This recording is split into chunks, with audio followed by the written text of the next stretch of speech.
Alright, hello and welcome back everyone. Today we are going to be doing something a lot different, is that this is going to be a charity stream. We are raising money for Project Hope, which is relief for Ukraine.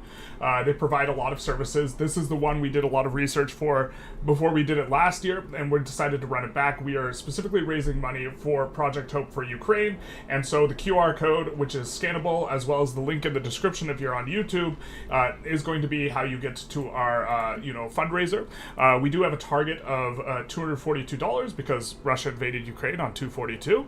If you're, kind of in not America, if you're in America, it invaded Ukraine on 224, but that's, a thing. What they're going to be doing is providing mainly humanitarian aid, but this is going to be less the focus for us in terms of what we're focused on. Thank you for the follow, Mr. Ben TV. We are going to be focused on why Putin's a monster. And so this is kind of a little bit of a synthesis between two channels of mine, which is that, normally we would reserve stuff that's politics, or in this case, I kind of think as more a humanist issue for the ideas stream, and so this is kind of a mesh between, both my gaming channel and my ideas channel, and so this is what we're going to see. So there's four things to maybe focus on here. To kind of break this down is, if you do not want to hear about Putin getting dragged, or you do not want to hear negative things about Putin, and you think this is politics, and you should think this should be kept out of Victoria 3, then this is not the stream for you. Thing two, and I'm going to say it with my chest, if you don't want to hear about politics or why Putin's a monster, don't watch this stream. And thing three, I'll say it for the people in back, if you don't want to hear about politics or something like this, don't watch the stream. And then thing four is kind of a rejoinder slash contradictory between those two, or those several, which is that, very often, even if you disagree with something, it's worth healing the other side out. And so if you think Putin's not a monster, maybe watch the stream for the thing and hear about it. But the critical thing, thank you, Rick Sobert, for the follow. The critical thing here is that I'm trying to warn everyone what this stream is going to be about. Every hour on the hour, the plan is to, divert and do a little bit of a presentation on why Putin's an asshole. And so the game flow will be interrupted. And I'm just preparing everyone for what's to come. And this is the thing. And we are trying to raise money, but we're also trying to rip on Putin. So, this is going to be kind of the nature of the thing that we're going into. So, for the Victoria 3 portion of the stream, we're going to be playing as Ukraine, naturally, and we're going to be trying to eliminate Russia from the map, because memes. Not that we endorse the elimination of Russia from the map, IRL, just to make this very clear, but this is part of the thing. Putin sucks, best of luck. I agree. I 100% agree. Thank you for the raid, Mr. Pond. 26535. But we will get started. So, as Ukraine, which we have to release and then play as, we're going to release as independent. The truth hurts. It's 1991 all over again. All right, we're going to release as independent, and we're going to play as Ukraine. Now, we're going to first take a bit of an unpause here, I think. Let's see. Let's make sure we have our chats properly pulled up. We have to have it on restream.io. That way we have everyone. Hello, everyone. So everyone's getting the hellos in. Hey, Donald. Hey, Cantaloupe. Seems like a pretty base stream. That's my opinion, but a lot of people got really bad at the last one, and I lost subscribers and this type of stuff, and I'm pretty okay with that if we can raise some money for Ukraine. So this is the plan. Hey, Paul. Yeah, Del. No, your delicate little political sensibilities. No. Yeah, if we're going to be ripping on Putin. You see a long ago, far away, Sardom ruled Pangea. Any mods running or just vanilla? This is vanilla. We are doing vanilla, so we will have no bonuses. Okay, so we're gonna actually unpause just to get a better view of what's going on in our country. Oh man, we have a pretty substantive lag between what I could see on one thing and the other thing. So, but I want to be able to read all the chat. That's a me thing. That's a me problem. We have a lot of new bells and whistles, and I'm still adjusting to them, that we kind of put in for the stream. Okay, first and foremost, that I wanted to talk about, we have New Russia Limited, company available in Luhansk. This is a really, really strong company. It will allow us to build out a lot on the coal and the iron, and it's going to mean that we want to research Bessemer process way earlier than we otherwise would. Hey, Joel, how's it going? What was the last political stream? The last one was last year when we ran this thing. We're running this back. We also inherit all of the laws from Russia, but we don't inherit any unique interest groups, so we don't have the like bad landowners. We have the normal Orthodox Church, but we don't have their landowners that aren't giving investment pool contribution efficiency, this type of stuff. And so, yeah, Russia descends from Kiev, and so Ukraine has a claim on all of Russia. I don't know if I would go that far, but we are going to we're going to kind of do the normal sorts of research path, which is we are going to go stock exchange into atmospheric engine unless stock exchange is not spreading to us. So this is kind of a normal sort of stuff. Let's see, can we pass any laws pretty early? Now, in theory, we could keep re-rolling until we got a moderate, which would be kind of normal. Like, if you wanted to min-max this run, you would probably re-roll for a moderate on this guy. But this is actually particularly bad because it hates professional army and hates colony affairs, so it's actually going to be much worse for passing laws than normal. We do have that abolition intelligentsia. We do want to get off serfdom relatively early. That's going to be a little bit of a priority. Go back to legal guardianship. National militia is like really good if you're being defensive early on, but I don't think we'll need to be defensive. Although, you know, that's what we thought before. Do we have any institutions to start? No, we don't. All right.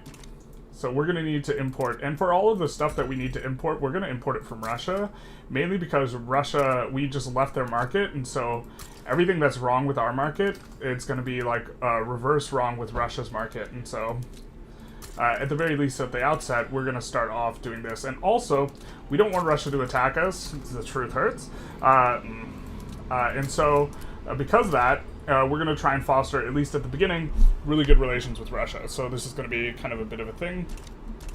We know we want to build up in Luhansk because we need to have a level 10 steel mill in order to put in our company there. And so this is going to be where we put several construction sectors. And then we're going to put the wood on auto expand there. And then, let's probably do it, prioritize softwood. And then tooling should do quite nice. Greetings from Ukraine. Hey, Zeba. However that's pronounced. So, unlock Taurus. Ukraine thought they didn't need to be so defensive after the Budapest memorandum. Yeah, that was the... Yep. That is true. After they gave up their nuclear weapons in exchange for security assurances from both the U.S. and and Russia. I almost said the USSR. That was not quite it. All right. And then they got invaded, so, ouch. Okay, just trying to think here. If we need to do anything before I'm pausing. We also start out with a particularly big navy, which is pretty nice. Most of the navy is over here. And that's also coming to our market. Anytime you release as a country, you really want to try and see if there's something that you're producing way tons of, you want to see if you can export it. So, like, we are producing all the ships from Russia. So we're going to see if we could export boats to Russia in order to have much better pricing on stuff. We're going to see about exporting this. Probably to Russia. But I guess to the British, if we can. We would also want to have good relations with the British. Speaking of relations, let's come in here. Oh, we don't have an interest in our own region yet. That's kind of annoying. When you release, you lose an interest in your own region. Thank you for the follow. I apologize. My command of this UI is not so good yet. I don't see who followed, but I did hear the boop boop. So, just know that I appreciate you. I think that, we're thinking about where we want to declare interests. Obviously, we picked the two starter ones. Maybe we do something like this. We know North Africa gets declared on pretty early. Something like this. It's probably good. North and South China are, so we can sway into the side of the UK when they go for the stuff. South Africa is because obviously that's the best place to expand. We are going to be trying to expand to build up our base pretty early on. Now, how do we want to spend our authority? Well, I think the first is we want to do probably road maintenance and a resource edict down here. And then, okay, so we could think about doing consumption taxes, and we would want to have consumption taxes, but very often, like, consumption taxes really don't pay out too much early on. And so it's much more tempting to just go for a float. But we can still float full bar like this. Okay, and so how do we get off of serfdom? Alright, tenant farmers isn't too bad. The Intelligentsia guys and the Industrialists. We also, you know what? Here, we're going to do something a little bit different. We're going to remove this and we're going to bolster the Industrialists. Or the Intelligentsia, actually. The Industrialists will come up on their own. Oop, that's a dissident. That's a dissident still. And you guys, feel free to remind me if I forget that we're supposed to drag Putin every hour on the hour. You think Russia might declare war on you early? This is not the case, or this has not been the case historically for us, but maybe it's going to be. Can we put the... No, we can't put the Intelligentsia in. There's going to be no way to do this. Oh, wait. Armed Forces is our leader, so we could do this. Ugh. That's not exactly what we would want, but okay. Getting off of traditionalism really quick is extremely important because of this negative market access price impact modifier. It's like really, really bad, and in order to get off of it, we are going to have to do this. Okay, so we'll do that. Oh, maybe we messed up already. Could we have gotten an agitator? No, we couldn't have. Okay, we didn't mess up. Ukrainian Navy would also given away to Russia for security. Disillusion USSR was so funny, yeah. It's funny, it wasn't funny for Putin. Putin called that the greatest geopolitical disaster of the 20th century, or the 21st century, or whatever. Or it might have just been ever. I forget exactly. Okay.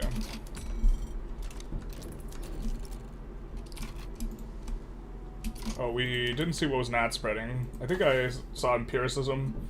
Okay, so we got empiricism not spreading, so the only way we would switch off stock exchange if it was not spreading.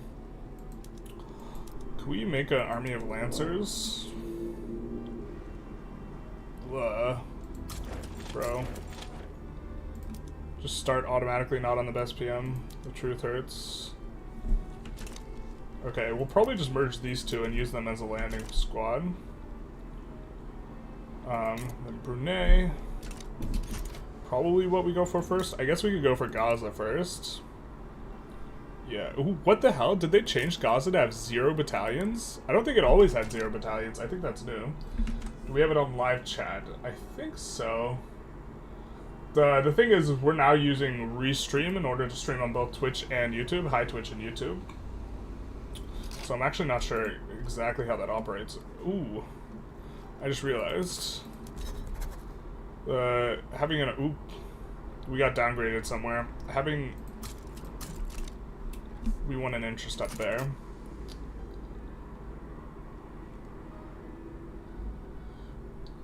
Do you worry at all that Putin's brutal expansionism is driven by emotionally distraught reaction to his avatar, Dobby the House Elf, dying in the final Harry Potter film? I think that's his exact motivation. No, I think his exact motivation is imperialism. I think he wants to restore the Soviet Union, but I don't even think that it's a matter of, like, the power of his own nation, which we'll get into. I think it is that he cares about the story and the legacy for himself. Thank you for the follow, dear sir, who is anonymous. I really have to figure out how to see exactly who followed when I hear the baboop. The truth hurts. But thank you so very much. Well, also, wasn't Putin dying for cancer, or was it a hoax? Yeah, I mean, like, information's not that reliable if it's coming from the Kremlin. Someone says bye, goodbye. 69 likes, big nice. Hey, Mr. Marcos, how's it going? We're doing some Ukraine. Okay, so we do have an interest now in these regions, so... first thing is we're gonna conquer here.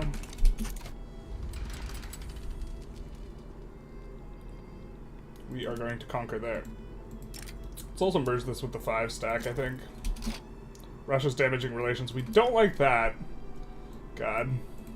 Someone's got to pull up the tension headache meme.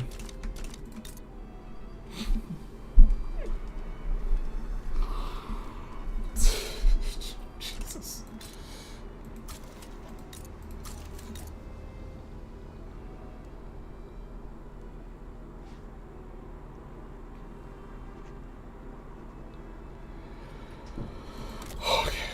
Someone's got to pull up the tension headache meme. Alright, so we could rival a bunch of people who are kind of irrel, like Serbia.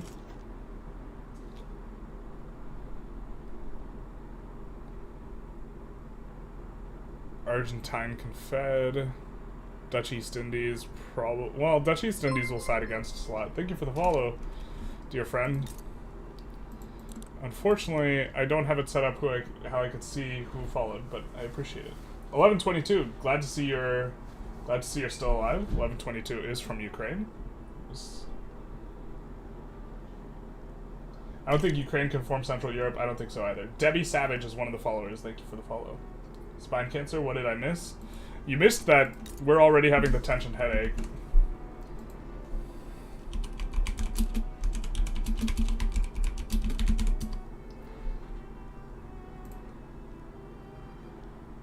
Here, let's pull up the meme. For those of you who haven't seen it, or we're not gonna link that in chat. We're just gonna show it on screen.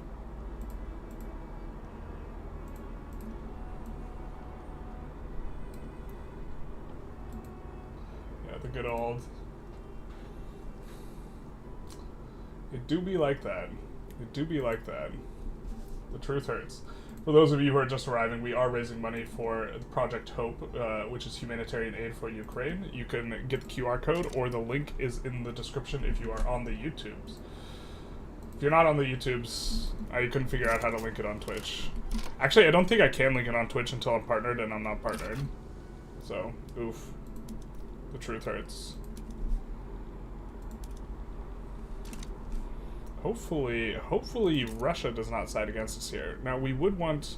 Now why can't we improve relations? Did they expel diplomats right away? Jesus, the true RP. This is the pain.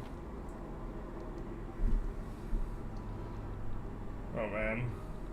We would. Oh, we're already amicable. That's why. Okay. We're amicable for now, but they're damaging relations, so this is far from ideal. Let's see.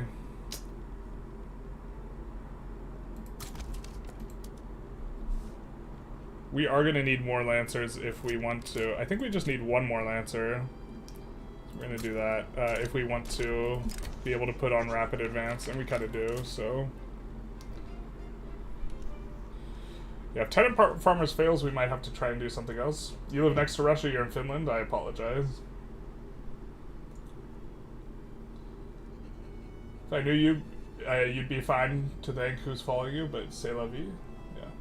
Thank you, Moha, for the follow. Occasionally it pops up on my thing. Whatever my thing for restream, it has like a super late delay, so it's hard. It's way after the noise.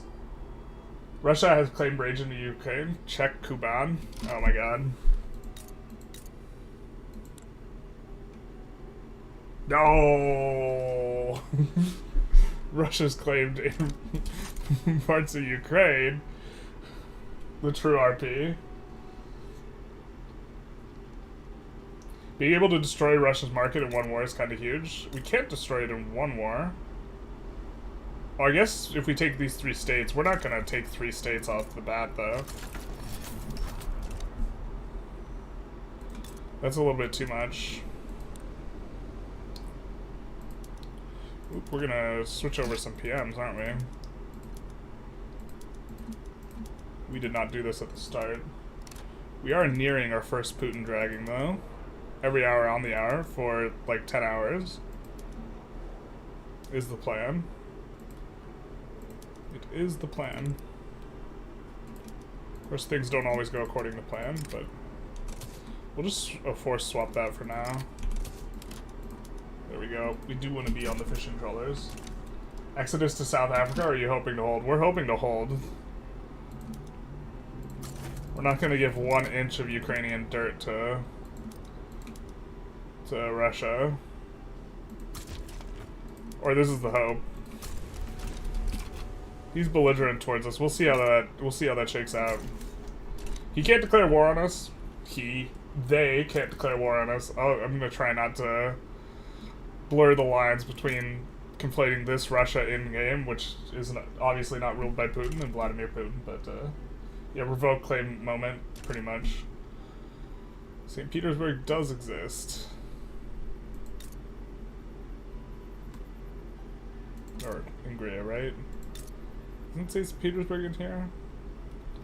My knowledge of Russian geography is not the very best. It's not the worst either, though. Okay, we could probably afford one more construction sector. Actually, are they on iron frame is, I suppose, the bigger question. They're not. Okay. And we are going to really need to import a lot of iron now. In fact, let's put import prioritization. And we're going to import it from the Ottomans, the Swedes, and the Portuguese. Ugh. That the Portuguese are one of the better ones is, oof. Let's do that.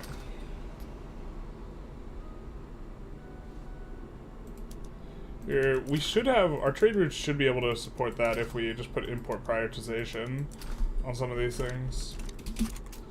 So that should help out. How many regiments does Russia have? Russia has 198, and we have 39. We cannot beat them in a straight-up war with no help. That would be a restart. If Russia expels diplomats, though, that's gonna be pain.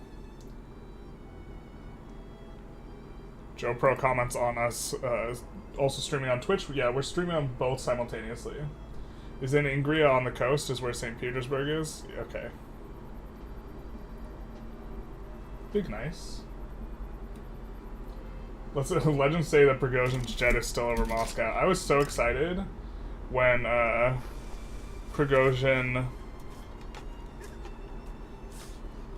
was marching on Moscow. Also very concerned, because I think that could, like, while I'm excited, simultaneously I think that something can go horrifically wrong, right? But, you know, something's already going wrong. Macau for a treaty board has a ton of silk production, that's true. Defend Circassia just to piss in Russia's face. We're not going to do that, because then they'll return Kuban. And we alone cannot fight Russia yet. We got to build up a power base. Are you going to stretch this run for 12 hours or do multiple runs? I think we're going to go until Russia's eliminated from the map, however long that takes. But if you're watching on YouTube, we can only stream for 12 hours on YouTube, so we will have to rehost and take a break after 12 hours. Because YouTube's does not allow you to stream the whole time. No 24-hour streams. Alright, they can declare war on us now, which is a bit of a thing. Wait, why? What happened to our proof? Oh, did they really expel diplomats? They really expelled diplomats. Okay. Jesus. You know what this is? You know what this is? A little bit of this. A little bit of that. Little bit of that. The tension headache never ends.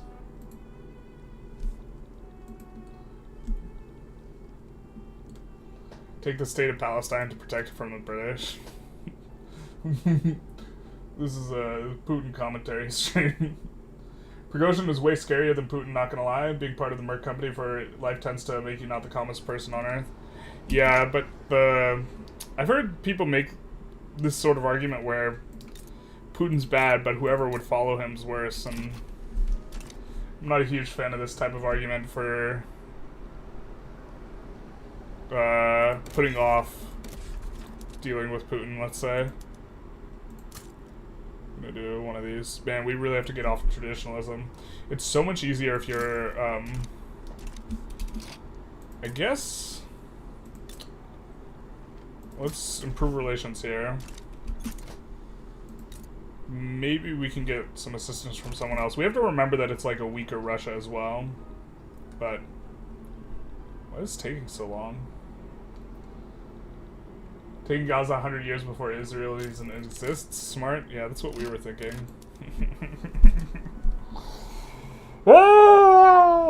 Tension headache time. I think a lot of people don't actually have interests here. Jesus. Okay. Is this, like, not doable anymore? Shit. There's no way we can win this, so we have to think. We have to use our dipstick, Jimmy. It's already begun, the first invasion of Ukraine. Look, I think we have to give up some Ukrainian dirt. As much as it hurts to say. This is the one province I think they have a claim on. I think they'll be chill after... oh my god, I think they'll be chill after this. This is the story of appeasement. Or, just let Hitler take the Sudetenland. He'll be fine after that. It's only Czechoslovakia. It's only the Anschluss. Oh my god. Can we get some tension headaches in chat? Yeah. Your favorite Russian meme is the fact that they're really obsessed with Britain being responsible for everything negative. I think you mean the US. You must be from Britain, where you get the Britain side of that. GG, go next. No, I think we have to just give them the land. Jesus. Another Arizona tea addict. I've got some bad news. This is fake Arizona tea. This is actually energy drink mix in an Arizona tea bottle. But it's time. It's 10 o'clock, so every hour on the hour, we are raising money for Ukrainian relief, Project Hope. And also, we are dragging Putin. So, if you tuned in, and since you've tuned in, this is the first time we're doing this, we are doing a Putin dragging stream. But we are raising money for Project Hope as well. But if you don't want to hear about politics and you only want to watch Victoria 3, this is where you click somewhere else. And consider this your warning / me telling you what's going on. But for our presentation, let's get into our slideshow. Let's kind of go back to the beginning. So, principally, the source that we are going to be leaning on is the book Winter is Coming by Gary Kasparov, in which he warns that, you know, Putin is an enemy of the West. It's just going to get worse. This is before the second invasion of Ukraine, a little bit after the first. I think he wrote it in like 2017, also before COVID. But also we've read several other books on the conflict in Ukraine, including the war in Ukraine. From Cold War to Hot Peace. The war in Ukraine actually argues that the U.S. is mainly responsible. I don't think that this is a very good source of information.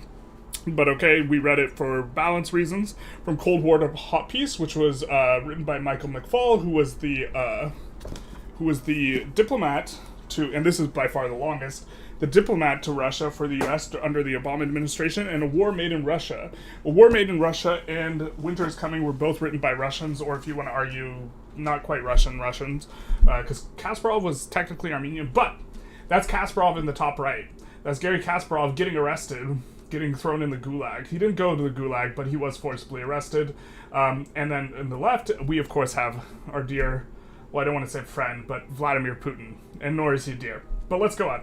So this book is principally making several arguments. One is that Putin is illegitimate, that Putin is evil, and I really hate using the word evil. I think it's not a very critical word, but I think that if you hold the values of like, basic human rights, democracy, fairness, anti-hypocrisy, even if you were interested in Russia being as powerful as possible, I still think Putin is not an ideal leader. And so, to that extent, if we want to use the word evil, which is what Kasparov uses, this is where it is. And that Kasparov blames the West a lot for engagement and complacency for both engagement and complacency, allowing for the rise of Vladimir Putin. And we're gonna lead off with a few quotes before we get back in game. This is one of my favorites of John McCain, who is now passed, but Russia is a gas station masquerading as country, it's kleptocracy, it's corruption, and this is one of the principal points in the book that Kasparov notes, is that, in particular, what most of Putin's activities are is just kind of the looting of the wealth of Russia, more so than making Russia into some sort of, great empire, this type of thing. And I think that this argument's going to be one that's important to come back to, because even if you believe in some sort of totalitarian expansionism and Russia's legitimacy over sovereignty of everything that was in the Soviet Union, even if you believe in all that, the fact that he's looting the country should still be intolerable to you. And I also don't believe in that. I'm not a fan of imperialism, but I'm saying even if that is your value set. In particular, Putin, within 6 months of getting to power, and we'll get to this, he seized a bunch of the media assets, and this is an important thing to note, is that, when you are in a country that has free media, things are a lot different, and you actually hear more about corruption and negativity than when you don't have free media, right? And so there's not necessarily as strong as correlation between how much you're hearing about corruption. We have nepotism, loyalism, and a perversion of capitalism and communism, where the costs are private and the costs are public while the profits are private. We also have a Stalin quote. I think comparing Putin to Stalin and Hitler is not inappropriate, although some people will think so. It takes a brave man not to be a hero in the Red Army. I think that this is like an absolute haunting quote. It's my favorite Stalin quote. It's my favorite Stalin quote. And if you think about it a little bit, you marinate with it, you get it, and you understand that you have more to fear from Stalin than you do the enemy. And then an appeaser is one who feeds a crocodile, hoping that it will eat it last. For the people who are arguing for some sort of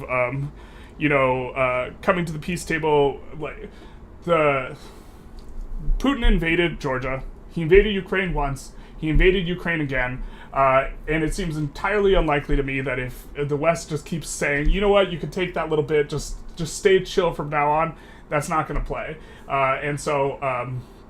We have energy independence, Western financial institutions, and performative legitimization, which is kind of a theme in the book where, particular to the West, Kasparov is very critical of, the West in that they legitimize Putin effectively and make it so that, when Putin's shaking hands in pictures with all these democratic countries, this sends a message back home that what Putin's doing is above board, and makes everyone, in Russia, in particular, a little bit disillusioned when it comes to democracy, thinking that this is how all the democracies are running, just like Putin's democracy. We're going to catch a lot of shade, or throw a lot of shade, but we'll get to the legacy and fall of USSR in the next half, but let's get back in the game. In the next hour on the hour. We're going to try and keep it around 5 minutes, but this is going to be a little bit tough, and I'm not going to be able to keep up with the chat, I think. Or it's going to be a little bit of a trick. I think that we just back down to this, though. Right. God, this is so not the way we wanted to start this run. Well, we could re-roll this entire run, but I'm thinking this might happen repeatedly. The last time we did this, the AI wasn't as aggressive as they are now. I think we have to give them back Kuban. Okay. This is not the end. Putin was a reaction to Yeltsin, someone worse will come.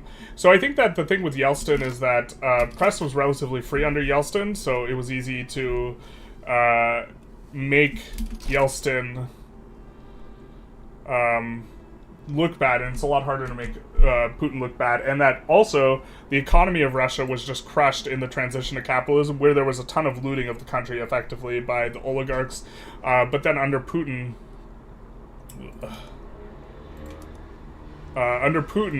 you had this massive increase in the price of oil from like $10 a barrel to $100 as a barrel, which is why I think the quote, it's a country masquerading as a gas station, or it's a gas station masquerading as a country, is okay. It's tongue in cheek, definitely, but like it's not entirely without. Yeah, we're just gonna give in here. Which is going to buy us 5 years in either case.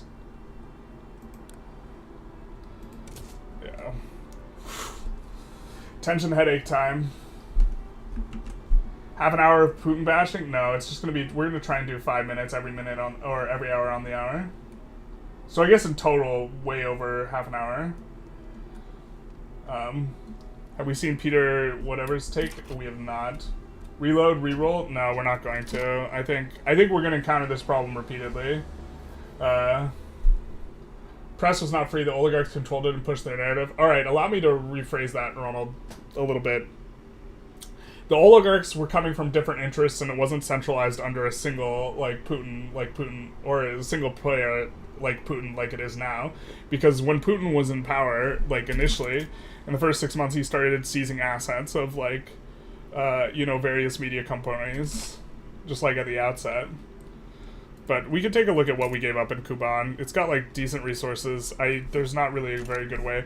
I think we still have a claim there, so we could return state it later. Oh no, we don't. Is that for real? We don't keep a claim there if we just back down. That seems stupid. But I don't think we're winning that war there's like a 0 shot to us winning that war, so. You think it's RNG and you think we should restart? Wait, is this isn't live? This is definitely live. Peter Z's an astrologist. Sometimes he's right, but usually he's wrong. Yeah, well, the astrology's not a good one. Well, I mean, we can re-roll if you guys are like super committed to keeping Kuban. I suppose. We could pull it on the YouTubes, what you guys want to do.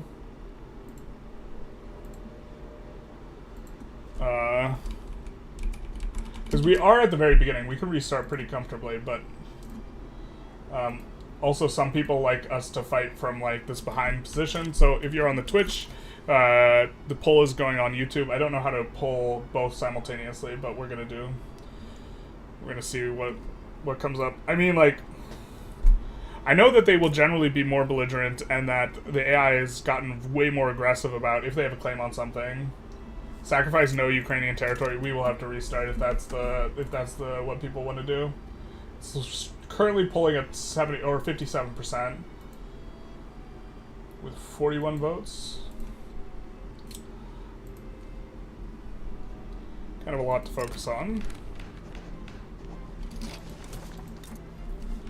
We also have gotten pretty bad rolls on this. The struggle could make it more satisfying. Yeah, tension headache. I hate seeing Ukraine lose land to Russia. Me too. You vote both ways? Yeah. You didn't even know Kuban was part of Ukraine? Not anymore. I think modern Ukraine it's not, but I'm not sure. I think that Crimea includes, the Crimea region includes this though, so I think modern Ukraine is like this? More so? I'm not entirely sure. This is not 100% my purview. Alright, here, let's keep the game rolling while we look over. Alright. It looks like the general consensus is that you guys want us to read. So we'll read. We have to try and play quick, though. We might have to speed 5, because we're going to try and do all this in one sitting, which actually is, considering we're taking a break every 5 minutes, or I mean every hour on the hour, to drag Putin a little bit. It is going to be a bit of a time. Thank you for the follow, dear mysterious follower. Hopefully we see the thing pop up. Modern Ukraine is way smaller than in-game. Yeah. You guys can hear every time someone follows, but the pop-up doesn't appear on my screen until like way later, so hopefully I'll get you guys. Alright. We also can definitely go like way faster the second time around. So we'll just kind of get started on the things.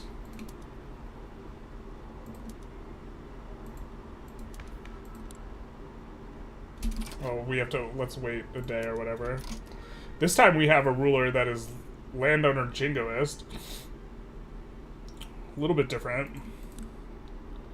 But I think that means we're gonna open with colonial exploitation as well, which is probably a much stronger opening for us overall. Maybe we bolster the Industrialists. It's interesting, I think we could probably make a legitimate Intelligentsia government much easier than before, so I think we'll bolster the Intelligentsia, and then we wanted to put in 2 edicts or 2 decrees for road maintenance in Luhansk for the construction speed and resource industry. And then following this, let's build a logging camp. Let's put it on auto expand, and then build a tooling workshop and also have that on auto expand. And then wrought iron tools. For this, we will import.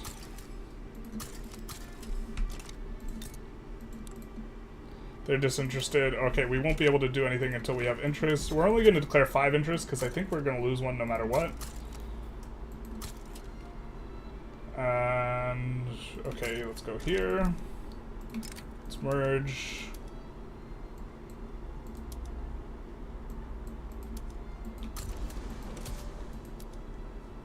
Let's merge this guy into the 4 stack because The 4-stack has 2 other things in it, which should be pretty good for us. We have a big float. Ukraine starting with colonial exploitation is really iconic. Did we reload the save? No, we just restarted the run. We were at the very beginning of the run. Maybe we actually want Zanj right here, so we'll just do this. Huge. Charity for Nazis. Ah, Screaming Palm with the immediate ad hominem. So, we have this, there's this narrative that's a bit interesting in regards to Putin, which is that Putin likes to say, you know, I'm not the fascist, you're the fascist, and my kind of, we'll get this every hour on the hour, but my, my position that I think is well-founded in kind of the things, which is that if you're going to, you know, make an argument that someone's fascist in kind of this affair, that it's going to be Putin and not Zelensky or Ukraine.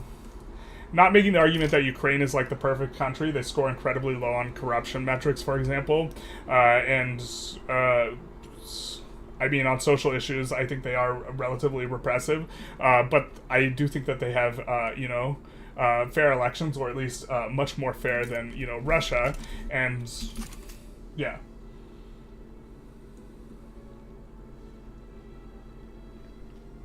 Funny how Putin literally uses Nazis to denazify Ukraine, KEKW, basically. You know, part of the, you know, huge part of like Russian propaganda is they like to talk about, you know, 45 or Victory Day. This is what they celebrate in May. I think it's May 9th. It's either May 9th or May 6th. Oh, trade agreement from Russia. Okay, so we're gonna get the nice Russia this run.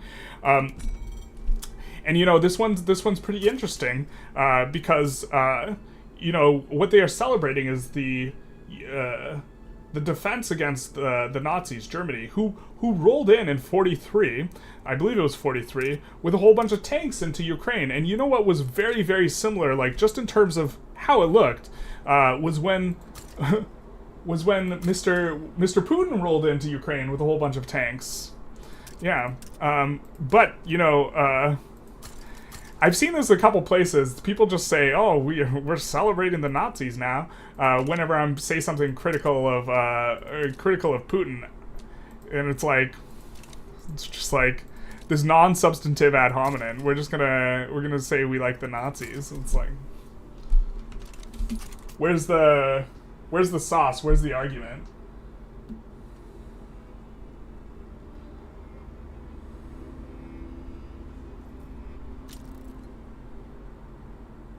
So, we're going to get a ton of these in the chat today.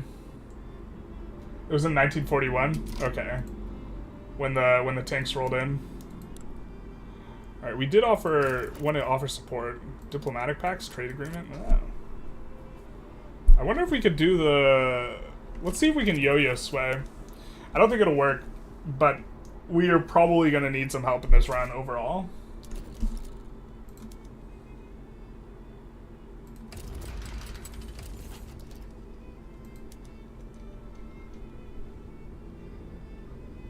Transfer British Kenya, trade agreement.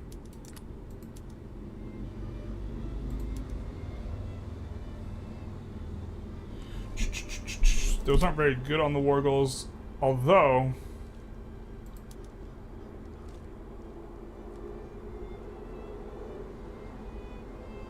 acceptance score is 0. They're so close to being willing to accept. They would not.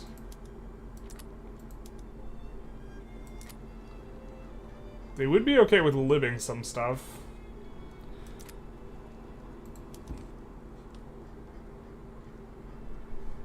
If we yo-yo sway here, which I think we're going to. I'm not sure what we want.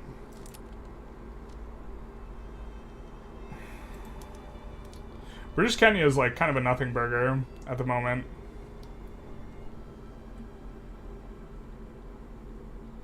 I mean, it will secure us in here. But I think that even a trade agreement would be worth more. But I think that, in particular, war reps are going to be worth more. Yeah. Oh, Tibetan war reps is all we can ask for. We could liberate Manchuria.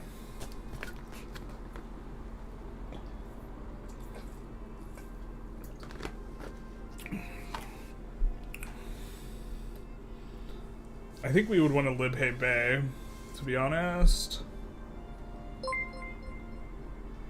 Thank you for the follow.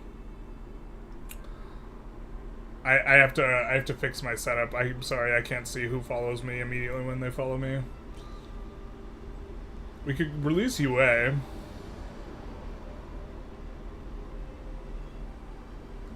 We could liberate Formosa. The leadership has gone through several replacements since 2014. Yeah, if you're talking about the Orange Revolution stuff, in regards to, like, the involvement of some, like, Nazi sympathizers in Ukraine, I think there's a non-zero amount of teeth to it, but I think that if you're looking to point your finger at someone who is repressive, authoritarian, and brutalizing his people, that Putin is very much the guy over Zelensky. Also, Zelensky initially, like, kind of cut his teeth in politics, specifically making fun of Nazis. So, yeah. Lib UA, this is kind of what I'm leaning towards. I wish we could, I forget. So Shandong is kind of the other one we're thinking of libbing, just because of its proximity to some other stuff that's important. But I think UA is, yeah, probably the best. UA or Manchuria, but we don't have a interest in Manchuria. So I guess we go for UA. Yeah. Let's sway the other side. And then we specifically will go after Gaza. Go after LM. Okay, so this start is feeling way better because, you know, we obviously have that trade agreement with Russia. We're still living next to them, so we're still going to have a tension headache, but this is going to help out quite a bit. Now, don't think we're importing this yet. Let's see if we can do some of this.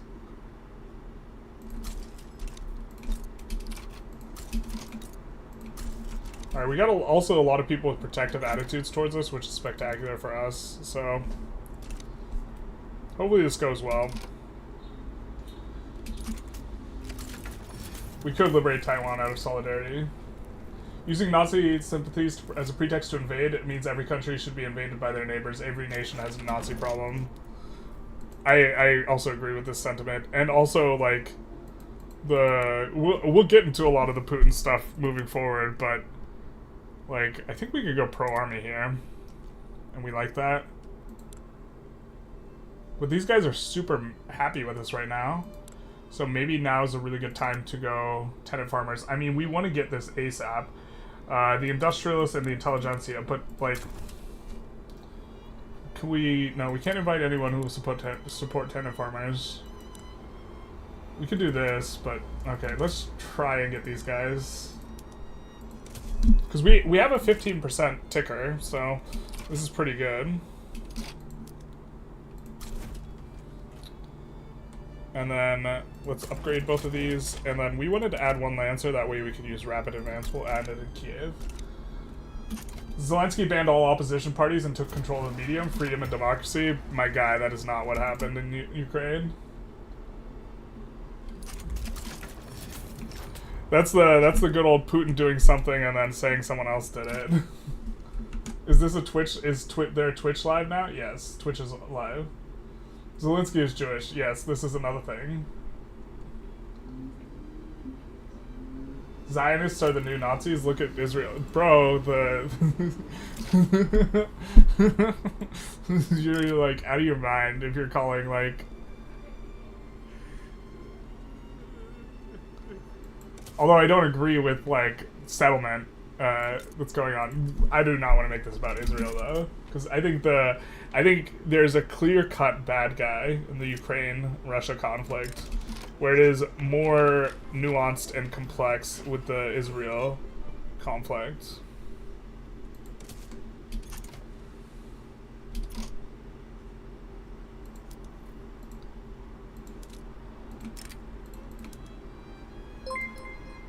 But the good old I'm not a Nazi, you are.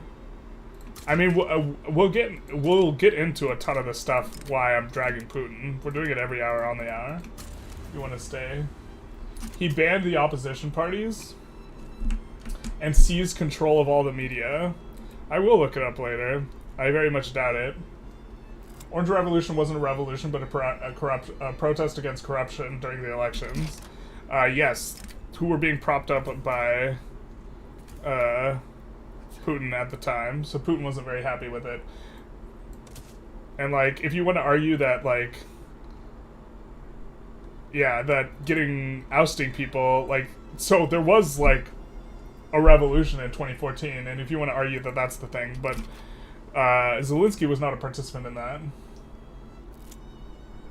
Zion is a supremacist ideology?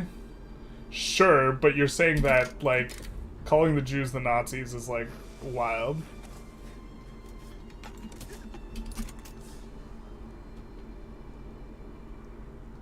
Yeah. It's just like,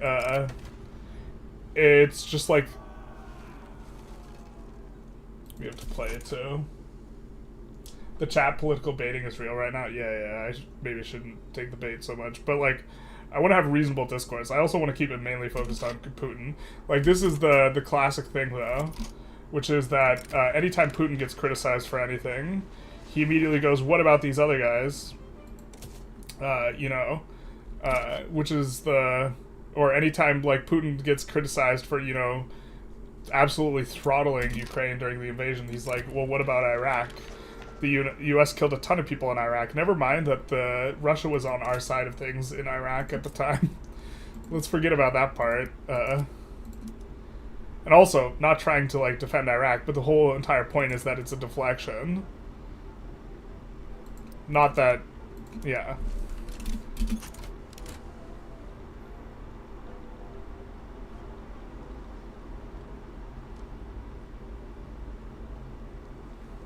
But I'd rather keep this more focused on Ukraine than Israel, because I do think that there's much more complexity and nuance in Israel. He banned the pro-Russia party because most of them were on the Russian paycheck. Yeah, if that's what you're referring to, I'd bite on that being the state of affairs.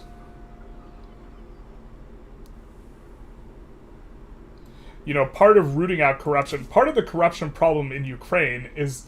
So it's interesting when Russia, you know, Putin criticizes Ukraine for being corrupt, because part of the corruption problem in Ukraine is that they are being fed Russian dollars. Like, YouTube's talking out of pocket today. Yeah, I mean, this is going to be an out of pocket day. This is going to be a little bit of a wild thing. And also chat's going pretty fast for me to be able to respond to them. Yeah, I'm not sure who you're talking to, Monster Max, but I'm trying not to talk about... I've read a book on the Israel-Ukraine conflict, or I mean the Israel-Palestine conflict, and it definitely seems like there's some complexity to it. I'd like to counter that Iraq with Afghanistan in the 70s, and Russia... Yeah. Russia murdered 1/5 of the males in the North regions. Yeah. The point is, though, when someone says something critical, you should address the critique rather than, like, deflecting. Turns out deflection works both ways, and Russia goes back farther than the U.S. Yeah. Zelensky banned all the left-wing opposition parties. Bro, Zelensky was part of the left-wing opposition. Like, he ran from the left when he... Like, what are you... He ran from the left when he ran. Unless I'm horribly mistaken about that, that, like, doesn't even make sense. He banned all the parties left of him? Do you mean he banned the communist parties? Can you provide a source, my friend, Screaming Palm, that is not owned by Russian state media? Doesn't want to focus on Israel invades Gaza, basically. The truth hurts.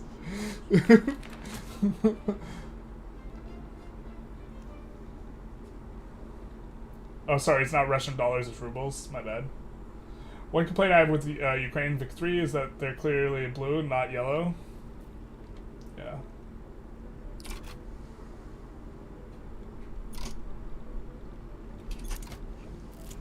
Half of Ukrainian media shits on Zelensky every day. Yeah. I'd buy that. So if by banning media you mean allowing half of them to shit on you, it's like, so when Putin, I mean, we're gonna get into this, but when Putin initially seized power, he consolidated like all the major media corporations within the first 6 months, and I could give like examples like oh my god, I forgot the guy's name. I think he was in charge of Gazprom. I could bring up the thing, but we're gonna get to it in a half an hour. What was it Gazprom was the name of the media corporation? And Vladimir Gazinski, that's the guy. He seized all of Vladimir Gazinski's, we gotta keep constructing. I'm getting pressed. We will never accomplish our dreams if, like, we keep... so Vladimir Gazinski... I think that alongside this, we maybe want to make a furniture manufacturer and put it on auto-expand. But Vladimir Gazinski's media assets were seized. It would be like if Biden came to power... This analogy is freaking perfect. And just said, you know what? Mr. Rupert Murdoch is an enemy of the state, and just seize all of Fox News and make it start putting out liberal stuff. That would be like the exact like analogy. The Communist Party is banned. Yeah, that makes sense. Hey, hey Quinine, welcome to the stream. Thank you for following. He ran on peace, but he has an answer to the Nazis that threaten his life. There's enough yellow on the map. Okay. You also did enjoy economics and history as a hobby. It's interesting to see what happened in Western Europe. The Donbass and Crimea and Kosovo, they should be let go. The Donbass and Crimea should be like a... Bro, so initially in 91, Crimea voted to be part of Ukraine. Like...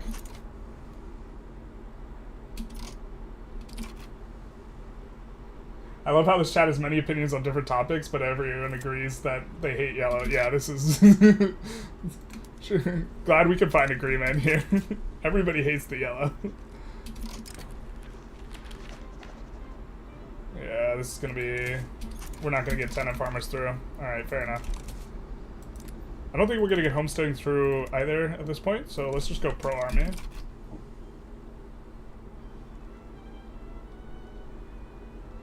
Yeah, I'm not going to be able to keep up with chat today, but if anyone is interested in giving money to Project Hope, which is, you know, relief for Ukraine, that is the QR code, or if you're in the YouTube, it is in the description. Serfs want serfdom, serfs up, bro. You jest, but people believe that Biden did do that. Like, people in your family don't talk to you anymore. Bro, if you, like, watch 1 minute of Fox News and you think Biden's controlling it, you're out of your mind. But maybe your family's out of their mind, so... Like, so I'm not a fan of the deep state narratives, but like some conspiracies are possible. I'm not saying like the deep state narrative's correct, but if you think Biden is in control of Fox News, you're doing some very significant somersaults and cartwheels to get there. Because they rip on him like every single day. That's like... That's like, that's quite a...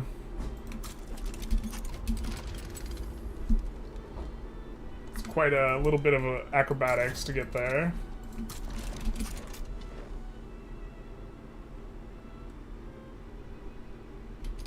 Money deleting. Ah! You're right. Oop, that's not our country. Dark Brandon, basically. Biden was one of the people that disarmed Ukraine. In what way? Are you talking about during the Obama administration? Because they didn't send weapons to... They didn't send weapons. We forgot to colonize after getting colonization. Rip the dream. Maybe we should have gotten Kenya from the UK. That maybe what was the thing. Ways here, which funnily enough actually bricks the treaty port of Macau, at least for Portugal on Qing.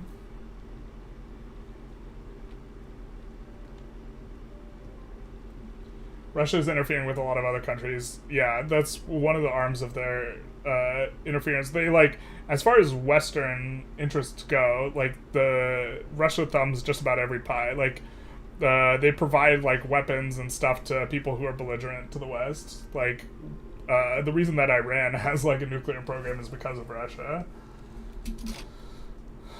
Maybe able to sway Great Britain for the war. We're not going to need them. Deep state just refers to unelected bureaucrats and neocons in the State Department and CIA. No, well, like, the deep state narrative, like, in terms of colloquial reference, is talking about how, like, people, yeah, unelected people just controlling everything. Luhansk is an amazing state. Hello, Nikita. How's it going? Should we export more fish? Maybe. Generalist Gaming is a Russian state YouTube channel? What are you talking about? We're ripping on Putin today.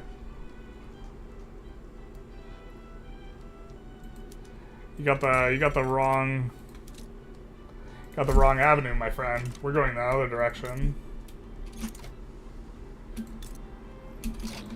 Oh, we forgot to do this. Let's just...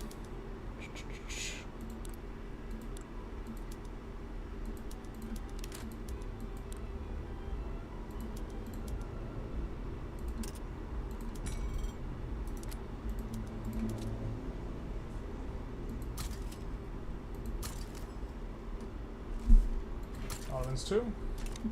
It's Ukrainian time. Tarkus raid? Hell yeah, brother. Ugh. It's time for a Putin dragon. Drag these nuts, basically. People defend invasion all the time. Let's not play. I'm not defending the invasion.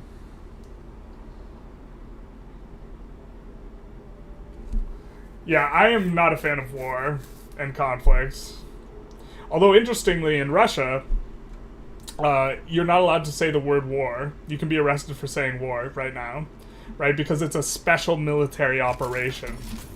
But simultaneously, you're also not allowed to say peace.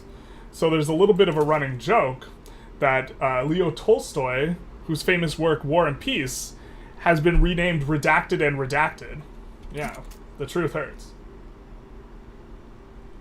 If you're not a Putin fan, why do you have his haircut? Oh man. 855's got me figured out.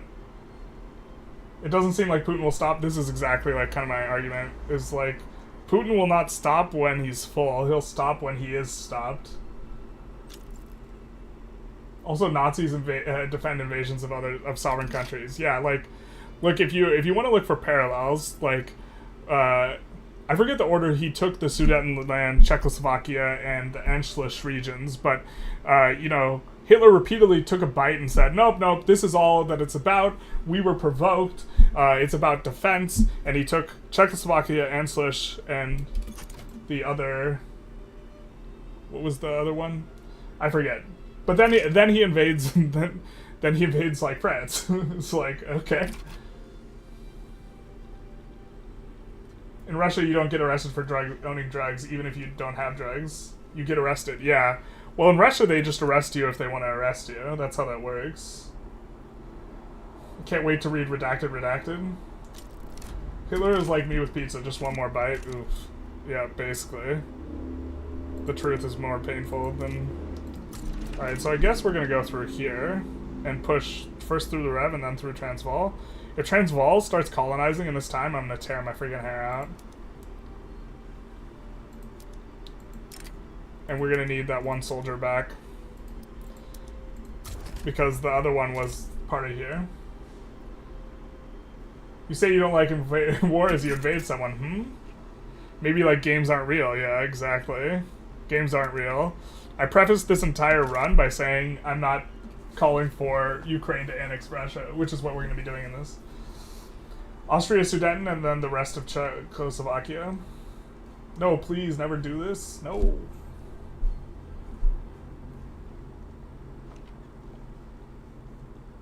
Western Europe suffer more financially than Russia. Yeah, because of energy dependence. Also, the people in Russia are used to living in poverty. In the West, it's different. Definitely the willingness of Germany supporting the war is less. I would agree. A few months later, demanded Danzig and the following regions as a pretext to invade Poland. Yeah. Rhineland, Saarland, Austria, Sudetenland, Czechoslovakia, and then Poland for Nazi Germany. Yep. Like, there was even some guy on, I don't think it was Putin himself, but, like, on Putin's, like, direct cabinet who's like, Poland's next, and it's like, Jesus, my guy.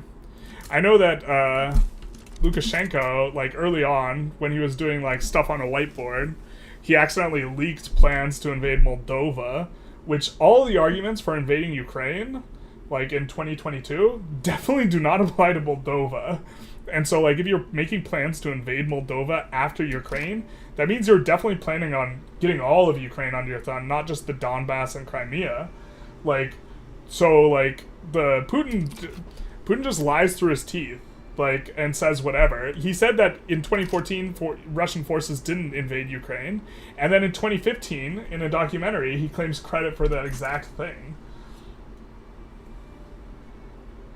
You know, where he's like, look what we did. We took back Ukraine or we took back Crimea for, like, Russia. Look at us. We're so good at this. And it's like, bro. My guy. I think we're supposed to join their customs union. I think I'd rather join Austria's or Prussia's for theme. But this is just, you know, it's a perfect example. It's that the trade is too good, and this is why the West was complacent. The trade was too good. They wanted the oil too bad.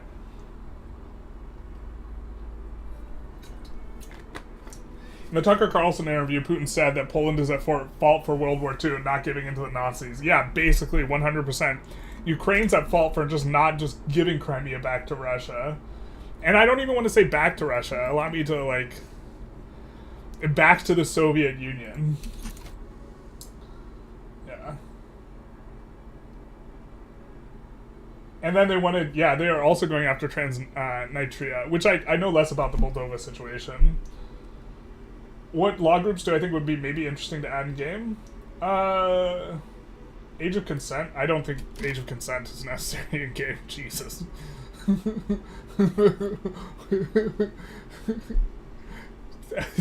Jesus.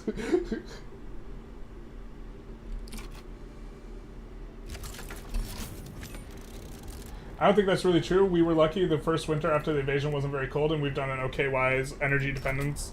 I think that the lack of will to oppose Putin earlier stems from energy independence. Like, Germany didn't lift a finger when... Not that Germany has the biggest finger to lift relative to, like, the U.S. when Russia invaded Georgia, nor when they invaded Ukraine the first time. If you ever visit Russia, I'm never visiting Russia. I'm definitely getting defenestrated, yeah. Well, isn't Ukraine historically where the Rus ruling dynasty comes from? Yeah, this is what's funny about the historical argument type stuff, which is, I know Putin's a big fan of. But, like, yeah, if Rus initially came from this region, then maybe Ukraine has a claim on all of Russia. But, like, Mongolia, historically, at peak borders, had all of this. Thank you for the follow, dear mysterious follower. The former PM of Mongolia retweeting after, like, Putin was like, Ukraine belongs to Russia, retweeting, like, this historical argument where he's just, like, shows an overlay of how much of Russia that the Mongol Empire controlled. Yeah.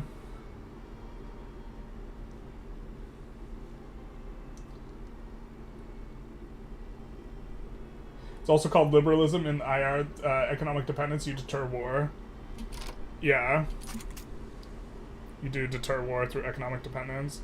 Now, I think we're getting in through them, and then we're gonna get into Transvaal, hopefully, before Transvaal starts colonizing. It's a little bit of a mess.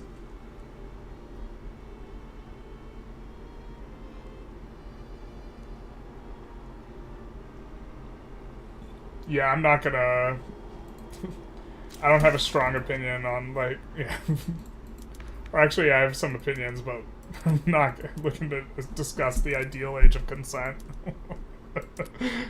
It's like... I'm super fine with not making an argument for...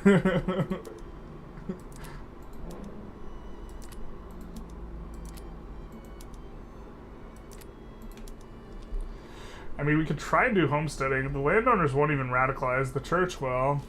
And maybe we could get it in. I don't think we long-term want homesteading.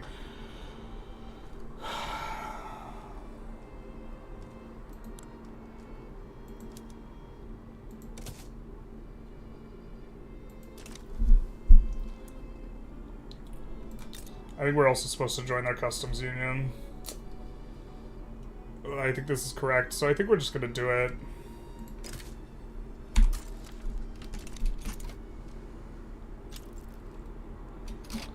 We, at the very least, will need to gain some, you know, power.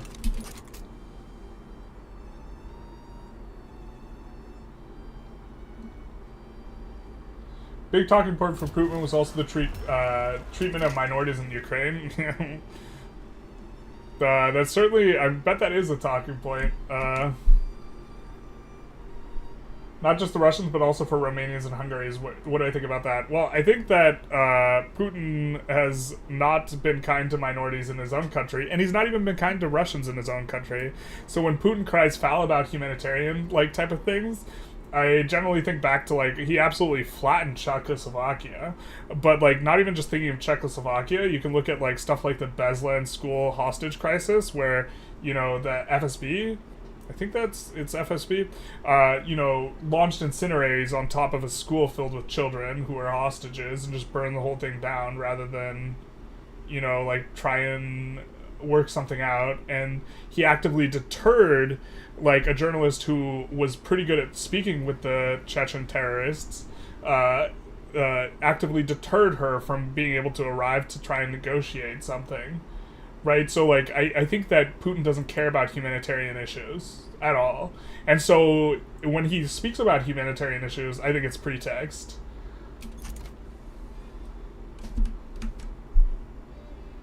Do you think the West was doing the same thing that it did in World War II, not intervening in a nation that can turn into others? I'm not sure. Can we get a charity link so we don't have to use the QR code? Yes. Yeah, let's get a link. Sorry, I couldn't figure out how to link it. It's actually linked in my bio. My bio is just the link to the charity, but here, let's get the.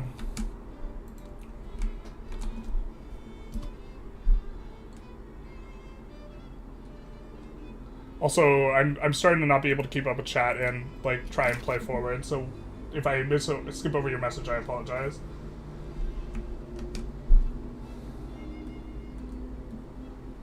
Putin doesn't care about minorities. Yeah. Well, to be fair, he doesn't care about Russians either, so I don't know.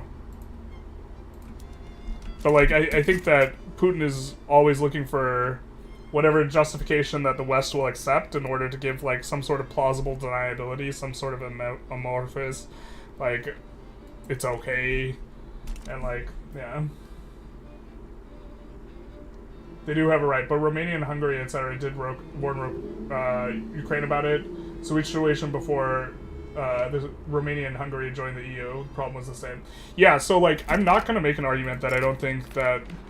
I do not know enough about Ukraine to know how problematic what it was. My central argument is that Putin is invading Ukraine because he wants land, not that Ukraine is the best place without any sort of problem whatsoever.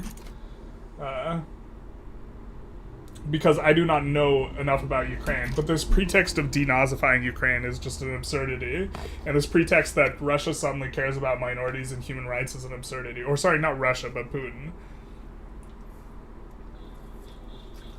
I think you accidentally gave your name away. My name's public information. I don't care if people know. It's like my Instagram handle.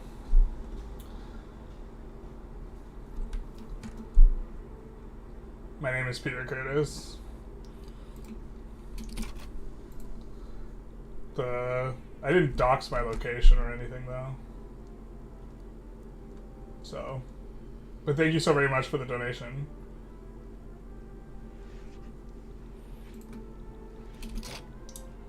Alright. Gotta try and do the things. He just cares about power, he doesn't care about anything else. Exactly. And not even, like, power for Russia, but personal power. Right? Like, No! Son of a bitch. They started colonizing. That means it's going to be more infamy in another war to get rid of them. Do you think USA will help Europe if Trump is elected? I don't know. I don't know. What? I don't have the answer to that.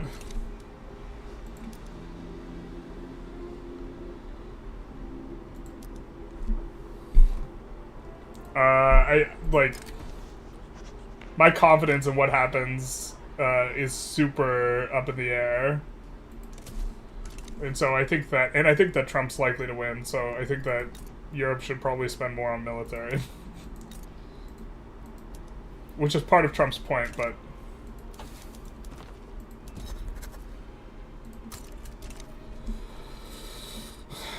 yeah, I don't know what happens. FSB is coming for me, basically. They can try. If I, like... if I say I need to go to the bathroom midstream and then I never come back, you guys know what happened.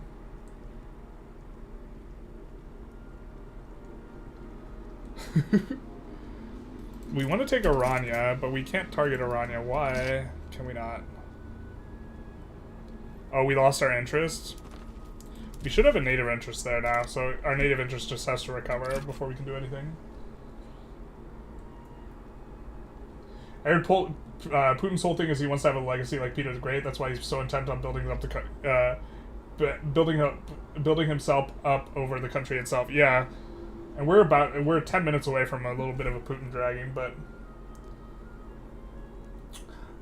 Biden is going to drop the ball for sure. FFS, Democratic Party. You mean in losing to Putin? Yeah, I think he's going to lose to Putin, or I mean not Putin. Freudian slip. Losing to Trump. Yeah, I think he's going to lose to Trump. I think Biden has been the most interventionary against Putin out of any leader in the U.S. But that's a very, very low bar, so... Trump will dismantle the American empire, and not sure if good or bad. I don't know. I think, yeah. Alright, we're gonna try and conquer Freystadt before they start colonizing. If they start colonizing, I'm gonna tear my hair out.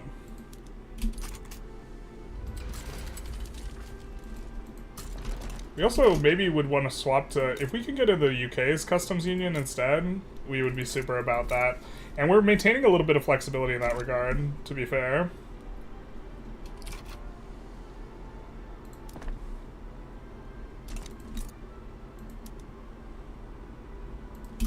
Oop, okay, I think we're at... okay, we're close to 10k. Which 10k is the base research cost, so I think we are going to want to swap to Lathe here. And then go Atmo. And then this. Although, we do actually want a really early Bessemer process. So let's actually go Bessemer, which is a bit of an interesting one. Because in order to slot in our good company, we need Bessemer, so... that's a bit of a vibe. I don't think we've done this play pattern ever, but...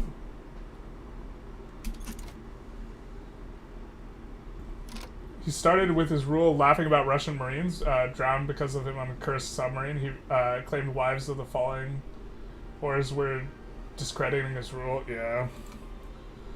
I did read about that one a little bit. Putin's legacy is going to be reinforcing the NATO alliance, basically.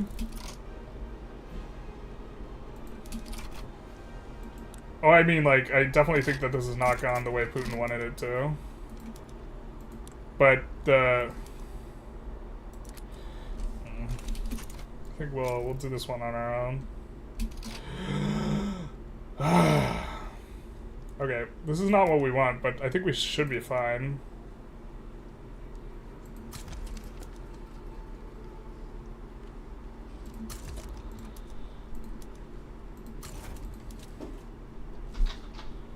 You just have to resist the landing, because they shouldn't be able to put anyone on this front, because they don't have military access to there. But if they end up sending people to this front because of magic, we're just gonna reload. We're gonna save scum that. Is Biden so bad as president? As a European, I don't see why he's not supported. The economics of the U.S. don't seem so bad at the moment. I'm not a huge fan of Biden, but I am more on the left than the right.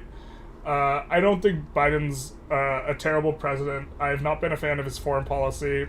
I think he was soft on Russia during the hacking thing, and I think that was a little bit of a test before invading Ukraine. And I think he could have been a little bit better, but I also think that he's sending like arms to Ukraine and was pretty organizational about defense of Ukraine, and so on that front, I do like him. I think that he is not. I think he's put decent people in charge of stuff, and like things are going okay-ish, but there's a lot of things I don't like about him. So.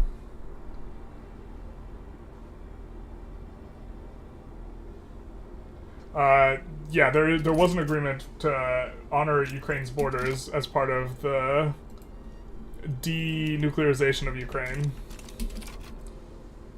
And then Russia has definitely broken it by now. Climate change is coming. He's not that bad, but he's not doing enough for the left, and the right have a cult of personality for Trump. Yeah, it's complicated in the US right now.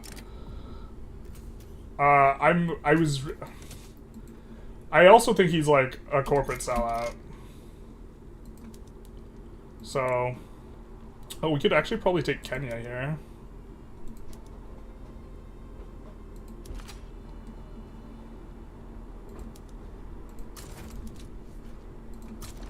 I think we could take Kenya.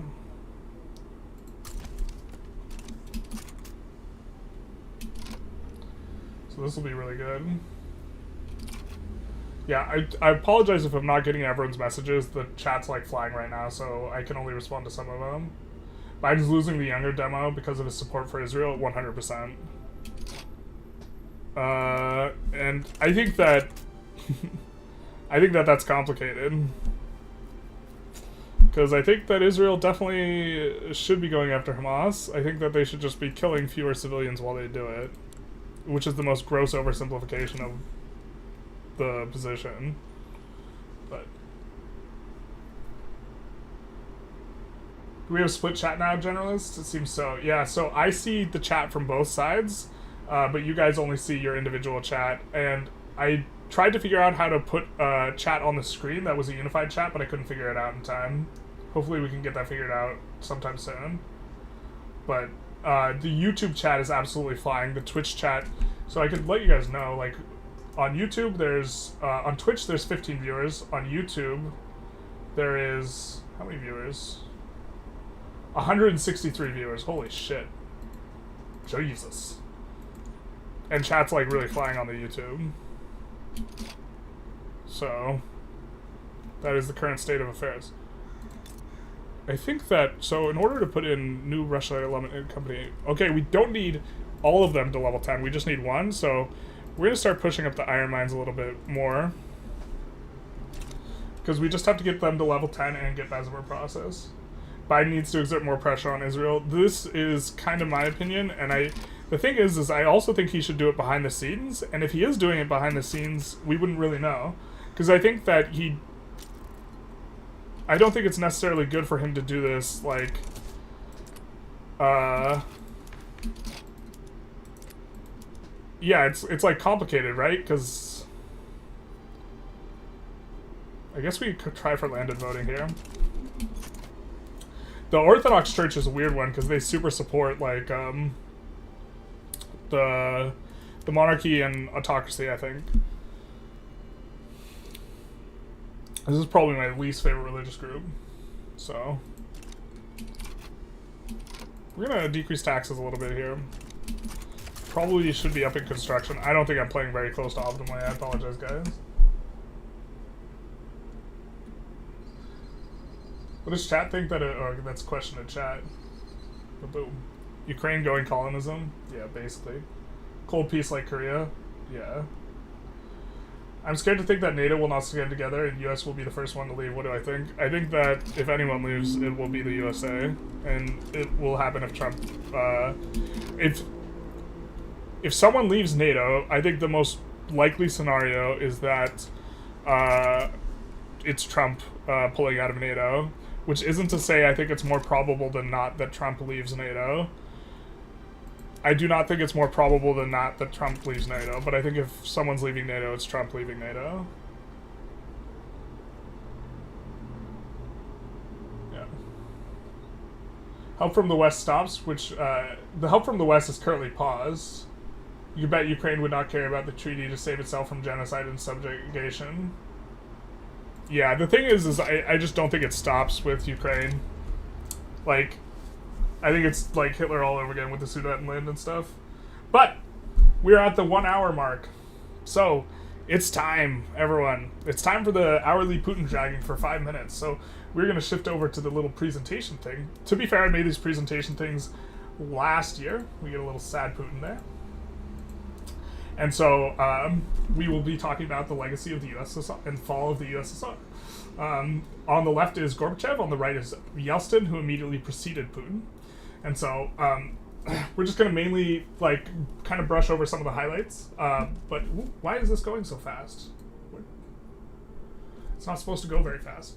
But there was a lack of, after the Cold War, there's a lack of, any sort of West holding Russia accountable for anything. And instead what happened is that they, for the most part, just wanted to get on board Russia as quickly as possible to all of kind of the Western things, and so they overlooked or brushed a lot of stuff under the rug.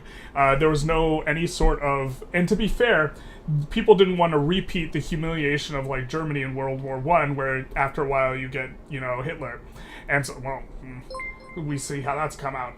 Hey, Mr. Jeffson, thank you for the follow. So we have this period of position, avoiding any sort of, avoiding witch hunts, even if it meant, so we have the second paragraph here, avoiding witch hunts, even if that meant leaving people with blood in their hands in positions of power. The KGB was entirely left kind of intact, and it was just politically expedient to just sweep everything under the rug, because if you're the one who wants to really crack down on Russia, that's not like good for politics back home, at least anymore, because the public stopped caring about Russia, and it became about the economy, stupid, right? A lot of people supported Gorbachev following, kind of the fall of the Berlin Wall, or at least the West relatively supported Gorbachev, but he had a lot of dissent back home, partially because there was actually a freely operating media that could be critical of Gorbachev and blamed him for a lot of the looting that effectively, or Yeltsin got the blame for that more, but getting blamed for a lot of, problems. And then we have some highlights from Kasparov talking about, it shocked me to see that these experts seemed completely unfamiliar with the political terrain in Russia, where Yeltsin was clearly rising and Gorbachev was flailing and falling. It was clear that only spoke to their good friend Gorbachev and the other people inside the Kremlin. After all, that's where the power and nuclear weapons were. They were far more interested in the mechanics of Gorbachev's reform proposals than the fact that everyone took to in the streets of Berlin to Vladivostok now felt willing to complain openly about their political issues. And then we do have talk about Tiananmen Square, and dictators seem to learn from history much better than Democrats, by the way. And I think this is a point that Kasparov comes back to repeatedly in the book, which is that the Putin view in this world is Gorbachev as being too weak to hold the USSR together and take, and then, takes a note from Tiananmen Square. Nothing ever happened in June of 1989 in terms of how you're supposed to handle these types of things. Let's see. And so there's this humiliation myth that the U.S. forced Russia to be weak and this type of stuff. And here we have, him referencing several important numbers in regards to how much money was sent to Russia. And we have this on the left. G7 put together a $43 billion assistance plan. Japan bowed to pressure and his fellow members and did not tie nearly $2 billion in aid to the disputed Kuril Islands. The IMF and the World Bank opened up their wallets. And so we have all this aid coming into Russia. And so, one of the things is, there's this, the humiliation myth is a very important one, because it's a huge part of the narrative that Putin kind of espouses, which is that the West humiliated Russia and then needs to pull it off its knees. And the fact of the matter is that the humiliation and the weakness and a lot of the economic turmoil came from the looting of the country that kind of followed the fall of the Soviet Union. All these numbers are tedious, but it's important to counter the popular Russian victimhood myth spread by Putin's propaganda and his anti-American, anti-NATO sympathizers around the world. The story goes that Russia was humiliated by the West when the USSR collapsed, leading to the resentment and mistrust. We see another one, Anatomy of Fascism, includes a concise definition of the belief that one's group, or so this is defining fascism here. Is this Garry Kasparov? Can't take him too seriously. He believes in the new chronology. Garry Kasparov, so I think he is a little bit, we could talk about Garry Kasparov once we get through this. In Anatomy of Fascism, Robert Paxton includes his concise definition of the belief that one's group is a victim, a sentiment that justifies any action without legal or moral limits against his enemies, both internal and external. The false narrative in Russia is that surrounded the enemies who are intent on holding it back fills Putin's need for fuel his increasingly fascist propaganda. The World War II fixation fits the Kremlin's, and this is on the whole notion of victory in 1945, the May Day, I forget it's May 6th or 9th, but it's the biggest Russian holiday. The World War II fixation fits the Kremlin's desire to call all of its enemies fascists, despite evidence to the contrary. Their bizarre logic goes, we defeated the fascists in World War II, so everyone who opposes us is a fascist. And so we have the humiliation myth is going to be, okay. Part of the necessary justification for extreme measures in a hard hand demonizes the West. I'm not a fascist, you're a fascist. And it's harder to remove a dictator when they are relying on the humiliation myth. But is this Garry Kasparov? You can't take him too seriously. We'll jump back into the game. Talking about Garry Kasparov, this is Garry Kasparov. And while you cannot necessarily take him completely seriously, because, okay, he doesn't have a history of a background in, like, his history is playing chess, and he was the world chess champion. I don't think that Garry Kasparov is necessarily lacking in the integrity department, and I don't think that he has an enormous conflict of interest when it comes to talking about Putin, and I think he has a lot of first-hand experience, both being from Russia and being part of the opposition party at the time, and running against Putin in an election, although he wouldn't characterize it as that, and being arrested, in Putin's Russia, and that this gives him, a perspective that is more valuable than, someone from the outside looking in general, I don't think has as valuable a perspective. So, thank you for the donation, the Chuck. You're a brave man for engaging in these issues, even Israel-Palestine. Keep up the good work. Yeah, I'm going to lose followers on this stream, but that's okay. We're going to raise money. Also, let's see how much money, I guess, here, let's check in real quick, because I meant to do this every hour as well. Let's see how we are doing. Ooh, that's not the browser we were looking for. Let's see how we are doing in terms of money raised. Holy shit. We're already hit the hot damn, can I see who donated? Thank you everyone so much. Thank you, Donald, for your donation. Thank you, Katie, for your donation. Thank you, JoePro99, for your donation. Wow. Thank you, Anonymous, for your donation. And thank you, Devontae and Dorif, for your donation. Wow. Oh, my God. I'm so happy we got it, 1 hour in. We're already at... That's crazy. My plan was to go 12 hours and then to keep going as long as we were still getting 10% of the campaign goal. But we might end up going a really long time with a cap at 24 hours. Thank you guys so much. I'm very excited. I'm very happy. I don't know if you guys could tell. But your critique is that I am not entirely wholesale just biting down on everything that Kasparov says. I have not... This is not the only book that I've read on Putin. This is just the book that in particular is most concise and to the point about critiquing Putin, which is the point of what I wanted to make.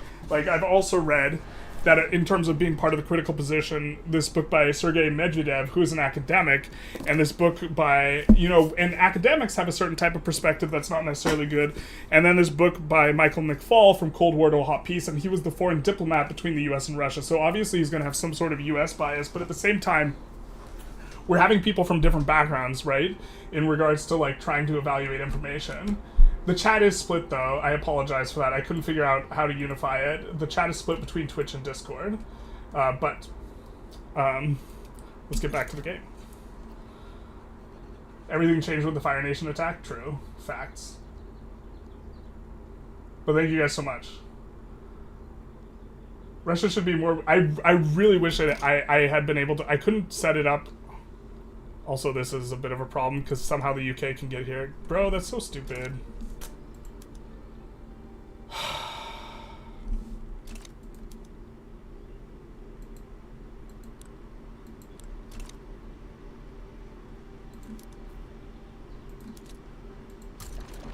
Oh, you have no... You're in the Shadow Realm, baby. Maybe this war is still winnable? Jesus.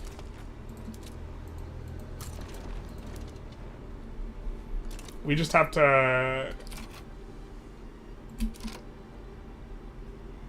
Well, we're not going to be able to push through this, huh? So maybe we put this guy on defend. For now. Split chat is the classiest spirit of Victoria 3. Yeah, it would be so nuts if, like, one chat was super pro-Putin and what the other was anti-Putin.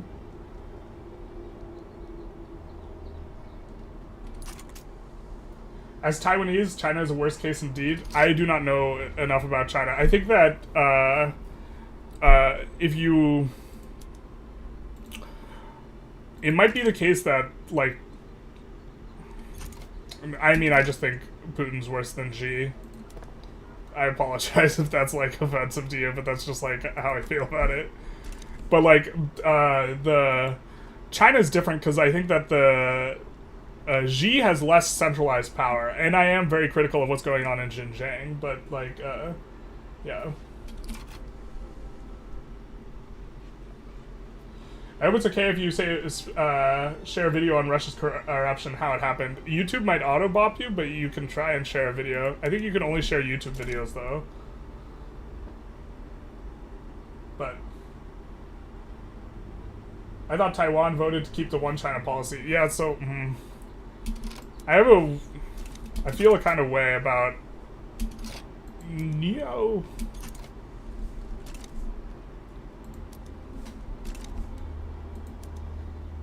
Can we decay him below 0 with what's going on? No, we can't.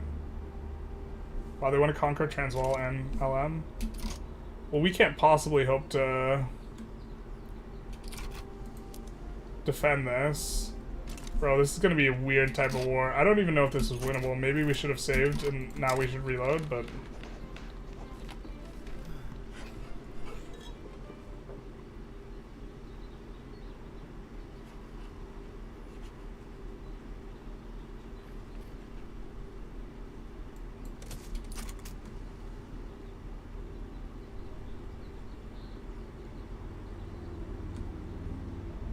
Maybe we're just supposed to let them occupy and re-land. The problem is we actually can't leave because we're shadow realmed.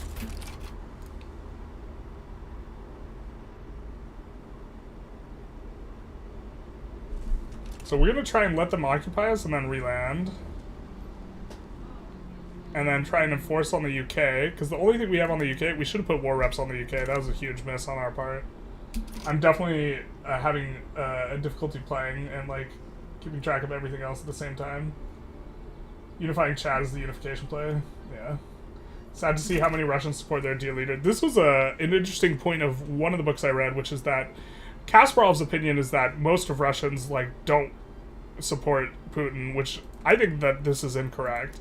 But is a bit interesting to see.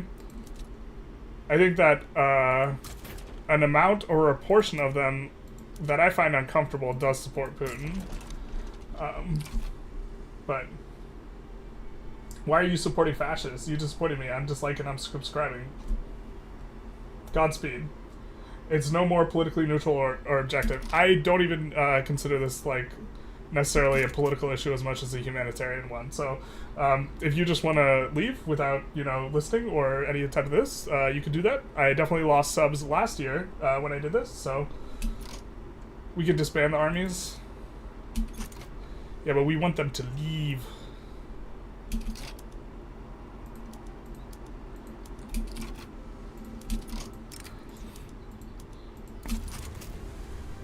We want these armies to completely leave so that we can land and try and push. And so we've gotten the dirt we need off of the UK. We really should have had war reps. This is like so... This is going to be so much weaker than... Had we done it the correct way? Okay, so we currently don't have any demand for that coal, so we're actually going to turn on the gas streetlights, which is going to be nice for us. Very strong PM. I'm a Putin fan? Yeah, I'm not a Putin fan. This is maybe, if you're a Putin fan, this is maybe not going to be the ideal stream for you. Ruskov. Or maybe you're going to change your opinion, but we're just going to be dragging Putin most of this stream. Putin has done nothing to make his people suffer. Yeah, basically. I want to highlight the religious conflict that's going on. The Orthodox Church of Ukraine is divided into the one subordinated to the Russian Patriarch and the one that wants to go something like this. Hart Ruskov. Yeah, I mean, like, you can also make an evaluation of me independent of my political opinion, but, like, yeah. Thank you, Rusakov. But just to be very clear, as clear as possible, we're just ripping on Putin this stream, so... Annual denazification of Generalist viewer base. You didn't lose anything by dropping, yeah.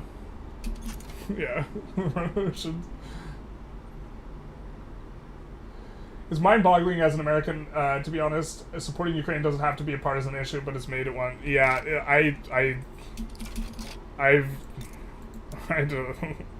it's crazy to me that this is like a partisan issue. Okay, so now we just get in there and take it all. I miss the hawkish Republicans of yesteryear. Now the Republicans are very isolationist. You know, in terms of a just conflict to be involved in, I think the Ukrainian conflict is the most just conflict that the U.S. has been involved in since I have been old enough to be aware of what's going on. Like, you know what I mean? Like, how do the humanitarian concerns compare between the Ukraine-Russian war and the Israel-Palestine conflict? So I think Putin's in the total wrong invading Ukraine. I think that Israel is not in the wrong going into the Gaza Strip. I think the way they are doing it is demonstrates like a lack of caring at all about human life, or Palestinian life rather. And so I find that this is extremely problematic. But I think that the discussion regarding what's going on in Israel and Palestine is much less clear-cut than like the discussion of what's going on in Ukraine. Because enormous segments of the population on both sides in Israel and Palestine absolutely hate and want zero compromise. And by enormous proportions, I don't mean more than 50%, but an amount that's so high that it makes, you know, finding a legitimate solution very difficult. I think the people who talk about a two-state solution don't really have a full appreciation of, like, the background. And so, like, I would rather the IDF not be killing as many Israel, and not be killing as many Palestinians. And also, I want Hamas to not be in there. And so, like, I don't even know, like, bring back Shady Lamau, basically. There's a recent poll showing that most Republicans support Ukraine. It's only the leadership which is waffling. Yeah, that might be fair. For me, the most important issue in the United States is getting money out of politics, and it's, like, not even close. Man, we really should have taken war reps off of the UK. This would have been so much better for us if we had taken war reps. Alright, we have finished lathes, so we're going to come in here on Atmo engine, and then go mechanical tools into railways, I think.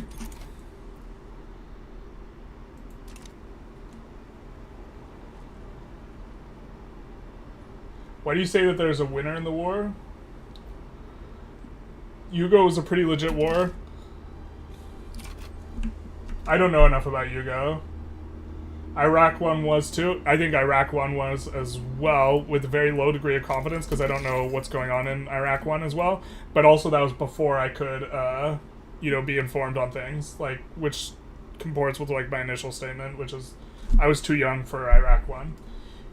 Ruskov says, I don't take offense, I value your opinion in any case. I appreciate that. I also think being able to have discourse with people you disagree with is an important thing.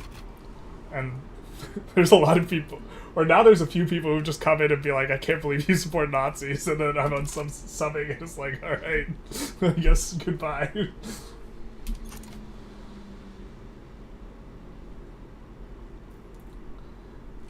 It's a shame that Egypt doesn't want to let the Gaza refugees in.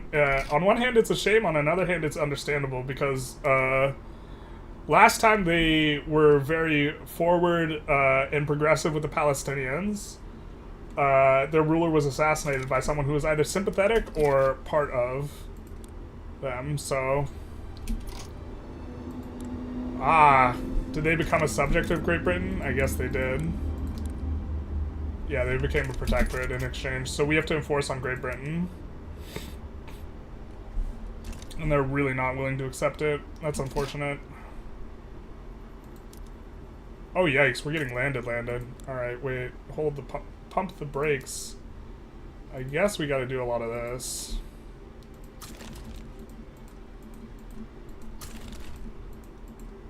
We're just gonna max it out, because this is gonna be... I think we're gonna be in for a time. Really wish we... God, this war is so stupid. It's so stupid that we can't enforce on free stat in this scenario here. Let's also give them some mobilization options.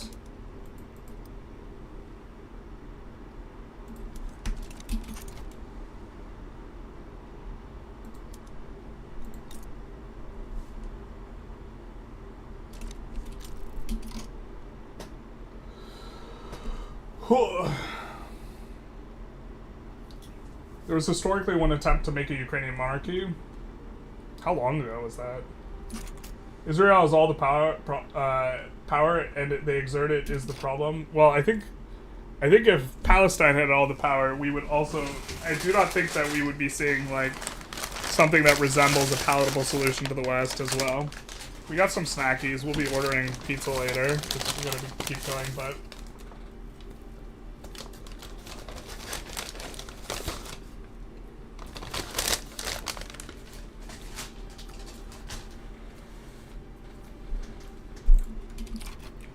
In general, I'm anti-war, though. Like, I think violence is bad.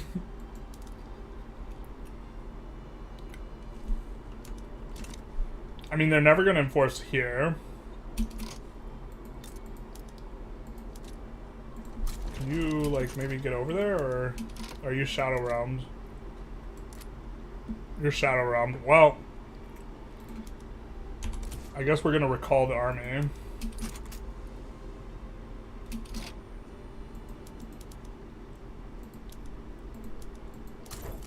Oh, did that instantly recall them? That did instantly recall them. Okay. Well, that's super good for us.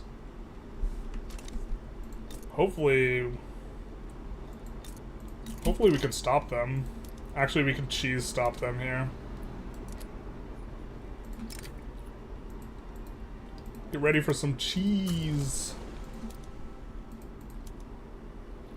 We can interrupt their naval invasion just by bringing one guy back. I don't think we can ever land them, but...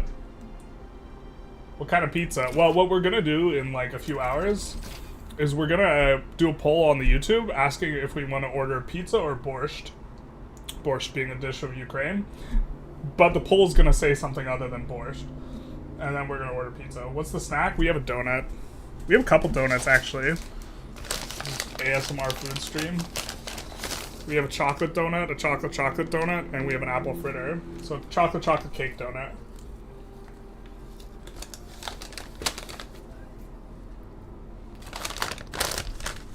Religious extremism in the Middle East causes political factions on both sides. Yeah. Well,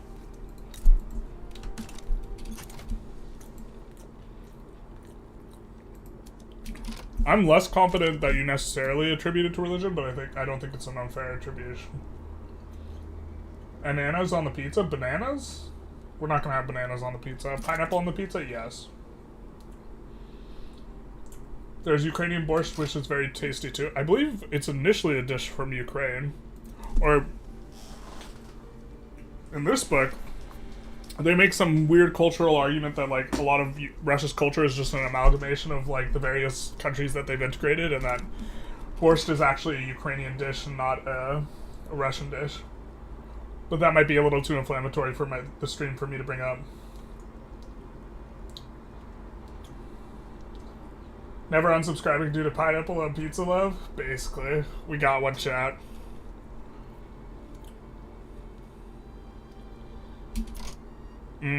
Are we getting pushed out?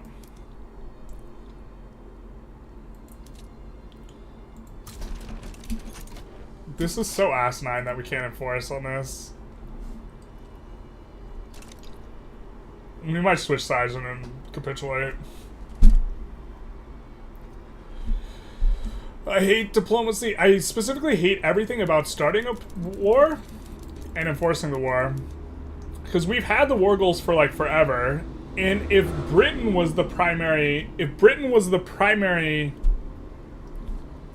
war leader, right now Orania is, Britain would have capitulated right now. But since they are secondary, they don't tick down at like the same rate. Right? Are they not ticking down at all? If they're not ticking down at all, this is like... Italians are gonna invade and kill us. Yeah, for putting pineapple on the pizza, the truth hurts. We might switch sides and cap here. This is such an asinine play pattern, man.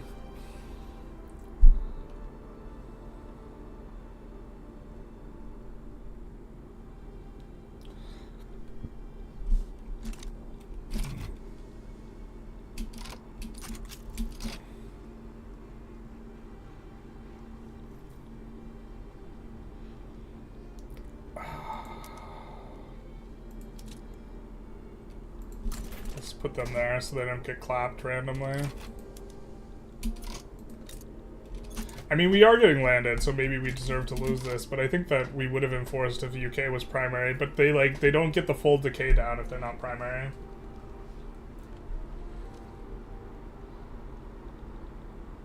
UNESCO declared Ukrainian the national dish? Wait, what is this video? Did someone link a no-no video? I said someone could link a video on corruption, but... I don't know. I'm kind of inclined to swap and cap. I really hate this, like, minus 100 but can't enforce deal. Also, UK was never supposed to have access to this in the beginning, to begin with, but somehow they got access. We might pull this. Let's pull it on the YouTubes. Alright. Swap and cap.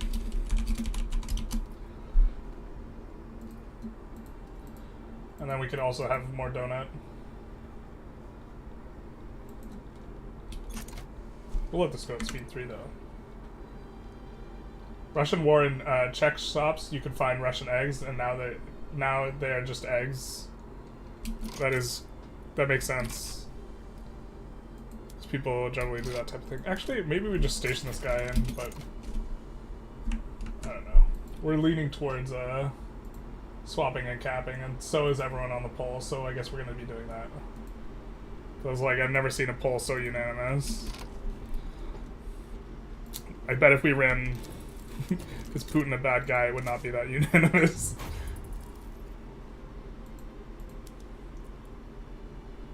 Like, look at this. It's like...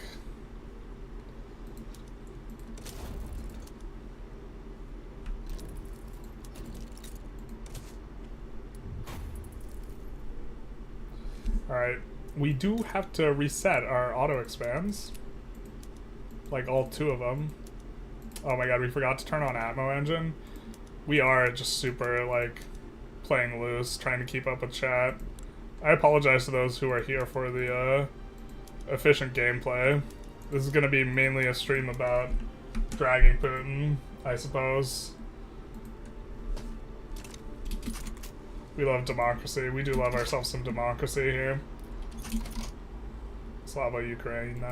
Ukraine and South Africa, it's like a bit of a problem. I think we could do this without nuking our interests, so we're going to. So we actually have a really nice colonization start. I think we can afford more construction as well. Especially because we're running like lower taxes. Yeah, let's start doing that and then upping the taxes. And then maybe we get off landed voting soon here. What was the donation goal? The donation goal was $242, but we've already smashed that. So we could take a quick look at that. Because I really didn't know what to put in the goal, but we've already raised $395, so thank you very much. We got some from I think new is Schroeder 9000. Thank you very much for the dono. We got some from the Chuck. Thank you very much for the dono. And then we got some from Anonymous, my favorite name. Anonymous always they just keep donating more and more and more. But we have raised $395, and the goal was 242 because the invasion happened on 24/2. If you live in the rest of the world, but if you live in the USA, it happened on 2/24. Like in terms of just thinking about stuff in terms of you know, how you do day, month, year, month, day, or whatever. Good to see Ukraine becoming the oppressor. Yeah. Still not. Has Putin enabled Iron Man? Why can't he just swap and cap? I think that was very much the plan with getting into Kiev. Just swap and capitulate. I think he did try and pull that one. He swapped, but he can't find the capitulate button. You know, he could just capitulate. He could do one of those. Yeah, I don't know how this all ends, but I think Putin has to die before it ends. But that's just like... I don't see a way for him to do it without losing face. I think we probably just join Russia on this. Just for them liking us more. Because we have plenty to decay down. We also, very importantly, are still... we still don't have a single subject, which is really nice. Because we can swap customs unions if we want. Although, now they're protective after fighting us. Oh well. Oop. Are we... I think we swapped back to the... Yeah, we did swap back to the game. There's just, like, significant delay on my, like, restream thing and the thing. I don't think Putin has any war goals on him, so he should just cap already. I think he might have war goals on him this time. I think that war reparations are probably in the thing. If you hate aggressive invasion so much, then why did you dislike the war between Israel? Then do you also dislike the war between Israel and Palestine? The war between Israel and Palestine is complicated because in my mind, there's been an ongoing conflict for 70 years or 80 years. And so I wouldn't necessarily call it like a new war. I don't like that innocent people are dying. I think that more innocent people die if Hamas is just allowed to continue. I also think that, like... I don't know how all that gets resolved, because a ton of Israelis really hate Palestinians, full stop, and a ton of Palestinians really hate Israelis, full stop. And so, like, the guy who wanted to unilaterally evacuate the West Bank, the Israeli leader who was responsible for this, and also wanted to, or sorry, he unilaterally evacuated or pulled out of Gaza, and then also was talking about leaving the West Bank. He was assassinated, not by a Palestinian, but by an Israeli. So, like, because he was doing that, so, like, there's huge segments of the population that, like, so I don't know how you end the conflict, really.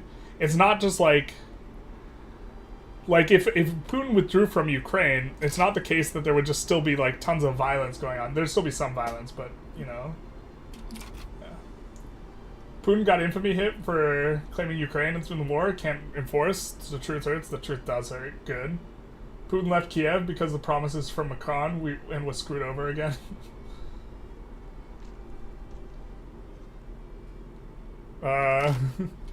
I think Putin was forced out of Kiev, but...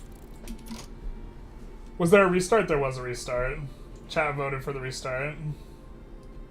Top five most best ones.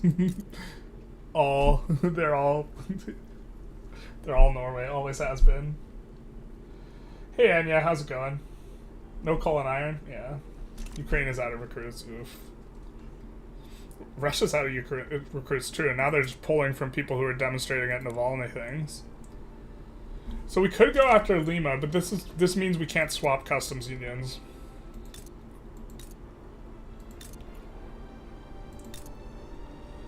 This means we're stuck in Russia's customs union, which actually, so it's better for us long term, but with the plan of going after Russia, and we're gonna have to get on that sometime soonish, maybe we don't actually want to be in that customs union.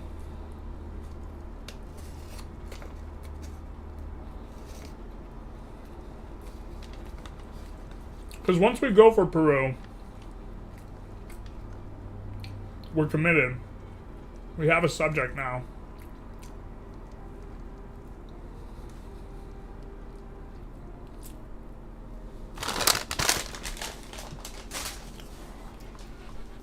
So,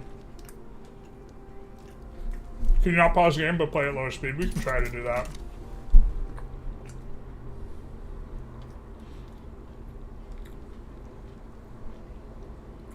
We're already making a ton of mistakes, but that's okay.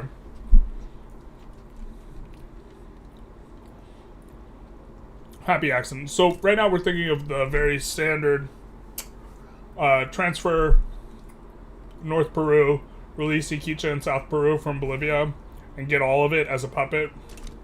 This war is super, super, super efficient. And this is what we're thinking of.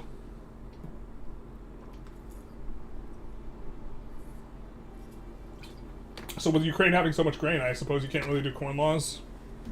Oh, this is... Well, we can't do corn laws inside of a customs union, but... we might be able to force corn laws. Maybe we're supposed to do this? That's a good shout. You can annex Peru immediately? Yes, but we would have trouble landing them, so we wouldn't. But you can. Will you be restoring Rome as Ukraine this run? No, Slava Ukraina. Return Bessarabia to Moldova, you oppressor. This is fair. This is fair.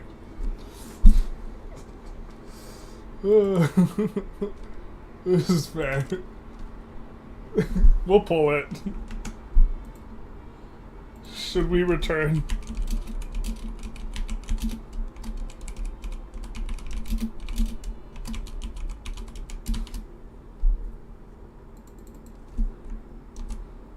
We will pull it on the YouTubes.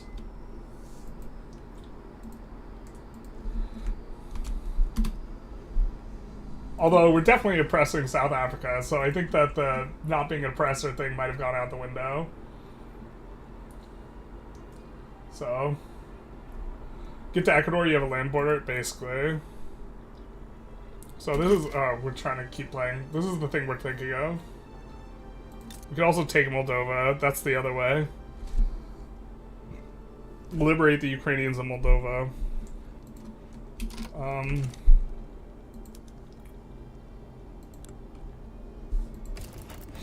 I don't think we could help Dagestan. Return, we can have Big Tono saying return Bessarabia to Moldova, you oppressor. What is RON? What currency is that? But we got some upvotes on that.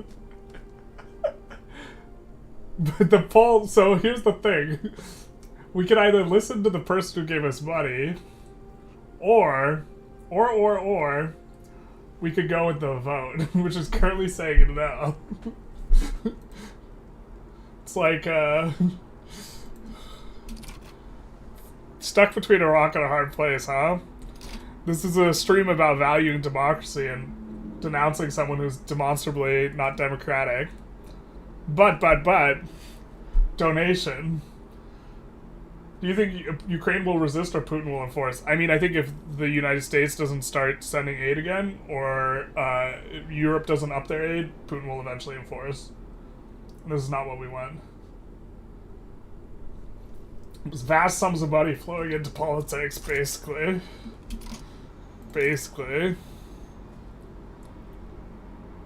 Alternatively, if we take Moldova, isn't this kind of like returning it to them?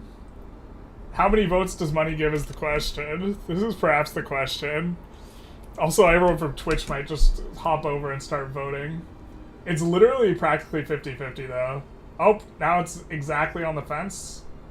It's exactly even. Perfectly balanced with 66 votes. As all things should be. So maybe we return it. We'll let the dono be the...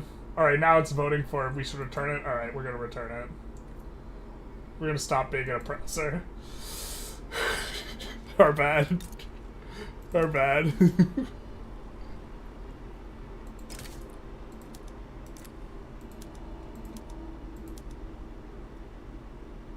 We can't even demand an obligation.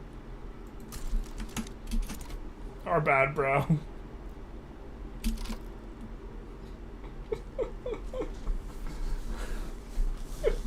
We might subjugate them later, but but for now, Moldovas looking a little freer. I don't know if we're supposed to leave their customs union. That sucks. We're gonna take a huge relation hit when we do.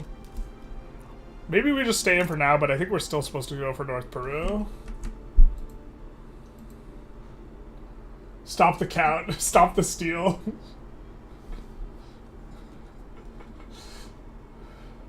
More things should be settled over the our bad dog clause. Alright, we're gonna take a save for this to hope our pie doesn't get thumped, because I don't think we can land if UK comes in. The money wins again. The people won again. What do you mean? The vote was at 51% for returning the state. You can ask some of the people who have donated, though. I generally am not violating democracy for the sake of the donation, which is almost certainly bad for me in the long term, but I think we can do this, so we're gonna go for it. Or it's bad for me if I want to make money, but, like, it's also not even out of a sense of obligation. It's just, like, stylistically I like doing things democratically. There's no, like, sense... I'm not, like, morally obligated in any way to, like, do something because of a vote, right? Liberate Norway, we've been impressed. I'm not sure if we do the Liberate Norway. I think we're more likely to liberate Finland.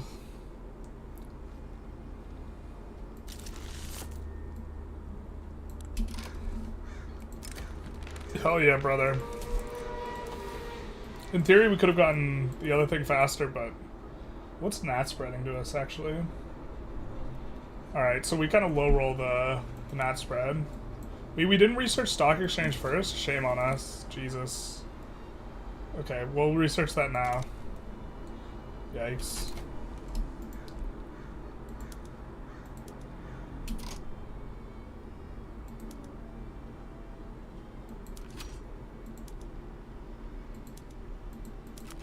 You almost certainly want to make one of those primary. We'll see if we can sway Brazil and then make one of those primary, so they're unlikely to back down. But if we got a front with Brazil, that'd be super nice.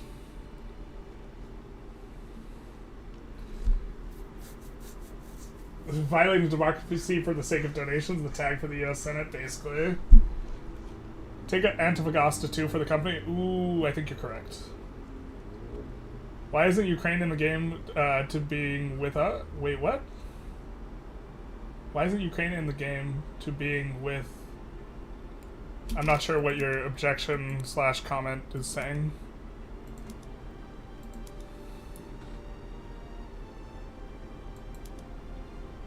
Bolivian Mato Grosso. Okay, so now we're going to put in Conquer Antofagasta as well. And then we're going to make both of these primary. Because making Antofagasta primary costs us infamy. But with all these primary, they're very unlikely to just back down.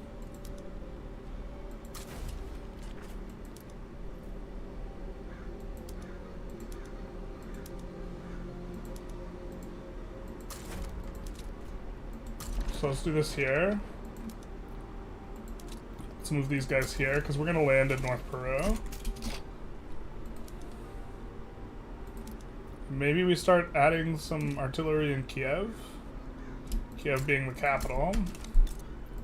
Also, I think we're gonna put in an arms industry, and a artillery foundry. I hate how artillery late game gets completely obsoleted by the time you go tanks. I hate that tanks don't use any artillery. What's your ethnicity ancestry? So I'm a quarter Armenian, I'm a quarter Mexican, but it's like more Spanish Mexican. I'm a quarter German, I'm an 8th English, and I'm an 8th Welsh.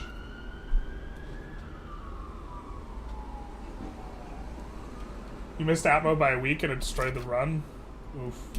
You own Brazil, or are they allies? No, they're not allies, but they have a claim on Mato Grosso, so they're much more willing to side in. So they're fearful, but I don't think they back down. If we get a quarter of the infamy from Antofagasta, this is also not the end of the world if they just decide to back down off this, so it's probably okay. I think that this is our Shadow Realm army,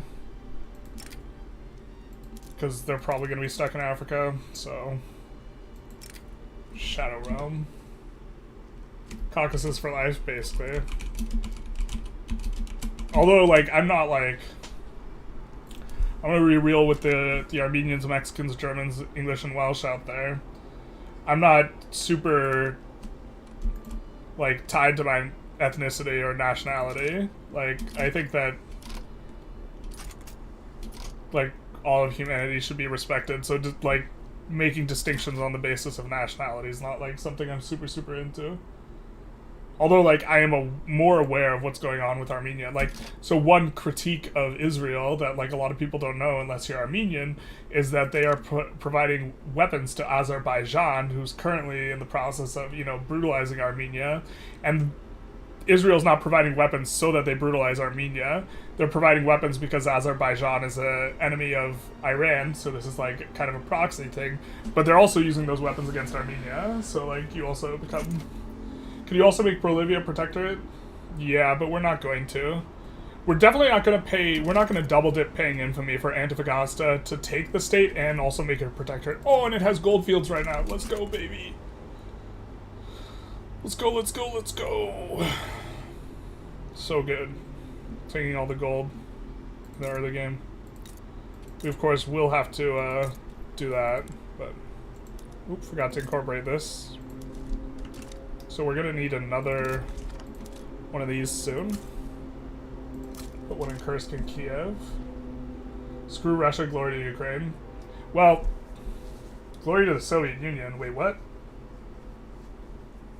Your handle is literally down with the Imperialists. What are you on about? Can I still say I have Russian, Hungarian? You can say whatever you want, man.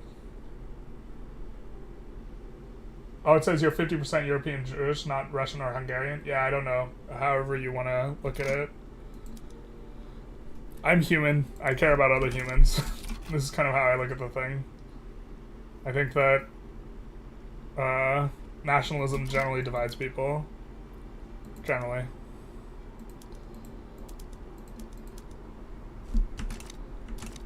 Not like categorically, but kind of close. Probably gonna land in Lima. If I recall correctly, that's the place with the best combat width, so... Hey, Michael. Hello to Poland.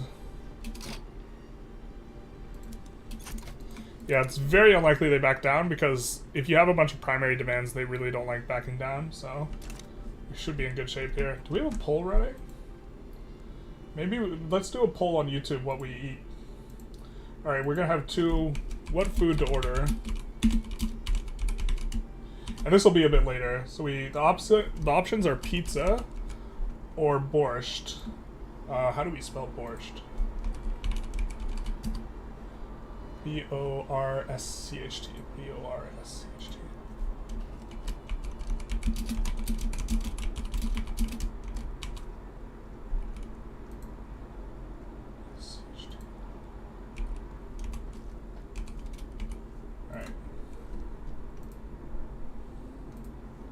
Pizza or borscht, those are the two options. What's your favorite country in the world, and why is it Poland? I do not have a favorite country. Although I come from the United States. I think the United States gets a lot of things wrong, but, like, also, I hate the liberals who are like, they categorically just hyper hate on the U.S. like reflexively, and are not. I do not think critically about comparing the United States accurately to like other countries in the world. Chipotle. Favorite country.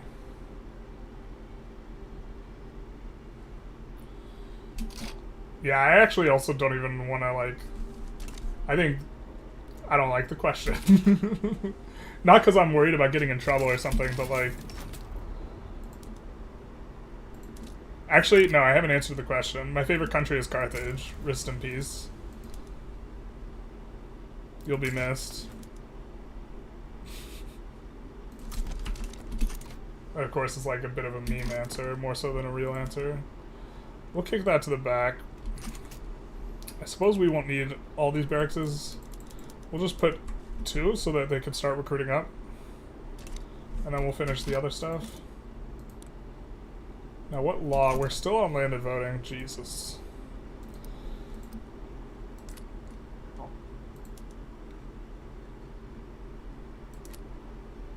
think we're on auto expand on this? No, we're not. Oh, the auto expand got nuked. In what part of the US do I reside? Southern California. Why not eat actual borscht? I do not know of a place I can order borscht, and I'm not going to eat borscht in my room. Can you imagine spilling borscht on the carpet? No, not a Carthage fan. Yeah, this is how I lose the most subs. Saying I'm a Carthage fan. This is the real way to lose subs. Carthago delenda est. Oh, I forget what delenda means. FSB might be at the door instead of the delivery guy. That's a risk I'm willing to take. Carthage was done dirty, yeah.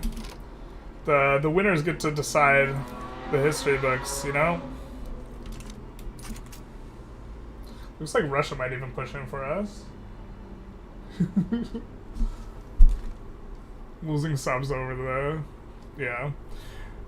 Oh, also, for those of you who have arrived late, we are raising money for Project Hope, specifically the relief for Ukraine, and that is what the QR code is about. It's also in my bio for Twitch and in the description for YouTube. And we're approaching our Putin dragging every hour on the hour in 9 minutes. When politics boils down to football hooliganism, interesting. It means Carthage must be destroyed? That's what I thought it meant. I actually have a book titled When Carthage Must Be Destroyed. It's like an entire history of Carthage. I liked it quite a bit. Except for the part where Carthage got destroyed. I wasn't a fan of that. Maybe we shouldn't even be floating here. Maybe we should be using the authority. I mean, the Industrialists are starting to come out of their shells. And they've been doing just fine. Do we have another place with iron? Not another place with iron coal, so it might just be Luhansk for a while, to be honest. What are we researching? I think we're researching the tools. No, stock exchange. Is this even right? This has to be right, but it just hurts so bad. Oh, mistakes were made. I'm not even sure if we go water tube over Bessemer. I guess we don't have access to a company yet, so we go water tube. Bessemer, of course, is unlocking our better company. So, are you planning on doing a Moroccan run in the near future? No. Also not ruling out a Moroccan run, we're just not, like, planning it.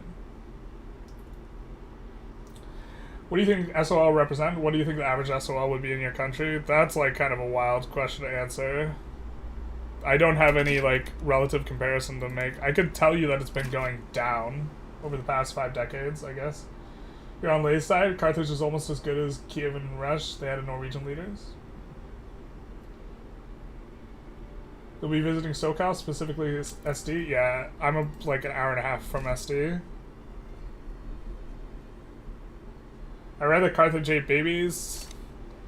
It's a little bit more complicated, but they weren't exactly the best on the baby sacrificing front. So, it's like not as bad as it sounds, but it's still like, in modern times it's unsavory.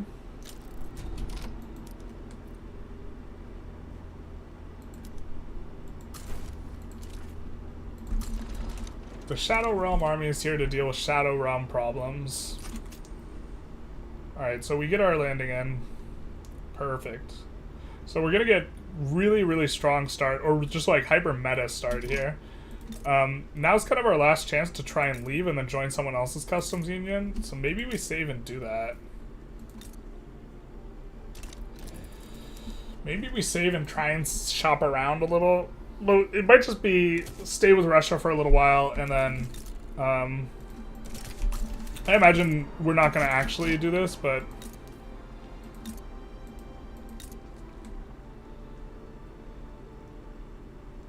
oh, we have to be cordial. We're not anywhere near cordial. Rough. Rough, rough, rough.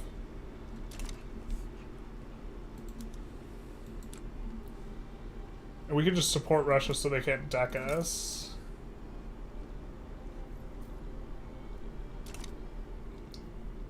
They're taking Circassia, though. That's kind of awkward. Once they incorporate it, they'll really want to take our land. I think we just load and we just look to acquire a power base. Baby sacrifice speedrun, any percent. Yeah, Carthage would win that. It's a little more complicated than that, but like, maybe I'm just a Carthage apologist. Sadly, he's bashing Putin on the wrong topics. I don't dislike Putin for his social and conservative views. I like that he came to liberate Russians in Ukraine, though. I don't think he came to liberate them. I think he came to conquer them, but yeah.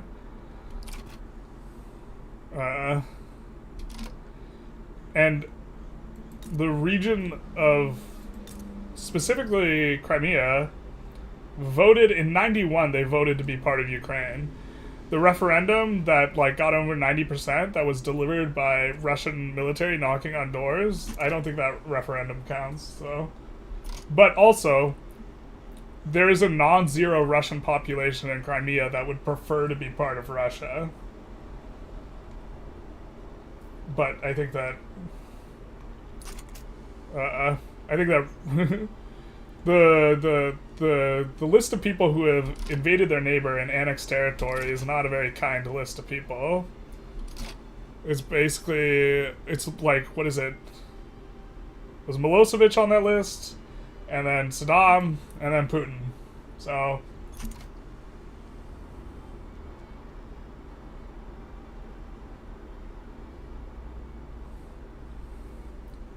they could have just left Ukraine as like kind of glosses over like some of the issue, but like also the majority of people in Crimea wanted to be part of Ukraine when they like voted on it, like in 91. And the referendum where 97% of them, like under duress, voted to be part of Russia doesn't count. Eat babies not that bad, Generalist 2024. They didn't eat the babies, they sacrificed the babies, if I recall correctly. A majority of the Ukrainian government is Russian speaking. I mean, just because you speak Russian doesn't mean that Russia should annex you. I don't know.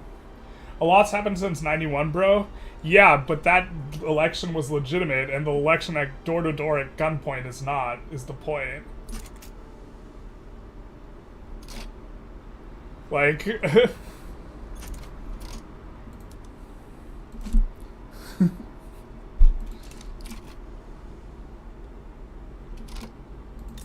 Also, sending in a bunch of people to vote in a particular way is also, like, problematic. Which is, like, part of what they did. Or, well, I mean, they just sent in troops. On vacation. Civilians on vacation. Russian language is banned in Ukraine since Euromaidan coup, and interesting. I don't know if banned in Ukraine correctly covers what's going on, or like not spoken in by public officials is a different thing. Some Belgians speak French. France must annex Belgium. Yeah, we got bad news from the Swiss, huh? Because what they have, don't they have Italian, German, and French speaking? I guess it's time to annex all of them. So, oh, looks like they're getting dusted. Who's on the front currently?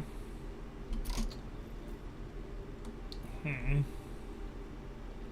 think we don't want to necessarily advance with this many guys. But we'll also set this guy to advance.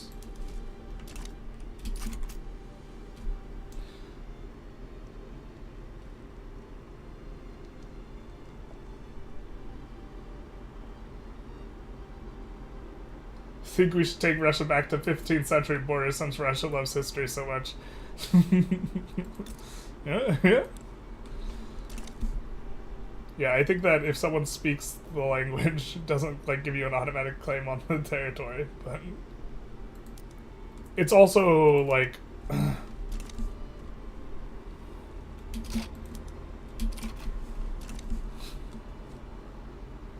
it's not a zero substance objection. So to that extent, I agree. But I think that is pretext. I think that, widely speaking, Putin's behavior is based on pretext. Russian language is not banned in Ukraine. Well, yeah. Nobody banned Russian language in Ukraine. Yeah, so 1122 is from Ukraine, so I would trust the Ukrainian to know what language is banned in his country. So we might be hearing a little bit of some propaganda stuff coming through. But it's time. It's the hour. So the hour is here. The hour, of course, being time to rip on Putin a little bit with our presentation thing. So we are going to, by rip on Putin, we mean kind of rip on Clinton and Bush. The lost decade or forgetting the Cold War. So big thrust of, kind of Putin's book, and this is kind of a thrust that I think is important, at least for my U.S. viewers, is that largely complacency from the U.S. Can be, or part of Putin's rise, can be attributed to complacency and engagement from the United States. So this is what this section of the book is about. We're kind of going chapter by chapter, but we have the winners of the Cold War stopped taking it seriously, and recurring theme of looking back less and thinking of Putin less. And so this kind of happened with Bush 1, who Bush 1 kind of wanted to be a little bit more hardline. Bush 1 also wanted to be more hardline on Israel, and then Clinton ran from the right on the subject of Israel, against Bush 1, and then beat Bush 1. But he was like, it's the economy, stupid, and like that these Cold War lines and stuff are over. Victory in the Cold War provided the United States and the rest of the free world with ideological supremacy. This all seemed obvious and inevitable today, but the ideology of communism was a serious challenge for many decades during the war. If the United States doesn't lead, there will be no leadership. It is our great challenge to learn from the bloodiest history and century. If we fail to live up to our responsibilities, and this is from Bush, but Bush at the wrong time, if we shirk the role which only we can assume, if we retreat from our obligation in the world into indifference, we will one day pay the highest price again for our neglect and short-sightedness. And of course, Kasparov being kind of sarcastic, bravo, the passage is exactly what we want, except Bush didn't do this in office, he did it after the fact with his book. So we have that.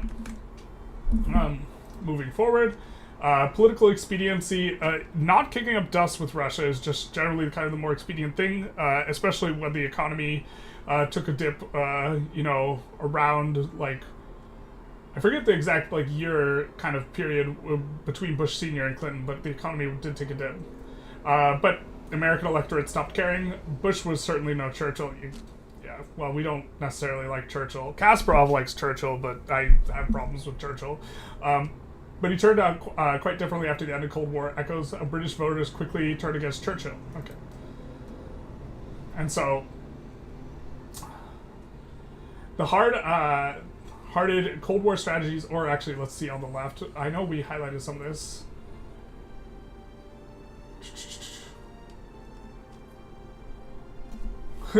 We see some bit about intervening in Kosovo.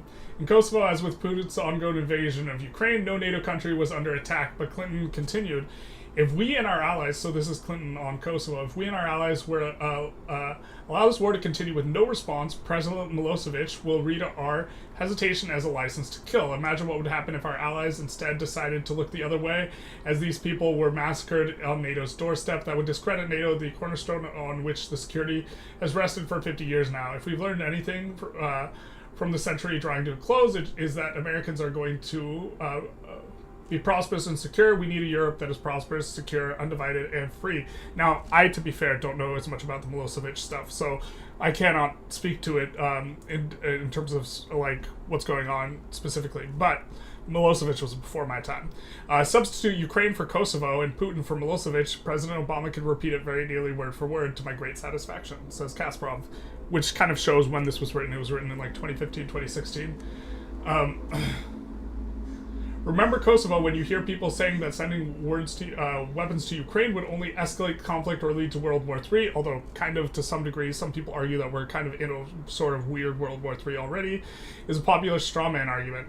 The hard-hearted Cold War strategies of isolationism and containment gave way to engagement and overabundance of caution. So the U.S. never wanted to intervene in anything, which is why we didn't do anything when Georgia happened. In 2014, we only did sanctions and refused to provide any sort of military aid. And now in 2022, we're finally providing military aid, except we stopped.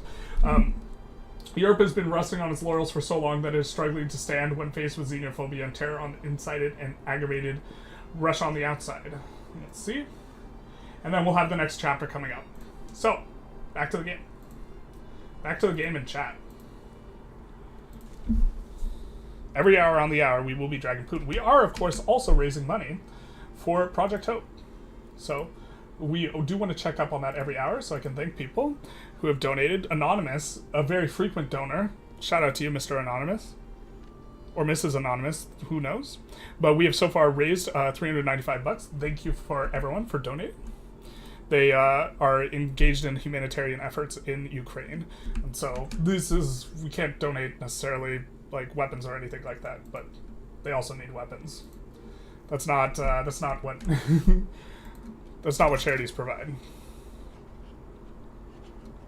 So we will get everything back and going.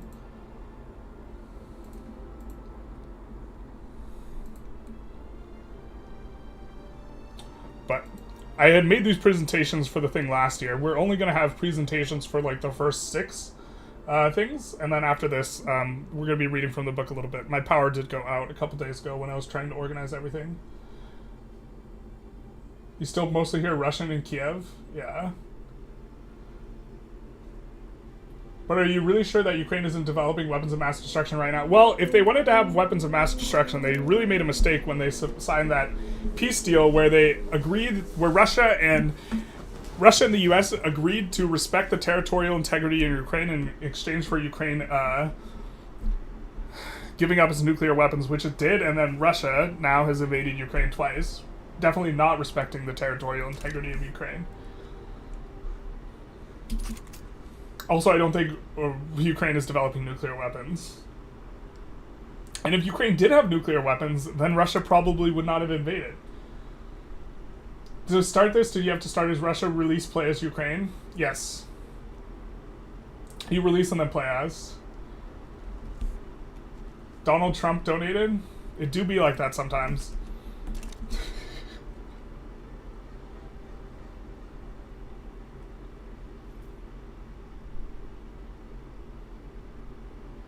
Well, they need a lot of weapons of a single type, not the hodgepodge of mess of varying equipment spread across 5 decades. Yeah, this is a bit of a problem. I mean, Europe needs to...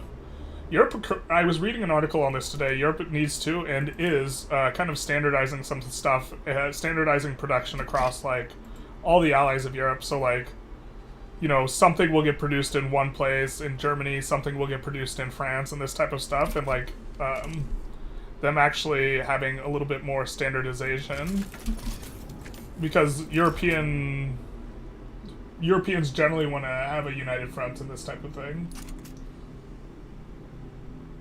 September 2018, the Lviv Oblast Council introduced a ban on public use of Russian language cultural products. Yeah, that's a little bit more specific than banning the Russian language writ large.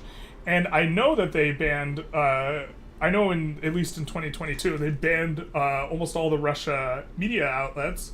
But I think the banning the Russian propaganda, I don't think is a problem. They don't have a free and fair media, and so if you're going to ban state media, Russian state media, I don't find that problematic. But Ukraine is developing biological weapons. I mean, they're not deploying biological weapons. Ukraine does not have a history of like brutalizing, its populations, which Russia does, and so like this is just like.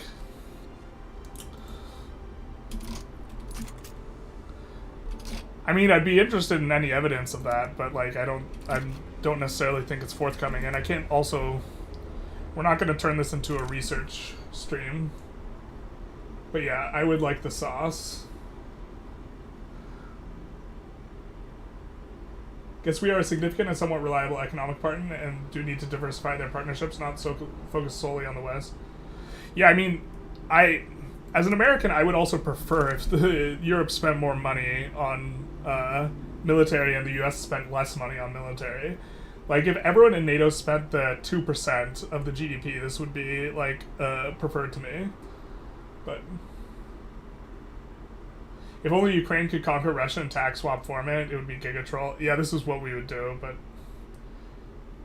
Ukraine was brutalizing people in Donetsk and Luhansk. I don't think that characterization is entirely fair. But I also think that there are people who are subject to discrimination in those regions, and this is not, like, a non-zero thing. But, like, I think that I do not think what was it, in 2003, I forget, Grozny, was it Grozny, the capital of Chechnya, or would-be Chechnya, was declared the most, like, destroyed city in the world. And when I'm talking about brutalizing of a people, I'm talking, like, Putin turning Chechnya into dust, which, like, Ukraine did not have an official policy of discriminating against, unless I'm horribly mistaken, did not have an explicit policy discriminating and brutalizing the people. Although, to be fair, I guess Russia doesn't necessarily have those explicit policies, but Russia is not even-handed. Also, I've said repeatedly that, like, I'm not here to say that Ukraine has zero problems, because they definitely, like, going into, I don't know how they would score now, but I know that, like, on metrics of corruption, they score incredibly low. And so, like, but when you say something critical about Putin and the response is, yeah, well, but Ukraine, it's like, okay, we can have a discussion about Ukraine. And, like, if I'm going to rank Ukraine in the series of non-problematic countries, I'm not necessarily going to rank it as the least problematic. But also, if we're talking about Putin, Putin is clearly grabbing territory. Like, and he's out to annex the territory. Like, what they took from Georgia is not an independent area, but it is, like, what they took from Georgia in '08 is not independent territory. It's controlled by Russia. And Russia, like, at night, what they do is they come out with their little sneaky sneakers, and they come in and they literally move the things, like, repeatedly. Americans that are watching RT are so cringe. What's RT? What?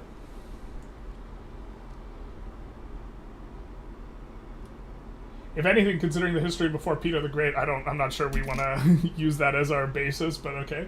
And we know Putin likes history, then Russian is a dialect of Ukrainian. Yeah.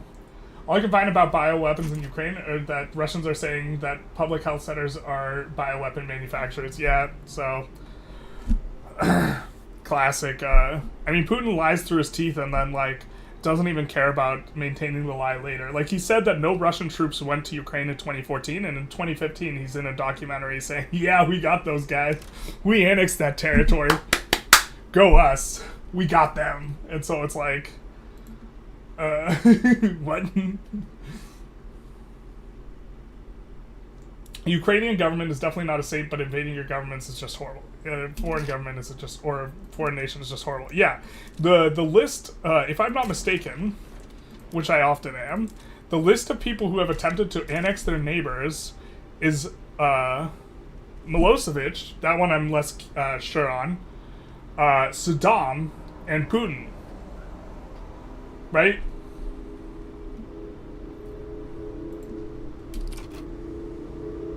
RT is the English language state broadcaster. Oh, Russian state media? Yeah. Yeah, I mean, like, look, like, people in the U.S. argue about, like, the deep state or whatever, or Biden controlling the media. You want to see media control. You want to talk about media control. I hate when, like, the media, like, the #1 rated show, I think, is on Fox, or maybe it's not anymore, and then the #2 rated is, like, diametrically opposed to it on MSNBC, except they're both corporate hacks, so in the sense that, you know, both media companies are corporate sellouts, I guess, but, like, they're not towing the line of, like, one party or the other. And it's like, meanwhile, Russia has bioweapons. Yeah, well, like, the nukes are probably the bigger problem, but yeah.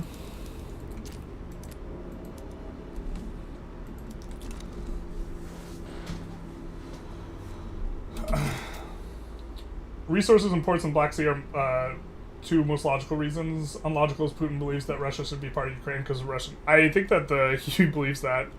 I mean, very early on, like, he just, like, was ranting, like, as when the invasion started, I remember, like, a speech where he, like, Ukraine belongs to Lenin, and you're just like, Jesus, dude. Holy shit. The fact that people could excuse Putin for Poland started World War II by not capitulating rhetoric is crazy, yeah. Exactly, but the way that people excuse it is by changing the subject. Like, so, like, they just go, yeah, but Ukraine is, like, Nazis, and it's like, you have to be able to, like, evaluate the things, like, separately. I'm not trying to, like, yeah, I've said this a bunch, but it's not, like, a wholesale defense categorically of everything that Ukraine has done to say that it should not be invaded. Like, countries that have done stuff wrong should not automatically be invaded. That's, like, the most, like, crazy thing ever. What do I think of Colbert? I liked him, like, back in the day. Now I think he's gone, like, a little bit, like, far into Leftsville for me. They aren't diametrically opposed on war or pretty much anything else of substance. What are you talking about? Like, the left is, like, Russia, or sorry, not Russia. The left in the United States thinks that there should be an immediate ceasefire. The right in Palestine and is regarding Palestine and Israel, and the right thinks that the IDF should get to pursue Hamas more. Right, for the most part. So what do you mean that they aren't opposed on war? Like, that's like, and that's just that conflict. But on top of that, like, a bunch of Russians are waffling, or not Russians, a bunch of Republicans, they both start with R, sorry. A bunch of Republicans are waffling on sending aid to Ukraine, and the Democrats are fairly united. And so, like, the notion that the two media outlets, like, the media of the left, like, largely pushes there should be an immediate ceasefire, while the media on the right says that, hey, they need to get rid of Hamas. This is, like, an exact perfect example of, like, they're actually different in the two media, like, organizations. Colbert used to be great, now he's peak shitlib. Yeah, I don't have a super strong opinion because I don't watch enough of him to have a strong opinion, but Dad actually believes Ukrainian casualties are Zelensky's fault because he didn't surrender immediately. Yeah, well, I mean, you can extend that type of logic to, like, World War II. I guess all the casualties are the West's fault because they didn't capitulate to Hitler. Insane. Russia belongs to Genghis Khan based on the history. Yeah.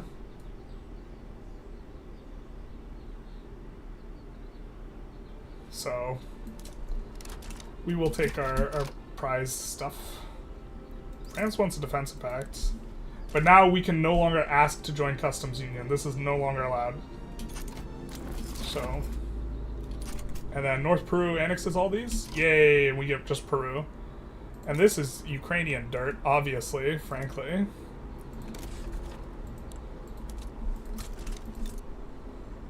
So those gold mines will help us out quite a bit. And then we're soon gonna have this. So that'll be nice, nice. Big nice. And so if we got independent, we can maybe do coin laws. I don't think we're doing coin laws other than that. But let's take a look at our agitators.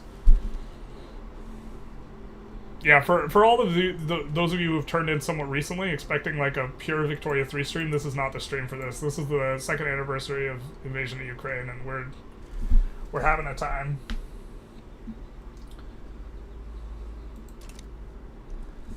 Right media is decently split on supporting the war on Israel. Is this right? Interesting.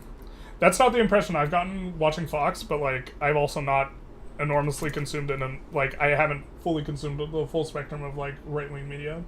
The left hates IDF, the right loves IDF, the far right loves Hamas. Interesting. I'm not sure I agree with that, but like the entire point I'm trying to make though is like fits in line with that, which is that there's an independent media in the West, and also you like the media on the right drags the shit out of Biden. Like you think that Biden's controlling the media? Yeah. Wait for left? Nah, man, that's me. Colbert's just an establishment liberal. Center right, to be honest. Well, it depends on what your frame of reference is. Everyone in the United States is kind of conservative, right?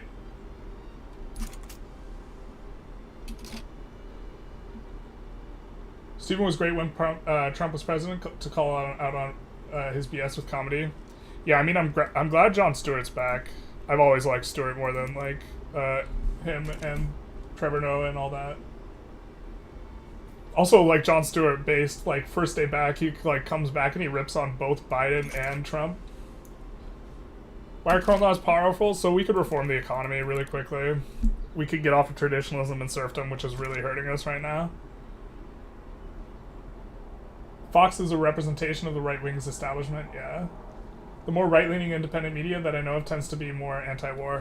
Interesting.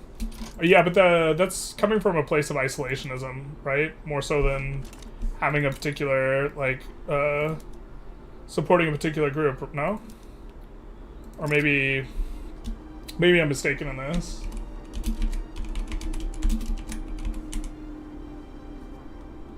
But I think that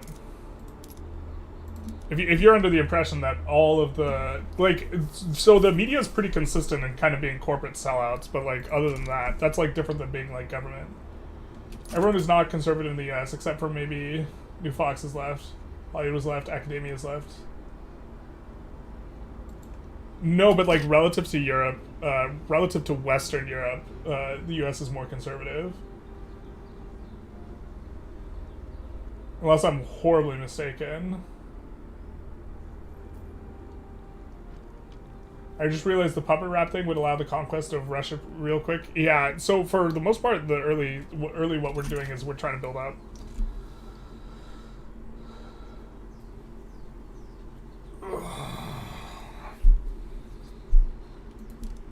I generally prefer not to call, like, people fascists, though, unless they're, like, really fascist, because I think it takes a lot of meaning out of the word.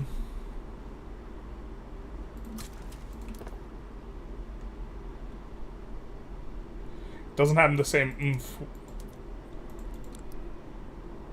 It's like crying wolf to some degree. Did we really never swap butchering tools? Well, we'll swap now. Ugh. Yikes.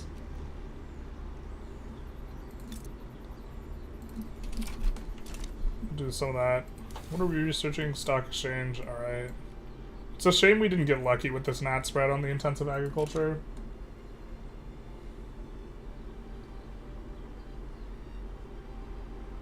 I think we have a lot of Europeans saying that Hollywood's not left, right? Is that the Europeans who are objecting to the characterization of left? Sometimes Stewart is great, but other times Mask really falls off. He's really good at selling the establishment narrative. What are you talking about? Bro, he ripped on... Like, he definitely didn't sell the establishment narrative during COVID. Like, he was pro the opinion that it was, like, escaped from the lab while the establishment was trying to say it was not lab. I mean, I guess I don't have an enormous frame of reference for Stewart's work. Oh, did we get isolated bugged? What's going on here?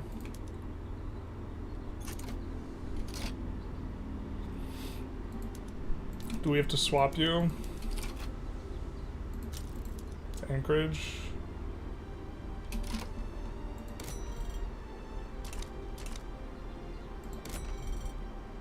Oh, it's just all bugged out. What the hell?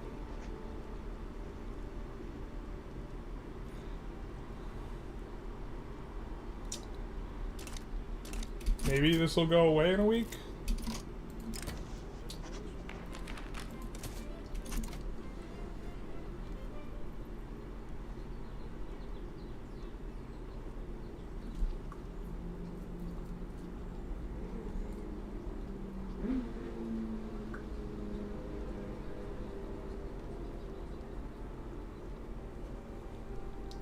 Get some Bernie Sanders comments. Stewart just shits on everyone. That's kind of my opinion. Disney is not the left. I think you could... So, in particular with companies, I think you could argue that they're more corporate sellouts than, like, or profiteering, or profit-oriented. American conservatives call Biden a communist? Yeah. Biden's definitely not a communist. Diversity is good. Yeah, the second one point about the stream is like I hope that if someone has representatives that in particular are what are we gonna do about this isolationism, man? Maybe we save and reload, hope it's fixed.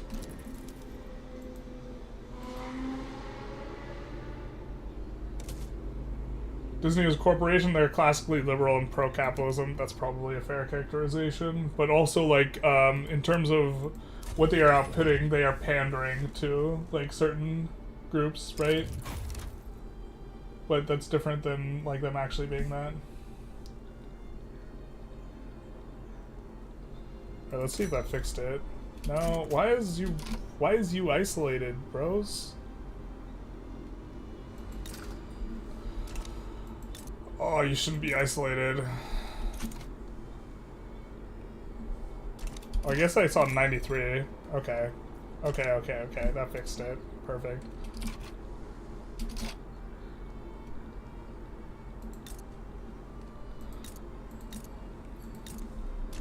We can just annex right away, too, here. I mean, they do have gold mines. How strong is Peru?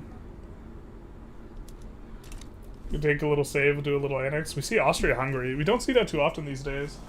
We might have to take a bathroom break in a second. Communist, you feel like communist is used as fascist just as an insult? It absolutely is.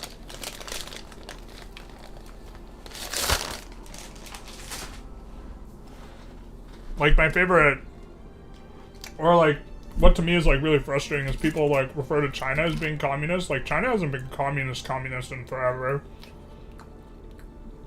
That's just the name of their party. They're like capitalist, but like a weird sort of capitalist relationship where the central government owns a bunch of firms, SEOs, or SOEs, I forget.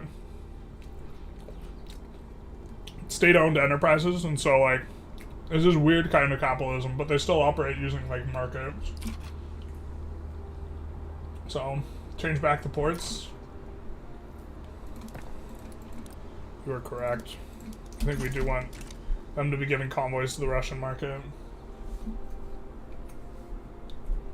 One of your representatives is Lindsey Graham. You might as well be represented by a crusty sock. Yeah, I mean, but you can write him and be like, yo, I think it's stupid that you're tying everything in on one bill. And I want you to send weapons to Ukraine. I would do this, but my reps are already, like, trying to support Ukraine, so... And to be fair, like, I mean, like, I'm not saying I'm in love with my reps, I'm just saying there. China is true capitalist. Yeah, well, I would not call them the prototypical representation of capitalism, but if you had to say that they are operating under a capitalist market or a communist market, it would definitely be capitalist. China's totalitarian. I agree that they're authoritarian. Yeah, and this is my objection to, like, them, but not their form of economy. Their form of economy is, like... They use market, like, it depends what you mean by communism, like... Do you mean that they use market... Like, they use markets, supply and demand, to determine the prices of things. Firms compete. The government just owns a lot of firms, which is a bit of strangeness. That's, like, not normal, but... the mechanism's still the same, and they just, with the government owning a bunch of firms, they just eat a bunch of efficiency in exchange for having more control, and they deem that this is worth it, and so...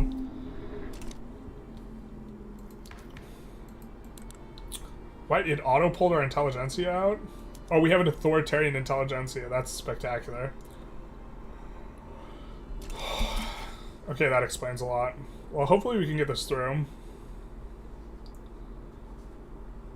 China's more interventionist? Absolutely, yeah. Man pretends to love Go Beer, but keeps a stream. Keeps saying in the stream is because UK reigns. Their form of economy pulled billions out of poverty.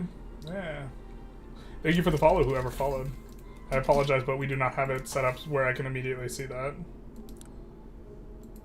And also, you'll be getting this 30 seconds late, so shout out to being late to the party. All right, so that should help us out quite a bit. Yeah. We're really gonna pop off as we get rid of some of these like negative things that affect our mapping. I got blocked. Someone got auto bopped. Yeah, apologies. I don't control the bopping. They pulled a billion out of poverty, but they didn't do it because it was nice. They did it because it's necessary to modernize and increase the wealth of those in power.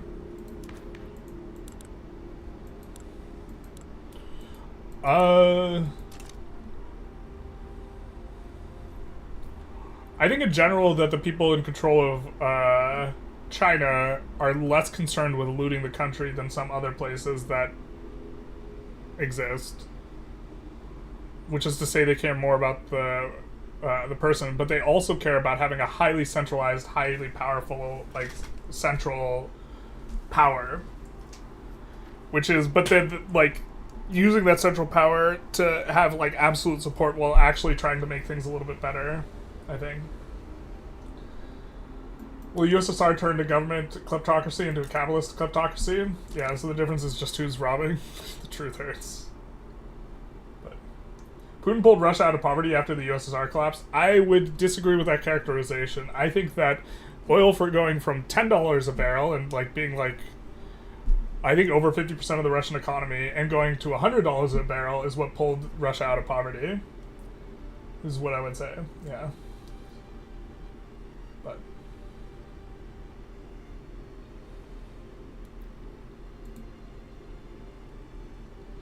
can we get it, please? 25% is a lot of percents. Hey, we got it. All right, cool. So we're gonna have an election.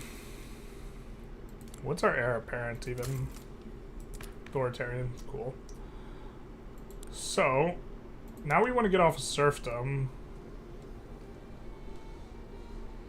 It's gonna radicalize the landowners? No, it's not. It's gonna radicalize the church to go tenant farmers. I think that's what we try and do. Maybe we wait till the end of the election. We're gonna have an election. No, we want to keep the ball rolling, huh? But maybe we put in some consumption taxes now. And stop floating so much and increase the taxes.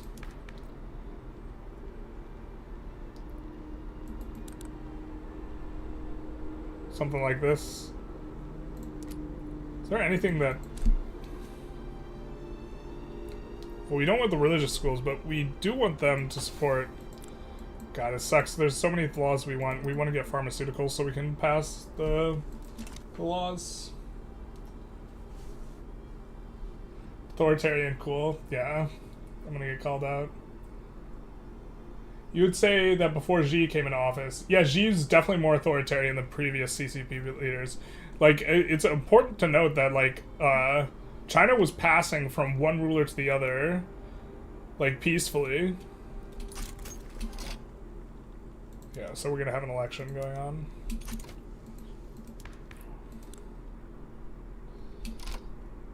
Liberal Party is actually probably gonna be pretty strong here.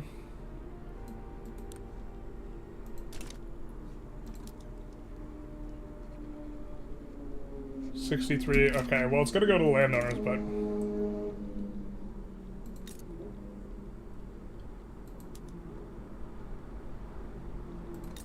See what the infra is looking like here. We still got a little bit more room for the infra. But we are starting to run into it a little bit here.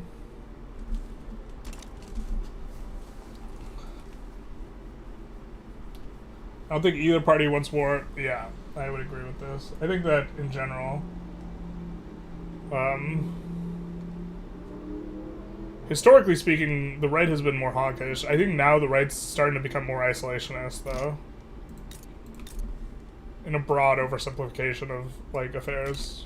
In the United States, specifically. I think we might just... Yeah, let's try and improve relations with the UK. We are going to need to have good relations with, like, a lot of these great powers in order to actually, like, rumble with Russia later, so...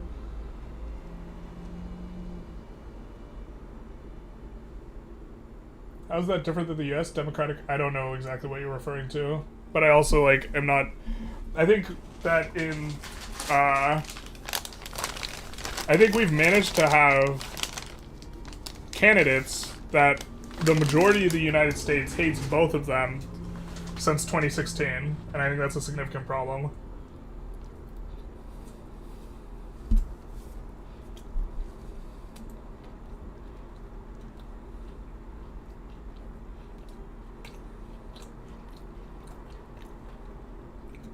You just can't give Putin any credit for making his own nation stronger. That's because I think he looted his country. But I get it. Can't betray the corporate media propagandist narratives. Bro. I'm literally criticizing, like, corporate orientation, like, 5 times in the last, like, 30 minutes. Out of fear, you'll be seen as a traitor. Bro, that's wild. If I didn't want to be seen as a traitor, or I didn't want to be seen as problematic, I would not be doing a charity stream where I know I'm going to lose subs. I'm 100% sure I lose subs today. But I raised money for Ukraine, so yeah. That was a good one. Presidential elections in the US are not democratic, was your point. I think we get really shit candidates, but then I think that the actual election itself is democratic. It's not a direct democracy, though, if that's what you're trying to say, in that we don't go with the popular vote. No private queue again? Will you play without until laissez-faire is fixed? Yes, I'm going to play without until laissez-faire is fixed. It's pretty rough.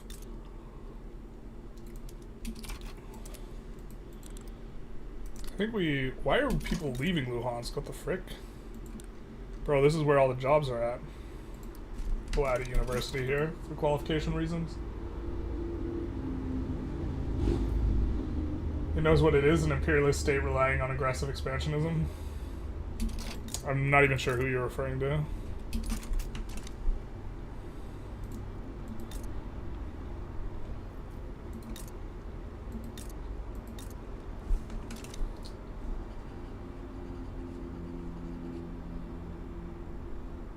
Authoritarian as an oligarchy. Not sure why Americans point fingers about authoritarianism. Bro, you don't get, like... This is like the what about thing. Like, in the United States, you can say what you want to say without worrying about getting killed and assassinated by the central government or dragged out of your bed at night. Like, right? There's freedom of speech. Speech is repressed in other countries. The countries that we've been talking about here have been Russia and China. Now, I don't know if everyone remembers what didn't happen in June of 1989, but there was something that didn't happen about political dissent, where the tanks rolled over people, and, like, thousands were killed, and the tanks rolled over the corpses just so you could shovel them down the drain, right? Because that protest was not allowed. There's nothing anywhere remotely similar to that in the United States. Like, there's overreach of police in some spots, but there's nothing like the state rolling tanks over the corpses of thousands of students. And then, like, also, the main opposition leader to the state, to whoever's in charge in, like, the United States doesn't get shot in front of the Kremlin. Like, I mean, I guess it depends what you mean by authoritarianism, but do you mean that the oligarchs have a lot of control, or do you mean, like, that there aren't human rights? Like, I have no idea what's going on in London right now. At this very moment. I've been streaming the whole day. Assange and Snowden would like to have a word. Yeah, well, again, not trying to argue that the United States is perfect. But, like, this, like, critique of Russia resulting in this, yeah, but the United States is more authoritarian than Russia narrative is, like, insane. I don't know, you're sitting suspiciously far from your window as you make that comment, afraid of something, basically. I mean, if I get killed on stream, I guess that's, like, a vibe. I mean, I guess some of you might be right then. I guess I was mistaken.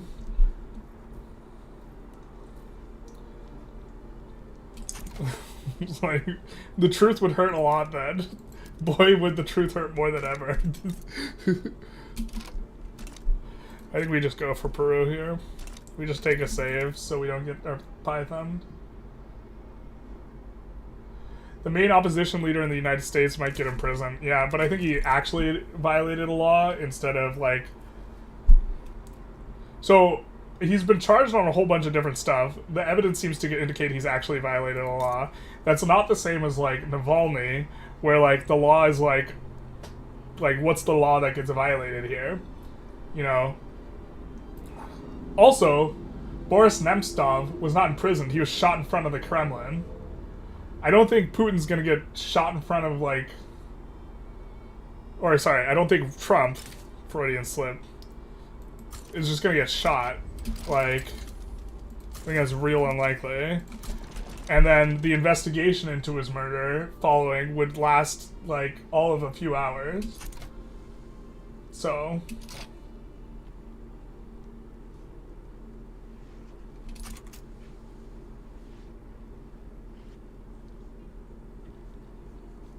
There was, during the Vietnam War protests, the National Guard opened fire on student protests. There's 100% been political violence against contrarian elements.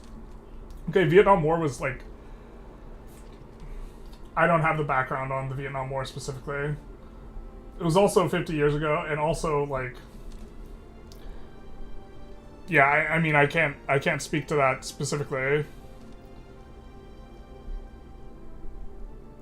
Vietnam War was a little bit removed. I guess 98, 90, or 89, or, yeah, 89 is, or was it 91? 91.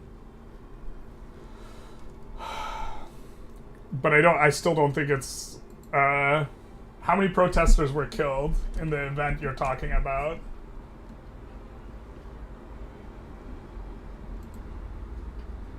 I've never seen some people get arrested for holding blank papers in the US. Exactly. This is like... Yeah. Should we run back the War and Peace joke? In Russia, also in Russia, if you are if you're critical of the war, you can get all of your assets seized right now. Like, there's a law that Putin passed for that.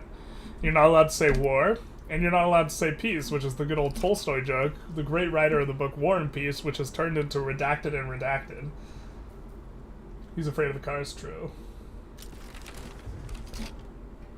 Look what they did to the January 6th unarmed protesters, bro. First of all, some of them were armed, but I agree with the characterization that it's not like they were, like, a fully, like, armed with, like, automatic weapons thing. But for the most part, the Jan 6 protesters, they broke and entered into, well, not all of them. Some of them just stayed outside. I don't have a problem with any of those guys. But they broke into a federal building and attempted to disrupt ongoing affairs. And what happened? What was the great crackdown of violence by the U.S. government? One woman was shot. It's like... Okay. Where's the great authoritarian? And she was shot while she was trespassing in a government building. So I'm curious where the massive authoritarian crackdown was there.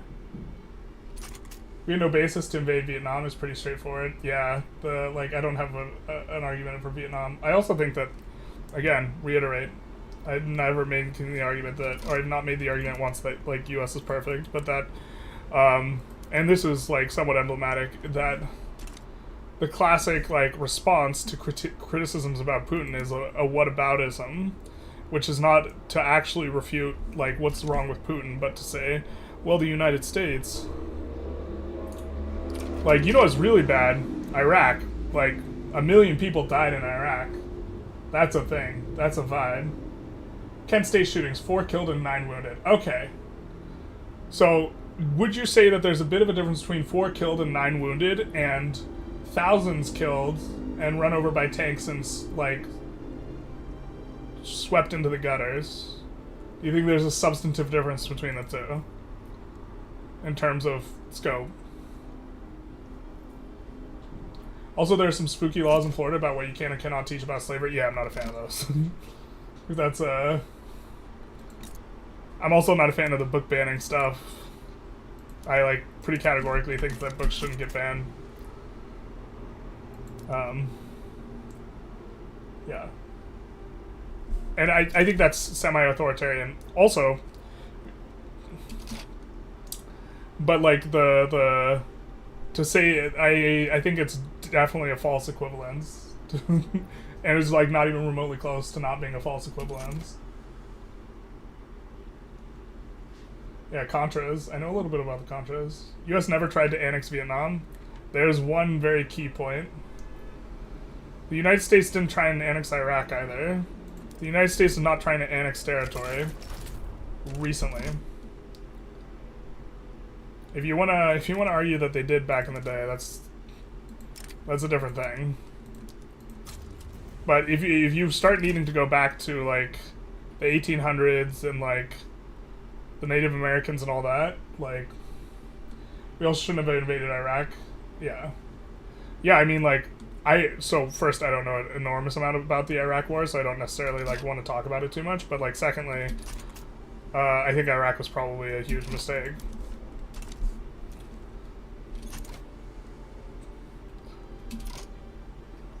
But I also think that what Putin's trying to do in Ukraine is nowhere near what he's trying to do in Iraq, because he's already demonstrated that he wants to take territory. He's already taken Crimea, like, and annexed it. He's annexed Crimea. And so it's not like he just wants to get Zelensky out of power because he thinks Zelensky's the worst. There's, like, a lot more teeth to it than that. So, you got IKEA ad mid-Russian discourse. It do be like that sometimes. Shout out to IKEA. Your APISH teacher made us do an actual reconstruction of era literacy tests. Oh, where you like, how many jelly beans are in the jar? Yeah, that's hard. Redacted and redacted pickles. I'm about to time you out. Those are forbidden words.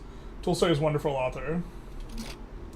Yeah, it's very amusing that it's redacted and redacted. What are your thoughts on the sickos in Alabama with IVF? You're gonna have to unpack. I'm not sure immediately what you're referring to with that one.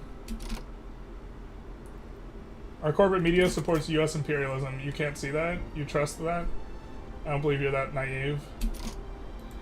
Bro, but like you're saying like, so like the corporate media during like the invasion of Iraq like supported like the invasion overall, and a lot of people supported the invasion overall like at the time, and then it was definitely good for like the corporate, like people definitely profited, like what was it, the Cheney's company or whatever, and then all the military companies, and there's like a military industrial complex problem where like they have too much sway over government. But calling it imperialist in the same like type of imperialism of annexing territories is just like absolutely wild and like not like the same. We don't imprison people for committing crimes though, not for their free speech. That's right.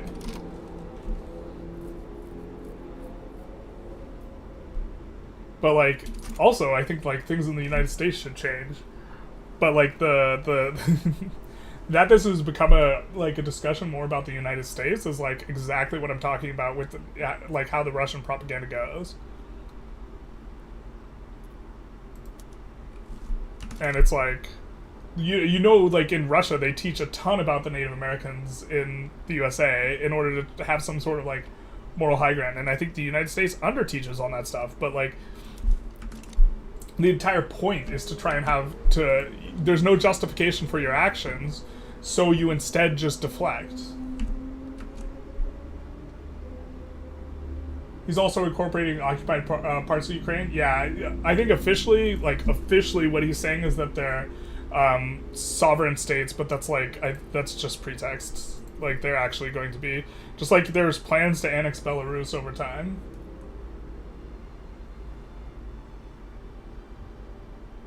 I do love how France gets no blame when they colonize Vietnam. Yeah, oof.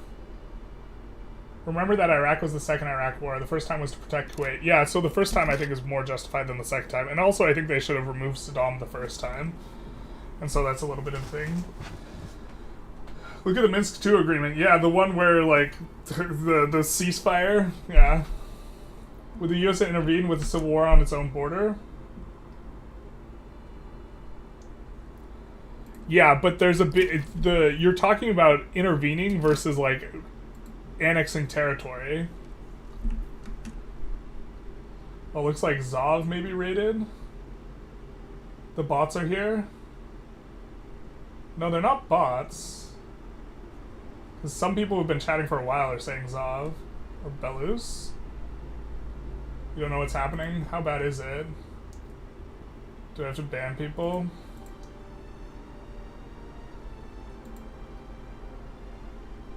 Oh, it's 2 people spamming? Yeah, so we're gonna ban you guys forever.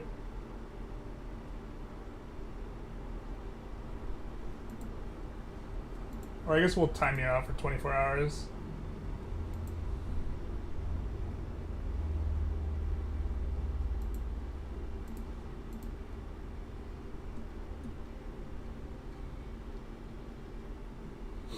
Wild.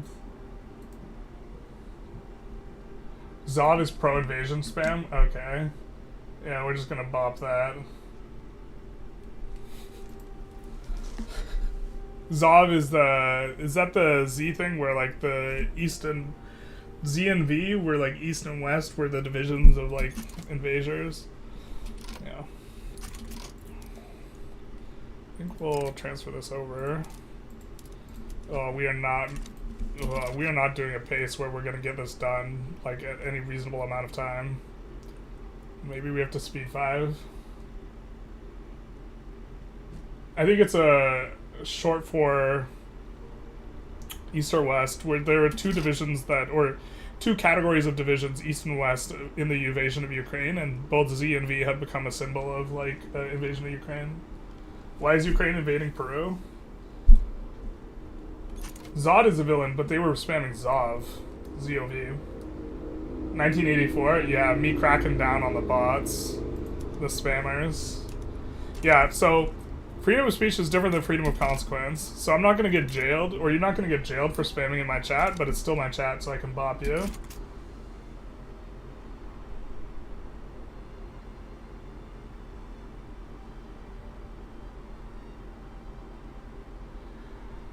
It's not just Russian bots, Michael, that are saying that we're equivalent to Russia. There are people in here saying that we're equivalent to Russia and that are typing and don't appear to be bots.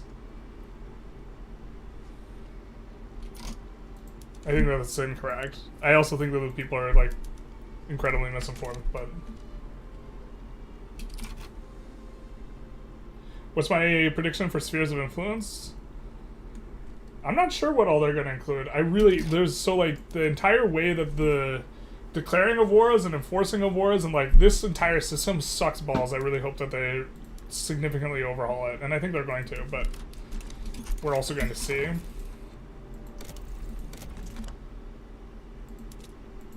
Oh, to be fair, we're back to not having a subject. Wow. Bro, this strategy is so good. We still don't have a subject, right? We still don't have a subject here. We are subjectless, which means we can join other people's customs unions. So if we had a positive relation with the UK, we could join. So we're going to try and maintain this type of stuff. I think we also have a lot of infamy still. Yeah. And we can continue with Conquer Bahrain, Conquer Borneo, this type of stuff. Z, O, and V is how Russians mark their military vehicles in the invasion. Yeah, that makes sense. That tracks. If you spam Zov, I'm gonna bop you.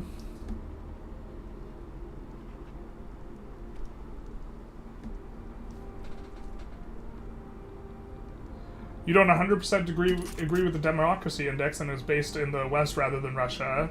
But even comparing we aren't even comparable in ranking. Russia engages in massive suppression of the opposition. That is, yeah, exactly. Let's see. What happened to Boris Nemtsov? I'm not sure how to pronounce his name. I think it's Nemstov. Nemtsov? Oh, he's assassinated in front of the Kremlin. What happened to Navalny? Oh, he was murdered last week. So, like, I really hate that journalists. I don't blame the journalists, but they reported the Zelensky, or what was it? Not Zelensky. Navalny was killed or has died, but was murdered is a much better characterization of it. Screaming Palm is lying again, says 1122. Yeah, I think that Screaming Palm is generally misinformed, but I would not say that he's lying. I don't know if he's intending, like, so I think that a lie, you need to be intending to deceive people, and I think he believes what he's saying, so I would not characterize it as lying. You know, I think in terms of operating in a more good faith, I think he is trying to say what he thinks is correct. I just very strongly don't think that that's, I think he's misinformed. Rather than, like, operating it maliciously.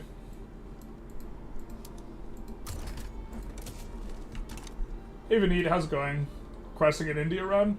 We might do an India run sometime soonish. It's who counts the votes that matters? Yeah. Well, like, yeah. Basically. Good old Stalin.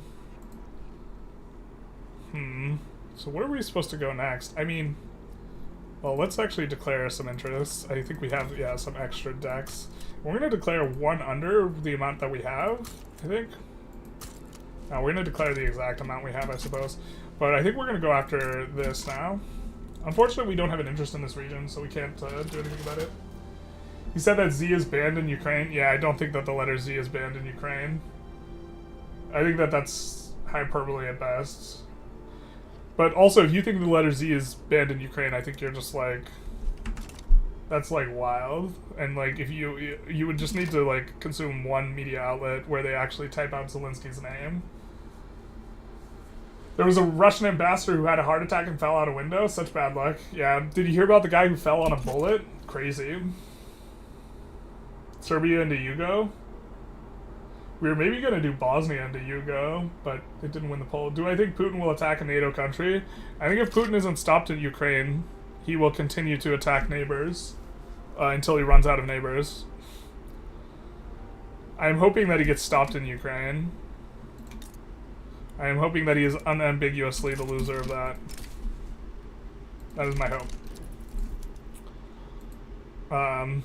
But like, I think that I think if the West did literally nothing and didn't supply weapons to Ukraine, that like he would go after Moldova afterwards, and then he would annex Belarus, and then after Belarus, then like Poland, right? So like eventually, I think he gets to NATO countries. I think he's still pretty leery about it. I think he recognizes that he can export tension to the West more so than actual military power, which is he can make the West feel uncomfortable and the West have to engage in actions that are going to hurt itself in order to try and prepare for Putin, but I don't think he's like actually going to be.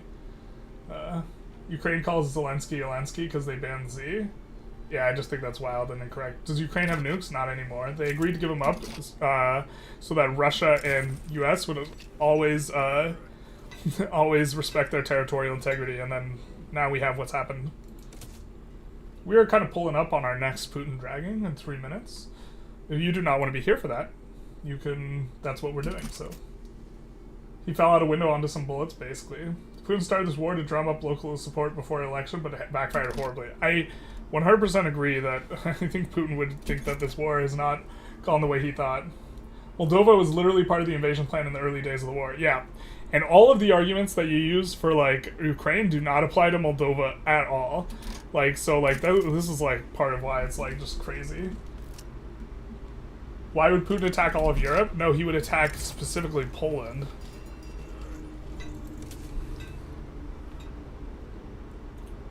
Also, like, why would Hitler attack all of Europe?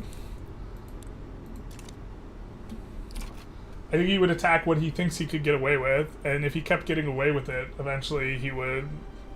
Why would he attack Ukraine? Like, no one invades more than the U.S.? Bro, when was the last time the U.S. annexed something? Was that Hawaii? It's like 150 years ago. I'm surprised you think Putin would attack a NATO country, Generalist. I'm thinking that eventually he would. Would he not have to completely unhinge to do something like that? I think that already attacking Ukraine was a little unhinged.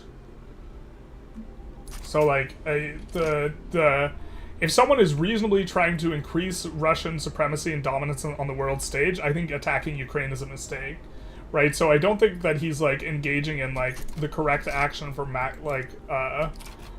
national power maximizing. And if he's not doing that, he's doing something else. I think he wants to restore the USSR's borders, and that involves attacking NATO countries.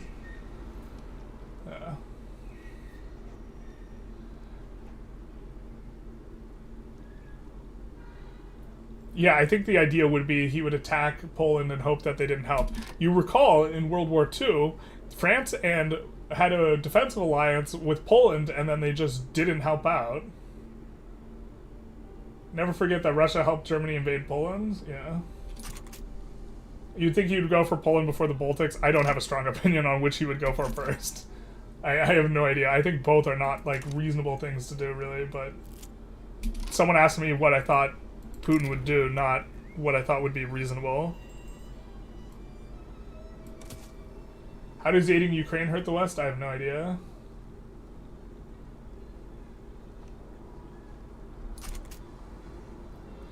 Putin's goal was to push the geographic borders in order to have a more defensible border in the century to come in the population. Yeah, I think that's kind of pretext.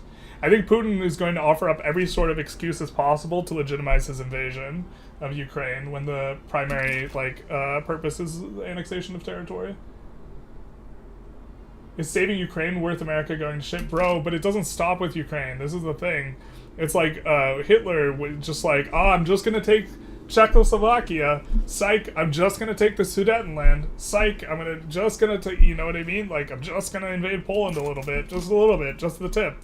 And so, like, if it 100% stopped with Ukraine, right, you could make, in my opinion, an argument, but it is going to get progressively more expensive.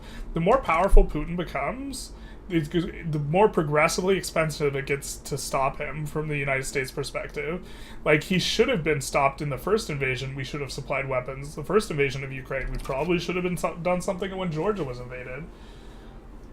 Like, the whole world supports Putin except the West. Wait, what?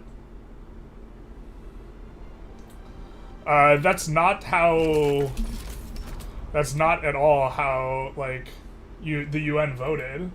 The vast majority of countries condemned the invasion of Ukraine. Like, there was 10. I think it was 100 condemned, like 10 supported, and the rest abstained, which is like 50 or 60 for the rest. And so, like, what metric are you using to say that the rest of the world supports Putin? Like, I mean, there's definitely countries that support Putin, like Iran. Do you think genocide is happening in Gaza or not?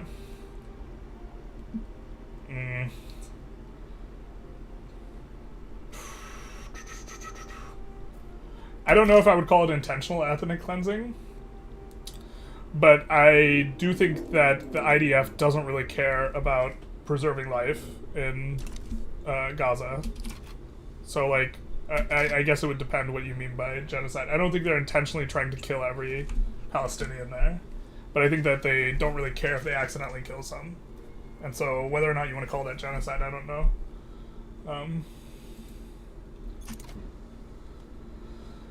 Last annex was Guantanamo Bay. Okay, so before World War One, the like post World War One was, or World War Two, everyone kind of chilled out. But yeah, that's quite a while back. But it is later than Hawaii. How does America go to war over a couple billion in Ukraine? We spend $1 trillion on the war on terror. Oh, how do they, like, get mad about sending just sending a few billion to you? Yeah, in terms of cost efficacy, it is super cheap, I think, for us to be intervening in this the way we are. Like, our ROI is incredible.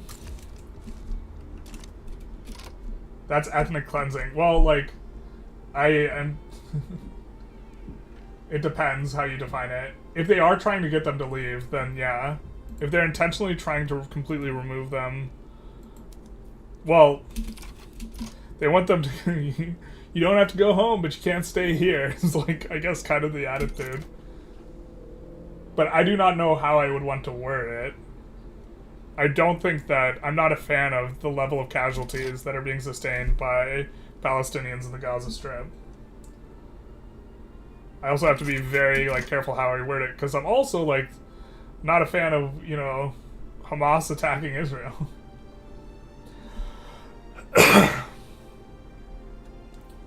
Is there a way we can support people of the Donbass? You can link, I think you, I don't know if it'll bop you if you link a charity for supporting the Donbass, but I do not feel confident, not having vet the charity, that the money will necessarily get there. To be fair, any charity money going to Ukraine is, like, a little bit rough because they score pretty bad on corruption metrics. When I last checked, which, to be fair, was a little while ago, but, like, it's not their finest kind of sphere of going-ons.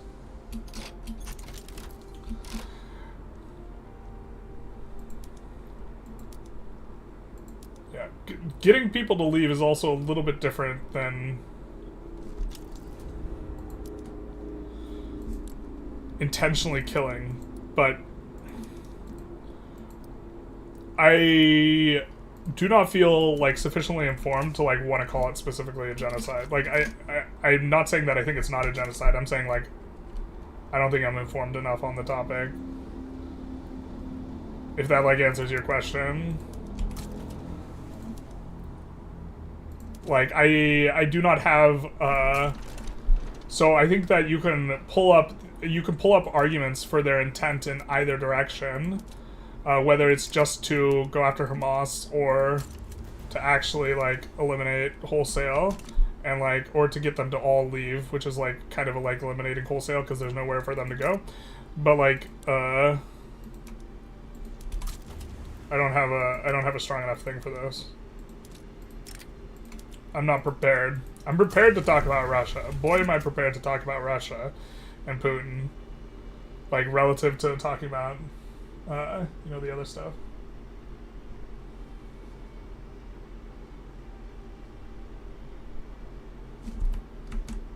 But yeah, Loco, you can link the food for Donetsk, but, like, I'm not going to myself endorse a charity I haven't, like, taken a look at all. So if you wanted me specifically to support it, I'm not going to support it without looking at it, and I'm a bit leery of spending money. Oh, 5 minute past Putin dragging? You're correct. It's time to drag some Putin. Alright, let's go. My mistake. Let's get back into it. So, we get to chapter The Invisible Wars. That's Clinton, little dewy-eyed Clinton, and there's Yeltsin. If I'm not mistaken, I believe that is Yeltsin, who was in charge after taking power from Gorbachev, basically, in a little bit of creative fashion. Soviet propaganda was also an expert in whataboutism, which is what we've kind of been talking about, a term coined to describe how Soviet leaders would respond to criticisms of Soviet massacres, forced deportations, and gulags with what about how you Americans treated the Native Americans or slaves, or something similar, or, you know, oversight in policing, and policing specifically. This is the point that gets made in the book that I don't think we have highlighted, or highlighted for talking about, is, like, also, they used to talk about how, like, brutalized the African American was in the United States, which, to be fair, there's problems. But then when Obama gets elected, that really throws a big wrench in that little propaganda piece in terms of a front-facing to the Russian people, talking about how, like, the United States. In the United States, if you're African American, you just get absolutely brutalized, which, like, there's something to that, but there's, like, a little bit different. Anyways, we're not going down that road. Whataboutism is popular again, once again today, thanks to the Russian cadres of trained internet trolls. Scarcely a critical tweet on Russia goes by without a few instant replies saying that the United States or Israel or something similar did something similar or worse or something entirely unrelated but also quite bad. This technique is always popular with the leaders and supporters of autocracies because they have no answers for their crimes. You know, which is like if you really want to have a discussion, like, you should keep it, like, on topic, which, like, it's a red herring. This is, like, a logical fallacy. Okay. Abandonment of moral foreign policy, and this is, like, a point he makes quite strongly with the transition to Clinton. The passivity repudiates humiliation narrative, which is, he talks about how the U.S. has been relatively passive in any sort of thing regarding Russia, which is super contrary to this other book I read, which blames, you know, the United States for the invasion of Ukraine, which is interesting, but basically argues that the U.S. didn't really do anything because it didn't want to rock the boat, so to speak. And so the important element was to show clearly and consistently that human rights mattered and that human lives mattered. Clinton was so invested in hoping for a more cooperative relationship that he simply could could not simply state that massacring civilians and helping to sponsor terror or build a nuclear program was unacceptable. And this has to be in reference to Russia supporting Iran. This record of immoral passivity also puts the nails in the coffin of the myth of Russian humiliation, which is that the United States just dragged Russia through the dirt following the fall of the Soviet Union. There was the Budapest Memorandum on Security Assurances, which I think is extremely significant. Ukraine was giving up the third largest nuclear arsenal in the world under heavy pressure from Russia and the United States. In exchange, Ukrainian President Leonid Kuchma, hopefully I pronounced that right, wanted a public pledge from Clinton, Yeltsin, and John Major that they would respect the independence and sovereignty and the existing borders of Ukraine. Russia signed this. And I think later, Leonid said that he believed that U.S. not helping out Ukraine when they were invaded in 2014 was a violation of this. But the U.S. specifically was one of the big pushers for disarmament. When I spoke to the first Ukrainian president, Leonid, in Kyiv in 2014, he was adamant that the United States betrayed Ukraine to Putin by reneging on obligations Clinton assumed in Budapest. Then we have Bush 41 supported Mikhail Gorbachev to a fault, to the bitter end. Bill Clinton's administration was similarly enamored of Boris Yeltsin and supported an expensive, coherent, consistent policy of pressuring for economic reform and democracy in Russia. Bush 43 made the same mistake by putting his trust in an individual instead of the democratic institution, policy, and principles the Russia needed. American authority and credibility on the global stage was being whittled away throughout the 90s. And so, again, we have this, and then instead of aggressively developing an alternative supply routes in order to be able to use that leverage to stand up to Russia, this is in terms of dependence on Russian oil, Europe dithers, cries foul when Putin blackmails Eastern Europe. And to be fair, since 2022, they've come a long way in this regard, but at the outset, they were completely unable to, just hard embargo Russia. And we'll get to this next chapter in the next one, but back to the game. Let's check up on the progress for Donos. Let's go into the updated, to the browser here, raising money for Project Hope. This is what the QR code leads to. And so since then, Anonymous back at it again with three ones. Vic 3 challenge, says Anonymous. Oop. We have Anonymous here, $20. Anonymous here, $10. And Anonymous, $216. Holy shit. Thank you so much. Wowza. Thank you guys so much for the donations. The campaign total, we're up to $800. Thank you so very much for your donations. And we are continuing on our way with the game. Here, let's see if we can do something else here.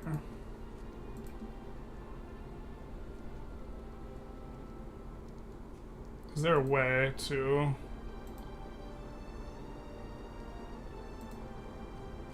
view it from not my dashboard facing side.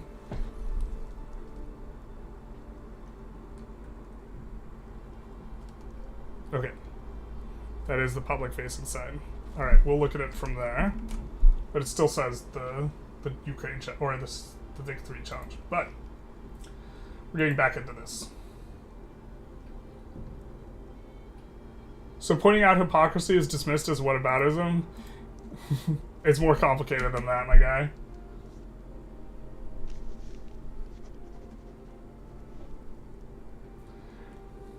It's like this cognitive dissonance in like the other direction, just like completely the point is that I have not seen one claim when defending Putin. There's been several people defending Putin in chat. I have not seen one person defend Putin on the basis of the facts regarding Putin, and instead are only defending on the basis of, but what about the US? But what about so-and-so? This is 100% the pattern, and none of it is engaging with the actual arguments.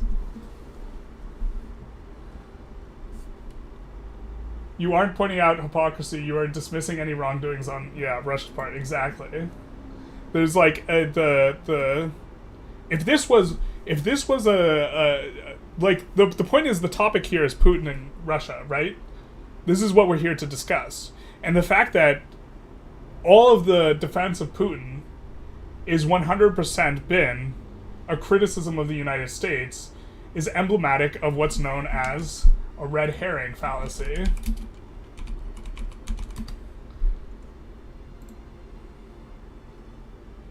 Which is, it's not to say that the criticism of the United States is non-substantive, but that it is red herring, right? Which is to say that it is, you're distracting from the issue at hand. A red herring is something that misleads or distracts from a relevant or important question. It may be either a logical fallacy or a literary device that leads the readers or audience towards false conclusion, i.e. that Putin's really not that bad. A red herring may be used intentionally, blah, blah, blah, etc., etc. But this is it's not engaging with the thing. Like, we could have a separate discussion about the United States, which I think that and I've said it multiple times, I think the United States messes up in this type of stuff, but that's never taken, by those of you who are objecting, that's not taken as, like, a substantive, like, concession. The concession you want is, oh, Putin's really not that bad, and that's just, like, not the case. Like,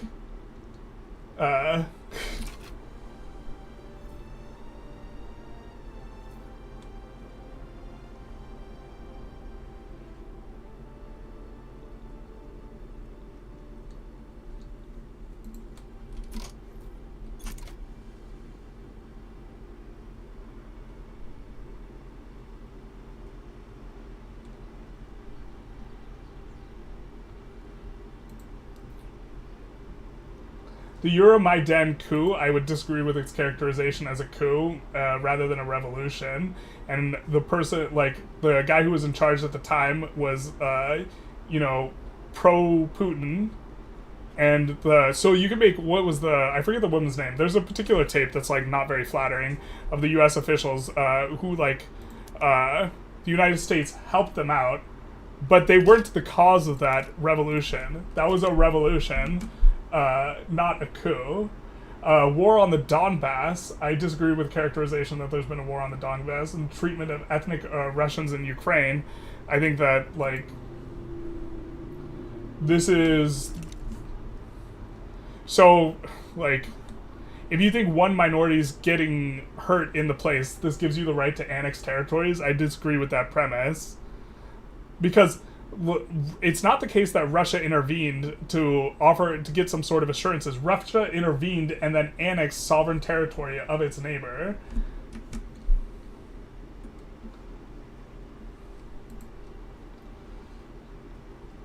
And then I have, like, plenty of people, like, in the chat from Ukraine who are disagreeing with, like, the evidence you are suggesting, and also you're saying stuff like to the effect that Ukraine has banned, like, letters, the speaking of Russian, and in my opinion, you're, like, misinformed on the matter as well.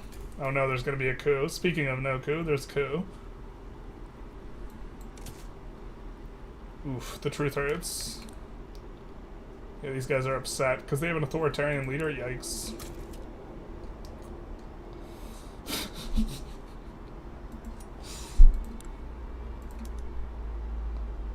We could go to technocracy pretty easily. It would make them happy. They'd get off our backs. And then, we need central archives first, though. Us being on serfdom for so long is so bad. God, this is so hard to, like, try and play correctly and, like, talk at the same time. Yeah, I think that your impression that Ukraine is full of Nazis is incredibly misinformed. I think you are just incredibly misinformed, Screaming Palm. And you've said some stuff that's, like, demonstrably, like... Yeah.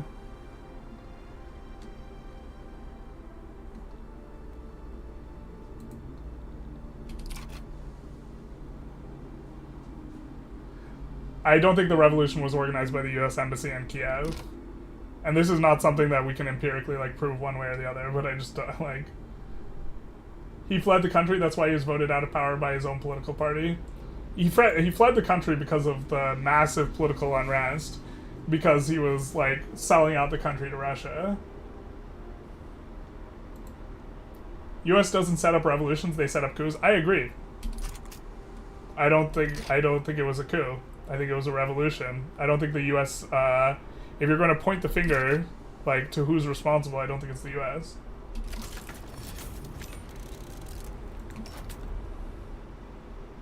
So.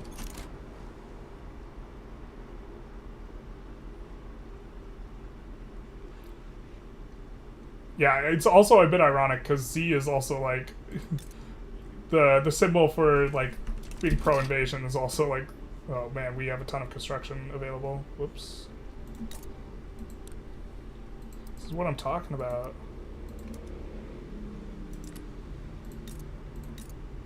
I think we switched to getting wood everywhere now.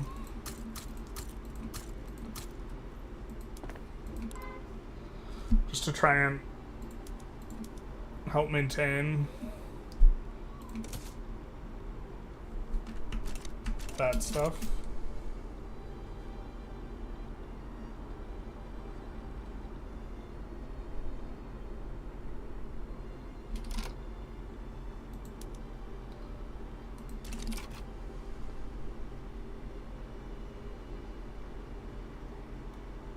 I deny the CIA coup.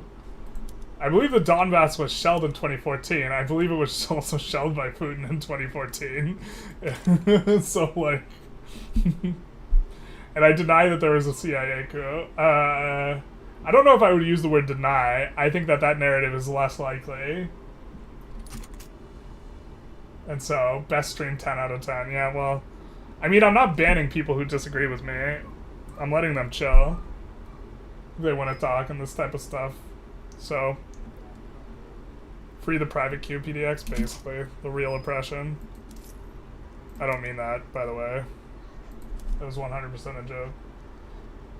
Do I watch any other Vic3 streamers like Ludi or Social? Not really. I consume very little Vicky3 content, because to be honest, with how much I play Vicky3 and this type of stuff, I do not want to burn myself out on Vicky3 by, like, watching other people's content versus making my own content, so... Hello, Kiko. Welcome back. It is spicy. No one would mind if you banned screaming. Screaming would mind, and I also don't... That's really not the way I handle things. I think that screaming is misinformed. I don't think that he's malicious. He's also not insulting people. Like, he's not being rude. Maybe a little bit curt, but, like, he's not, like... You know what I'm saying? Like, he's not, like... I don't see... I'm not going to ban someone because I disagree with them. That's, like, just not what I'm going to do. Yeah, Ukraine has problems, but you can solve them without an invasion. I agree. Yeah, I think a lot of, like... So, the breakup of the USSR was incredibly destabilizing. I think almost all the places, like, have problems following that, especially if they're also trying to, you know, switch to capitalism. They all are going to have huge problems with corruption and this type of stuff. Yeah. Casually putting down a native uprising. Well, yeah, well, you know, the truth hurts. I would mind if you banned those who disagree. I respect the fact that you have the balls not to. I mean, like, I don't know if it's a question of balls, but it's like this isn't how discourse should happen. And also, I think if I changed the mind of one Putin supporter like throughout this stream, I would be pretty satisfied with that. Like that for me would be nice.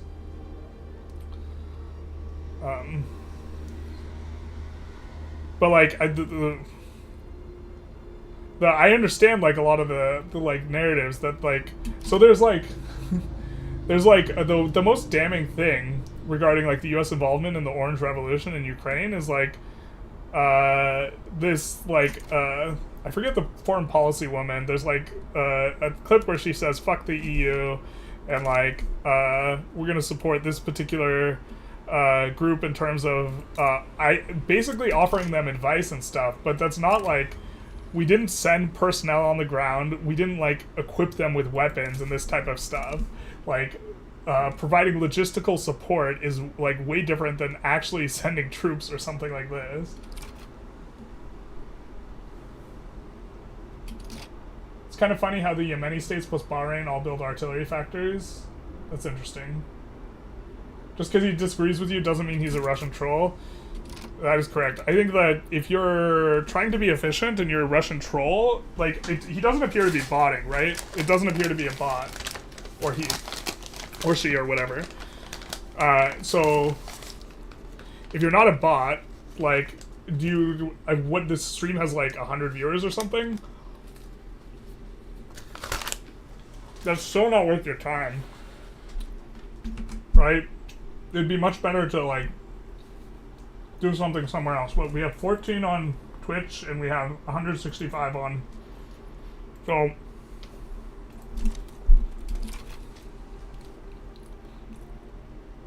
I think that... I find that... I think you can't dismiss everyone who disagrees with you as, like, a Russian troll. Not that I'm saying they don't exist.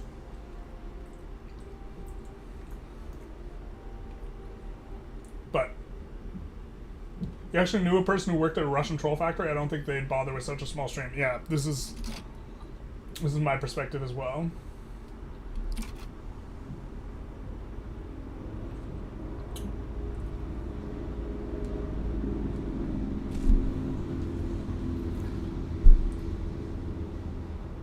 Again, the Orange Revolution was not a revolution. What was it exactly then?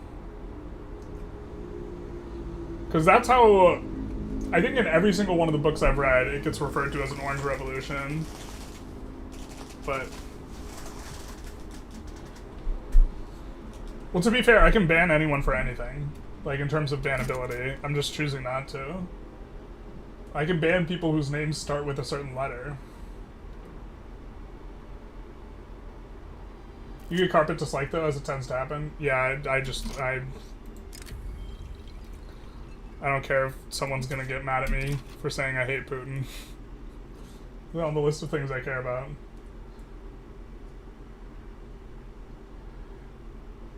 $1122 says the Z being banned in Ukraine shit makes think he's truly a troll.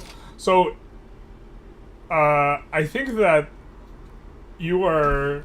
if that is the criteria for troll, I think you're underestimating the breadth and magnitude of the, like, disinformation machine from Putin. So, you have any idea how much they got paid for being a troll? I'm curious about this as well.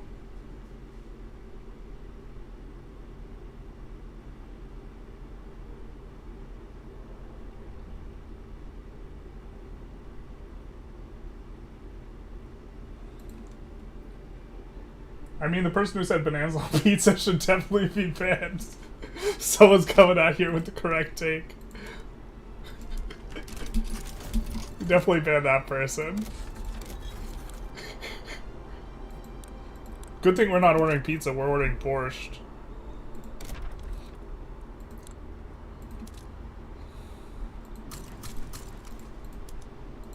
Might have to do that sometime soon.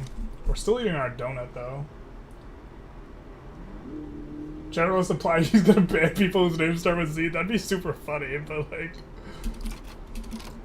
also, like, would not help me trying to make the point I'm trying to make.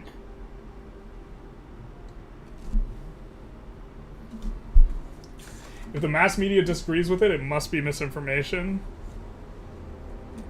Bro, like, I'm so not, like, following the mass media line, and, like, I think that characterization of where I'm from, if that's what you're trying to do, is just so off.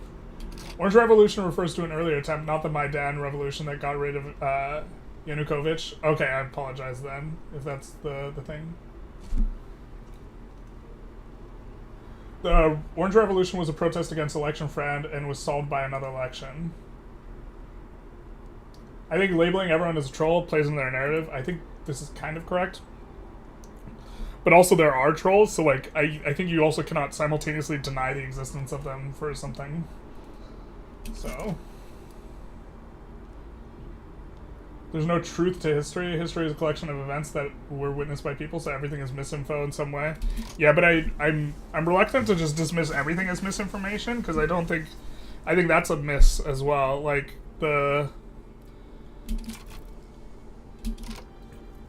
just because everything is perceived through a particular lens and through a particular agenda does not mean that some perspectives are less correct than others.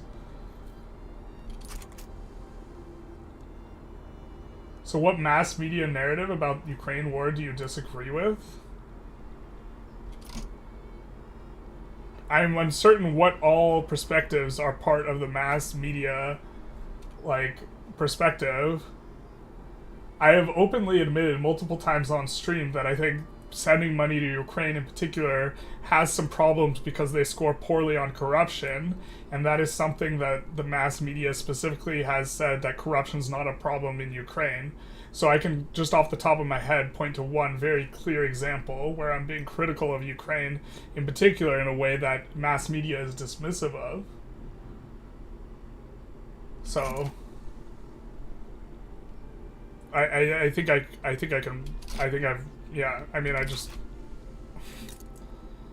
a very quick example that I was able to provide there.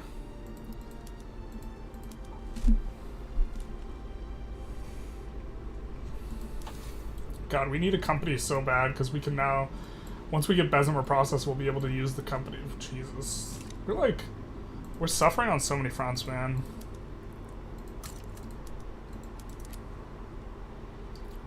Let's try and get a uni up and going. I don't know what to do here.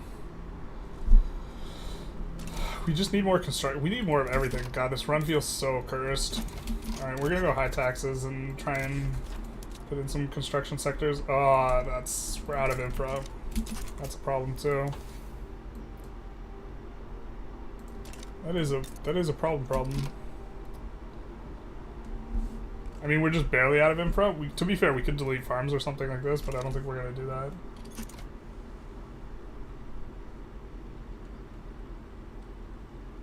Generalist read ananas and then said bananas. I thought they were saying ananas. Bananas. I don't know what ananas are. I have no idea what ananas are. You worked for the big pineapple troll farm. The truth hurts. Banana bread is great though. I agree. Wow, this chat just suddenly devolved into the only thing that can outrage people more than the conflict in Ukraine is bananas and pineapple. Banana on pizza is the logical step after pineapple. It's a slippery slope. I'm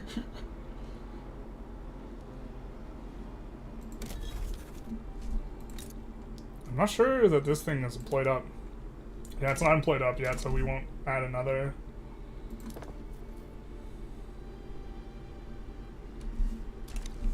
I guess we could also build down here, but there's going to be a huge construction malice.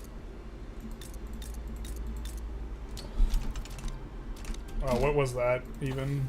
Okay, that was mechanical tools, which is going to be nice.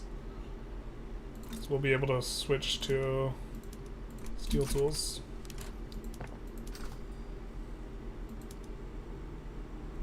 There's no steel in the Russian market? Wild. Infamy is infamous. Why am I playing the worst Victoria 3 game? What are you talking about? How can you be one of my viewers and not know that this is the only one I've ever played? Loud Car Troll Farm? Someone's getting banned. Ananas is pineapple in a lot of languages? Okay, that explains everything, actually. If I had to choose between no construction and no universities, which would I choose? Death.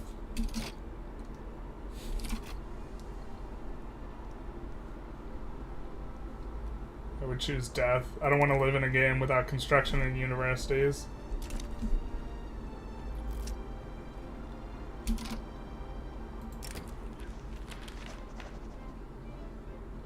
I forgot we have this coup going.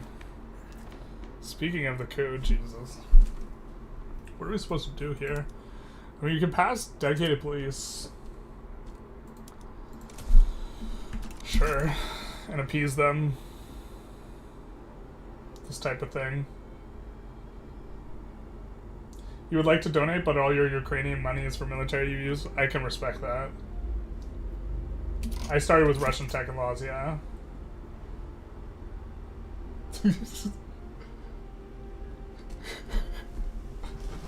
I really do love how this, like a light switch switched to being about bananas and pineapple.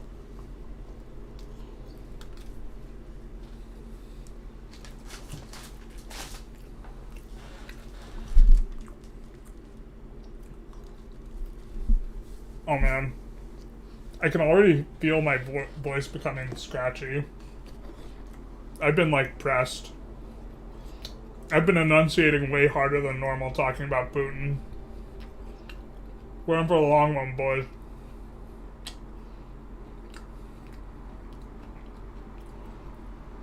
English is the exception in calling it bananas.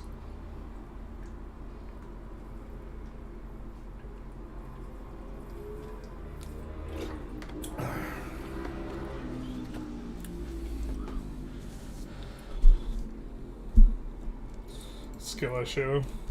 We're calling it bananas? How's our economy? Jesus, it's barely grown.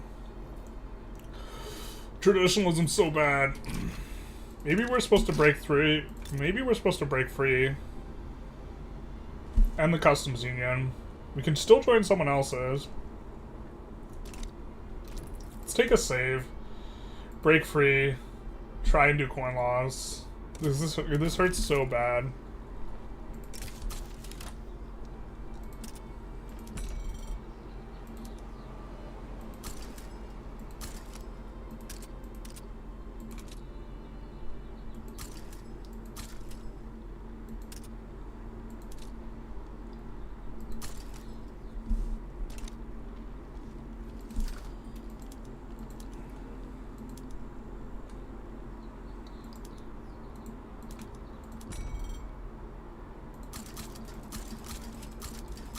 Oh yeah, yeah, we'll be able to do it.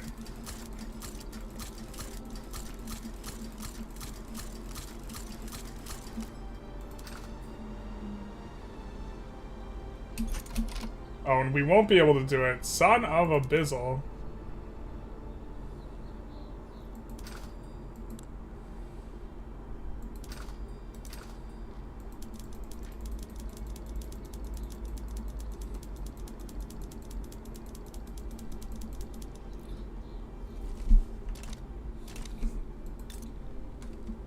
Okay, we could delete some of our grain farms here. We actually want to build a couple ports in Luhansk for cargo reasons.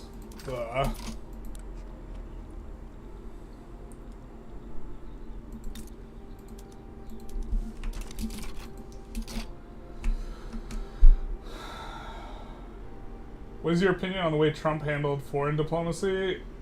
I think he... I think it was a little bit...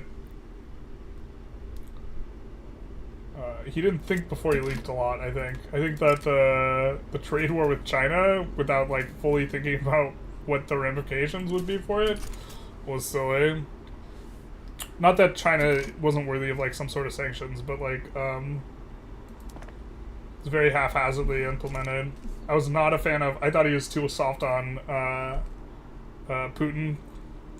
I think he was very sympathetic to Putin. That, for me, was a huge problem. I guess he was probably a little bit tougher on Iran, and I think I like that. I'm not at all a fan of like the rhetoric about pulling out of NATO. I think that was horrible. I wasn't a fan of pulling out of the Paris Climate Accords. Trump gave arms to Ukraine. He did. He was the first president to give arms to Ukraine.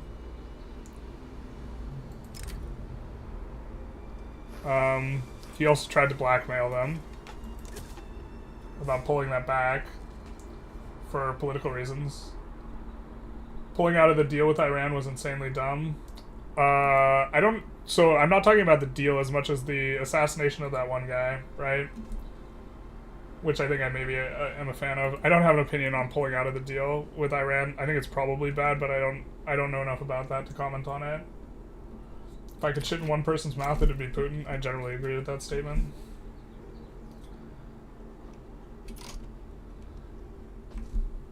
Dylan Schroeder, someone's getting banned? What did he say? I didn't even see the message. So, he's an isolationist, which is terrible with victory law. Yeah.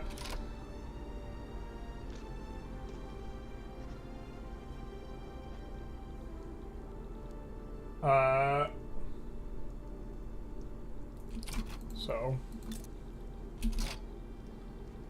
we could rejoin their customs union. We could join France's. France's won't be too bad for us, to be honest. And France has generally got the strongest military, so in terms of someone who can help us clap Russia, France is going to be pretty high on that list, right?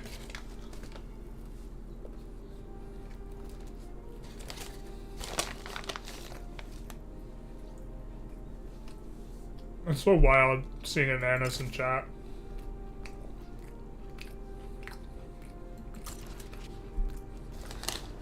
I think we like this.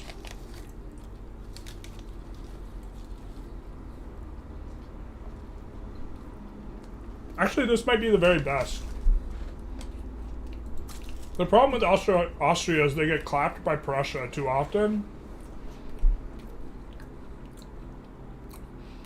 And often, like, Russia and France will both side against Austria.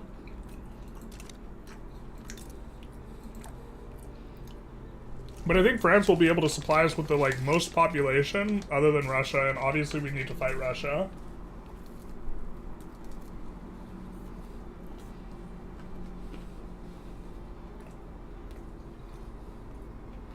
Oh, his message with pineapple on pizza was great. That was a bannable offense. We gotta get more moderators in chat.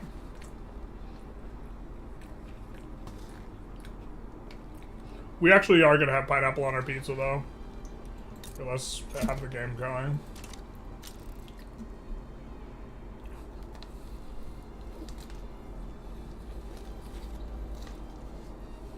Nice.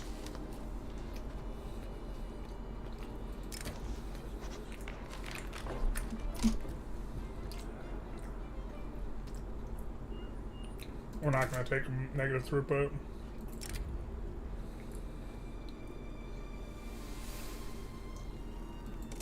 Oh, maybe we're supposed to stay independent for long enough to trigger corn laws.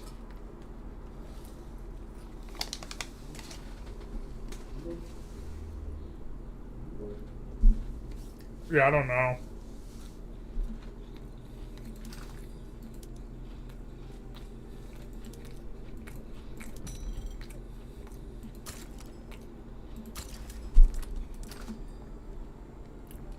It's tough.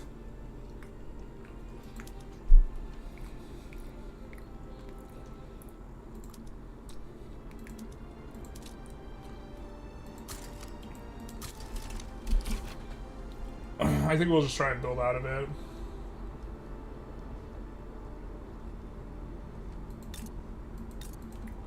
This is going to be a little bit of a problem. Maybe we don't want them auto-expanding this stuff right now. Considering we're like out of infra there. God, railways is so far away. Not spreading mass comm. What are we not spreading here? Agriculture still. Yeah, super slow on this tech. Alright, I'm gonna get up to go use the restroom, and we're gonna see if our new overlay is kind of nice, which we kind of have set up. which should allow the Twitch chatters to still chat because it has like a little chat thing, but I couldn't set it up for both Twitch and YouTube. So sorry, YouTube users.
Alright, we're back.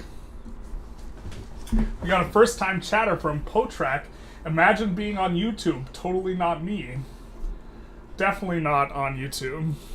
Definitely not on YouTube with that one. First time chatter, definitely a Twitch veteran. So, what's up, YouTube? Alright. Let me guess, you're from the northeastern coast. Oh wait, that's not to me. It's not to me. That wasn't addressed to me. Where you're from is an interesting question. If you've like moved around when you were younger, I think the answer is you're from wherever you went to high school. I think we're fine with that. Never YouTube, says Potrak on Twitch. That would have been way funnier if you said that on YouTube. I don't believe this is the same Generalist, they replaced him. Yeah, we're gonna talk about how Putin is the best. Don't clip that. That's the opposite of what I think. Jesus. He accidentally said it. Rookie mistake. There's a 4-video documentary on all the stupid shit Ukraine has done. It's all spot on. It has, it's all the events on the 2014 coup in chronological order, but probably will be RNG. Will be BR... Okay. If you move around it, where you from is where you had the most cultural impact from a region, I'd guess. Yeah, I think your most impact... I agree with that generally, but I think you're the most impact... Oh, France is going to have a ton of revs. Maybe France is risky customs union. I think that you are... We could actually, now that we're in France's customs union, we can actually force rev and just win the rev in order to do stuff. Maybe an option. So. Cancel him. No. Putin sympathizer, Generalist gaming.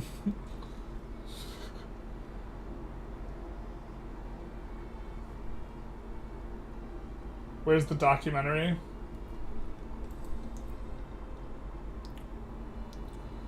Yeah.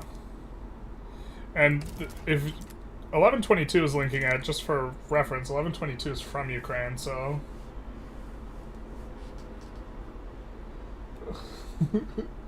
Obedient to Tsundere, Optimize Prime. That seems like not an appropriate link. Oh wait, is that the clip of me saying, oh no? Jesus. Have you read the U.S. DDoS National Defense Industrial Strategy they published? 60 pages of them saying profit-driven DI is a problem for defense goals and they should nationalize it. Profit-driven DI? Is that profit-driven, like, interventions from the United States? Yeah, I mean, I think that the military-industrial complex has too much power in the United States, and this is a significant problem. If we want to talk about the United States, I would agree with that sentiment.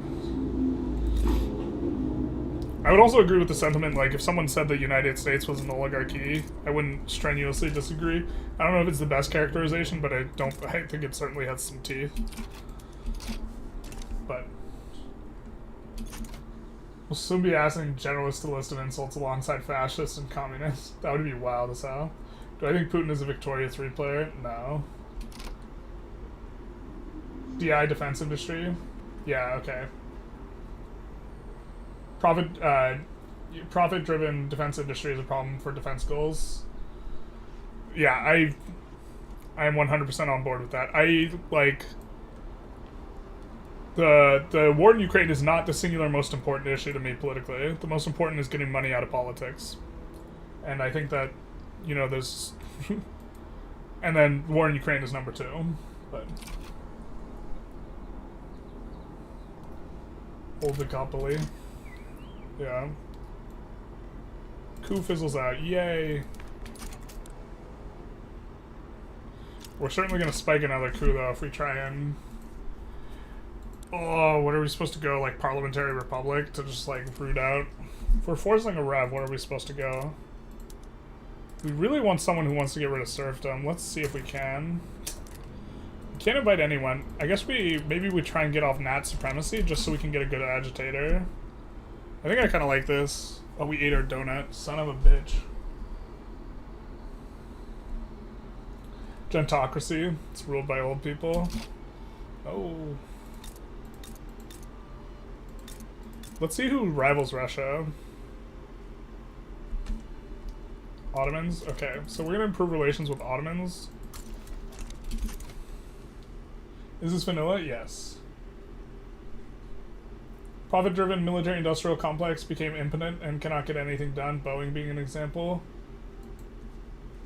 Impotent you mean in terms of efficacy, not lobbying power, right? Yeah. I think that... Yeah. It's definitely a problem there. Hey, what are we supposed to go for now, Brunei? Now we can also subjugate. We're super fine subjugating.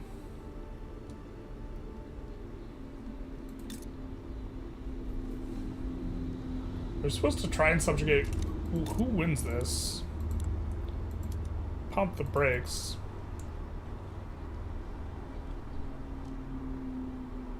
Okay, looks like the revolt probably wins it. If the revolt didn't do it, we could try and subjugate Brazil, but that'd be super risky. Looks like the US finally learned how to enforce normal-looking borders. I think we just take Brunei. Let's take a save before.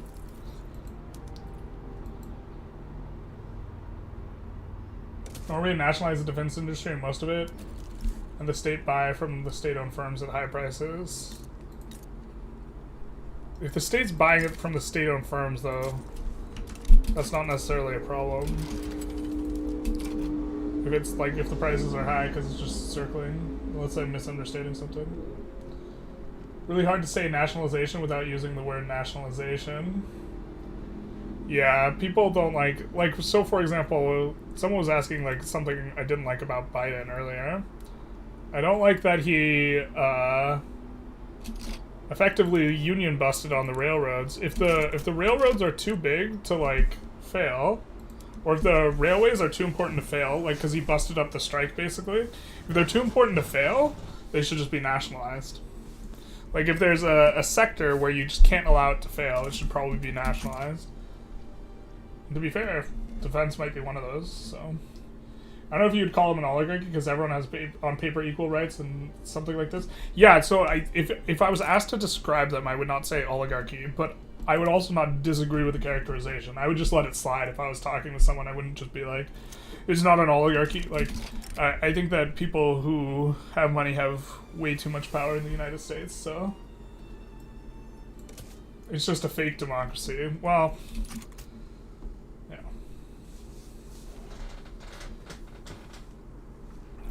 He ended up getting what they wanted later regarding the railroads. Are you sure? I guess I haven't looked into like the eventual what happens there, but I still think if something's too big, too important, that you can't let it go belly up, then you should not let it operate under private ownership, where the very point, like, capitalism is only efficient if you let things go belly up. Right? That's the idea, is if something's too inefficient to stay around, you let it die.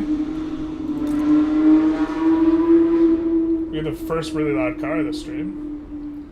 You also think banks should have been nationalized? I 100% agree. Or not necessarily all the banks, but there should be a way wider offering of national banks, and the like deposits guarantees should probably be smaller, or maybe they should just be entirely nationalized. Like, the post offices used to provide banking once upon a time. Our votes are meaningless. It's superdelegates and electors. Our votes are not meaningless. Oh, I understand what you're saying. But, like, if you live in a swing state, your vote matters a lot. I live in a region where my vote matters specifically for my representative, and that's kind of really all my vote matters for, but it does matter for electing a representative. But I also think you can't really complain about stuff if you don't vote. But also, like, there have not been... The system allows for faithless electorates or faithless electors, which means you go against what your electorate voted, but in practice, no one ever does this. But, we do elect the electors. So saying it's, like, worthless is not, like, quite a fair characterization. I'm assuming you're talking in regards to, like, the presidential vote. Electricity is nationalized since 63, one of the best things to happen to us. Yeah, so, like, utilities should generally probably be nationalized. Do I live next to a racetrack? I live next to a highway. You hate how politics are more defined on words than actions. For example, social housing is less popular than state-sponsored affordable housing because the social reminds people of socialism. Yeah, but that's just like... What we really need in the United States is a smarter electorate. Like, the fact that we've just gotten, like, several elections in a row now where both candidates suck, or this is my impression, I think over 50% of the U.S. population would agree, like, is indicative that the system has a really big problem. Like, 2016, it was more people voting against Hillary and against Trump. 2020, at the very least, I was not a huge fan of Biden and also not Trump. And now 2024, we're running it back. So... Privatization of profits with nationalization of losses are exactly how the rich are getting richer. 100% agree. I think it's obscene how Walmart in the United States, Walmart, as part of their onboarding process, they teach you how to get food stamps, and if you get paid minimum wage, you qualify for food stamps. Someone earning minimum wage should not qualify for food stamps in the United States. It's insane. If you work 40 hours a week, you should not qualify for food stamps. And I don't have a particularly strong opinion on whether that means increasing minimum wage or increasing the qualification, like band for qualifying for food stamps. I mean, I think it should be increasing minimum wage of the two, but like my larger point is both should not be simultaneously. Like, you should not be allowed to work 40 hours a week and also qualify for food stamps. That, like, 100% should not be a thing. Local government can make a lot of changes that people just disregard. Yeah. Banks are made to save money on transactions. It's cheaper that way. Swing states have a bit more value. Yeah, well, like, this is where, like, a lot of the Like, the lower the population of your state, also, proportionally, the more your vote matters. Like, your vote really doesn't matter in California, because California is, like, never ever swinging, right? And then, or I won't say never ever, but, like, California is not a swing state. And then the population is so huge, so the amount of electoral votes you get per vote is, like, in terms of a ratio, is a lot worse. But I don't vote because I know it'll make a difference, like, on the presidency. I vote because that's how you... I think you don't have a right to complain about things if you don't vote.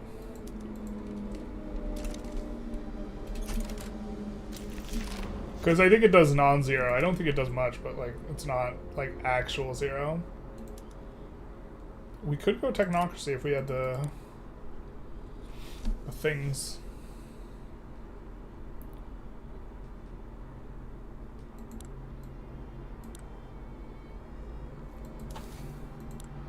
The technocracy run. The problem is we don't have central archives.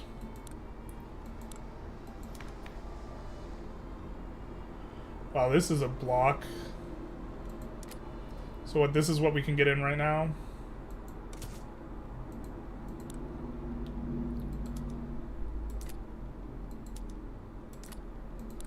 How illegitimate are we with just this? Super. So that means if we pass a law that will force them out of Gov, this won't force them out of Gov. I guess we try and go tenant farmers again. Bro, this is kind of grim. It's never gonna swing with that attitude. Yeah, I mean, I still vote, but what do you think about corporatism as an economic system? So corporatism has like two meanings, right? One that we should have large corporate, like I'm familiar with the actual technical meaning of corporatism, which is like you're pro corporations, like large bodies or whatever, and then like the other one is like selling out to corporations, which I think is bad.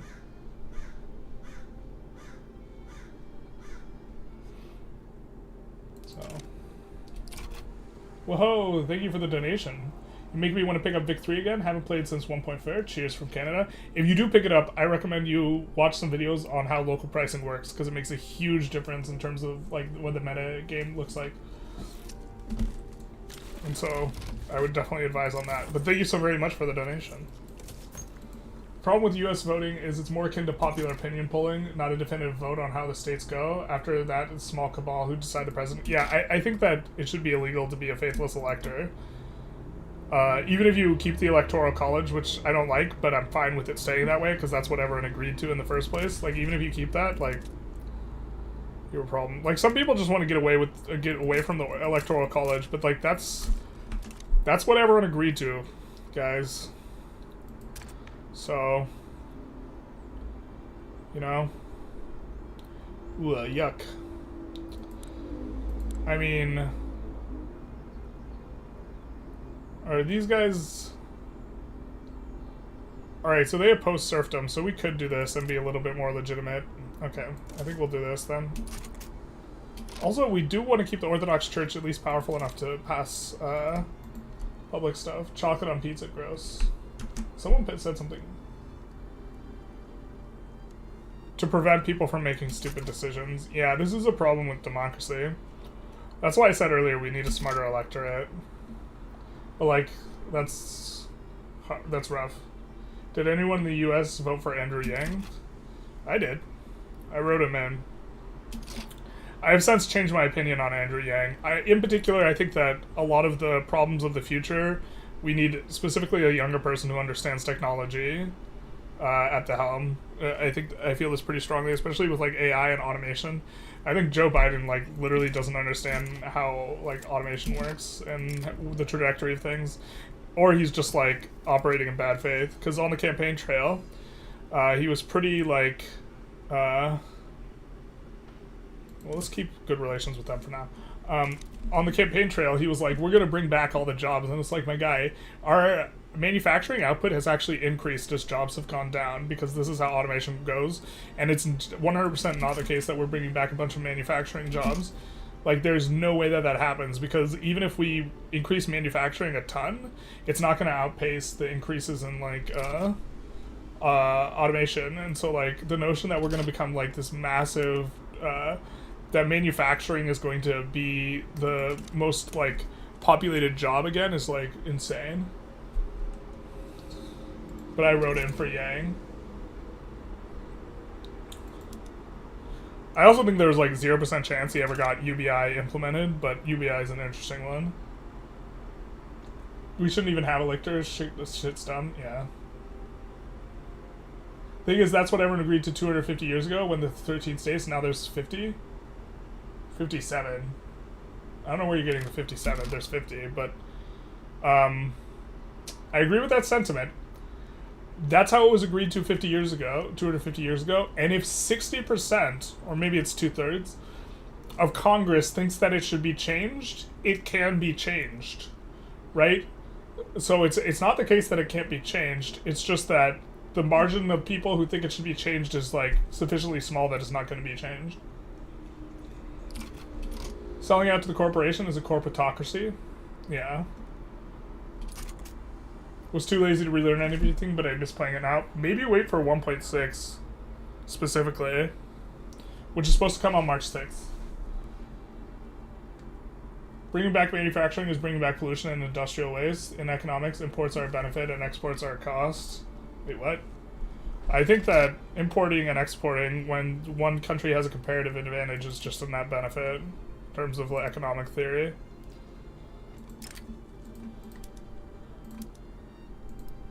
Both sides benefit from trade in that manner. Is Ukraine one of those 57 states? That would be a wild timeline.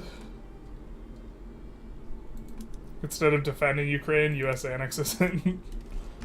That would be a wild timeline.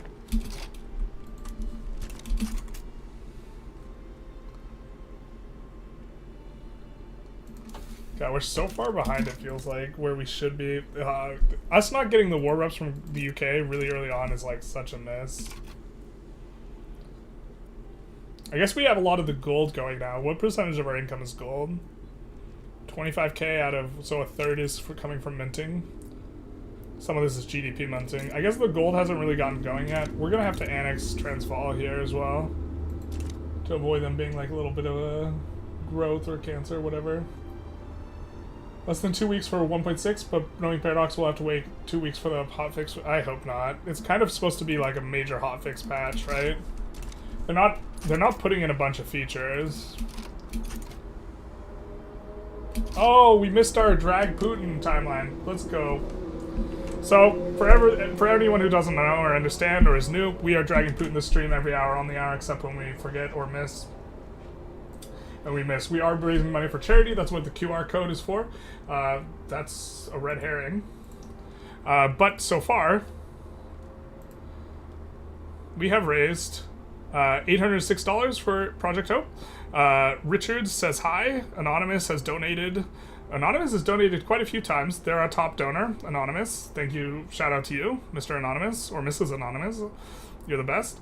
But they are providing, humanitarian aid in regards to what's going on with the invasion of Russia. Now, every hour on the hour, we're also doing a little bit of a presentation, which is that we are talking about Putin, and we're going to be dragging Putin a little bit. A lot of bit. So, first part of Born in Blood, which is one of the chapters in Garry Kasparov's book, we do have Yeltsin on the left, and on the right is Chechnya, the most destroyed city in the world in 2003. And so, the Kasparov argues that it's a question of resolve for the West. Milosevic had managed to retain his view of many totalitarian figures before him. He believed that if democracies were slow to act, it was a sign of weakness. If they are affluent, then they were also decadent. In addition, because their politicians and citizens feared paying the price of war, they could be bullied. And I think that this is kind of what Russia has done and is in the process of doing, is bullying people who are stronger than him, which is like kind of amusing, if it wasn't horrifying. He once told the German foreign minister, Zsuzsak Fischer, and this is referring to Milosevic, not Putin, to be clear, I can stand a lot of death, lots of it, but you can't. Which is that, he doesn't have to listen to his people. And so what he can do is he can just tolerate a whole bunch of negative stuff kind of going on. Putin performed the same ruthless calculus in his dealings with the free world over his invasion of Georgia in 2008, and over Ukraine today. Today being 2004, and now today being 2022, it still applies. Terrorists of every kind use this reasoning. They believe democracies are slow, affluent, fearful democracies cannot stand up to unalivicide bombers, shout out to YouTube, and bloody massacres. So the big reason why Yeltsin was kind of put in power, and we won't read too much of this here, is that Yeltsin was having a lot of health that was failing, and he wanted to put someone in power that would continue, that would allow Yeltsin to maintain all of his wealth and everyone kind of associated with it. And Putin didn't really start cracking down on the anti-democratic stuff, on the democratic stuff, which Yeltsin was a proponent of until after Yeltsin's death, I think in 2007. So 2008 is really when the crackdown kind of started on the sorts of things.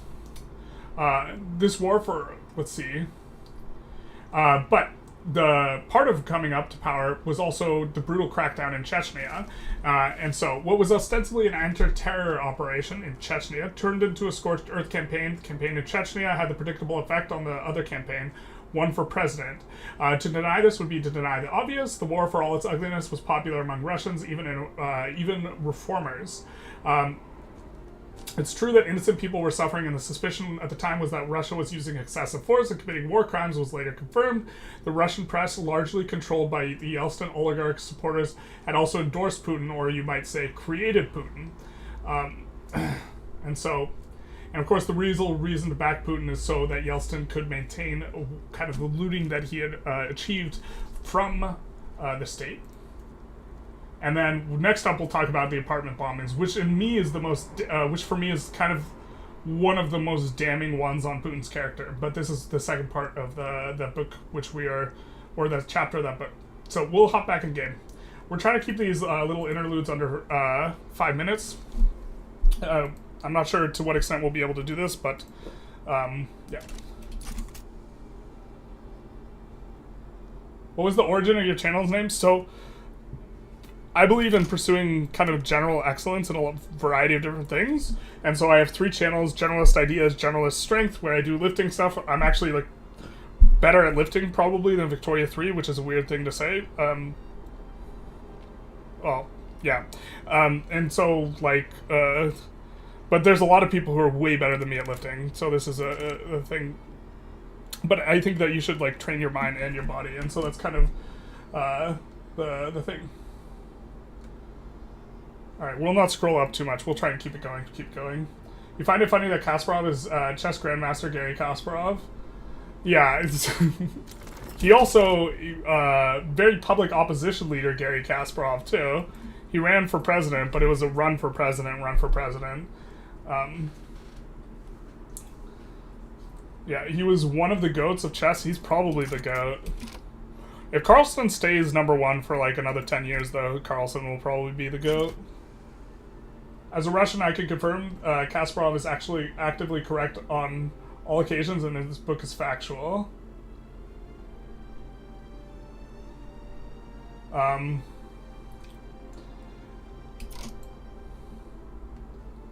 Well, like, if you run a trade deficit, it will affect your currency value, which will tend to equalize the deficit over time. Please speak in English. I don't know what you're saying.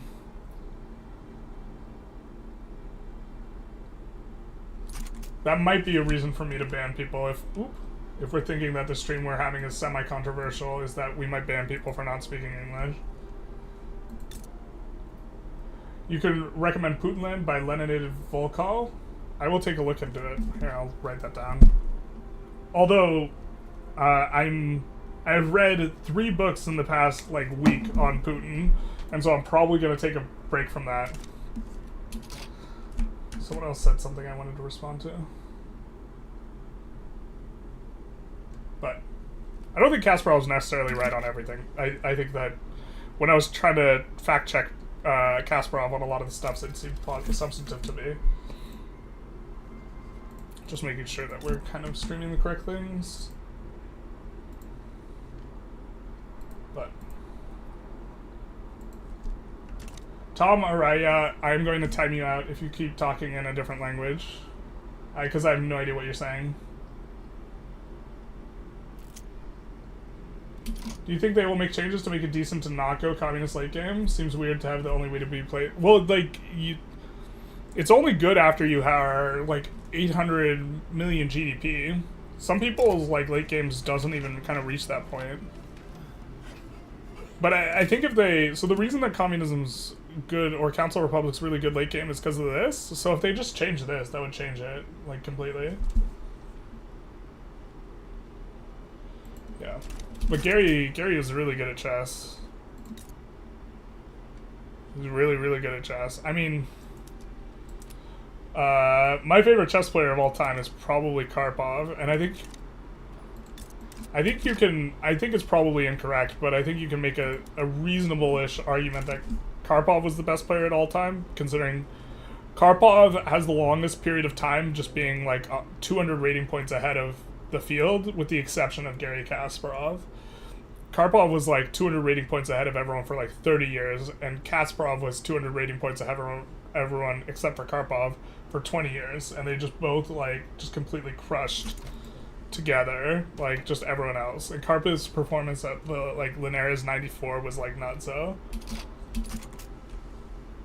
You like my view on life? Thank you. Being well-rounded. Yep, that's what the Generalist is about. It's certainly not about my game selection in terms of content creation, because there is very little generalizing going on there. Bro, can we go after Brazil?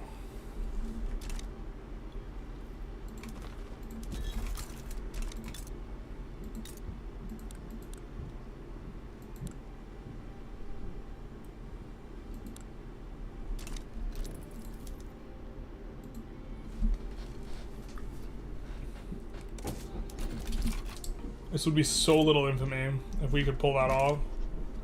That'd be real nice, real nice. The real. Otherwise, we're gonna have to do a relatively high infamy one. You feel like chess players would probably be good politicians? They're outstandingly intelligent. Yeah, but a lot of them are really not very social. I think not understanding social cues is a common phenomenon amongst chess players. But I mean, I think a lot of them would be good politicians. But like Kasparov was not like actually trying to become president. He was running as a matter of being like against Putin. So we're gonna take a quick save here. But that 12 infamy, that'll be really nice if the war actually goes through. This is some dirty cheese right here for us.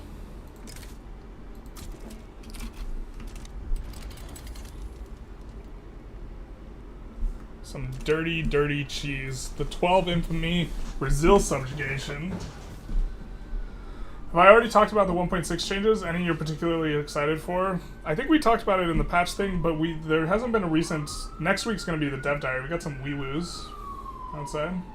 With all due respect, I would not want Bobby Fischer to have been a politician. Yeah. Case in point, checkmate, if you will. Yeah, if I could select, oh, we'll also get banned slavery in there on Brazil. Yeah, I'm not sure.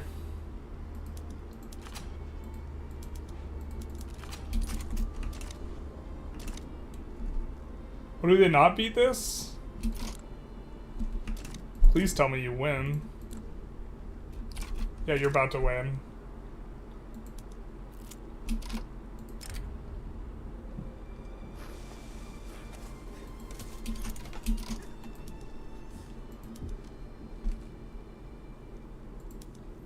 Do we not have a front with them, though? We don't have a front with them. That kind of sucks. Kind of hard. Hopefully France actually helps out. We could revoke claim to make them more likely to back down.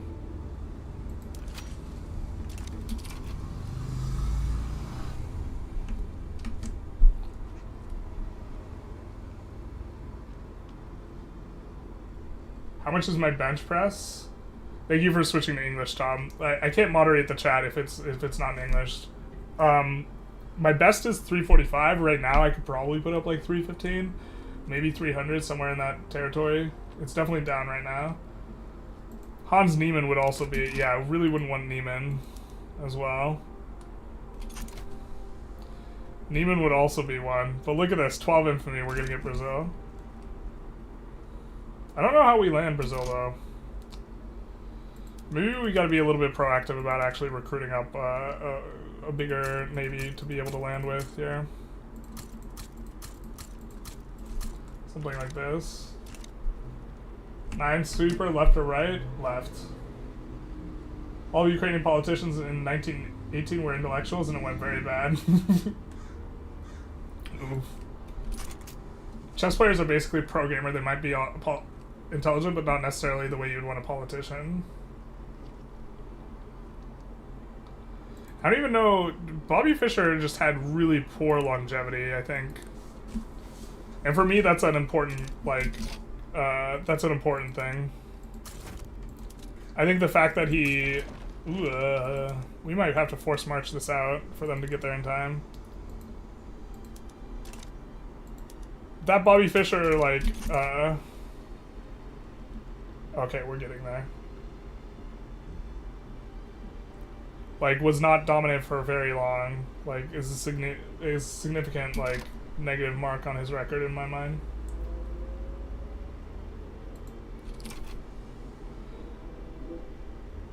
Like, also, like, there were brief stints where, like, Karpov and Kasparov were incredibly dominant as well.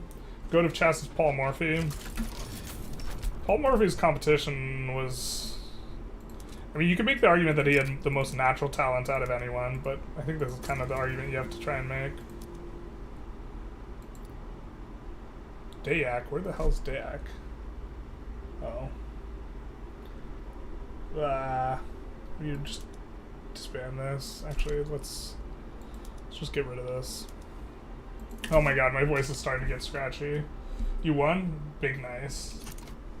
Cheers for the answer. 315 is pretty solid. Greetings from Denmark. Love your vids. Thank you very much. Yeah, the bench is not my best lift, though. My best lift is probably squat, which is 675. Or the bent press. That's B-E-N-T, bent press. Which is how much weight you can get over your head with one arm. Which for me is 200 pounds.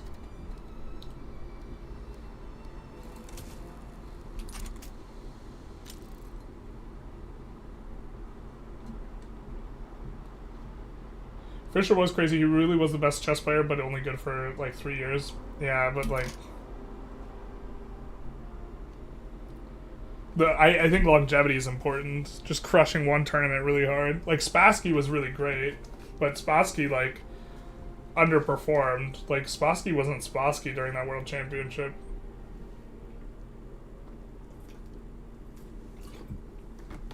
Fenugreek helps with the bench press. I think there's like some stuff on fenugreek and testosterone, so that might make sense. Usually those studies have like small sample size though. Beth Harmon is the GOAT, obviously. Bro, I hate it. Well, I actually enjoyed the show, but one thing I hated was when people would offer her draws and like losing positions, because like IRL players would never do that. That's so like BM. It's like the most BM thing. You just had, she had this clearly crushing position, and then they would offer a draw. And it's like, what the fuck? This like, that's where you reside, my friend. It's like incredibly offensive. 670 squat is a fucking animal. That's what Fiat Panda right there, man. Yeah, that's my better lift. Magnus. Yeah, for me, Magnus is like... He's not as far ahead of the field as Kasparov and Karpov were. But also, I think that it's harder to be ahead of the field now. So it's like, it's a bit weird and hard to rate. I think Korchnoi is the best guy who never became champion. The USSR did Korchnoi dirty, though. Like, right before the World Championship, they threw his son in the gulag. They were a bit mad at him for defecting, so it do be like that. It do be like that. Let's see how many viewers we have right now. I haven't checked that in a while. We have 15 on Twitch. Shout out to you guys, and we have 140 on the YouTube. Shout out to you guys. Although I think there's some overlap because some people are watching on both. What's this war about? Pumping Brazil? Yeah, baby. We're protectoring Brazil here. Hopefully. We might have to reload if they become a major power. So this is the danger. If they become a major power, that would break our war here, but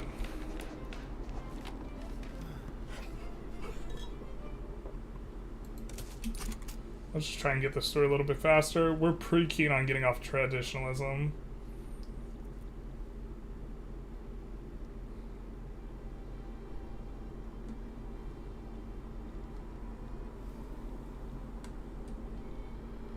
Tswana. I forget exactly where Tswana is. Man, this is such a nice war for us. This will help us catch up with kind of like a little bit of a faulty start. We don't have the best start in the world. How good is Russia doing? Or bad? 33 mil. Right, we have half their economy. And once we start going after Russia, we'll be able to do like pretty good work. So why is paper so expensive in the French market? Pain. See if we are kind of sleeping on some PMs, which we are. I didn't realize we built. Oh, we hadn't built the glass factory. We just conquered one somewhere. I was about to say, when did we do that? We didn't.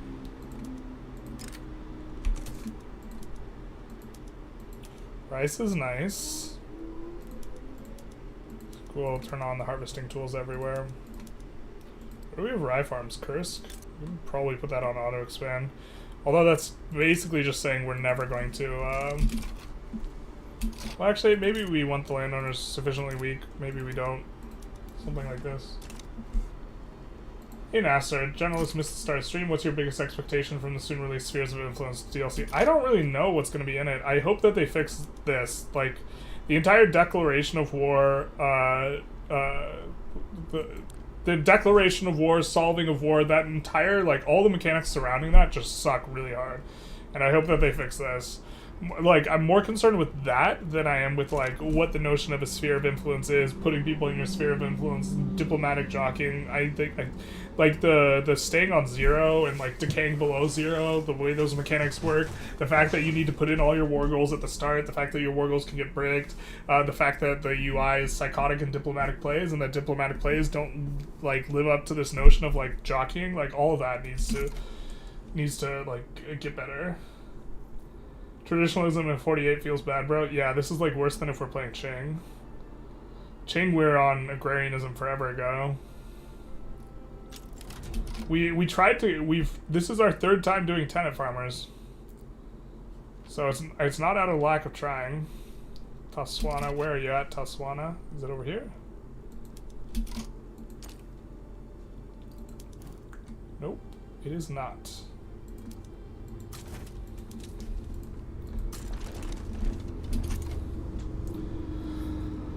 I wonder if we're even making progress here. I just saw... Okay, we are. We are making progress. Tubby Toast, is that Catherine Gwinnett? Is this the person who's... How do we ban someone permanently? Hide user on this channel?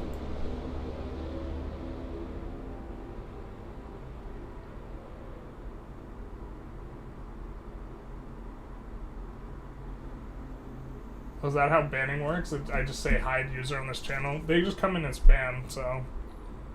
Smell you later, Catherine. How to get banned on a generalist stream. Being forced back up a menu when adding each and every diplomatic demand. Yeah, that's a little bit rough. AI just breaks pacts, also rough. Do I play any other Paradox games? Not too much. I mean, I played some CK. I played a lot of EU4, but I don't play it really anymore. We're planning on playing in a couple days. Millennium comes out, and that's probably going to be the next stream and the next thing I publish, because I'm probably going to be tired out after today's stream. I'm already like starting to get tired right now. My voice is starting to get scratchy, which is like a bit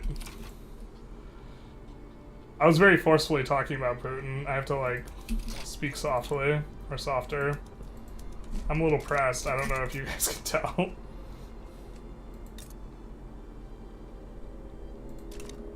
I strongly believe that he makes the world a worse place. 143 viewers? Damn, last time I watched the stream, yeah, people are here for the Putin dragging. It was like 14. Nice job, thank you. I also have to be playing Victorious Bree. Also Saturdays I get way more viewers because I've been really regular about being on Saturdays. Nice, nice. We can finally solve some problems. Some infra problems. We actually do want to eventually put in this company here, so we're gonna do this. Put it on auto expand.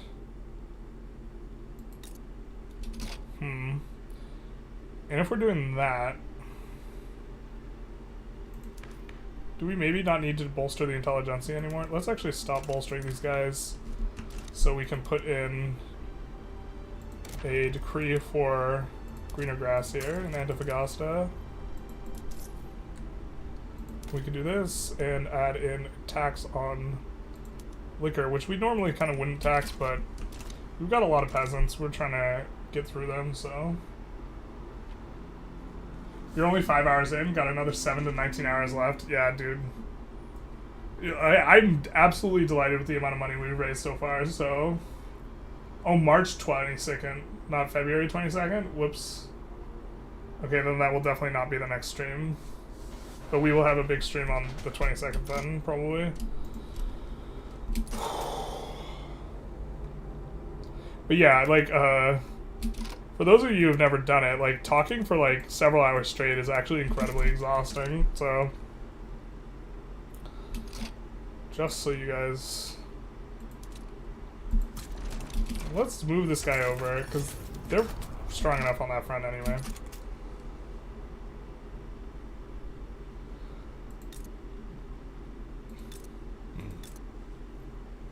I mean, we'll really pop off when we discover the gold in a few places.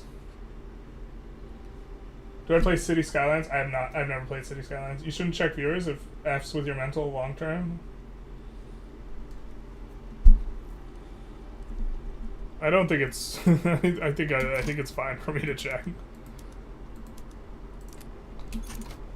The point is to not be so like super invested. That also is one metric that determines like how long I do the streams. Thank you for the follow, dear whomever you are. Let's see if we can bring it up. Ah, I just barely missed the message. Oh, Norris Chak, thank you for the follow. There we go.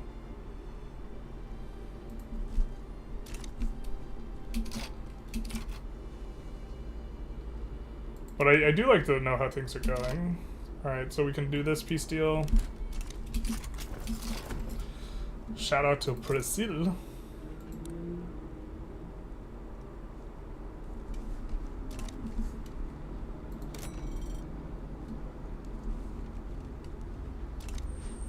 That's so good for us. But now we can't swap markets. You know what's not good for us? That. Unfortunately, we can't side in either. I think we'll put an interest there for next time. A little bit annoying. That should crush our market. Hopefully that doesn't crush our market access. That'll be really painful if that's the case. I'm gonna put an interest in Senegal so that we can do some colonization and maybe trade to some people later. But this is not ideal. I mean, they should be able to get through this, but... What's your opinion on upcoming Manor Lords? I don't have a strong opinion on Manor Lords. I've seen it, but I know it kind of seems somewhat ambitious. Ooh, we missed being able to sway in here. We're actually going to load. Just the latest autosave, because that might be a really nice spot for us.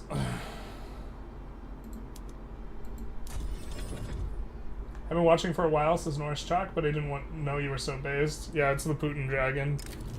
I guess we're gonna gain and lose a lot of followers this stream. It's gonna be a lot of churn, maybe. Churn and burn. Oh, I guess they weren't willing to give up the bag. That's unfortunate. And we still have this this war going on, so we can't do anything too crazy, but we can get an obligation from them. So I guess we'll do that. Rip. Burrino Pepperino.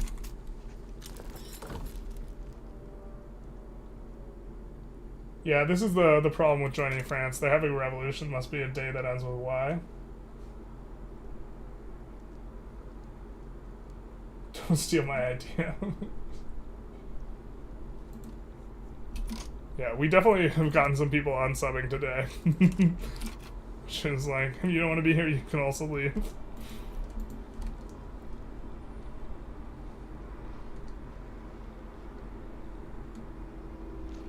I think we're not going to actually help out with that, and we're just going to demobilize our guys. Not the Shadow Realm army, because it's currently solving the Tetswana stuff. A little unfortunate we're not going to get to Deca War, but I think we're still decaying. Yeah, we are, so we're in fine shape.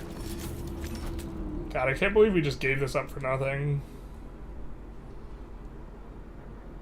Everyone who you'll lose to the stream ain't worth keeping around anyways. Yeah, I mean, like, also, so it's less the, like, F-up attitude, which is, but more I'm not trying to, like, misrepresent who I am. Like, I hate Putin's guts. If my hating Putin's guts means you think I'm a terrible person not worth watching, then you have become more informed on that matter, and you are free to not watch.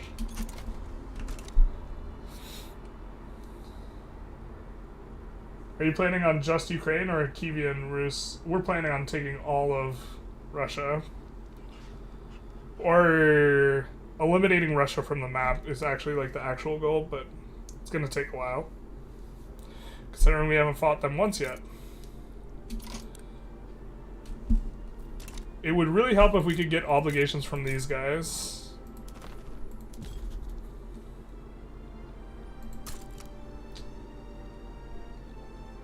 Maybe we put an interest in one of these. I guess we kind of would like to have more interests at this point. I mean, we're building some more light ships right now, but...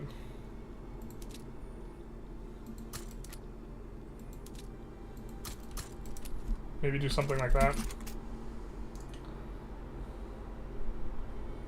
Been waiting since I saw a month ago. Slava Generalist, thank you very much. Yeah, we are dragging Putin every hour on the hour while trying to raise money. The QR code is to link to the charity if you wanted to give. It is for the humanitarian relief in specifically Ukraine. Project Hope operates in other areas. There's also a campaign for Project Hope for Palestine, which, if you want to donate to that one as well, or in lieu of, whatever you'd like to do. Form Germany playing as Frankfurt. I think the hardest one, isn't the hardest one Lippe? Isn't this the absolute smallest guy? Frankfurt, no doubt, would also be difficult. They have some more population than Lippe.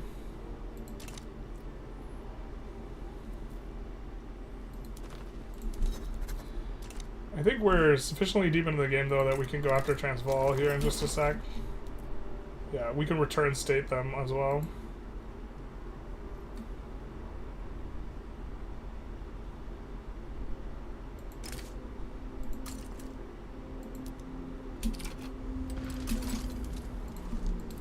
Doing this more for proper borders. I don't think this is the most optimal war. What are the core nationalities of Ukrainian, by the way? I think it's just Ukrainian, yeah.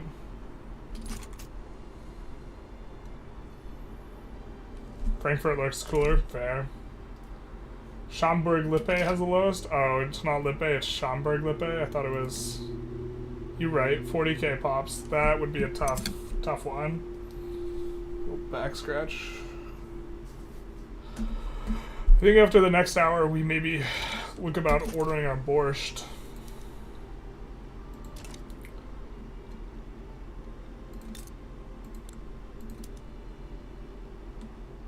I think we do want motor industries here as well. Oh my god. I've been not trying to pass a law for a while now, and we really need to get off trad. Sucks that we can't get these guys in power very easily. We also don't want to force a rev right now. I mean, we want to force a rev, but not right now. I think going to racial segregation is probably good here. Okay, let's do this. How much have we donated so far? Let's check. Let's see. We are up to... let's click refresh. There's no video, it's unavailable. But Anonymous has also gifted another $80. Richard says hi and donates. And this is these other Anonymous we've had before. So we are up to now $886 raised. So this is what it's been up to, which is big nice. The goal was 242, and I'm absolutely delighted we've absolutely crushed that. So I even forgot to like link on my Instagram, but that's mostly like people who know me than you know, other ones. Oops, we forgot to swap back to Gabe. There we go. Perfect. Perfecto. Or not quite perfecto, because I have to pull up the chat. I have like 4 windows I have to like cycle through. Do radicals matter early game? Not a ton, but kind of. When should I worry about the ratio? So here's the thing is like, I think this is more the thing you want to be looking at. And when you have a lot of peasants, you don't care that you're generating radicals while you're trying to de-peasant your pops. Because de-peasanting your pops has a lot of value. And it's a more an economic view of things. But also, like, passing laws that they support can get rid of radicals. Like, and eventually when you get rid of all the peasants, you start rolling back taxes, and then you kind of recover from like the radicalism problem. I think it's generally not one to focus on too much. But like also the problem is like you have to be able to identify when it's a problem, and I don't have a heuristic for you guys. Fundraising page is not loading. Do I need to download an extension or something? Are you using the QR code? Let's try and resolve this. The page is not loading. The bots have gotten us, guys. Alright, so... let's try and fix this.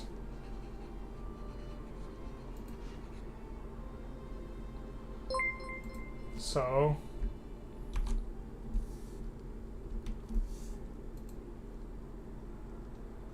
there's the link. I put it in the chat. Thank you for the follow, dear Mom Simchik. And also Norris Chak. Also thank you for the follow. Much appreciated. I think we're gonna get, what is it, partnered off this stream, probably. Link works, thanks. Alright, perfect. Thank you so very much for your consideration. Because I assume you're clicking to dono. Transfer states. Oh. Oh no, wait, that's us transferring to them. Just kidding. I thought we were getting something. Bro, us getting Kenya is so nice early on. So nice. Radicals are mainly a problem because of the turmoil they cause, and the turmoil can wreck your economy. Yeah, so if we're getting a bunch of turmoil, then it becomes a problem. But we're not at this point. And you generally need a really large amount to get turmoil. You have a feel for, like, something when radicals... Yeah.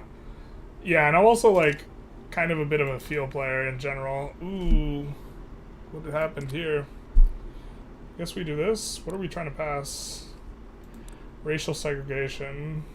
Oh, is there no way for us to do it? There's no way for us to pass this, is there? Son of a bitch. The problem is we want access to more agitators. How do we do this? Shit. Okay.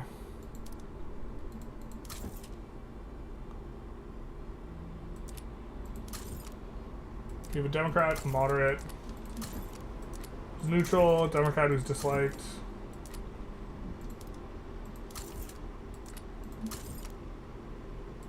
Abolitionist who's liked.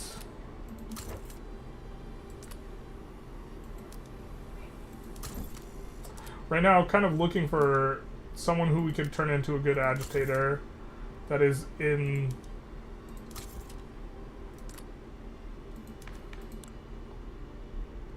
either the armed forces,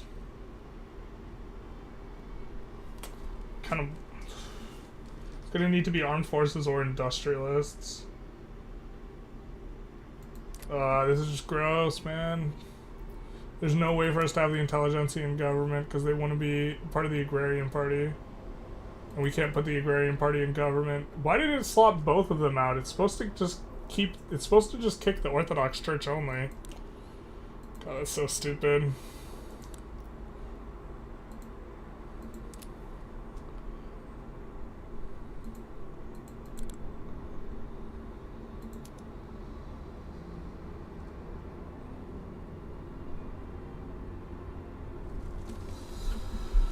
Oh, will I do any Millennia content? Yes.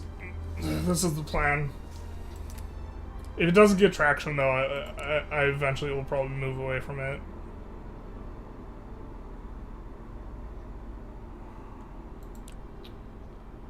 Bro, I guess we could just try and get off of traditionalism. Let's see, does this radicalize the landowners? It does. They're already super mad.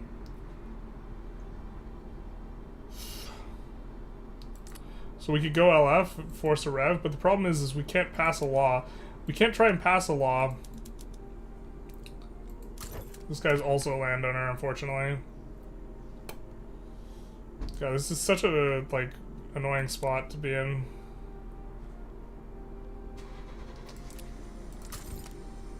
Especially because, okay, we don't have a lot of infamy, and France can't help us out at this exact moment. So maybe we just peel off of this. Because we can't make any progress.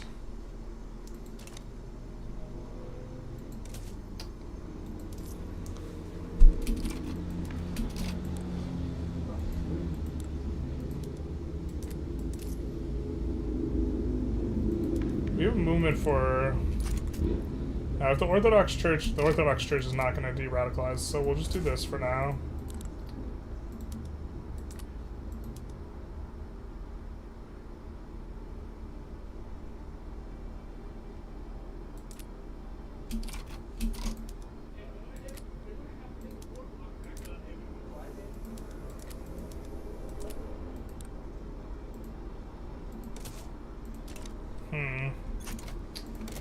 We'll just start increasing police institution. That'll help out a little bit as well.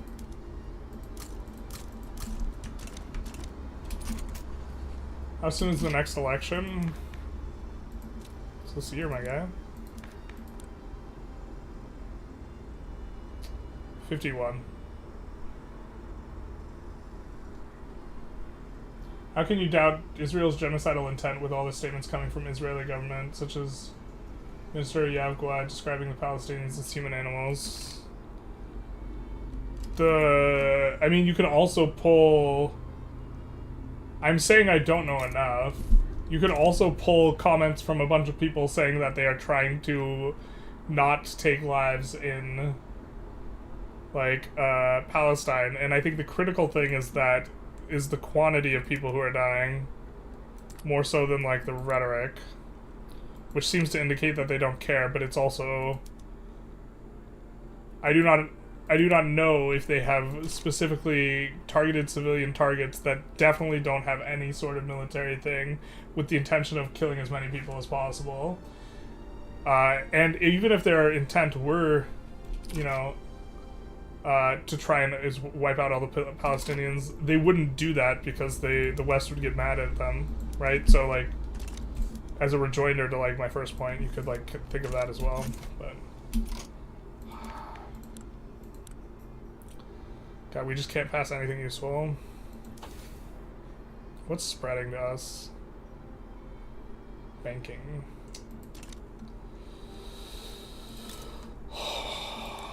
I really kind of want to go technocracy here. Can't.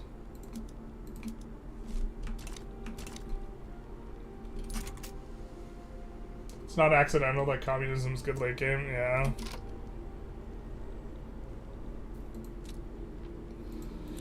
Bro, we're probably gonna be decaying when we're at 0.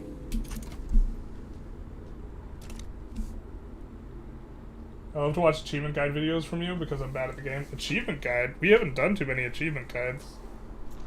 We're gonna be doing one coming up. We're gonna be doing the, Amish Paradise. I'm wondering when we should force this rev.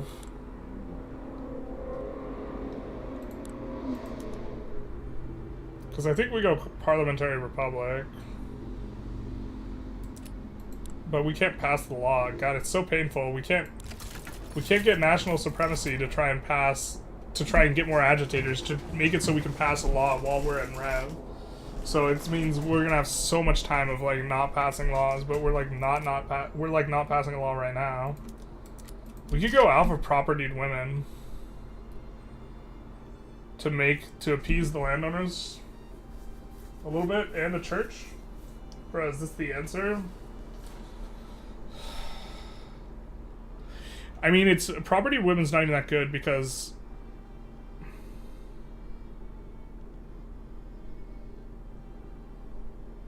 wait, what? Does it really give the same bonus? I thought, oh, workforce ratio versus birth rate. Yeah, okay. Thought I was reading the same thing. It's like not even good right now. And this makes it easier to go women's suffrage later. Let's just do this, because we can get this through right now. And we'll get rid of some malices, even if we want to try and go through them later. Parliamentary is kind of RP also. Yeah, but I think it's also good. Did they say Amish Paradise? Is that where you release Pennsylvania and never tech up? No, you release California is better. California shouldn't be allowed to do it, but they can.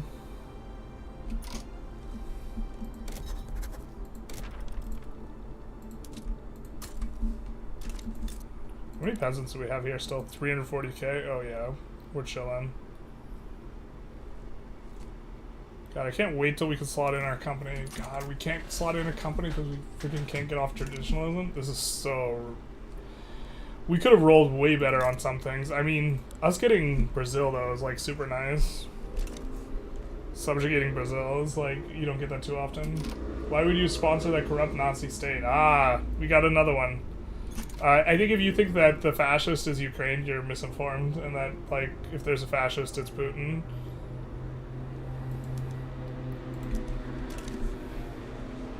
And I would definitely support Ukraine because they are currently getting invaded with the intention of annexation of territory, which is a pretty ragtag group of people who have been involved in that type of thing, you know? We have, I believe, Milosevic. To be fair, I don't know the Milosevic stuff too much. We have Saddam, and we have Putin. So these are the leaders who have invaded a neighboring state with the intention of annexing territory, and, you know, since World War II. So... We have that, and Putin has invaded Georgia, and then Ukraine again, and you know, the good old "I'm not a Nazi, you're not a Nazi," or "you're the Nazi" propaganda. I mean, like, I disagree with, like, I mean, I don't like to call either of them Nazis, but Putin is doesn't care about human life, and he's highly authoritarian and suppressive of his people, and he's invading a neighboring territory, just like, you know, Hitler did. You know, Hitler took the Sudetenland, and he's like, oh, it's just the Sudetenland. Oh, it's just Czechoslovakia. Oh, it's just the Anschluss. And then he, like, came for France, so... So oil pumps count as industry for Amish Paradise? I think if you can't build anything that costs 800 construction, except for... you can't, except for, like, railroads. I think you can still build railroads. But I think you are misinformed, my friend. If you think Putin is anything but an aggressor attacking a neighbor with the intent on annexing territory, no, you're Hitler. Yeah. There we go. There it is. Also left Armenia in their time despite alliance. He is really something. Yeah. I think you should add Azerbaijan's leader to your list. Oh, maybe. That might be right. I don't... Yeah. Has he officially annexed it? I think he hasn't officially said it's sovereign Azerbaijani territory. But that's like splitting hairs, probably.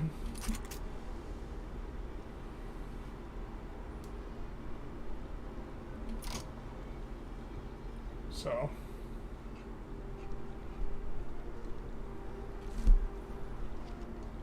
Alright, Transvaal's gone. Good.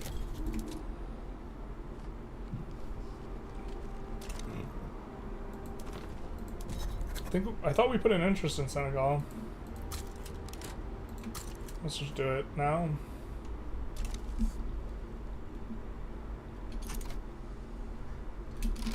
Okay, will we... We have very little infamy, so we want to kind of get something in. God, what do we want? That's worthwhile. I mean, Persia's like always good. Oman hasn't lost Zanzibar yet, which is kind of awkward. So you either want to go for them really early, or you want to go for them after they lose Zanzibar, which they generally do after their leader dies.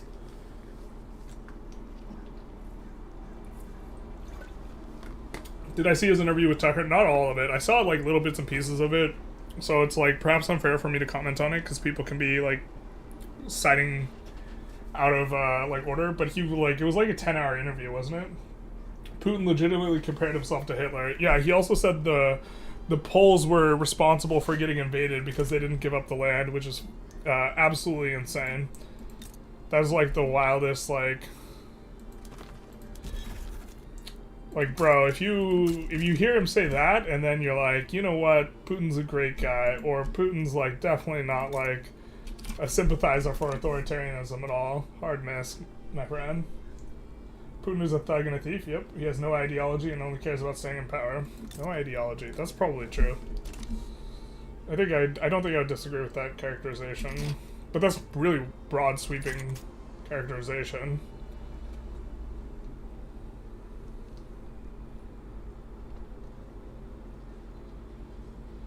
I think he's referring to Hitler, the part where he said like Poland provoked Hitler.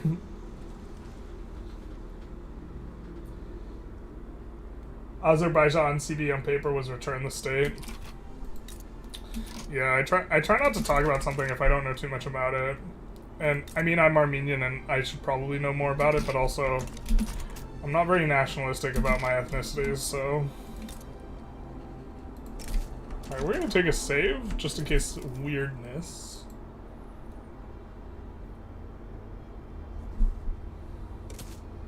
Yeah, the good old half of Russia belongs to Mongolia response.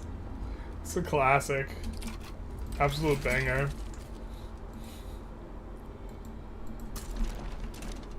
How dare those Polish people not surrender their land to both Germany and the Soviets? I think one thing we can all agree on is that, you know, over the course of the last 150 years, Poland has definitely gotten the short end of the stick. Zelensky isn't authoritarian. Yeah, once again, I'm not... I would definitely say Zelensky is not authoritarian in the same way like Putin is. But I'm also not going to comment and say that Zelensky is not authoritarian. That's definitely not the statement I made, right? I made a statement about Putin. Zelensky was democratically elected, though I'm sure anyone could level critiques at wartime president overextending their authority. Yeah, I think that's probably a good take, tough son. I would not be surprised if there's like so for example, if you're of fighting age in Ukraine, you're not allowed to leave. I think that's somewhat authoritarian. I think it's also like not I don't have as big a problem with that as I do some other things, you know what I mean? But they want a treaty port, let's not. They want a treaty port, let's not. Any one of you want to ban slavery? No? Oof, the truth hurts. Well, we'll probably go for the other stuff, but why don't we wait and see how this develops. This is the weirdness we're talking about. Now we can't sway them the other way. God, it's so asinine, man. Transfer Brazil. So this is... See, I hate diplomacy in this game, man. We're just gonna load. I'm not looking to make this already kind of hard achievement we're trying to do in a single sitting harder. Apologies to those of you who hate the reloading.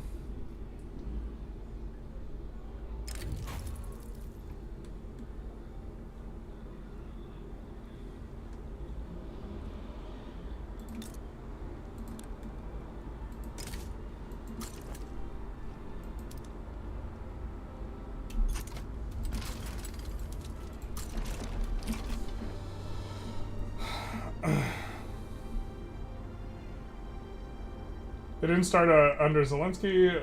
Poroshenko wasn't democratically elected. Yeah, but Zelensky was.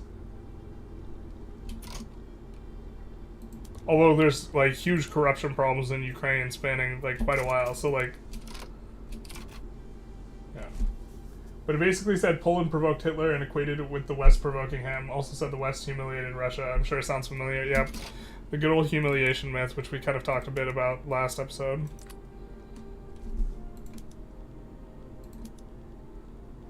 Oh, these guys are down for some humiliation. Let's go, baby.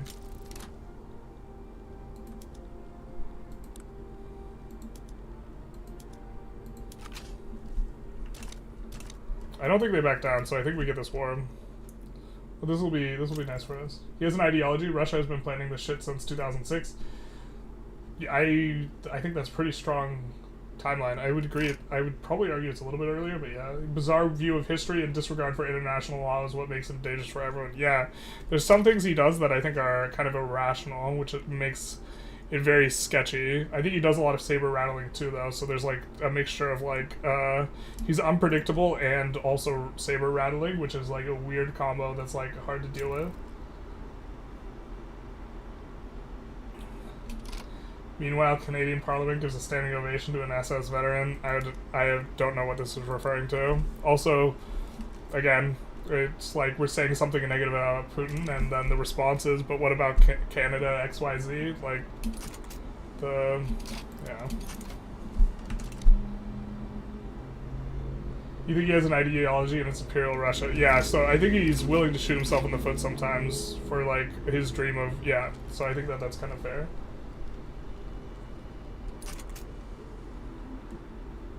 Basically, it's not a quote. That is correct. Someone's paraphrasing and trying to watch the stream at the same time, though. But yeah, if you want to get down to the business of it, it is not a quote. I think his ideology extends beyond money. Like, if he wanted to money maximize, he would have like not invaded Ukraine. I think that's a poor decision. Are you Armenian American or Armenian? I don't know what distinction you're trying to draw here. My citizenship is U.S. Ethnically, I'm a quarter Armenian. Our time soon? Our time soon. Our time, we're here. It's time to drag us some Putin. Oh, my voice is starting to go. Okay. So, let's get to the presentation. We have the kind of two biggest ones, or the biggest, to me, this is the most damnable, probably, when you're examining Putin, which is the apartment bombings. We get Putin. Nice hair, dude, bro. Chechnya was declared the most destroyed city on Earth by the UN in 2003, I believe. Apartment bombings by Chechen separatists fuel the war and support Putin's popularity. So when Putin was initially being elected, well, I think he was actually elected the first time. One of the things that spurred his popularity was the fight with Chechnya, because they were Chechen separatists. They wanted to be their own separate country, and so. We have here the description of Chechnya off to the left, which you can read if you want, but it was, he was seen as like this hardline response to Chechnya, and there's like this quote that's very like common or proliferated a lot, which is like, he said, like, we'll hunt them down and we'll kill them if we find them in the shit houses, we'll kill them in the shit houses, something like this. Putin just has a blatant disregard for human life in general, but for me, in particular, the apartment bombings are particularly damning because he doesn't have regard for his own people.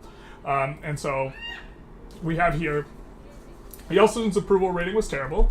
And then, Putin's tough guy attitude was like a pivot. So Yeltsin did this out of desperation to maintain, at least some of the resources he'd plundered during, the privatization of the Russian economy.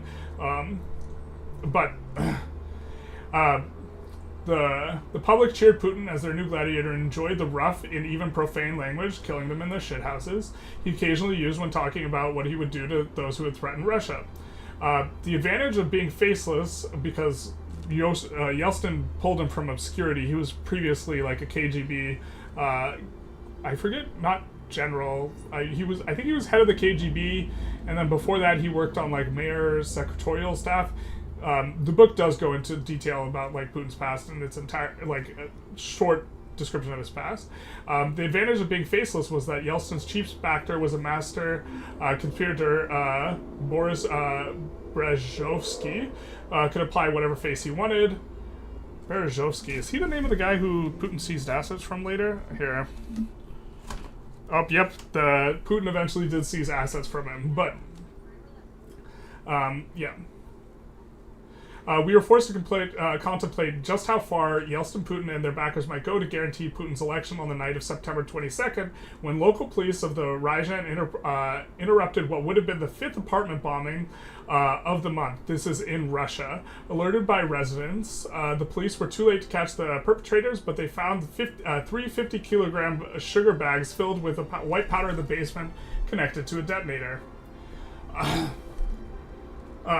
Chemical analysis on the scene in the morning detected the same military-grade hexagonal explosive in all of the previous bombings. So it's the same explosive in the previous bombings. He spoke the next morning, on the 23rd, Putin made a statement praising local law enforcement and alerting the people who averted catastrophe. He also spoke briefly on airstrikes, etc., etc. But then, the next day, something incredible happened. FSB Director Nikolai, issued a statement saying that planting of the bomb in Ryazan basement had been a training exercise to test the vigilance of the local secretary forces residents. So now they're changing the narrative. He also said there had been no explosives at all, and the sugar bags had actually been full of sugar and not hexogen. This fantastical story was required. Mind you, it was chemically determined that it was the explosive, and now they're saying it's sugar. This fantastical story was required because law enforcement and their local FSB office in Ryazan had already detected and exposed extensive FSB involvement in the attempted bombing. Suspicious-looking phone intercepts in the light of the bombing were traced back to FSB headquarters in Moscow. 2 men were arrested in Ryazan for carrying out identity cards. Nightmish, and then etc. More stuff. A nightmarish. Thank you, young Jacobin, for following. A nightmarish conspiracy theory about the agents within Russian government mass murdering people for political purposes into the case. It was very hard to refute on the case of the facts, and so it's very, very. The evidence seems to indicate that the FSB was responsible for the bombing, and this is the FSB that Putin at the time was in charge of. And so you could make an argument that maybe it wasn't Putin himself that was kind of doing this type of thing, but the stuff was covered up, and there was no massive, investigation to find who was at fault. So if you were giving the most generous interpretation to Putin, then you are just kind of doing this thing where it's he just didn't care enough to investigate, and it would have been too embarrassing. And if you're giving what I think is the better version is he was intentionally bombing the Russian people in order to drum up popularity. But a deep investigation and analysis of the case was turned into a devastating book by former FSB agent Alexander Litvinenko, who was up in the upper right, who was eventually assassinated, titled Blowing Up Russia. The same Litvinenko, who became a fierce Putin critic, was assassinated in London in 2006 with a rare radioactive substance. And then towards the bottom, although the discrepancies in the official story on Ryazan were reported to the West, nobody wanted to hear the truth. This is the typical pattern of convenient cowardice. Again, Kasparov repeatedly goes after the West for being complicit. If you acknowledge the horrible truth, then you have to act, so it's easy to just ignore the facts and pretend it's disputed, and that you're concerned about the allegations, etc., mostly etc. And that kind of marks the end of ones I had prepared slides for, but we're still going to go in every hour on the hour on some stuff. Okay. So trying to do this a little bit linear throughout the book as well. And for those of you who have been messaging in chat, obviously I haven't been reading chat. I'm probably not going to back scroll because it's a little bit too difficult for me to do. We get some talk about whataboutism, what about you? Reminds me of alleged Japanese, man, it's just like, yeah, the US did Japanese dirty. That's also like not what we were talking about.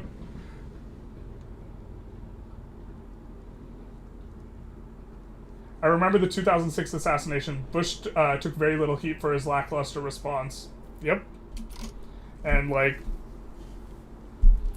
Yeah, Kasparov is not a fan of Bush or Clinton. That's circumstantial. Depends what you're talking about. Okay, so even it was said it was explosives. Putin congratulates them for sporting the explosives. Then later, it's like it's all circumstantial, but like it's like it seems very clear to me that there is a cover-up of some kind. And if there's not a cover-up, yeah, it's very clear that there's a cover-up. You can't necessarily ascribe blame, but it's clear that there's a cover-up because he goes from congratulating the police to saying that it wasn't this chemical that was the explosive and it was being sugar. So either they incompetently identified sugar as an explosive, or it was indeed an explosive and now the FSB is lying about it, right? And so, if the FSB is lying about it, that doesn't necessarily mean the FSB is responsible, but we have Litvashenko, which I haven't read his book, hopefully I didn't mispronounce his name, who comes out and he fingers Putin later. And so, the combination of circumstantial evidence, no evidence to the contrary, and just blatantly, like, saying, oh, it was sugar, like, it doesn't add up, like... And so, like, at the very least, and this is the point I want to emphasize, at the very least, he's complicit in covering it up, if not complicit for, like, perpetuating it, or perpetrating it, rather. And so...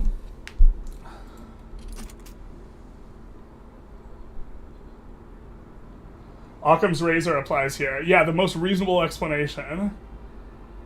Kasparov was warning about Putin since forever, 100%. Kasparov was shaking his fists at the air, and people in the West just, like, kind of laughed at him.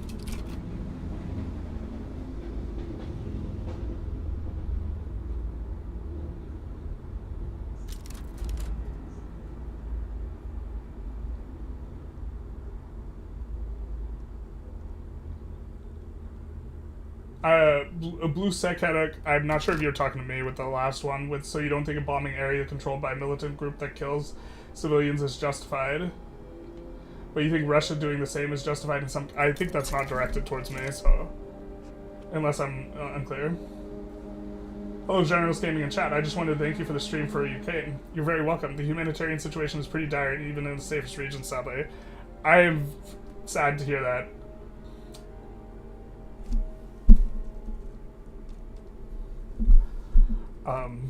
Yeah. Hopefully some stuff helps. I apologize. I wish that there was more that I could do.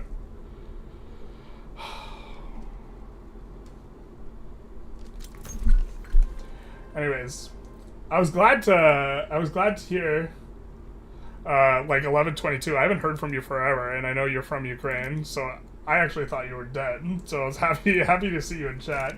You missed a long chat, yeah.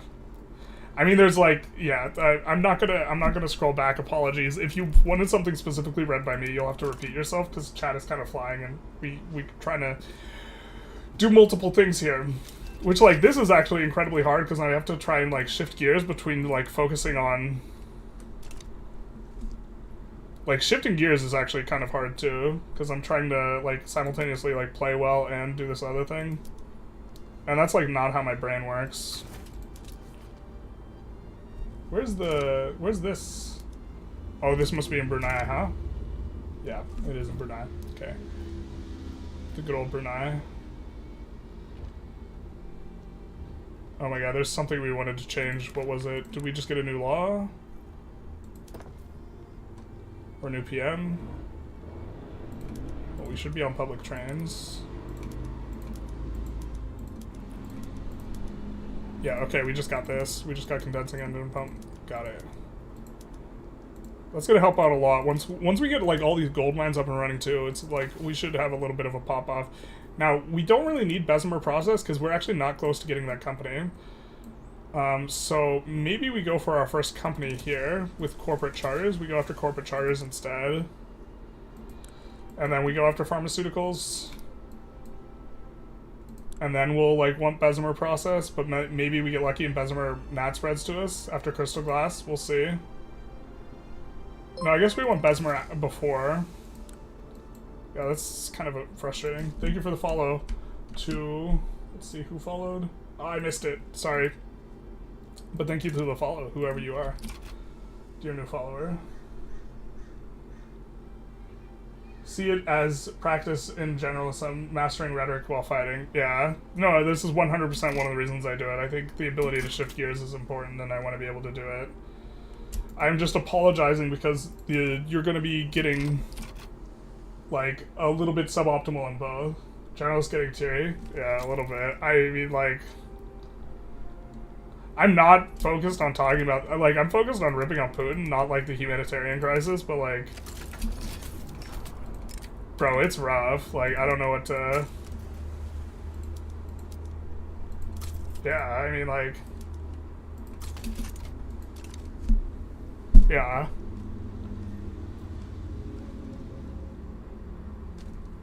It's like, it's so senseless. Like, it's not like... Yeah.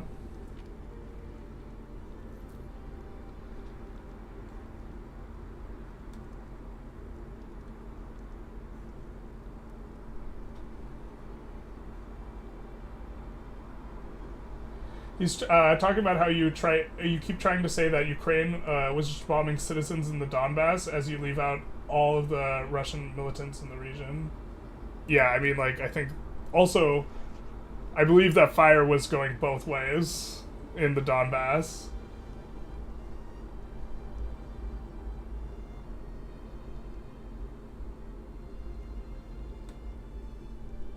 There was no bombing and no militants until the Russian covert and not so covert ops and the suffering in Donetsk and Luhansk regions from 14 onwards is also on Putin. I agree with this.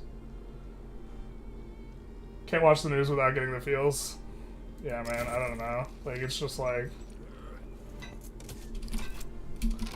We can just focus on the game here for a minute and not focus on the feels.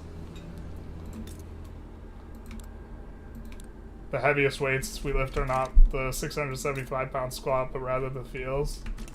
Feels bad, man. Yeah. Probably do want these gold mines.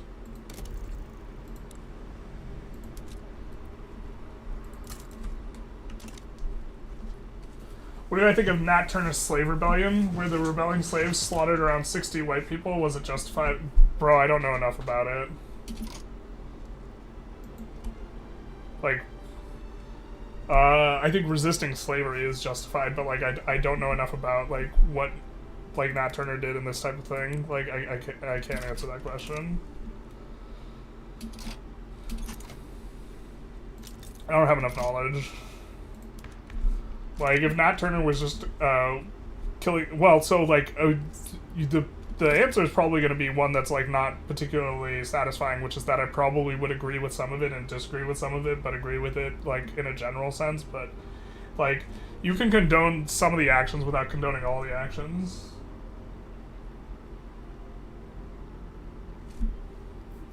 Yeah, also it doesn't have anything... Yeah, it's also, like, independent of Ukraine.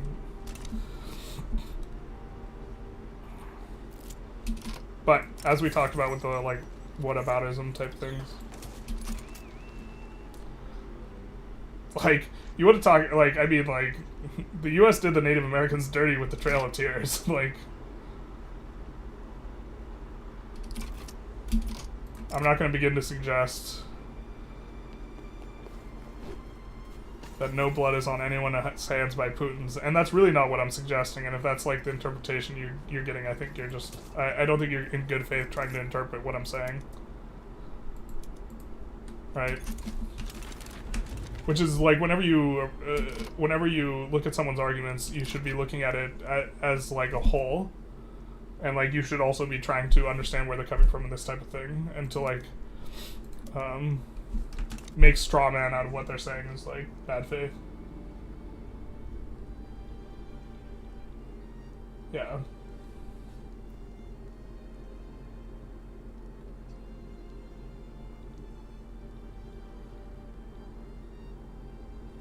You seem to mistake you as blindly supporting Putin or Russia. That's not the case. I speak only in the context of Ukraine. I mean...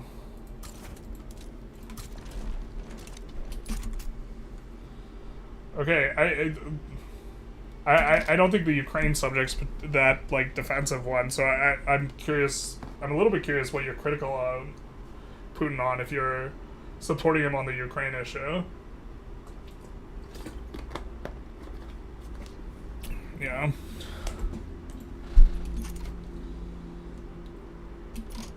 Is there any chance you could do a quick explanation of what causes turmoil in states, typically 20 plus years in the game, and how to remove it? It's going to be typically radicals that are causing turmoil. So, like, if you have a lot of radicals in an area, it will cause turmoil, generally speaking.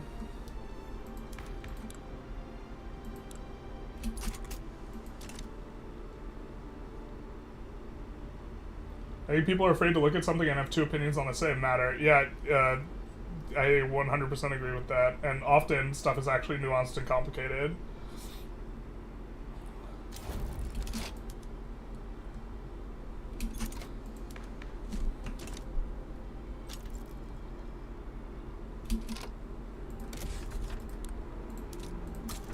Maybe we incorporate Borneo? Probably do.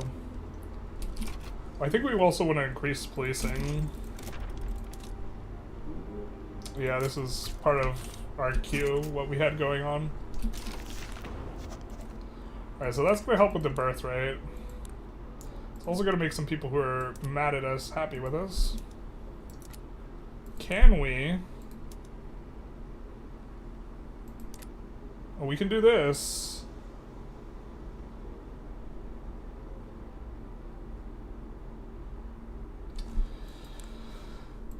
I don't think we can try and go racial segregation yet again. Because we have to wait 8 weeks isn't that long. God, this has just been so miserable to try and get off of stuff. Parliamentary, I think we radicalized the landowners, yeah. I mean, we could go for a Rev Forest here. And try and get parliamentary. I think we want to get off of national supremacy here, though. I think this is what we try for. And we're gonna go for a racial seg in 8 weeks. I guess we didn't need to reform the government yet then. It's sad seeing the Slavs kill each other, yeah.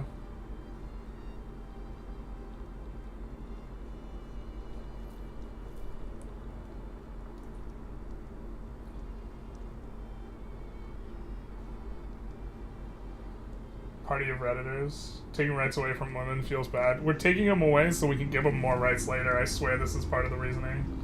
Whoa, English only, please. I can't moderate non-English. Does the game still push communism as a metagame strat? Your GDP has to get really high. It's really hard. So, if you haven't played in a while, it's really hard to get the GDP to a level where communism's best. And the GDP has to get particularly high, and it's hard to get to that point anymore. So I think if you're not starting out as a GP and you're like, I don't want to say bad at the game, but you're not like super pushed at the game, I'm not sure you'll get to the 800 million mark where the Council Republic becomes better. So it's still better in the hyper late game, but if you don't reach that hyper late game, then it's like it's not better. I don't think from a pure economic perspective. Yeah, the SOL perspective is like a different thing, but yeah. Can I give you a rundown of what's happened so far? My brother, this stream's been going on for like 6 hours. I don't think I can just like summarize the whole stream. Well, I can summarize it. We're playing as Ukraine, we're trying to conquer Russia in one sitting, and we're ripping on Putin. And we're planning on going a minimum of 12 hours. Yeah.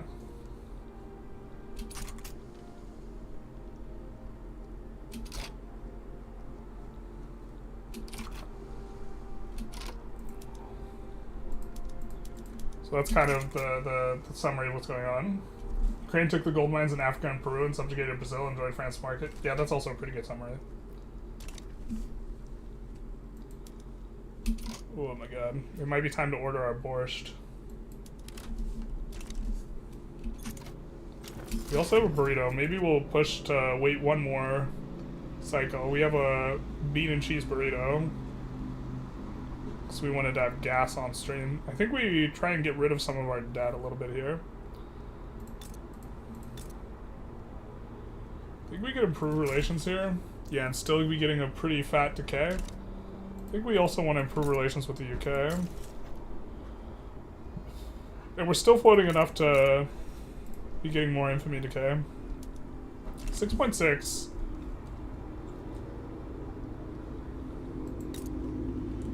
I mean, I kind of like just conquering Sintang here. I'll take a save and conquer Sintang.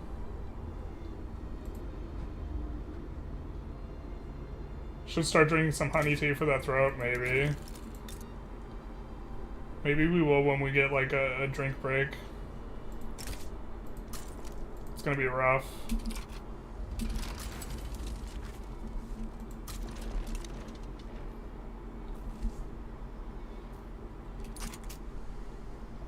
You're better than me. I would have ordered food 4 hours ago and ate it all. Yeah, we're gonna order a ton of food though. It has to keep us through the night if we end up going like 24. I don't think we'll end up going 24-hour, but... Also, everyone's been debating a couple Putin supporters in the chat. Supporter might not be the best word, but... people who are more sympathetic to Putin than Ukraine. Because it doesn't... no one said that Putin's the best. Putin's great. I don't think anyone said that. Right? So I wouldn't necessarily characterize the position like that, but... Top 3 most enjoyable countries to play as Vic. Prussia's pretty fun. I really like having good resources. I kind of like playing Qing, to be honest, at this point. Maybe USA as well.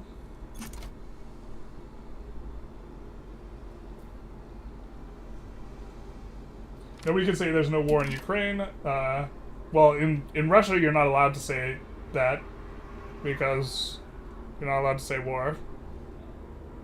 It's a special military operation, but not someone justified assault. It has justification. So that's the point at which I disagree with you. And a lot of chat, but...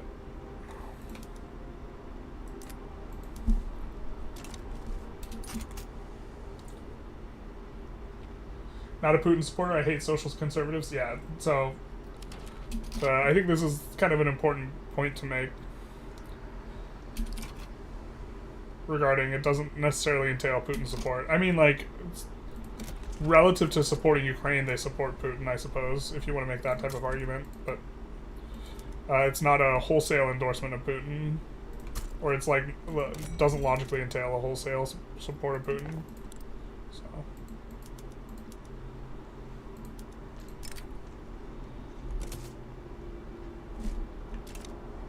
God, we have quite a bit of queue to clear out.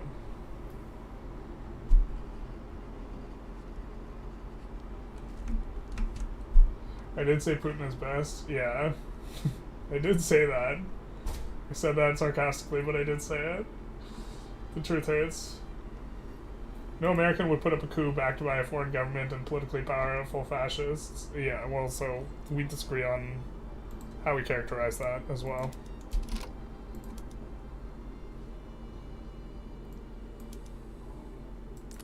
Oh, this is swearing them to help us with that. Yeah, we don't need help. Prussia's really fun when you know how to form Giga Germany. Yeah, you get a lot of dopamine playing as Prussia, I think is the biggest thing. Chat is spicy today. Chat is real spicy today. This is the spicy chat. This is when Generalist lets off and we, like, every hour on the hour, we remind people that, you know, there's a brutal invasion of Ukraine going on. You often feel at 1 billion plus GDP, the opportunity cost of going council republic is high and it's often not worth it. This is fair. That 800 million is like the break point, right? But you can still think that, okay, even if we're lighting more money on fire, the fact that we're extracting a larger percentage of the wealth is the more important factor. Like, if you have a lot of peasants, laissez-faire is going to be better longer, and if you have 0 peasants, it's probably going to be worse earlier. They did put up with a Russian puppet, yeah.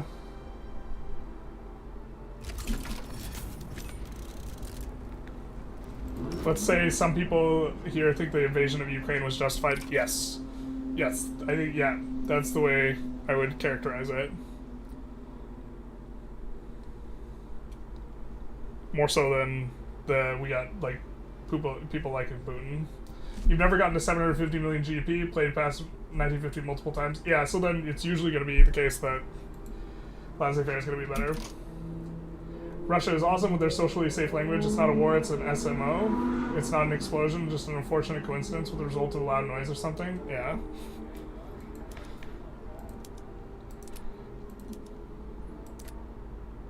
Alright. Alright, so let's go racial seg and hope we can get it through this time.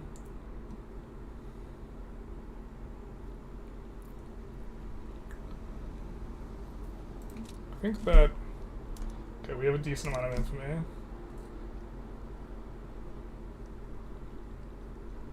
Any tips on devastation, specifically from Conquest on Radicals? I just kind of let it deal with itself. With the asterisk, if you must build somewhere, usually you're going to want to use the violent suppression decree. Putin's favorite. It's Putin's decree. You're often going to want to use this. It's time to eat the burrito, guys. We order the borscht later. This is from the Del Taco near my house, which, like, one time they, like, super stiffed me on fries. I was so mad. Down with the Imperialists says goodbye, everyone. Have a good day. Have a good one, Mr. Down with the Imperialists.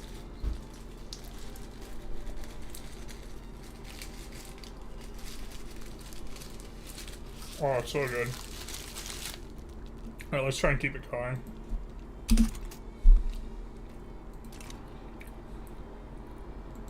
Man, we still haven't gotten our first company yet. Bro, this all hurts so bad. Maybe we're probably supposed to go laissez-faire. No, that forces a rev.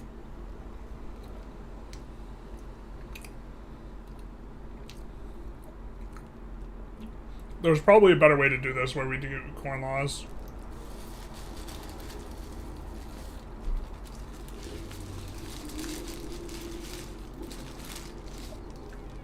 We order fries from a taco joint, lol JK. Del Taco has my favorite fast food fries. I really like their fries. But not anymore, not from that Del Taco. Like, what the hell? Boycotted it for a little bit. Yeah, you're absolutely massive. How does that burrito size fit in your hands? That size fit in your hands? I have, like, super clubby hands. I don't know if you guys can see it. But, like, the portion, like, right here is, like, the size of a tennis ball. It, like, looks like... If you look at it in person, it looks, like, pretty funky.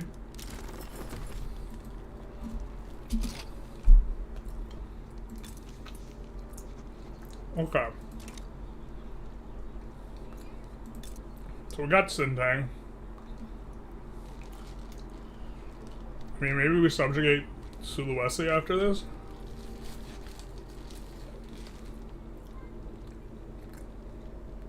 Could also subjugate Nej. That's generally good. Could go after New Granada, but I assume the US side's against us.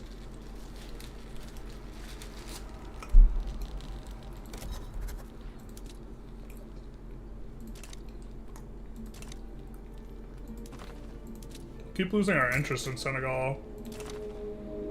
Driving me crazy.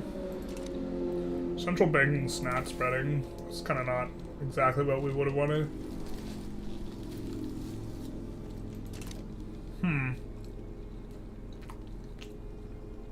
We could go after Moldova after giving them Bessarabia back. Bessarabia.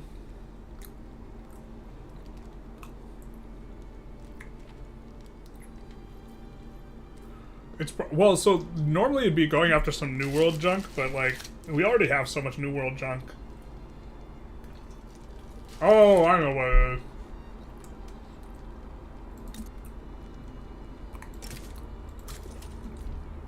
The long plane in the Congo.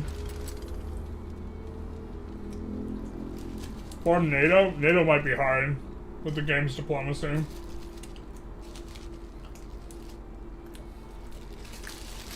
Switch to Cold War project instead.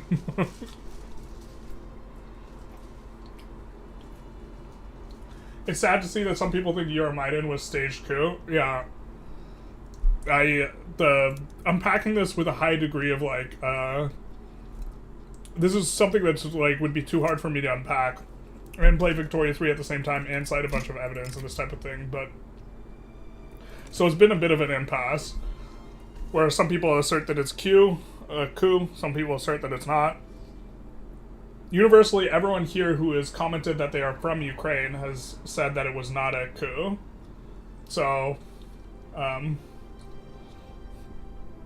also generally speaking, I think that it's rare to see events where there is an enormous amount of protest, where the protesters are all like in on it and paid actors or this type of thing. So, aka White Shaq. I mean, I'm like the same weight as Shaq. I'm real big. Definitely not as tall. How did we manage to get Kenya? UK sided against us and we landed it.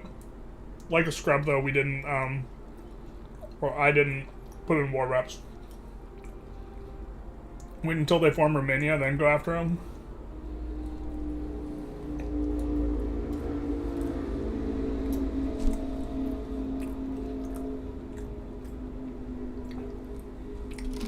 Yeah, so Screaming Palm is one of the people who's of the opinion that it was not a coup, or that it was a coup. I'm of the opinion it was not a coup. Although the United States did provide aid to the members of the opposition, and I believe that I believe my understanding is it's non-military aid.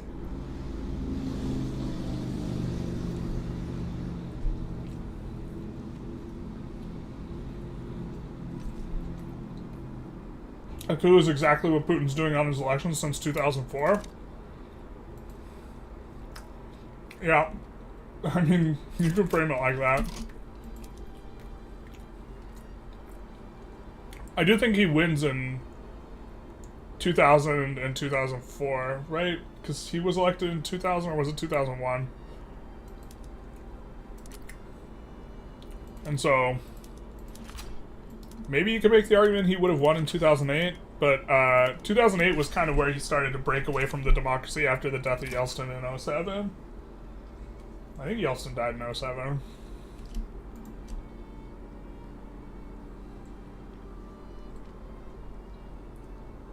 Euromaidan was a coup backed by CIA and neocons like Newland. So yeah, the Newland like audio tape is like pretty awkward. But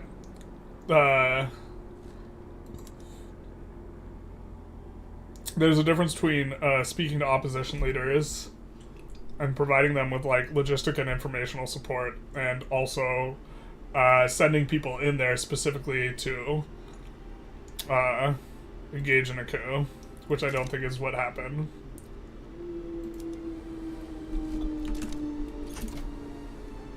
We get Lamau from yeah. There were no military actions in Kiev. I wish I was paid by the CIA, honestly.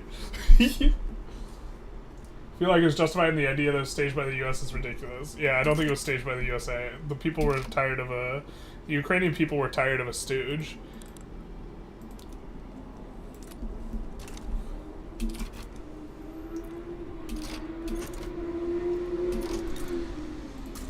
Maybe we could have... probably not. Oh, I forgot we could subjugate UA. This will probably be a good one. I don't think we're too close to being able to go after Russia yet.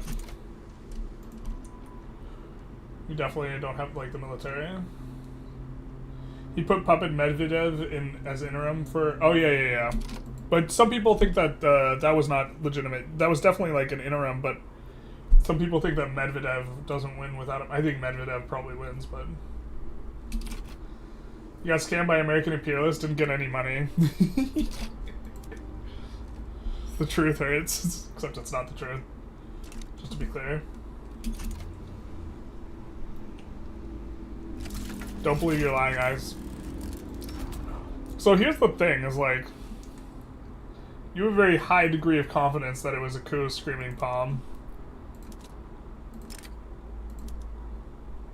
The person you're talking to has said that they're from Ukraine, and to be fair, they could be lying. This is possible.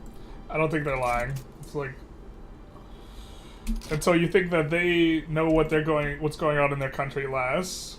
Also, the other people from Ukraine who have said that it's not a coup.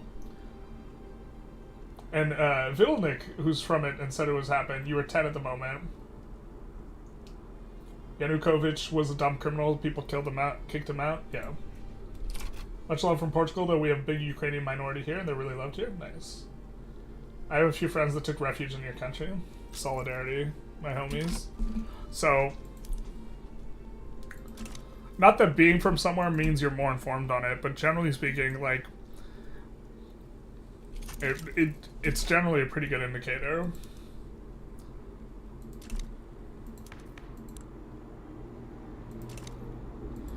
And, like, I have read the transcripts from the tapes that in particular are supposed to implicate the United States in the conflict, and they do not seem to implicate it beyond, what's her name, having talks and, like, support in terms of logistics and information for the opposition, which I would not describe as a coup.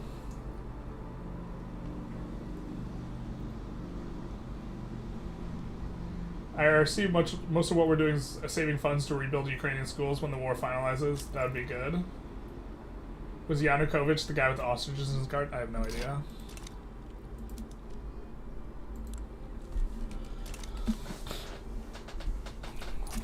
Wonder why Russia sides there. They didn't get swayed. They just super love...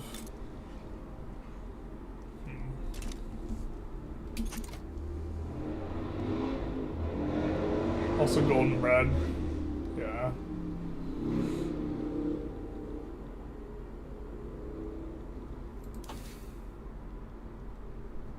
Bessemer isn't that spreading, is it? No, central banking is... God, this has been agonizingly slow come up.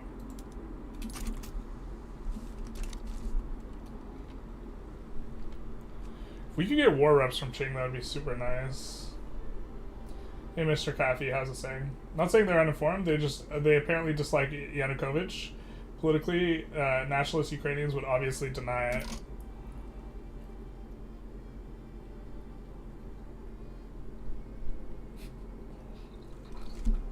I mean, is there a situation where you would accept a Ukrainian's opinion when it is saying that it was not a coup? Or is any Ukrainian who says that it was not a coup, are they all instantly nationalists that are just going to deny it and lie? Like, what's the criteria here? How many people would have to come through chat that are from Ukraine and say that it was not a coup without any coming forward and saying it was a coup for you to change your mind? Is there a number? Like, because the response here is like, they're not mistaken, they're just lying, which is not like one that like you can like make a point through. Yeah, like there's like not much that just terminates discussion. Well, legally it was technically a coup, but so what? If the president gets ousted by his own population, is that not democracy? Well, it's technically not democracy because you could have like 5% of the population be highly militant and force someone out, right? But Yanukovych was incredibly unpopular from what I understand.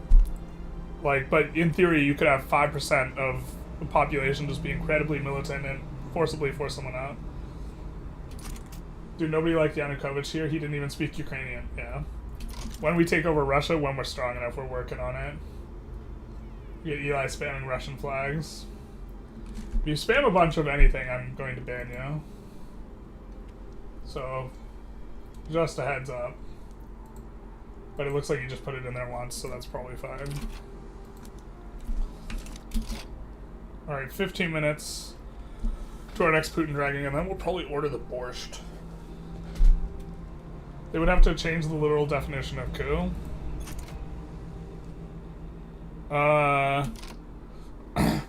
Also, the point of it being a coup is really not the primary point at which I disagreed with you personally. It was that the Americans were responsible for it that I strongly disagreed with.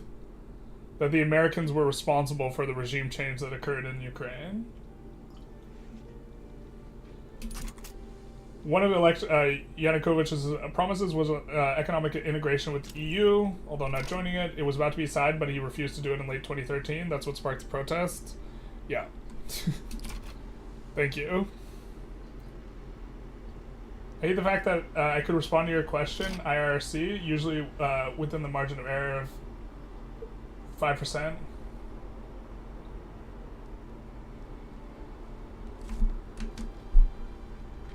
I'm not sure what you're referring to there. Sorry.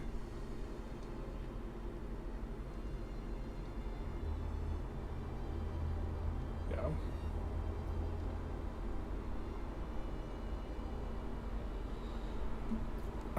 Yeah, so just because something benefits the US doesn't mean that the US is responsible for it. Like, you're suggesting that the reason he was ousted was, like, the best explanation for it is the United States' involvement, right? Not that the United States helped a little bit, not that the United States, it was in the United States' interest, but that the United States was responsible. And I believe that the people of Ukraine were more of a factor in the changing from Yanukovych than the United States. And that is not particularly close. And also, Russia was supporting Yanukovych, so if we're talking about, like, you know, the self-determination of Ukraine, you could make the argument that it's, like, some sort of wash as well. Because it's, like, when you asked if it was, oh, okay, margin of error for 8% with 95% confidence is usually what you need for a certain result. When you asked if it was a coup or a revolution.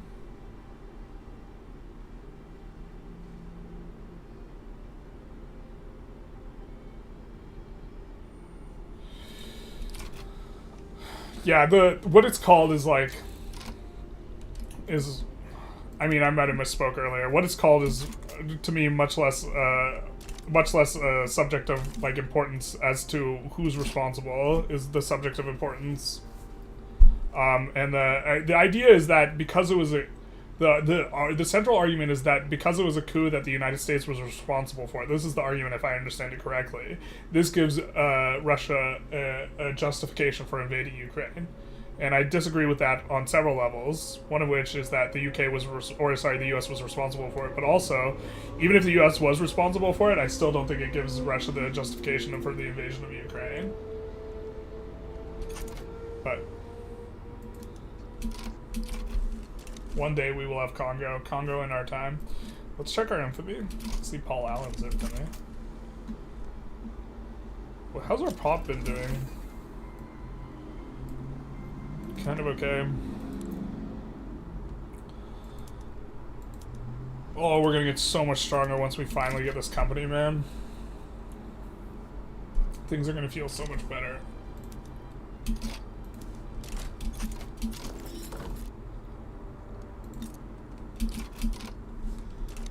Alright, so we want to find another war. I hate this visual bug so much. Wow, Oman's been able to hold on to Zanzibar for, like, forever.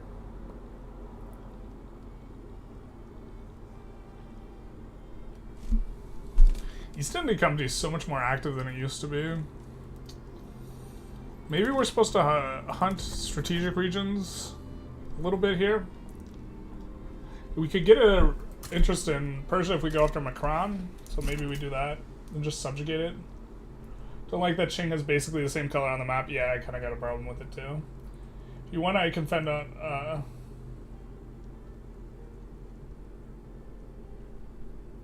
You think 95% confidence is too low? If you want, you can send statistic files on polling and margin of error, specifically as it relates to, like, what happened in Ukraine.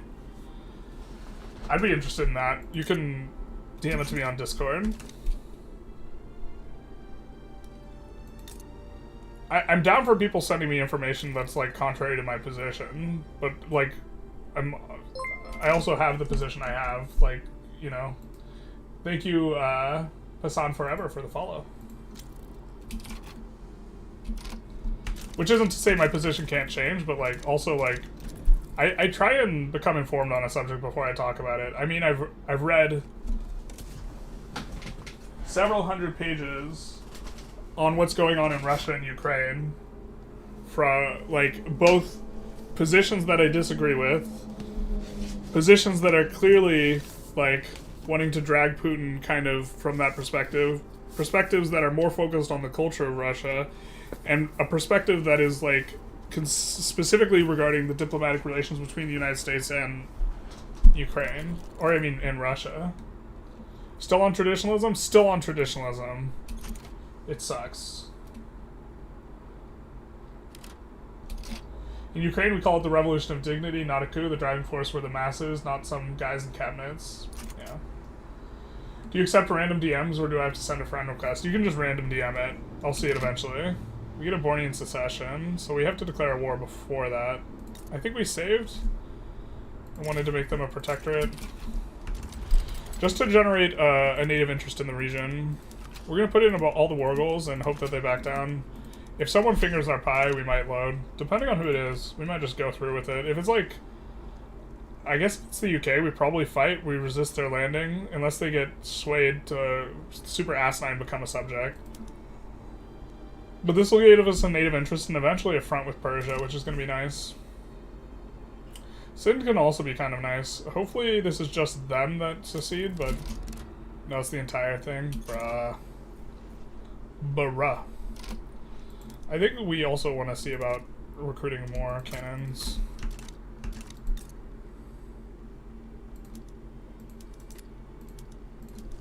Something like this. Can you put the title of books in the description? Would be interested in reading about it. Russia sides with Macron and then abandons Macron. I'm not sure if I'll get him in the description, but I can put him in the comments really quick.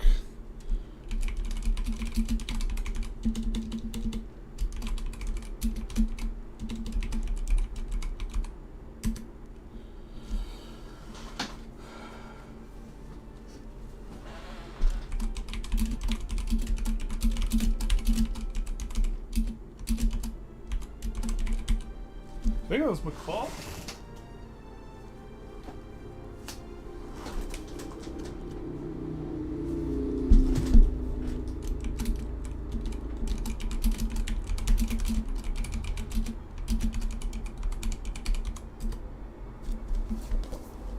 And then I didn't think that much of the last one, but for the sake of balance, it's important to read stuff you disagree with.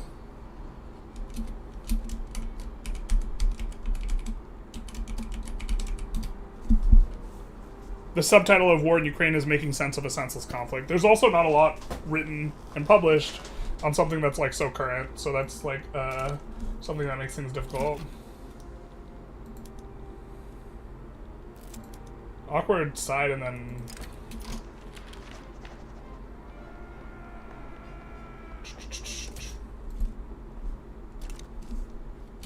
Also, Russians attempt to call it a coup to diminish Ukraine's role in this. Yeah, I 100% think that this is like... Look, anything that could be used to possibly justify the invasion of Ukraine, Putin just says it. It's abusive tactic claim to claim that someone else made the decision so that they, the abusers, can fix it. Yeah. So like if you have a pie of responsibility and you can slice it however, and you want to determine the nations that are most responsible for the revolution or the coup, whatever you want to call it, like, I think if you are giving, first of all, Russia's slice of that pie is non-zero. I think US's slice of that pie is non-zero. I think the slice of that pie is overwhelmingly Ukrainian. Based on the information I have at this current time, which I admit, like, I could be misinformed on this. This is not the, I would not be entirely hanging my hat on this one, you know, in terms of, like, me saying, I'm pretty sure I know what's up with this. This is admittedly something I feel that less informed in general about, but that's, like, currently how I look at it.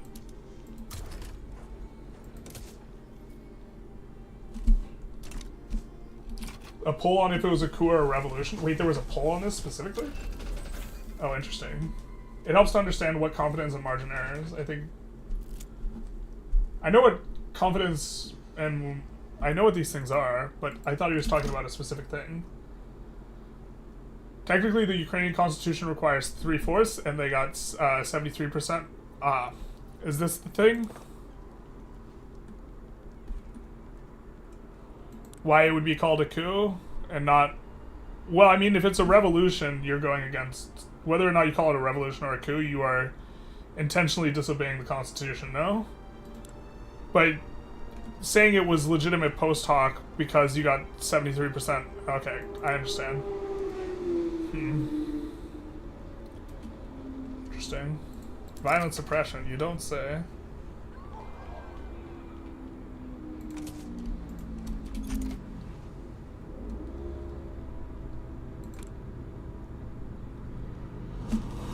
In 7 minutes, we'll be dragging Putin again, continuing to kind of go through our little summary of Gary Kasparov's book, Winter is Coming, as we try and raise money. That's what, for those of you who have just arrived, that's what the QR code is about. We are raising money for humanitarian aid to Ukraine.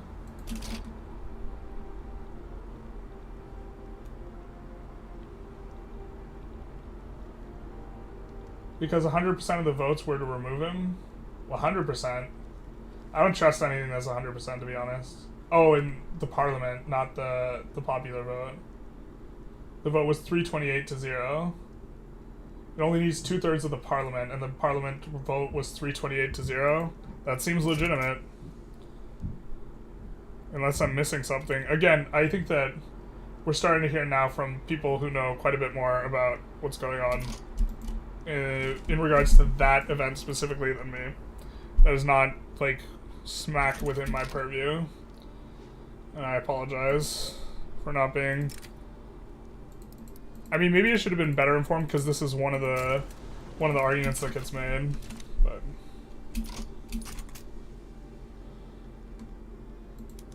And, like, I'm aware that this is one of the arguments that gets made, which is that the argument is that the U.S. was responsible, the U.S. is humiliating Russia, this type of thing. And I think that that narrative's wrong, but...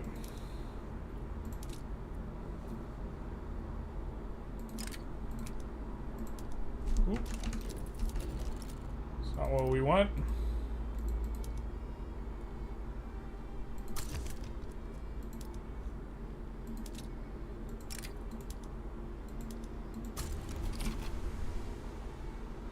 We have this other war about to pop off.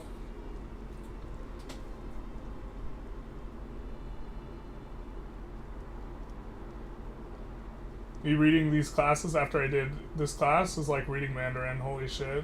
Wait, what? Have a nice stream. Thank you, Vitalik. We'll definitely watch later and incorporate some strategy in your run. It's 2 a.m. here. Godspeed. Have a good night. Yeah, we're settling in for... Maybe we'll see you tomorrow morning. We're settling in here. Whoa, the Shadow Realm, you've been banished, huh?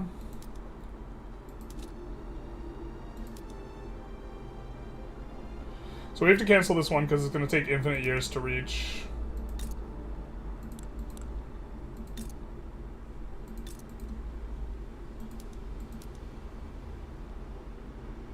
Right? Where's the... Oh my god. The being tired is starting to set in. I'm forgetting how to navigate the UI here.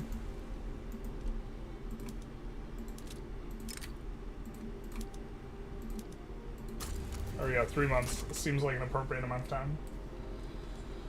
The controversy is that it's not clear that Parliament had the power under the Constitution. Okay, but someone says that 2/3 of Parliament, so I guess I do not know which one of these is... He was, I think Generalist was specifically asking Screaming Palm what number would change his mind, not speculating on polling generally. Oh yeah, I was asking what number would change his mind. Because his response to every single person who says they're from Ukraine, and I don't think that's what happened, is that you're just lying, right? And so it's surely, in my mind, there's a number at which he would change his mind. I think this is irrelevant in either way, as it doesn't justify an invasion. Yeah, I think that as well. But I'm saying, like, if you're having a discussion with someone and you ask them the question, well, what would change your mind, and they can't answer the question, then there's no point in having a discussion.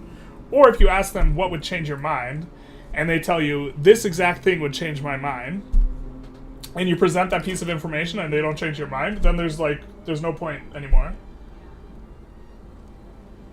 One of your classes last year was statistics, which involves margin of errors and confidence levels. Yeah, I wasn't talking about polling generally.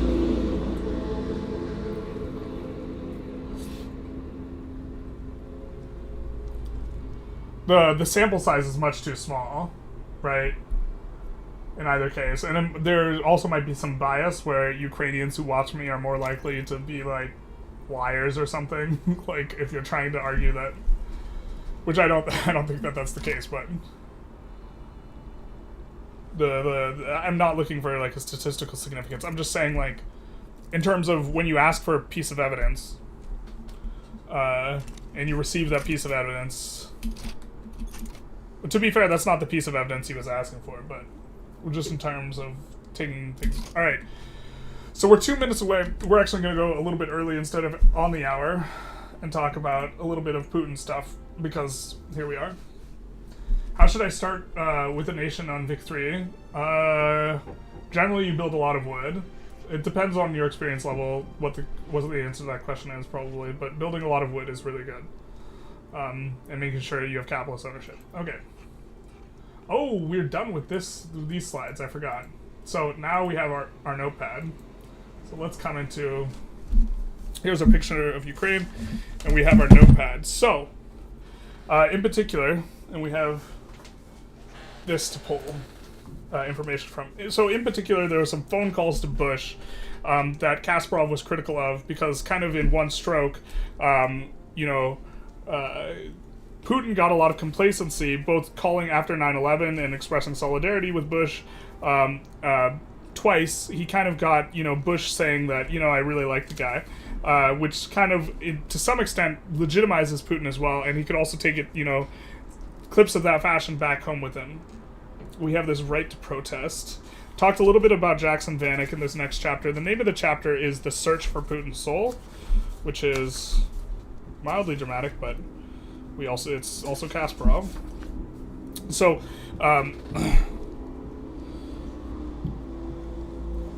see, human rights. Let's skip over this one. Go to the next one. In particular, let's actually just focus on the Nordost Theater thing. So let's just come in here. I already had a...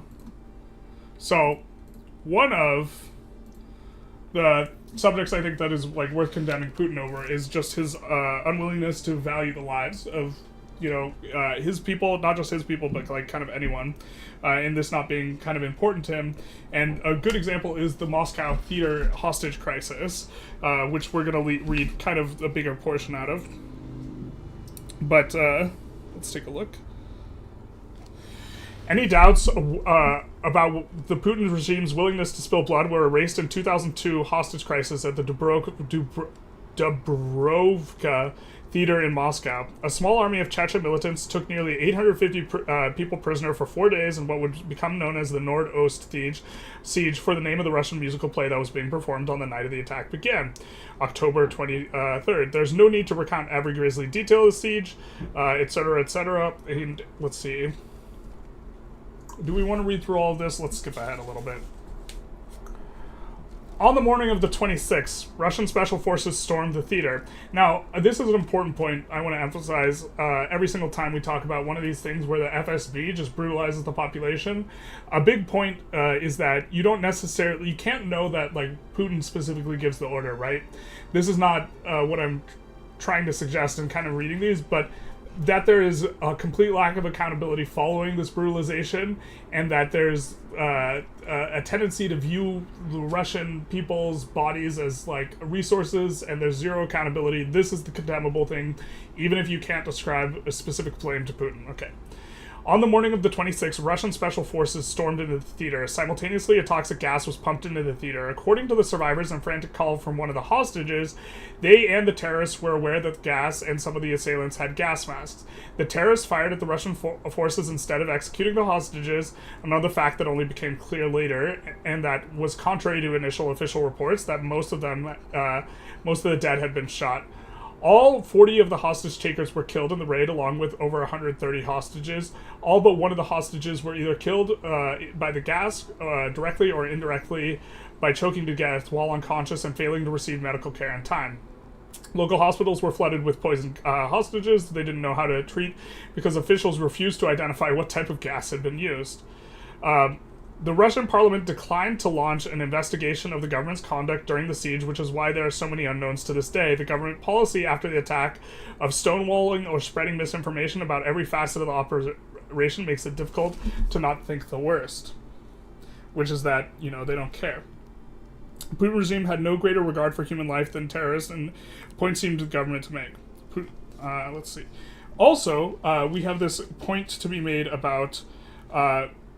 let's see, the name, Mikhail Khodorkovsky, a point that we kind of come back to, we mentioned earlier in the presentation, talking about the seizure of the assets of, what's his name? Let's kind of push forward a little bit. This gentleman, nope, not that gentleman. I guess it's pretty late in the presentation. I want to say his name starts with a G. Holy shit, I'm blanking. Did we not discuss it? Oh my god, the seizure of the assets. So, well, just to talk about it now, but in the first 30 days of, you know, the first 60 days of coming into power, Putin seized the media assets of Vladimir Kaczynski, as well as Mikhail Khodorkovsky, which had huge media companies. Or is Khodorkovsky... Actually, we're just going to pull this up. And used it to consolidate his control over media, which is a sharp differential between him and the previous Yeltsin, who allowed for relatively free media, which allows him to, you know, avoid being critiqued by anyone. Sandwiched between Nordost and the Beslan sieges was another landmark event establishing the reach and grasp of the state of power in Putin's Russia. On October 25th, 2003, the richest man in Russia, Mikhail Khodorkovsky, was arrested and charged with fraud. In a scheme that would prove to be a model for the future behavior, he was convicted, and his company, the oil giant Yukos, was promptly chopped up. Its assets were handed out to companies controlled by Putin's closest buddies at bargain prices. By the time he was released in December 2013, a second conviction that was even more preposterous than the first, his thing was no more. It was company. And so this is the thing, is any one of the, you know, oligarchs who got rich under Yeltsin that was critical of Putin, they had their assets seized, namely media assets in particular. Thinking caps on. Alright, I think we'll jump back in a game. Let's see. There's stuff about the anti-Semitism within Russia's thing. We won't talk about that, or the invasion of Georgia. Both of these are important points, but I do want to try and keep these kind of under 5 minutes, and so I think we've already gone over our time, so we will not touch on those particular points here, at least from that chapter. But I just want to make note that Kasparov does do it. This is the hourly Putin dragging. It lasts about 5 minutes. That's right.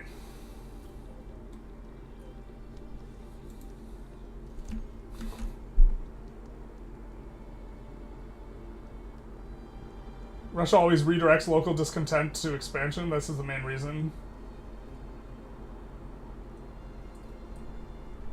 But we continue on.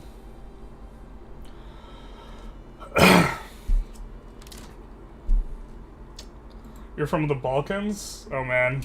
It's tension headache time. Or the Baltics, rather. We could pull up the meme. The tension headache time.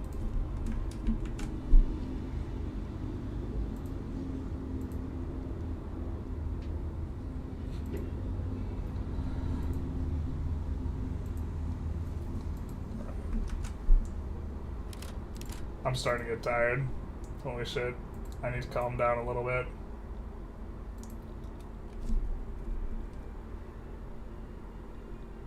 You're from Finland and you're also counting on Russians being too busy to invade here? Good luck.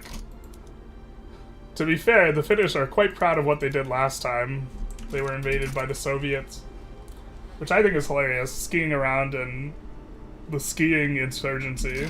It's an insurgency. Oh, it is? How are you doing it? On skis. Alright. Let's go, baby. Also, didn't Finland try and join NATO, or are they a part of NATO now? I often confuse a lot of the... I don't think we need to open their market, but we can just full enforce on them, because we're still gonna have to enforce here. Was there some sort of restart at some point? Yeah, at the very beginning, like the first 20 minutes.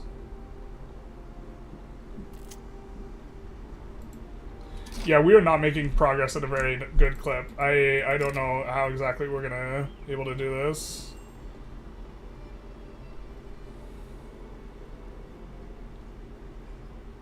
Shit.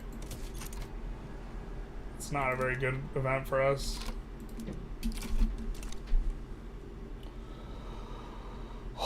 Oh, and we want to order our borscht if we're gonna...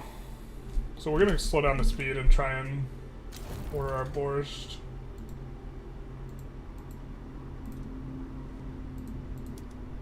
While playing. Shit, where's my wallet? Okay.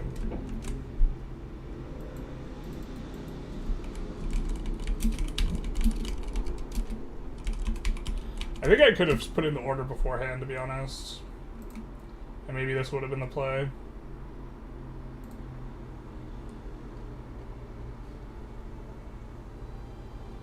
I guess I'm not even hungry yet, but we'll just pull up the pizza website. Just get ready. Prepare our bodies. Estás listo. Chug the energy drink. Yeah, basically. I think we're almost out. The next round will not have as much caffeine in it.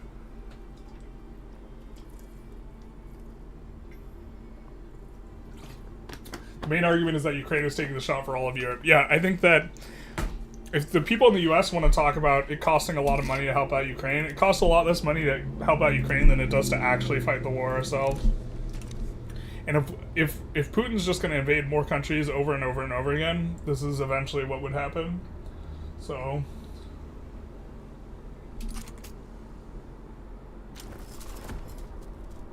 I've been talking a lot while paused. Yeah, I've been paused. Yeah, I gotta start trying to keep it going.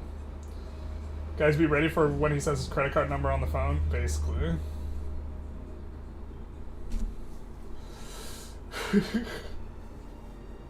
No problem, 12 plus hour Ukrainian charity stream feet Putin dragging, basically.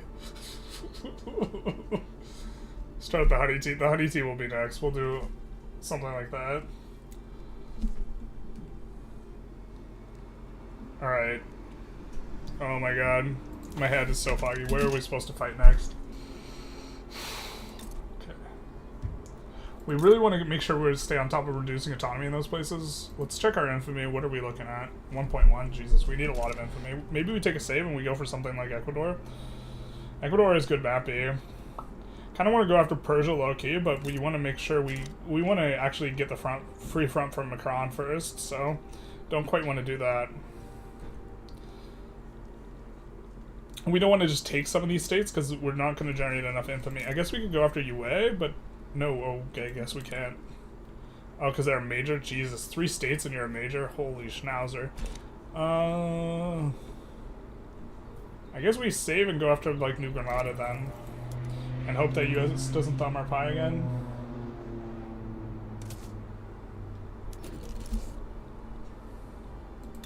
Yeah, like, Finland being in the... That's right, Finland being in NATO is like a nightmare for Putin because it's so much land.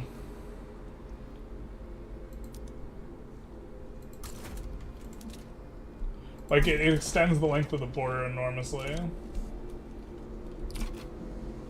Why wasn't Turkey and Hungary on the as against Finland joining then, or is it Sweden? Was there anything else going on? So there's like, I think there was this guy or group that was critical of Erdogan that were taking refuge in Sweden and Erdogan wanted them to extradite or something like this, but also he just wanted some type of concession because he's being a dick. Can we see our industry settings? Peek at your industry settings? Industry settings, you mean laws? We're still trying to give out traditionalism. We haven't really started popping off yet, really.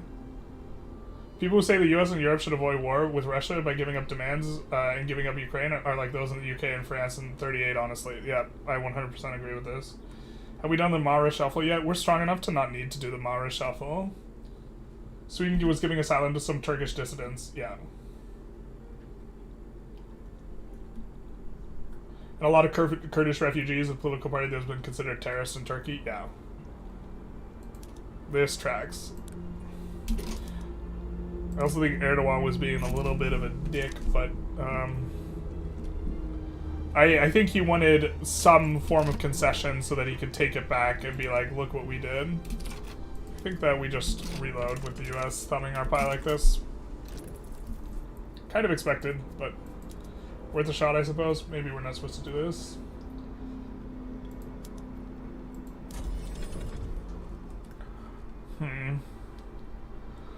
Yeah, I'm definitely responding to comments regarding Putin a lot more than focusing on playing, I think. And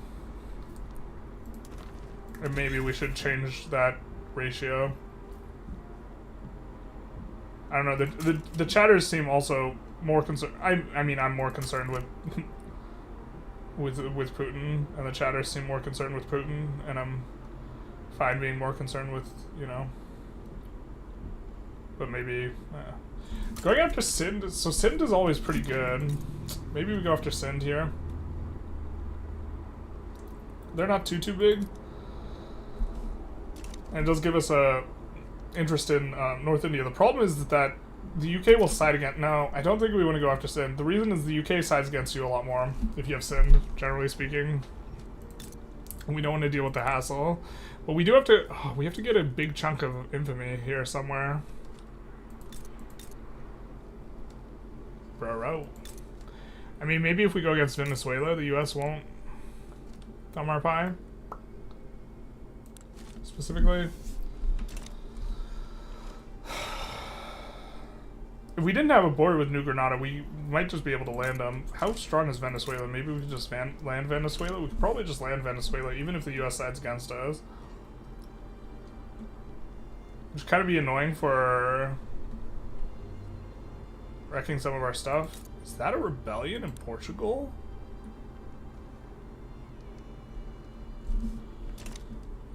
We don't have an interest in the region, so we can't subjugate them. But if they had a big enough rebellion, that would be nice.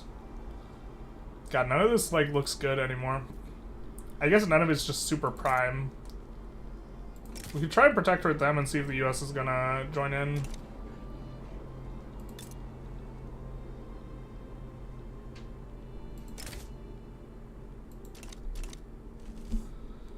I think Chile gets more gold and finishes their colonization faster usually.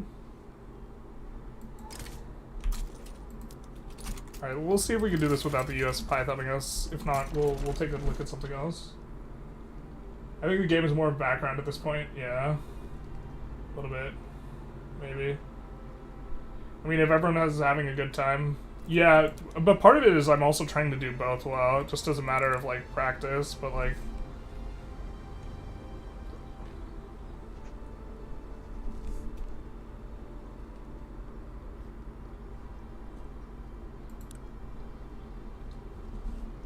Hawaii for the pizza. Maybe we can go after Italy. So the problem...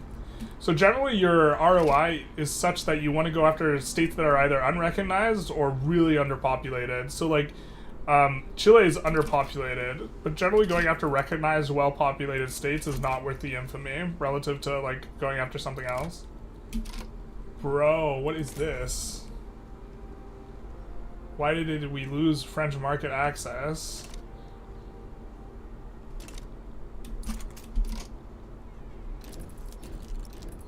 We're gonna save and then reload or something. I don't know what's going on here. IMO, there's nothing wrong with how we're doing the stream. Well, I think the people who just want to watch Victoria 3 are going to generally be less talkative. but we also might be here a long while, so a very long while. Did that fix the market access? No. So if this doesn't fix itself, what is this about, bros? What happened? Did they just decide to turn off their PMs?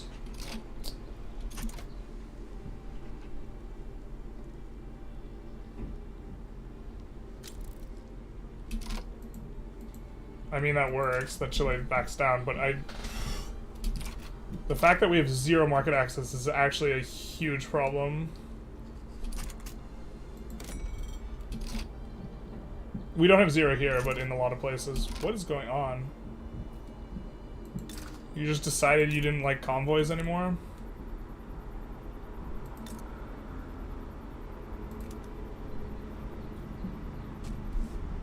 Why do we have 0? I'm so confused. They have literal 0.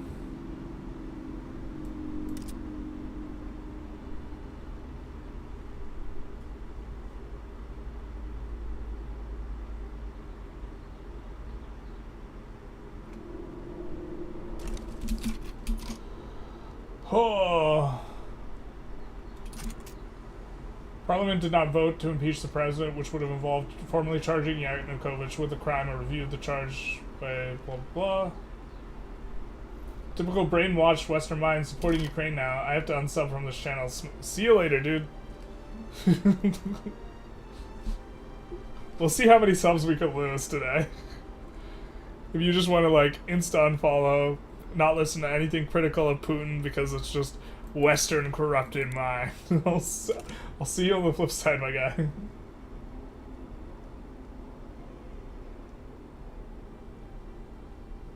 I think a willingness to listen to people you disagree with is important. Which isn't to say like you listen to them forever, but like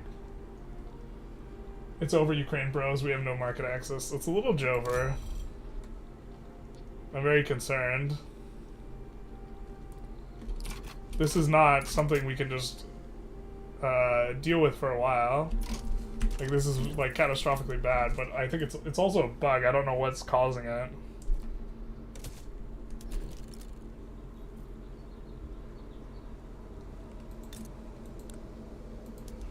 They're at war with Haiti? Oh, I see. They're fighting the UK. It all makes sense now. No.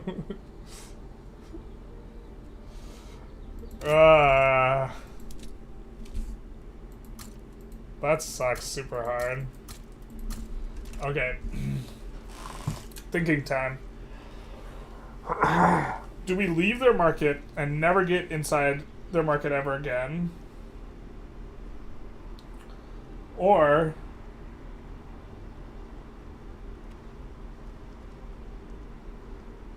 let's move on from the Maidan coup. It's mildly relevant if you think that whether or not it was Westernly influenced determines whether or not Putin has a justification for invasion. I'm of the opinion he's still not justified, even if the West did it, but Screaming Palm says not unsubbing. Yeah, you're also, I mean, if someone doesn't want to follow me because of my particular views, I don't have a problem with them discovering my views and then unfollowing them.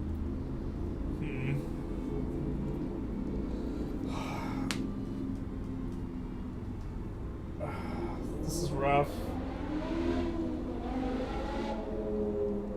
Poll? Oh, I feel I'm not trying to dogpile on Screaming Palm. I think the poll would be that people would say that it's still not justified whether or not the U.S. was the principal agent behind the Maidan.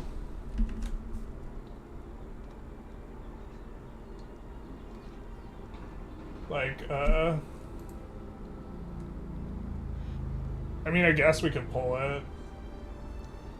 But, like, I'm not trying to pile on to some... I mean, I think that Screaming Palm is mistaken. I'm not trying to pile on with him, which is, like, I think kind of what the poll does.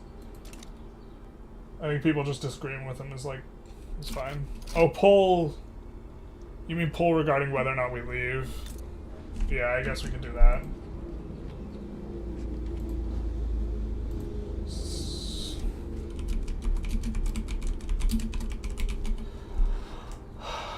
I also have to chill out with my voice. I'm like enunciating super hard and like it's also gonna just make me more tired too.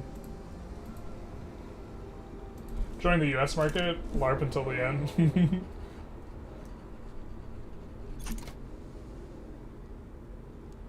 I think every radical political group in the West sees Putin as Russia as their messiah or something, just because it's opposed to the establishment. I kind of think that's true, to some degree. Do you hear about the guy who was from Canada and moved away from Canada to Russia? And this was on the front page of Reddit. I haven't looked into like the details or verified the stuff, but he moved from Canada to Russia, and the Russian banks promptly seized all of his assets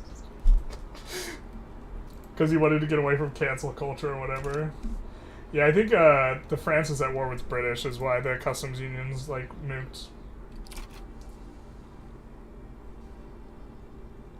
Discourse is fine if he isn't being a dick about it. Yeah, basically, I'm generally in agreement with this, and Screaming Palm has not been insulting anyone or anything like this. So, looks like all you guys want us to leave the market, so I guess we'll do that. Are we not entertained? Oh my god, I love the "Are you not into trains" meme, where it's the Russell Crowe as a train conductor instead of a gladiator.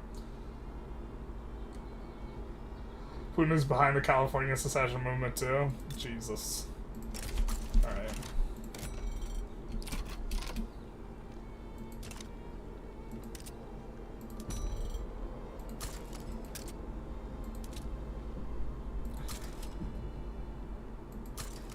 We'll make some of this stuff ourselves too.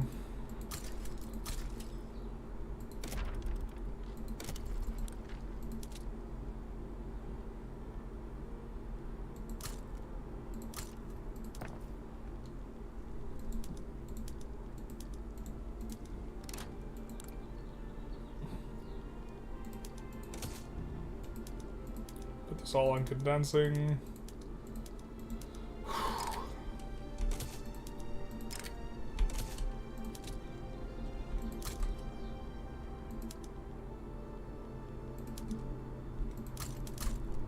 In particular, Kuban's probably more likely to auto-expand now.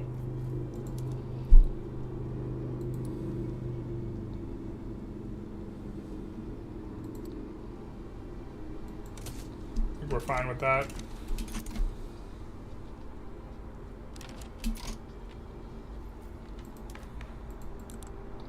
Enough bureaucracy. Yeah, the thing is, we care more about the migrants, but...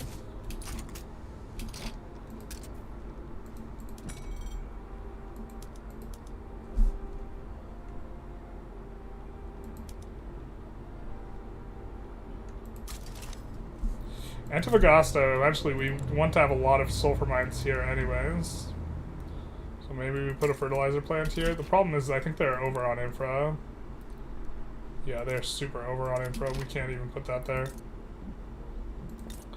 And the reason they're over on infra is because they have a stupid infrastructure malice and have massive amounts of gold mines.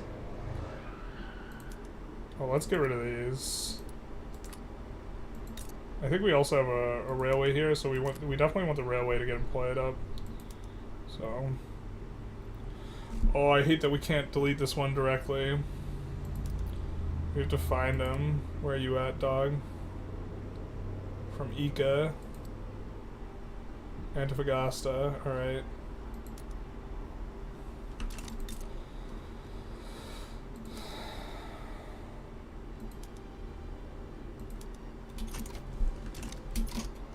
And then we don't have a, oh, we do have a, in Crimea we have a bonus for building shipyards and military shipyards, so we'll use that.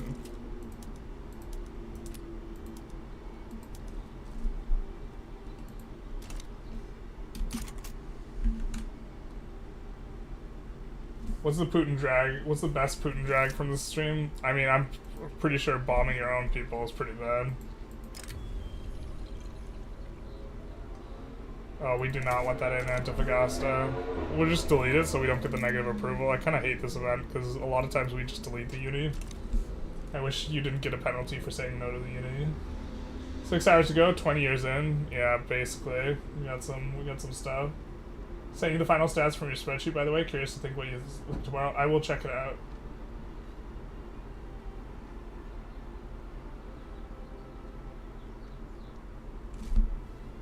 Generalists do this in real life. Wait, face orange biting nails? Wait, what?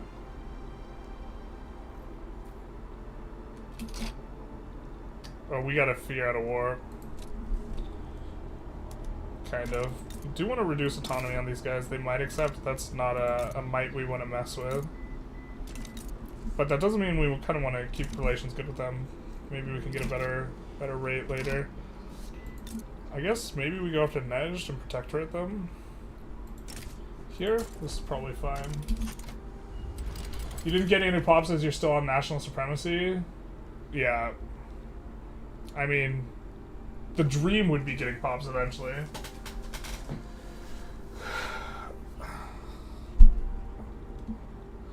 I don't think I teared up with the theater bombing. I got a little misty with the person talking about the humanitarian problems in Ukraine and be like, yeah, it's still fucking bad, which is like, yeah. It's like, it's fucking rough, dude. I don't.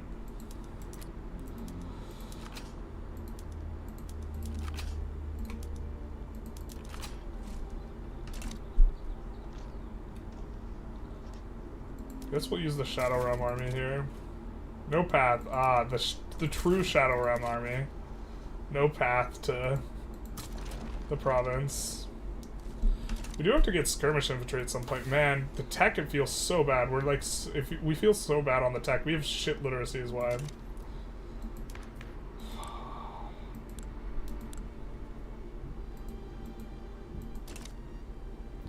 And now we get racial segregation now that we're out of the market. God, this is just grim.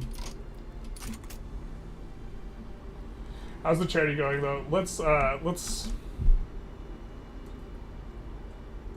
check. Let's see Paul Allen's charity. Let's see how we're doing on the charity front. So let's look at the browser. Of course, tension headache. So we hit in the first like hour or two. We hit the $242 goal, which is super nice. And now we are at $976. Where can we scroll down? Oh, here, I'll find out where we can scroll down. Let you guys watch what's going on there.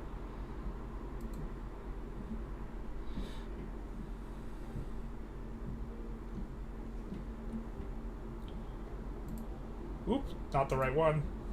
So we got a donation from Dennis. Thank you so very much, Dennis.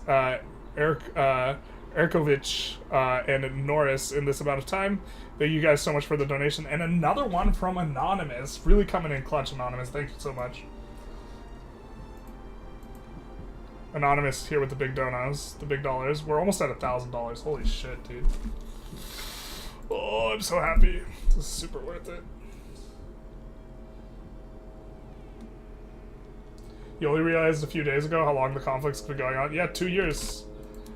I hate so much that, like, people in the US are losing stomach for it. Because it's like, we're literally sending them weapons, and that's like the thing. Like, I'm not a fan of Mitch McConnell, but one thing I do like about McConnell is that he is a fan of helping out Ukraine. So, anonymous MVP, basically. I can respect it. I mean, if you like, ooh, it's time. Russian strategic desire, conquer Ukraine. Alright, we're gonna build some more army.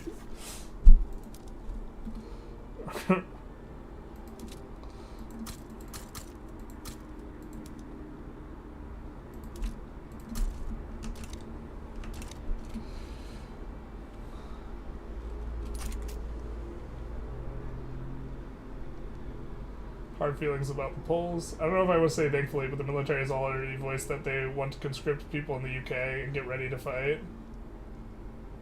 In the UK, this is the position. I mean, like... I didn't realize the UK was that down about things. Russia expels our diplomats. Alright, well...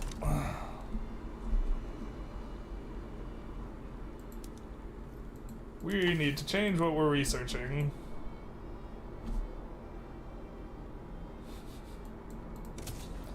Definitely need to change what we're researching here.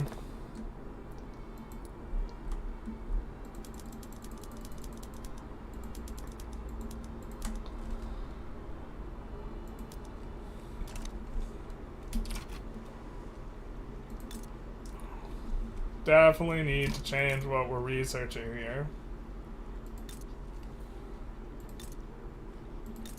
Will anyone accept a defensive pact? We're gonna take a save. And we might save scum with our defensive pact a little bit. If we get downed on by Russia, we'll probably load and get a defensive pact. Also, chat, what is the charity exactly? It is sending humanitarian aid to Ukraine. Admittedly, I did not look super close. I know I looked pretty close last year and thought that they were a good charity when I made the evaluation last year. It's the same one. We're running it back. It is Project Hope, specifically for Ukraine aid.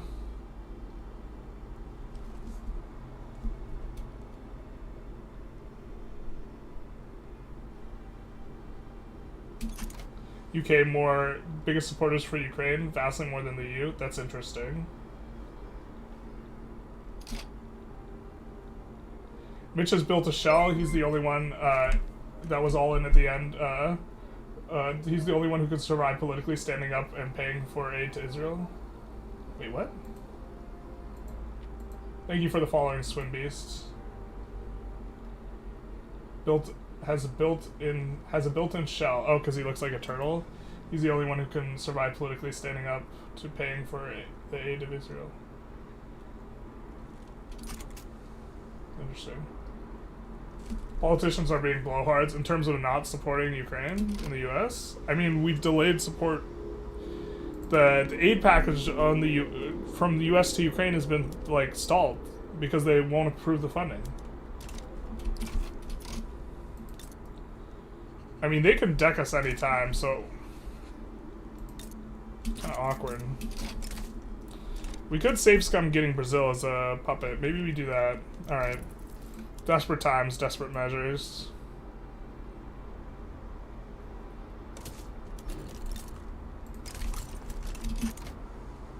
All right.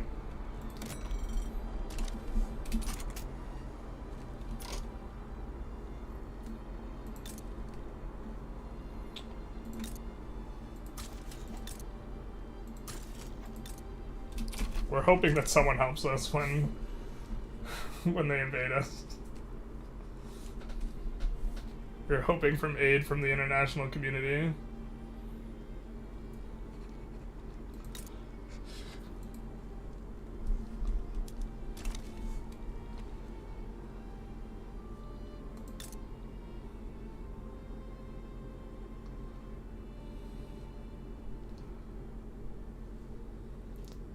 Yep, they really want this right here, Kuban. To be fair, what if we...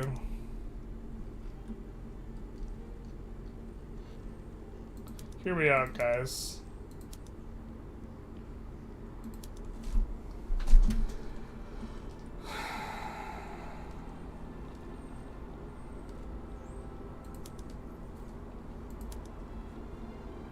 Hear me out, guys. Isn't... Maybe this is spineless, though. But I think that Alaska's more valuable than Kuban anyway. Well, 600,000 pops is a lot, to be fair. But in terms of resources, Alaska's... I mean, we could just take Alaska when we fight them, though.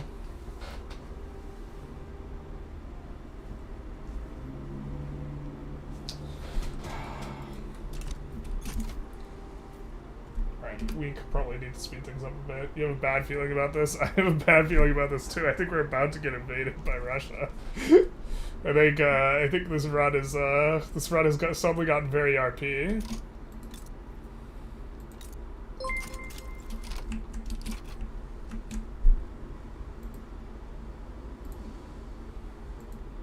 Thank you for the follow, Repolga. Here it is. Shit, no one's willing to help us.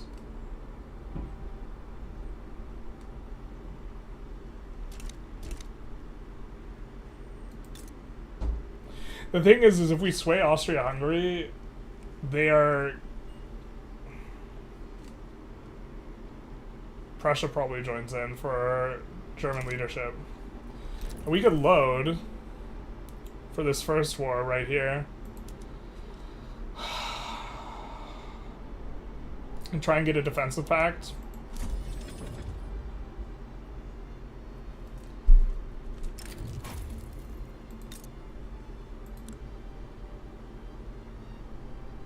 Oh, we can't get one without an obligation. Alright, we'll just get decked on here.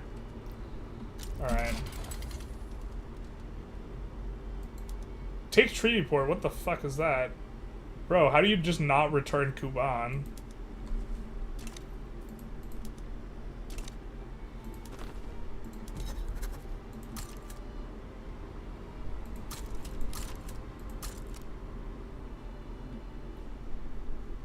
I don't know what to make of that.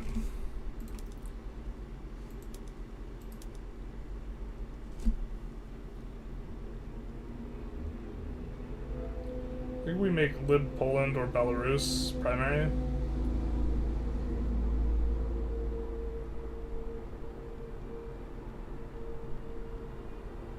Poland's better for the map, but Belarus low-key is going to be more productive overall. Actually, Poland, it's about the same. Let's go Poland. We'll make that our primary demand here. No chance of landing the cap? No, probably not.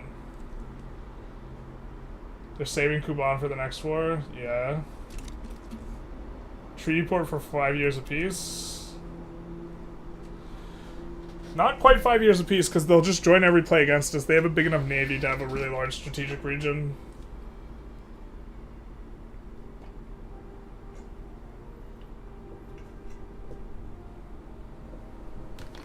Liberate Chechnya for the LARP. I think we're just supposed to allow there to be revolutions in Chechnya now.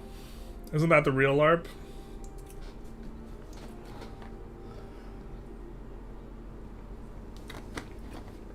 No, I mean, we have to start going after them at some point. We're like 6 hours in and we haven't done anything. The crux is going to be who we can sway, I guess. But yeah, I mean, giving up the treaty port for 5 years is maybe what we're supposed to do. If I'm baiting north of Finland, seems to muck them up. Make sure you know that. Yeah, you could really abuse Russia with like strategic landings. To be fair, their navy's smaller than normal too. Let's get our navy back in here though. Let's kind of get let's get all the boys to the yard.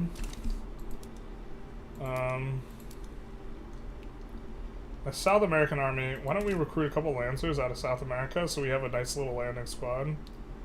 So, where has the most peasants? That's in South America. I guess nowhere, so we'll just recruit out of LM, which is maybe not super tight, but whatever. The thing is, if Qing also sides against us, that's going to be really rough.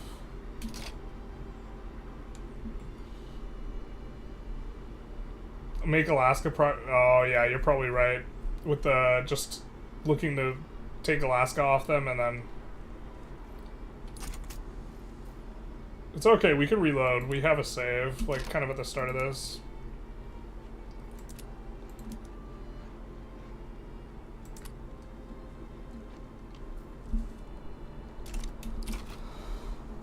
We can reload to get this right. I don't really...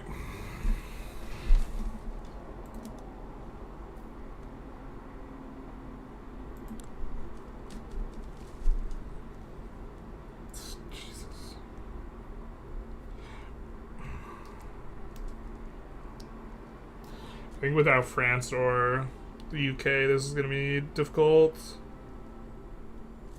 Is it impossible though? We also don't have skirmish yet. Shit.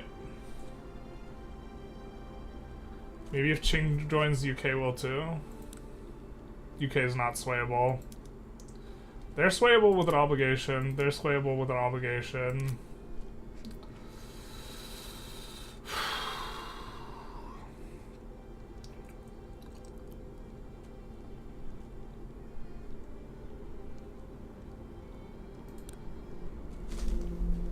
Shoot.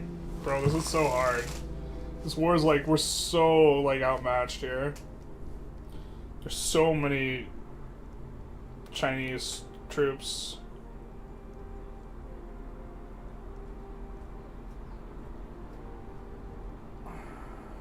One of the problems is that normally how you get a lot of enforcement on Russia is by landing over here and then pushing, but then Qing having troops near that region would completely brick that. Like, so it's not just Qing's military strength, it's also that, hey, at least Brazil is joining? That's right, actually. Brazil joins, right?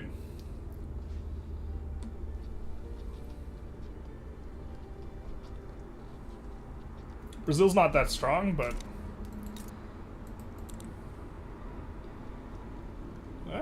54 battalions.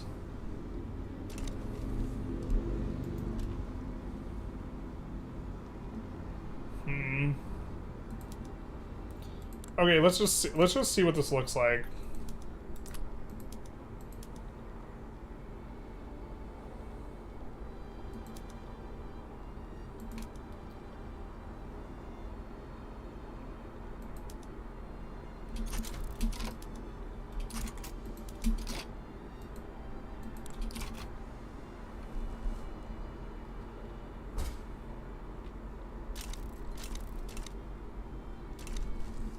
Let's just see what all this looks like. We can still reload afterwards. We're not going to put any war goals in on Qing. As much as we would want to take Qing stuff.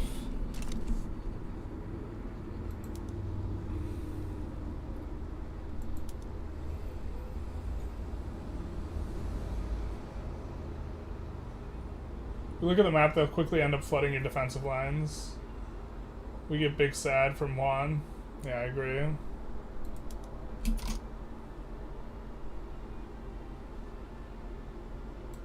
think we have enough maneuvers to free one more. We do.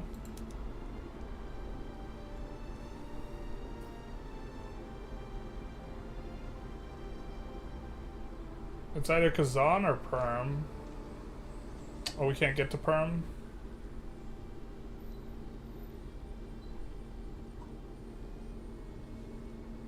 I suppose we could go Belarus, but we're gonna go Kazan.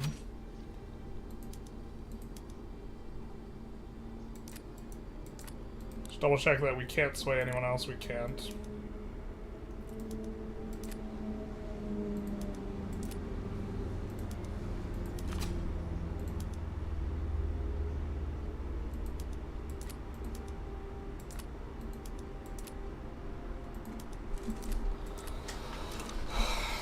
And I think almost certainly we just have to fight full defense.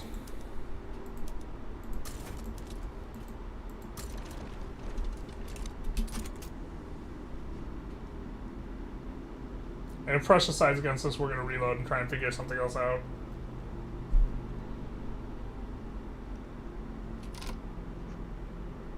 Liberate Perm and you immediately kill Russia. We can't liberate Perm, unfortunately. Although Kazan and Poland will do quite a lot.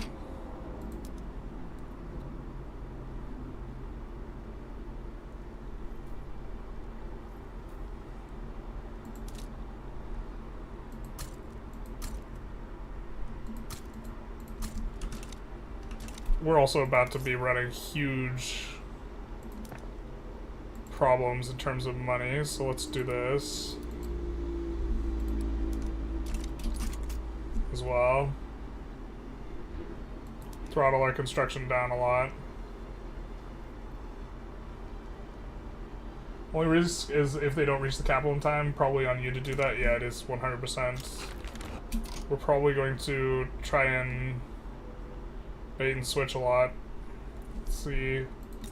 How big is their navy? 42. So we actually have to dodge their navy. We can't just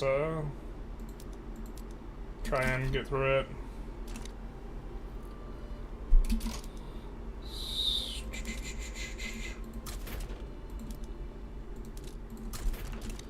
We are going to try and enforce on Qing by just letting them decay out. I think we...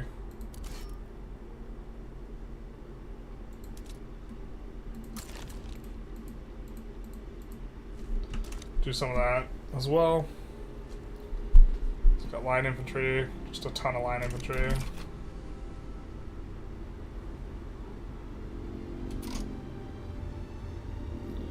Mill wages. I think more than mill wages, we'd rather eat the goods.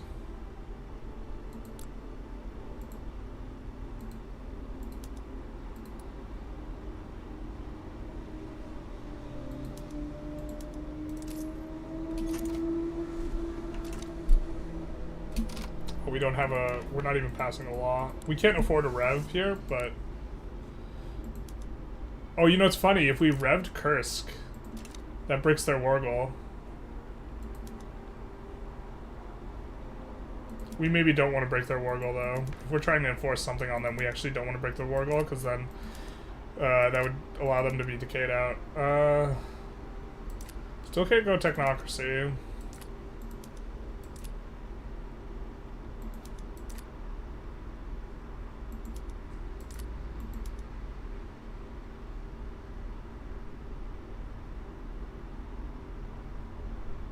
Is this force a rev? Oh no, but we can't get rid of them yet. We don't want to get rid of them yet. We don't have the pharmaceuticals. We don't have the public health insurance yet. I slept and we still have Kuban, yay? Basically.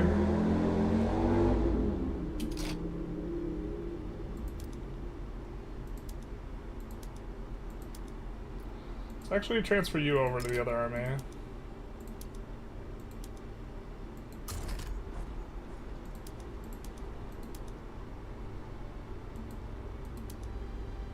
Oh my god, all these guys have adamant defense? The frick?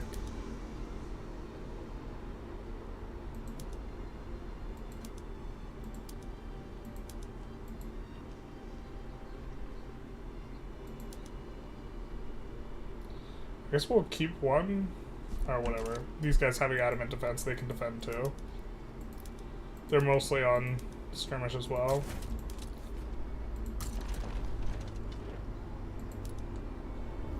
I think we want to keep these guys for... yeah, these guys are our landing squad. Rapid advance now.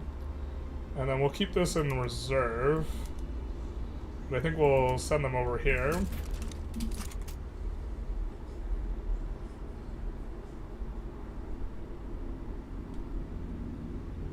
So the Navy being up here is going to be rough, because this means we can't land up here.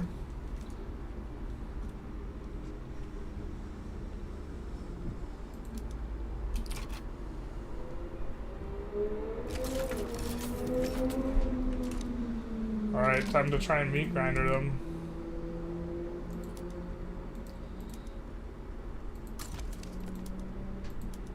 Let's promote this guy a couple times, just to give clout.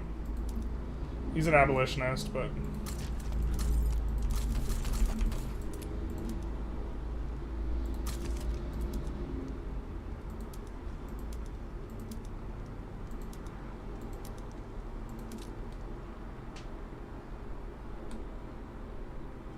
let's just start with Alaska, because this will get us ticking no matter what on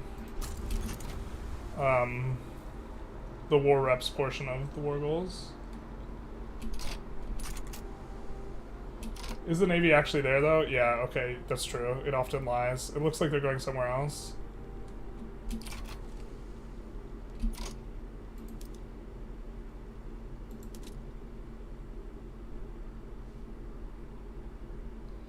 But we won't be able to enforce just landing here, I think.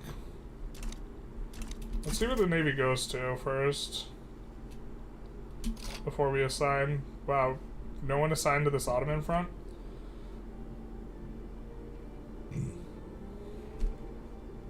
Interesting. Well, Prussia's having a time. Wowza.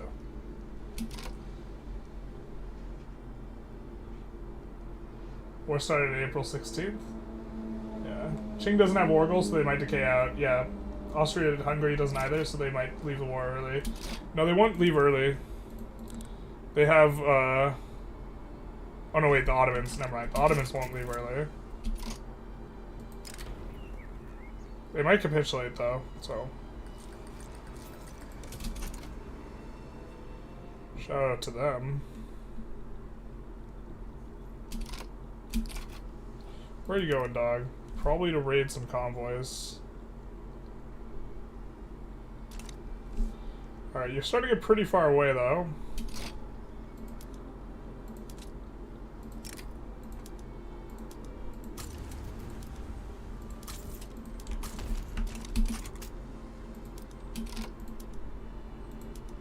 It's a shame we don't have rapid advance on this boyo, but it is what it is.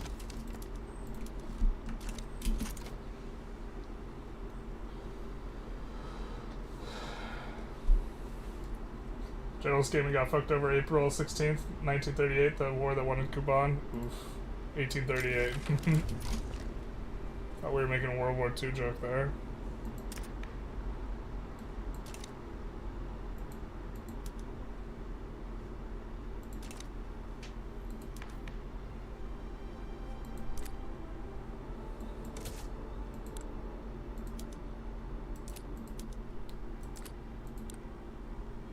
Oh, we might have made a mistake. This might have been better. Can we please get off of trad? Okay, we could go interventionism first. This is a big improvement. Oh my god, we didn't order our pizza. I mean, our borscht. Alright, we might let this go slow while we try and figure out specials.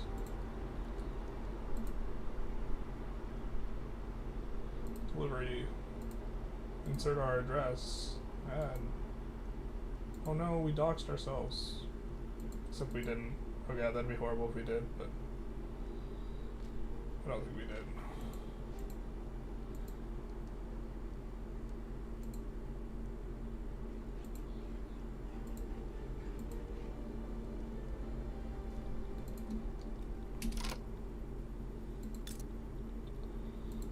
Rip on Putin promptly docks himself, disappears forever. The truth hurts. How are we doing on some of these? I mean, that's their bad that they're trying to push into that. Oh, looks like they're actually making progress in Poland. And we maybe get in up there. Let's see. Do we really need 3 pies? Probably not, to be honest.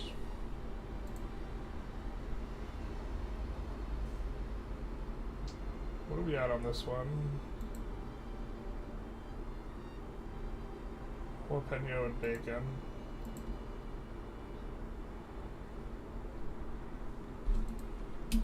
The thing is like, when you're paying the price of like 1 pizza for delivery, it feels bad only ordering 2 pizzas, you know what I mean? We're not gonna eat like 2 pizzas, we would just have more leftovers. God. My decision-making faculties are already so, like, shot by now. We getting in here? Barely slept, neighbors were fighting till 4. Oof.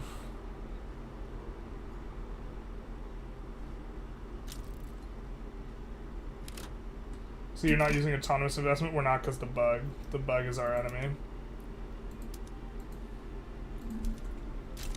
Alright, well we got in on Russia.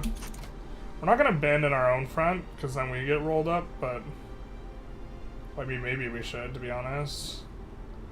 But if they don't come in... Guys, this is just a painless AI sucks war.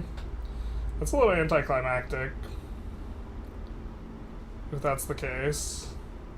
We're 3 minutes away from ripping on Putin. Rootin' tootin' ripping on Putin.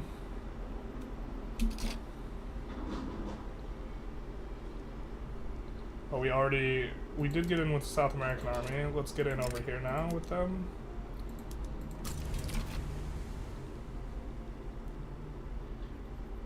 Rootin' tootin', no snootin', ripping on Putin. Yeah, we can tolerate a Garibaldi.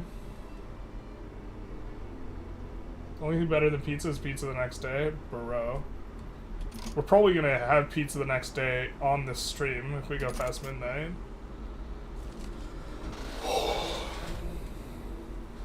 And if we keep getting donuts, I'm gonna keep going like pretty late, I think.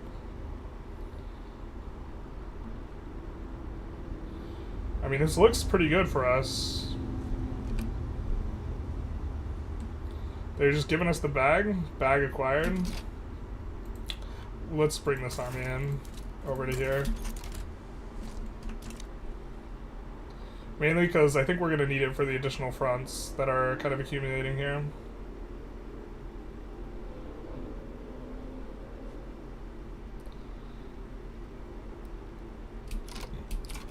And as soon as they make contact with this front, eventually, maybe, we'll just set it to, like, all defend. Or at least 2 of the guys to defend. I don't know. It depends on how many guys they send.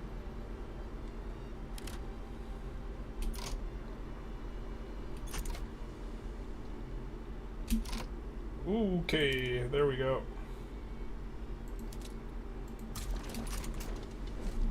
Front is moved in a weird way.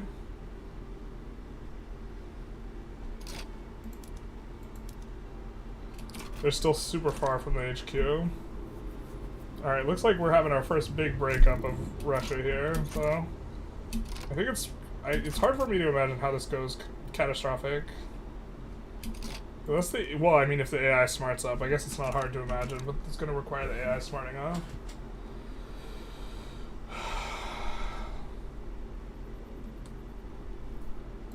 Russia did not expect the international support for Ukraine, exactly. Slava Ukraina.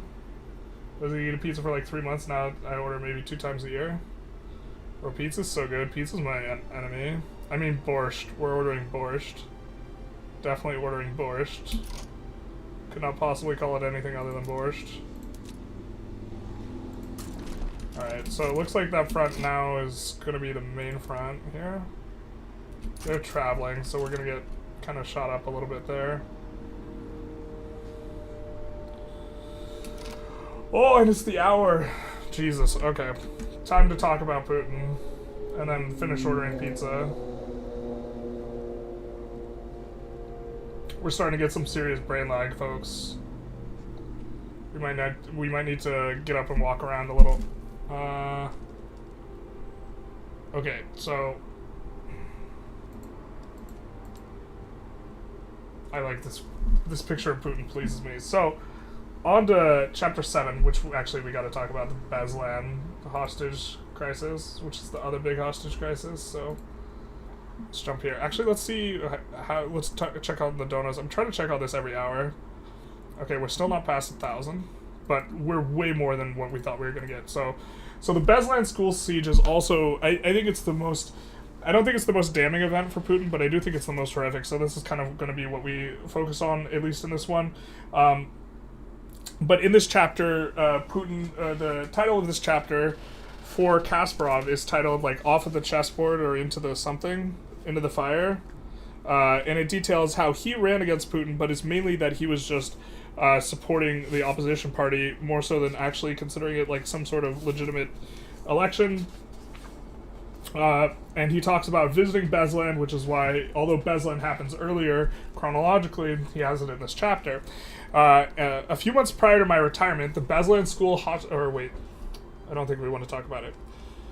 The Beslan school hostage crisis shattered the global conscience. I place it here outside the chronology because of the impact it had on my decision to leave chess and because of my personal experience visiting the site in 2005. On September 1st, 2004, Chechen separatists took over 1,100 hostages at a school in North Ossetia, a Russian region of the Caucasus bordering Georgia. Okay. So we have here, the attackers' demands were similar to 2002, withdrawal of Russian troops from Chechnya and recognition for Chechnya's independence. We're skipping around a little bit to kind of focus on the main points. Also demanded the presence of several regional politicians to serve as intermediaries. The blah, blah, blah, etc. No one came to Beslan for the people who were to serve as intermediaries for negotiators. Of the people invited, Janazhov later said that he'd been forcibly prevented from coming and told Time magazine, a very high-ranking general from the Interior Administrator told him, I received orders to arrest you if you try to go. Anna Politkovzakia, apologies on the pronunciation, the journalist, who was one of the few Russians trusted by the Chechens. She wrote specifically on what was going on in Chechnya over an extended period of time. She was eventually assassinated in her home, was also invited. She immediately set off for Beslan, but never arrived. Her tea was poisoned during the flight, putting her into a coma. And after coming close to death, at a small medical center in Rostov, she returned to Moscow to recover. She stated that she was sure Russian security forces neutralized me because they knew I was going to Beslan to set up talks. So, again, not caring about the negotiation, but this time it's like 1,000 children involved. Goes on a little bit talking about negotiations, but as negotiations proceeded, the unthinkable happened. On September 3rd, the third day of the siege, 2 explosions shook the gymnasium just as medical workers were approaching the building to remove 20 bodies from outside. Once again, the explosion started a fire on the roof. It is telling that, once again, there are a half dozen theories about the origin of the initial explosions, and again, want to emphasize that we can't determine who gave the actual order, but it's the lack of accountability that follows that I think is particularly damning. Even more about the ensuing battle, half the theories come from the same officials whose stories change by the day. Some reports say some of the terrorist explosive had gone off by accident, others say a Russian sniper had shot a terrorist who detonated a bomb, etc., etc. Only after the neighbors found enormous shell casings on nearby roofs was it revealed that the military had fired flamethrowers into an auditorium full of children, like 1,000. Practically, as soon as the battle started, as soon as the battle ended, bulldozers and dump trucks came in and removed debris, including physical remains, and everything that could have served as evidence with which to reconstruct the horrific events of the day. Testimony from locals outside the hostages inside repeatedly contradicted government statements about what happened. The authorities were caught lying so many times about easily disproven claims, such as which weapons were used and when, that it is impossible to accept any of the officials' statements in good faith. Let's see. Someone was a whistleblower about it, I think here. The commission, there was a a 2006 article by David Shader looked at the evidence.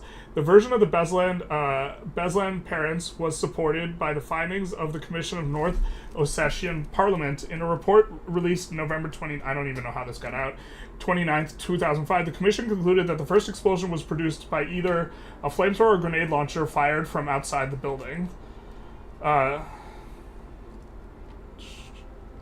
The second explosion, skipping ahead a little, came 22 seconds later and was caused by a high-explosive fragmentation grenade with a dynamite equivalent of 6.1 kilograms.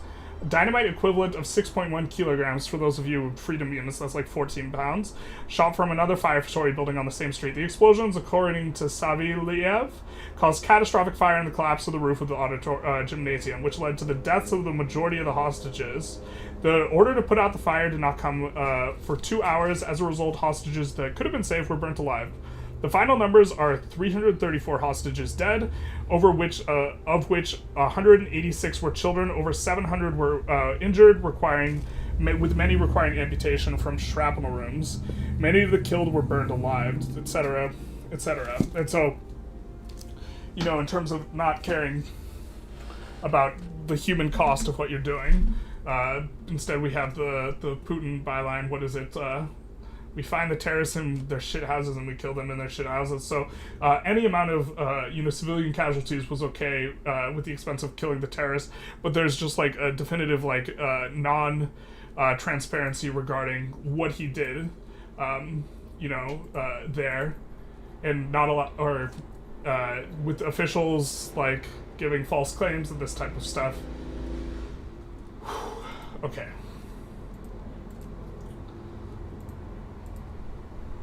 Yeah.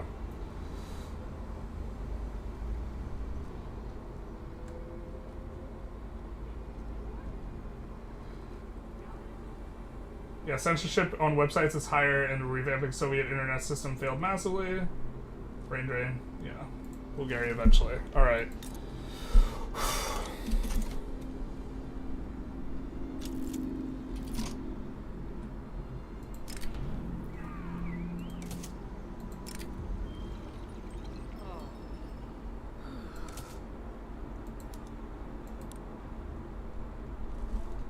I don't know why we're looking to intervene in that while we have this going on. This is kind of like a big deal.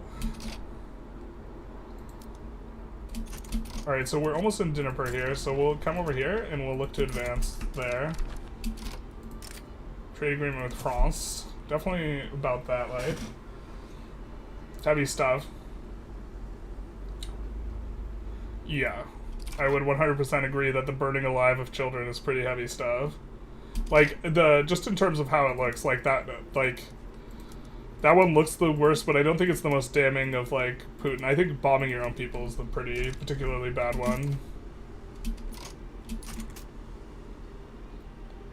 I mean, that's bombing your own people, but at least you're killing the separatists. Like, the apartment bombings, you're not killing any separatists. It's literally 100% for political clout there, right? So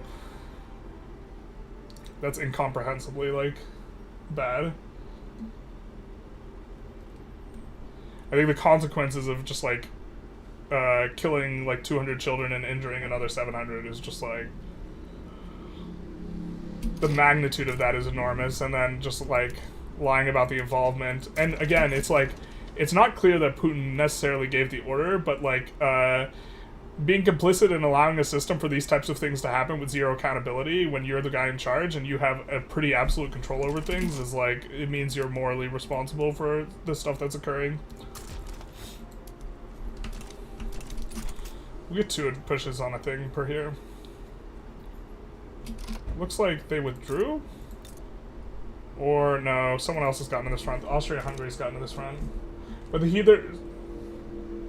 the theater hostage situation you covered was pretty messed up. And yeah, and these are just the examples that Kasparov goes into detail of. There's, like, more examples of, like, severe brutality. Another one of the books goes into other ones.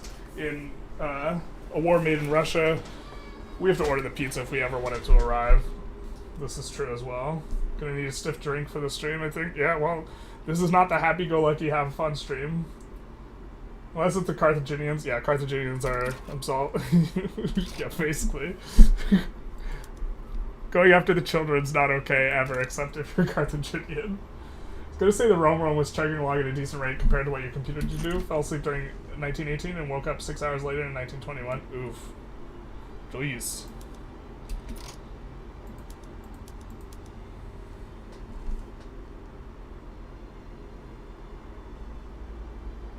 Wow, oh Jesus, look what happened to Qing. Holy shit. Obviously we're making no progress now, but I was thinking they would intercept us pretty quick here. We're actually gonna go down to speed 3 and get our pizza order in though. I mean our borscht order.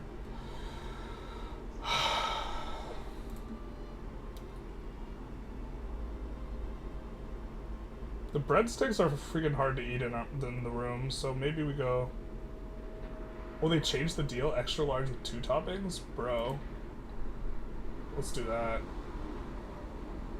Let's do, like, pep sauce.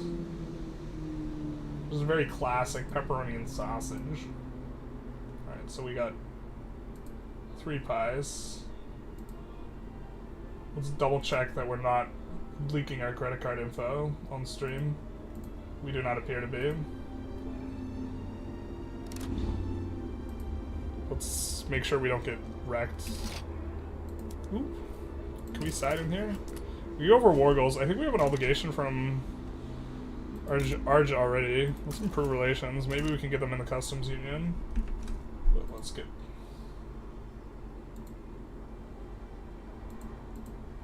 Apologies, guys, but I do have to get food. Or let's try and keep this going a little bit while we're, like, simultaneously not paying attention to it.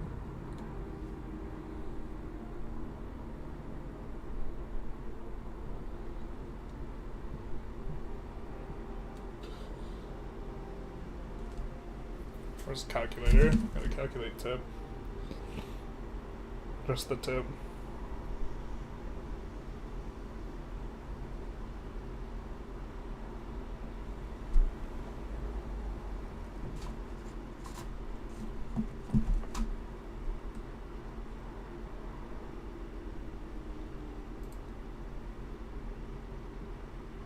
Let's see, so 7.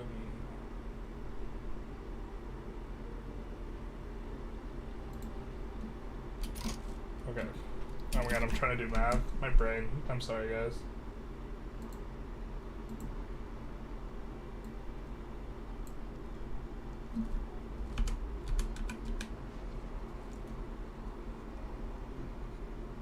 We raised a lot of money. Let's go a little higher on the tip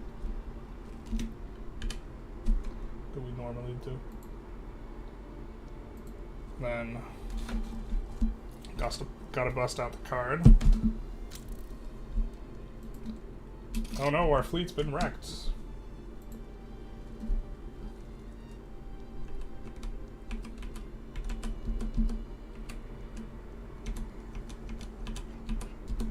Our fleet's been destroyed. Except it hasn't.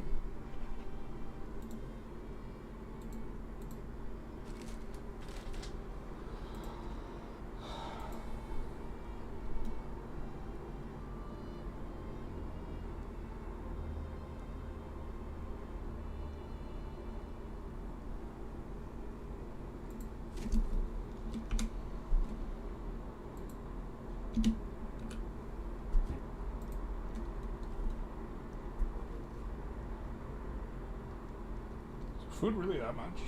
Okay. Fair enough, you got us. You got us, Mr. Pizza Guy. Oh my god.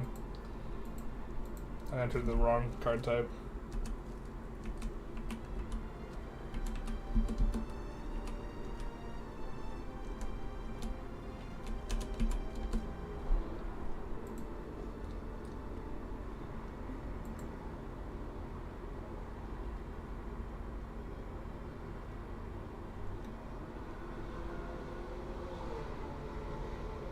Let's double check our email. We've gotten confirmation.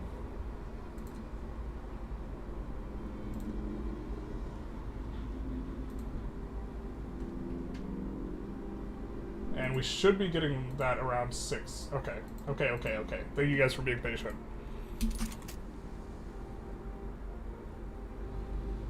Sorry, we're not ordering pizza. Our borscht.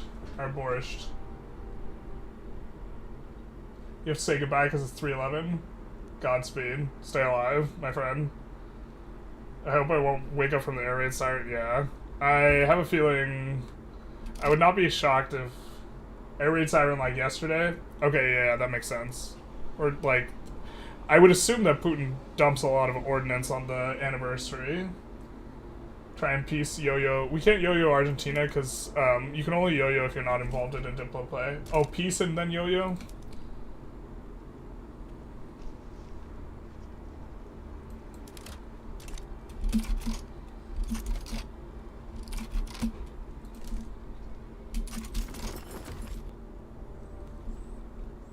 Peace and then yo-yo. Peace in our time, everyone.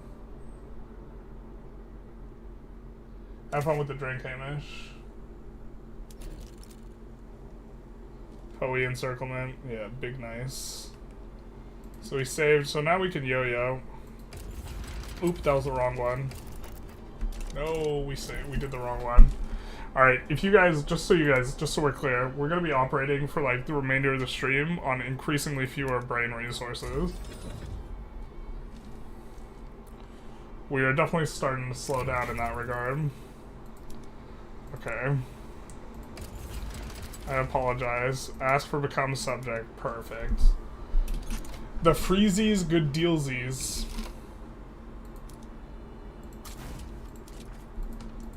We'll send the South American army. Good dealsies, bros.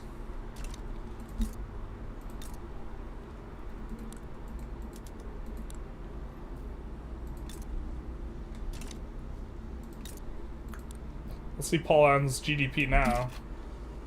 Did that really not collapse their GDP? What the hell?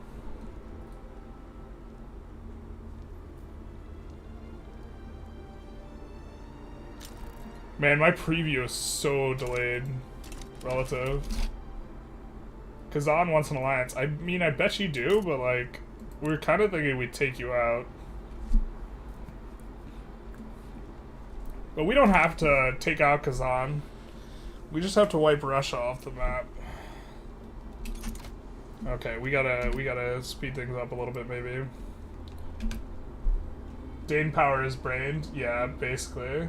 We have air raid silence almost every day, actually, but mostly just for the trolls. They get a jet up in the air, they can launch rockets on any part of the country, but never do. That freaking sucks, bro. I apologize. Like, I mean, that's part of how Navalny was tortured, is they would just wake him up every hour. You could never enter REM sleep. Just, like, disgusting. Oh, we should have started a war. I guess we still have infamy to decay down. Let's see if we can, rebuild some of that. Get back going.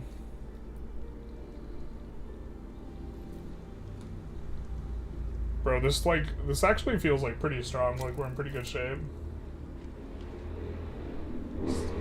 But yeah, like, you get the loud cars in solidarity with your air raid sirens. It's nowhere near, like, obviously.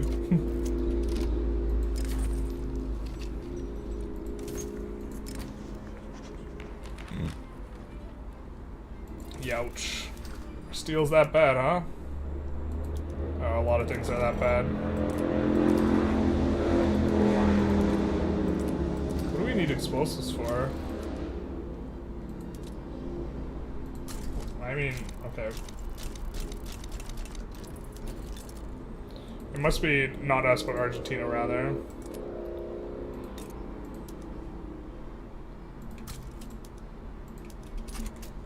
I guess we need it for the ammo. Yeah, that makes sense.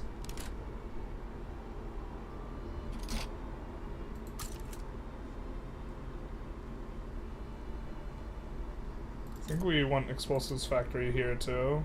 It's like really good here because they have both iron and the other stuff. Let's kind of keep this going.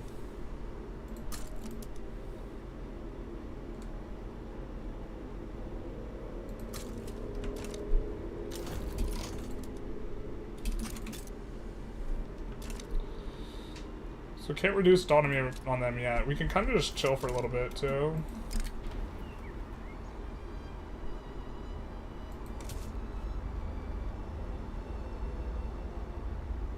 You know, rocket shot down in front of you, above you, and that's kind of scary. Yeah, that's the level of fear the average person in the Western world does not have to deal with.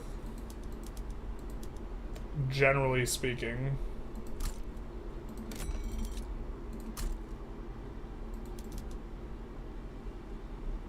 Not Antofagasta. Do we have a railway that's just not employed? We have a railway that's just not fully employed, or doesn't have full access to it. Yeah, I guess not having access to engines is actually particularly bad. We'll get some from the British.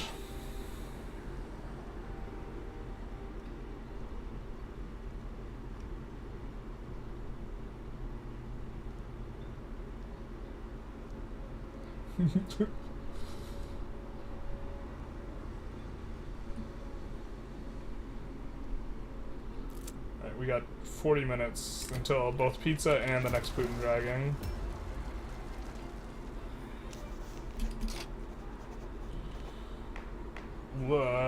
Bro, you want to preserve traditionalism and you're revving.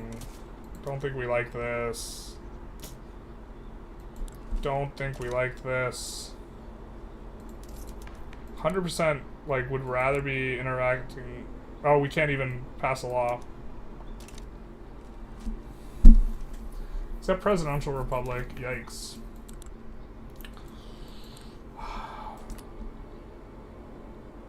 I mean, if we're gonna rev, we already have some progress though. Man, with traditionalism so bad. Shoot, I don't know what to do here. If we're supposed to cancel and go for laissez-faire, if we're gonna rev them anyways. Idiot friggin' autocrat Stupid head.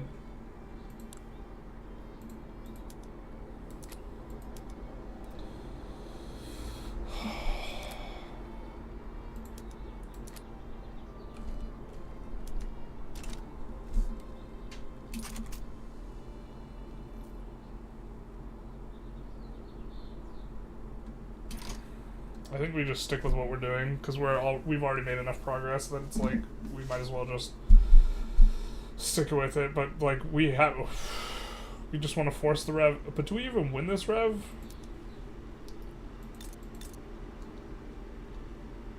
Okay, almost all of our barracks are here, but everywhere loses. We don't have coast access through to coast, so we just lose access to like everything. Per row.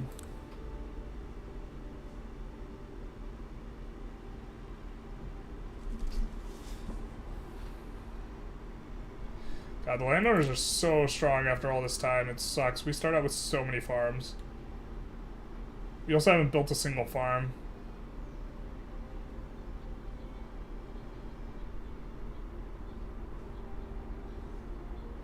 I think if we're gonna rev, we'd rather do laissez-faire.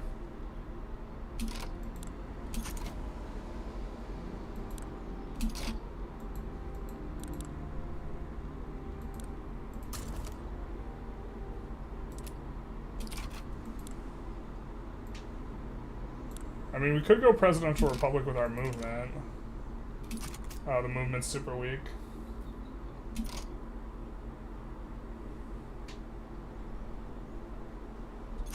Countries under siege just because you aren't suffering as much as others doesn't mean you aren't suffering too. Well, I agree with what you're saying to him. I also think to some degree we don't need to. Oh my god. Son of a bitch, dude. We have one of these idiots.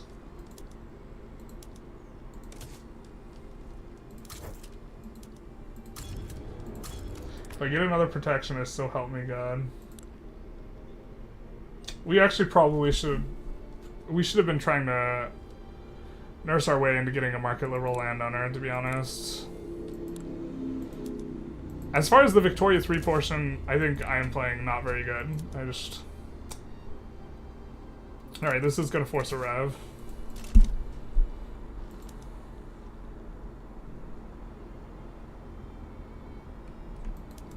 Let's get rid of all these conscripts, because I think they make use of the conscripts you already have kind of allotted.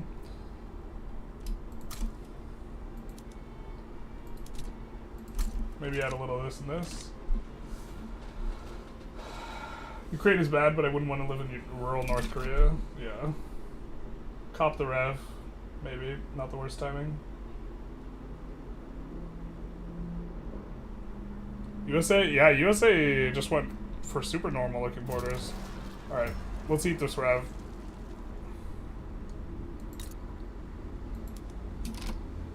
I suppose we should have deleted some barracks, but I think this is fine.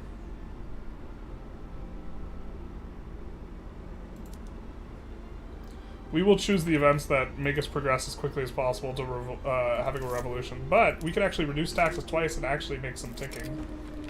So we definitely don't want the Kiev to run out of small arms, so that's a bit of a problem. Still on traditionalism, yeah. This is like... Definitely should have been thinking further ahead with some of this stuff. I'm gonna go to sleep. Good night, Kiko. Godspeed. Slava Ukraina. Hopefully I'm pronouncing that right. I think I am.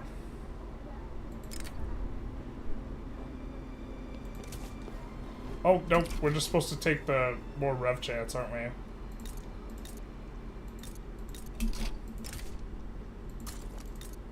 We'll also have these guys to help us out.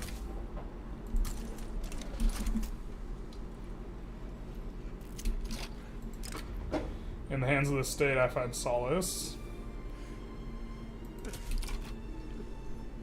I keep forgetting we're trying to force the rev as quickly as possible.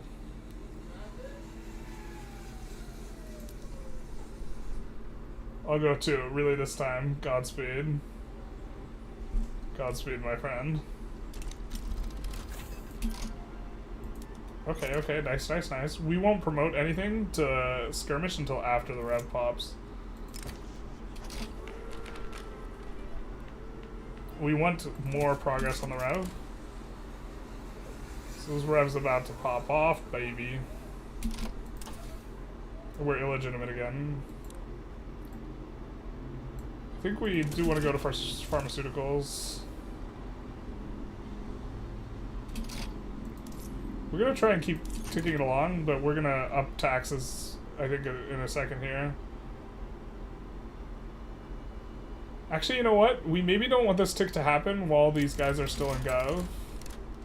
Wow, how did you lose clout on the Industrialists when they left? That's grim. But now we can raise taxes, so we're gonna do that.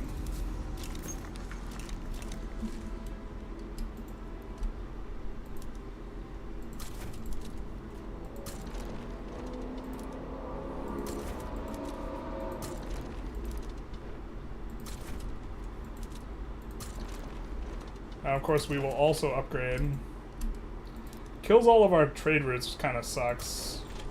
That's kind of awkward, to be honest. This rev is going to be really obnoxious, but I think it's manageable. Way too much mobile infantry. I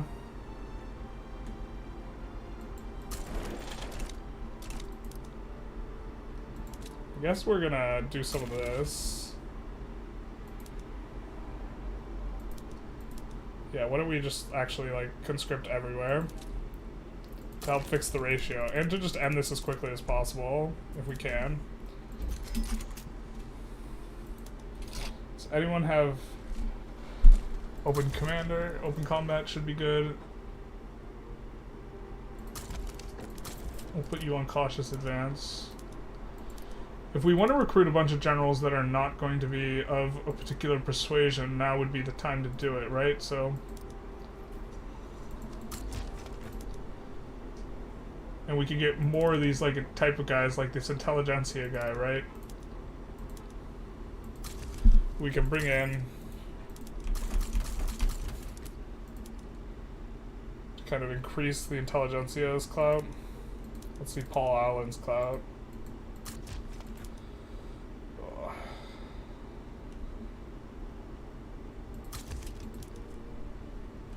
Alright, let's just do that. Shoot, I'm starting to feel a little bit lightheaded. Might have to get up and take a little bit of a move around. Hey Pranistal, how's it going? How's the stream going? The stream's going excellent. We've already raised a bunch of money. Let's try and get the heart rate up a little bit. Ugh.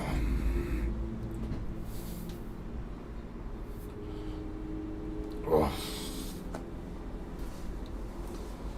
Love when the landowners revolt against everything. Yeah, basically. Like, this one's gonna be a little bit uncomfortable. Oh my god. Hands are too sweaty to do the bottoms up grip with the left. Alright, so this shouldn't be too bad. And then we get laissez-faire. Way more percent support for laissez-faire now. Well, I guess we got a good tick, so that's gonna be good for us. No, come on.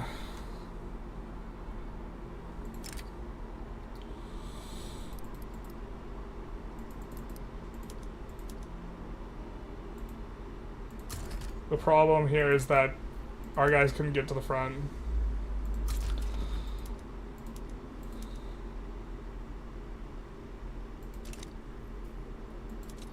To resist this little 13 stack, so in order to not avoid getting full occupied otherwise.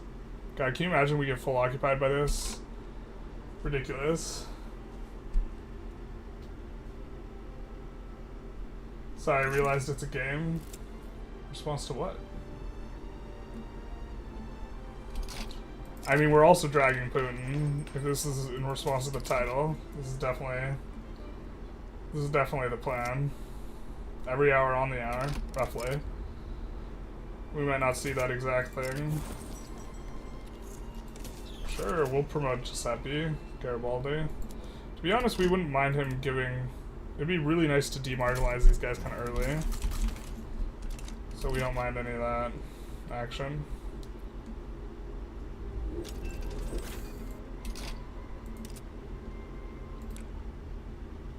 Let's absolve obligation there. What construction tech are we on? Have a great stream. Thank you. Ah, Mimster is a bot, I think. Maybe? Attractive woman gives kissy faces after a generic comment. Probably a bot. Probably a bot. Oh, we promoted this guy and now he's radicalism's critical for an act presidential republic. The hell, bro? Come on.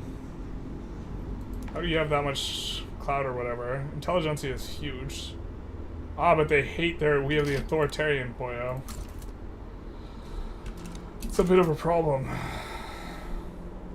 This is a bit of a problem, because he's gonna hate, you know what?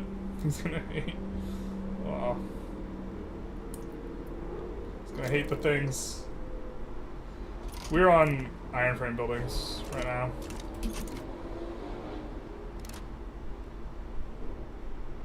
You're not? You're not a bot. Oh, I see. Let me up and I'll show you. Interesting.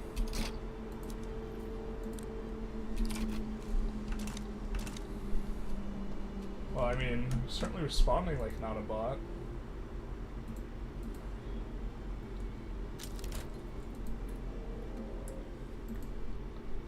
But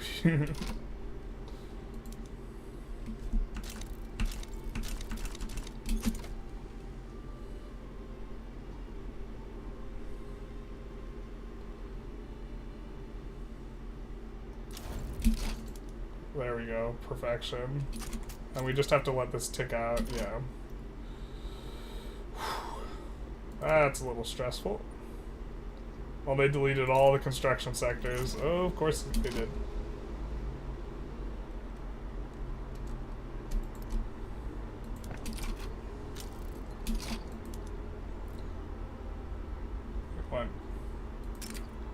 They want British Guinea for Ukrainian South Cameroon. I think we're not on board with that at this point.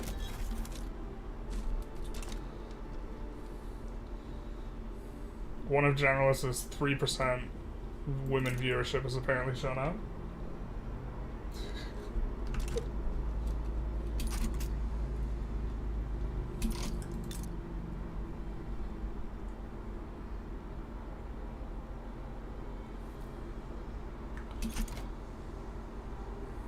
This is an interesting thing to click on if you are not aware that it's a game. Rule 1 of the internet, anyone claiming to be a woman is fake. Yeah, this is kind of, yeah, you're right, you're right. I mean, it's not categorical, but it's like the more likely of the two. But I also don't like to accuse people of lying.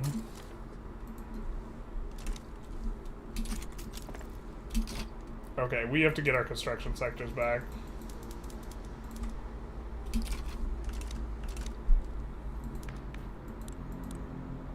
Huge liberal party that's led by this freaking authoritarian. Jesus. Bros.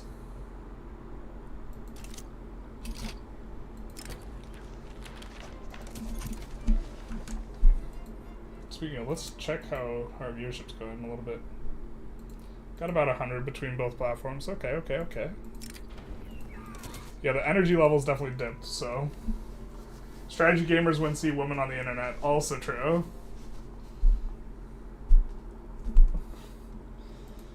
But is it like...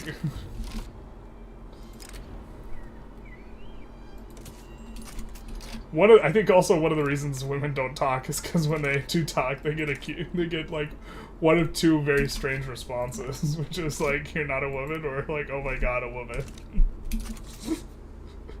So, dice roll simulator, basically. Canneries is gonna be nice though.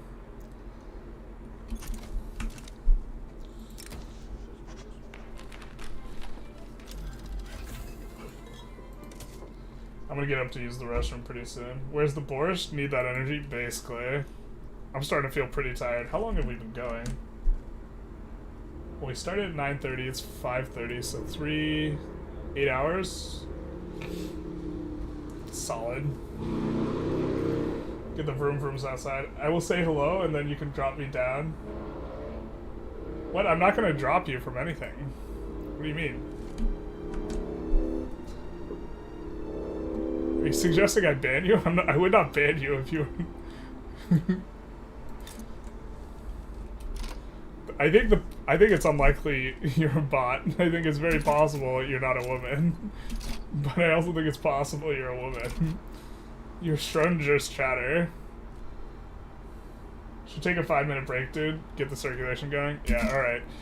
I think you're right. We're gonna take 5 minutes, get up, use the bathroom, walk around a little, pace a little, and then we'll be back. Because I'm starting to feel it. So we're gonna get our BRB. If you want to keep chatting, or the Twitch chat will be appearing on screen. I don't know how to have a unified chat, but...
Alright, we are back. Got the heart rate up a little bit. We'll be a little out of breath. Well, if I don't let you get up, then I can never prove it. I don't know what you mean by get up. I don't know what you mean by get up.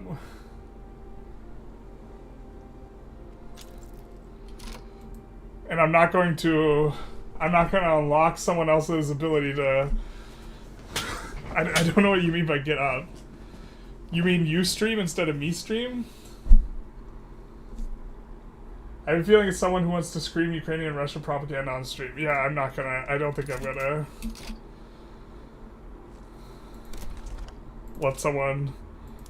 give someone the stream key? Is that what you're saying? I'm not gonna give someone my stream key.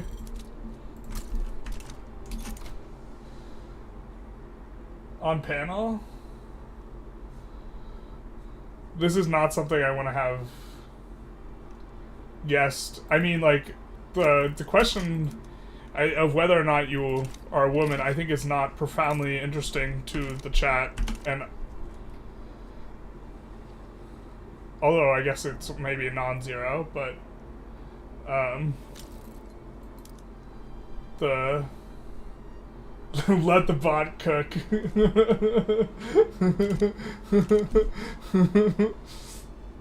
Let them cook now.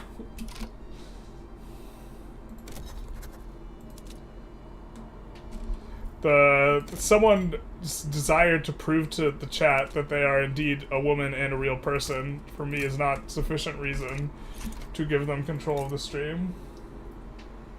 Okay, then don't call you a bot or you're not a woman. Okay, fair enough. To be fair, I did not assert that you were a bot. I said it was, well, I might have asserted, but like, I want to be clear, my position is that I don't know, and it's not extraordinarily important to me which one it is. Just that if you're having a good time, you're having a good time. If you're not, that's unfortunate. Oh, this water tube's more efficient on this than it is on this. Tisk, tisk, tisk. Water tube's a lot more efficient on this than it is on the other ones.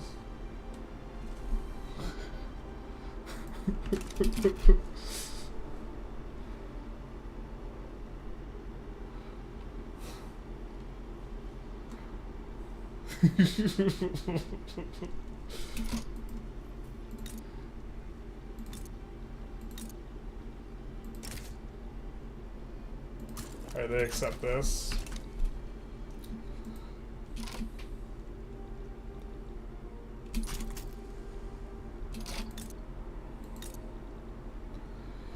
I forget, does anyone know if you have someone in your customs union, do you get 75% off on the infamy to subjugate them?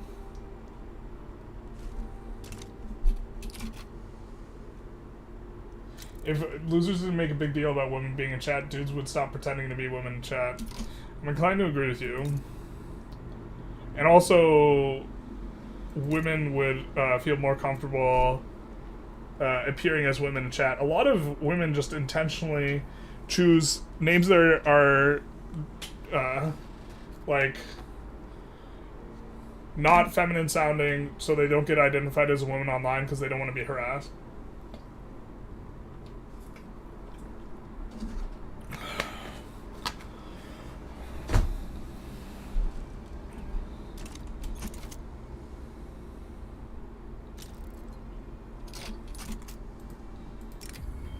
But I'm not gonna turn over control of the stream.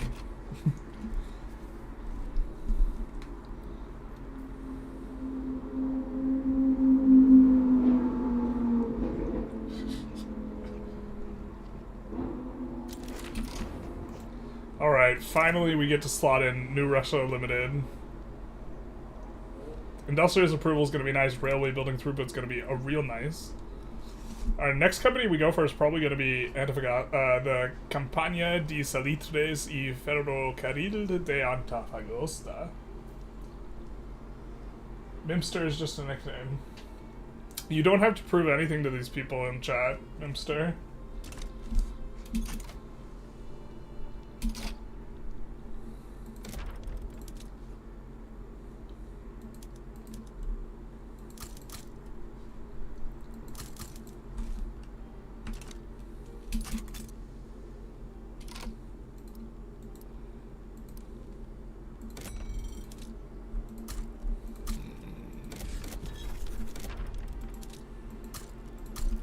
Get these places kind of going a little bit.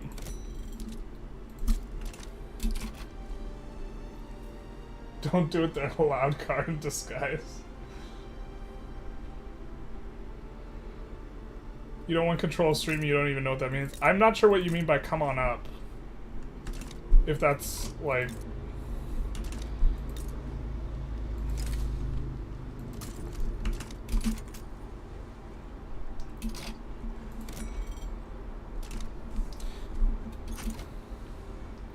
But we have some extra authority. What was this from?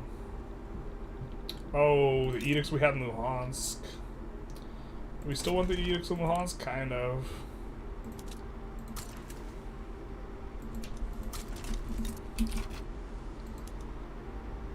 I feel so much better after taking that short walk. Holy shit. Brazilian peasant revolt. Okay.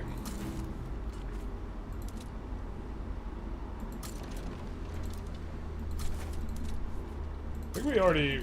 Alright, what's our infamy? Okay, we have plenty to decay. Hey, I Thompson, thank you for the dono. Hey, Generalist, haven't caught a live stream in a while. I've been enjoying the Putin bashing and some random hot takes from people. I'm glad you're enjoying yourself. Thank you so very much for the donation. Gender is important if it gives an IVP or throughput bonus, that's it. Come up on panel and say hello, then leave. But you're... with the... Okay.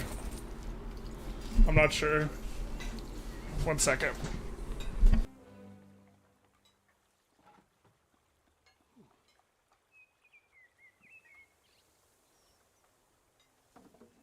Pizza's been delivered.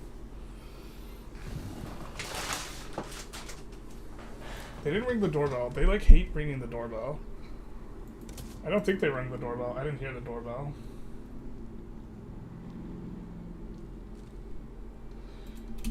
I think what I'm inferring by you saying coming up on panel, I'm assuming you mean coming up on screen, which I don't have a good way to do because I don't have it set up to just like invite you to appear on video. If that's like, yeah.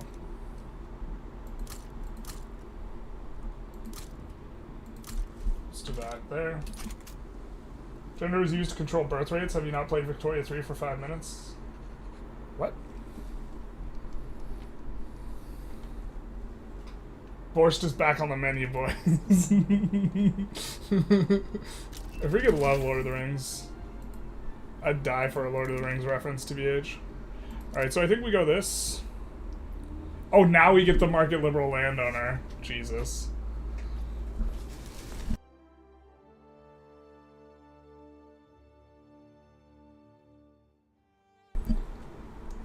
Alright. This is gonna be the fastest we ever passed, public health insurance, though. The subjugation chain doesn't start with customs union anymore? No, it doesn't start with customs union, but you can subjugate someone who is a, what's it called? You can subjugate someone with whom you have good relations now. And the idea is, that when they are in the customs union, you pay less. Do we have anyone in the... I don't think we have anyone in the customs union is the problem. That's not a subject. Let's see, we have trade agreement, yeah. We don't have anyone with whom they're in the customs union, but they're not. So, I think eventually we invite Poland to the customs union. But once they're in the customs union, they're considered part of the subjects. They're optimal for... are optional. Yeah, but I'm saying, do we get minus 75% off, is what I'm concerned with. Alright, so corporate charters... I mean, we probably have enough gold that this the gold company is going to be solid, so let's just do that. Instead of waiting for the Antofagasta company to come on up, because this is a hot mess. We have to, like, get this thing up to level 10 somehow, but, like, we can't even get this employed. And there's, like, problems. So... You don't think they lower the infamy anymore? Okay. I wasn't sure, but... It'll slow down the speed and get some pizza. Or I mean some borscht. Some definitely borscht. It's definitely borscht, you guys.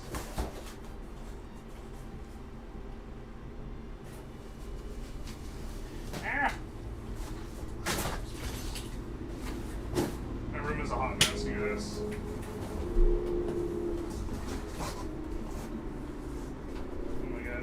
Hopefully we're not getting invaded by Russia.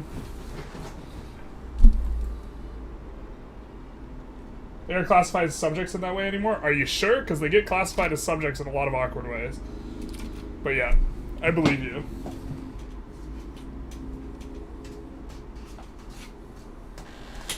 I believe you. Oh my god, I'm so hungry.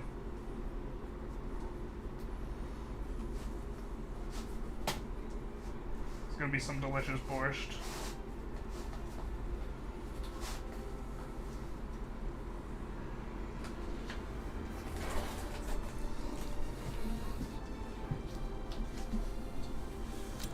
It's really hard to get migrations for Antofagasta to some reason. Yeah, I've had trouble with it too. It's generally hard if you have really low pop to begin with.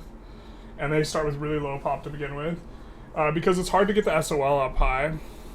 Enough to get the migration up. I mean, currently we have turmoil, but like... I mean, maybe we even... Let's actually just put in a decree. Something like this. Have a good night, Mimster.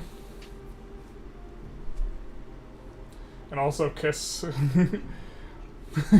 Juan kiss my you-know-what. Juan asks, what did he do? You accused her of being a bot.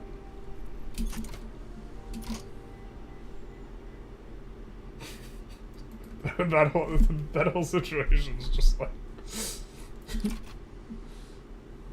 I'd be hungry too if I only had 80 construction facts. We're trying to be a growing boy here.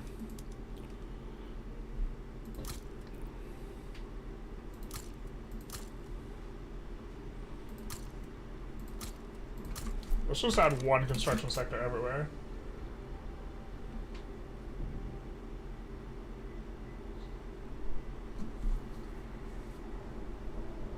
Yeah, I definitely don't think they're a bot.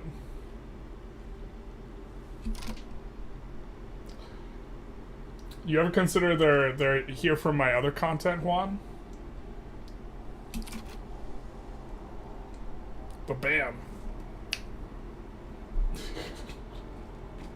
They're here from the Ideas channel, which has 300 subs, I'll have you know.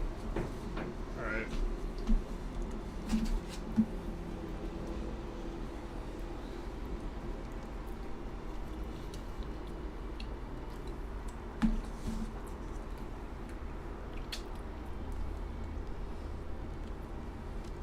Migration pain. Yeah, I mean, eventually the turmoil lowers and we'll be able to get people there, but...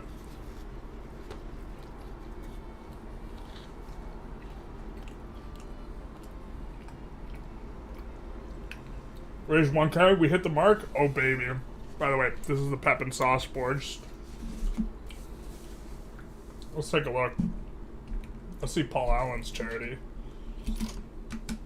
If we pass the 1K mark. Basland School Siege. Terrible. Oop. 1001. Let's go, baby. Thank you, I. Thompson, for bringing us over the edge. Hell yeah, brother. We're now over $1,000 raised. Thank you so very much, everyone.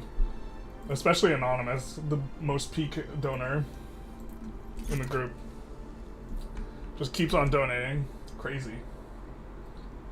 Absolutely wild.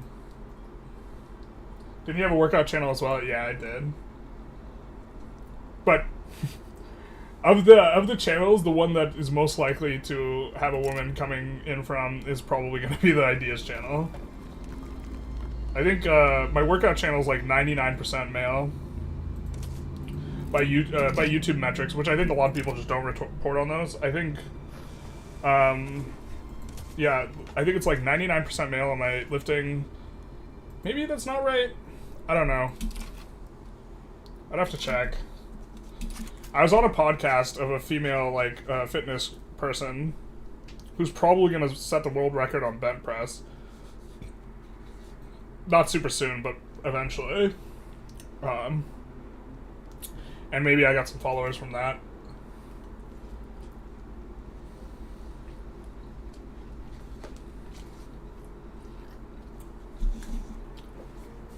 The stream's gonna send you down a depressing hole when it's over. You mean when you have to come to grips with what's going on in Ukraine? Okay, this is why we're popping off from laissez-faire. Why it feels like we have unlimited money now. Okay.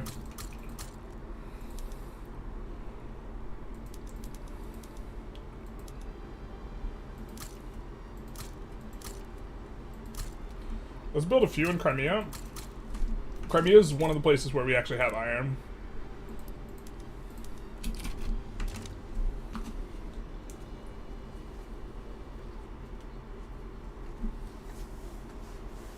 Any idea why I attract so many men? I mean, like, I think the player base for Victoria 3 is predominantly male. YouTube's predominantly male. The number of women who are at all interested in like lifting really, really heavy is like relatively low as far as the fitness scene goes. And again, fitness, men predominantly interested. And the Ideas channel, I think a lot of what I'm like interested in is generally less interested to women. Also the look at them, wow, the truth hurts. No.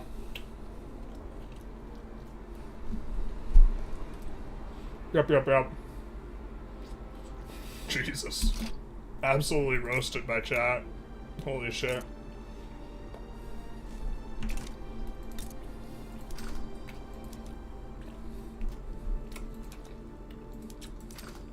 Yeah, I am not the lookiest looker.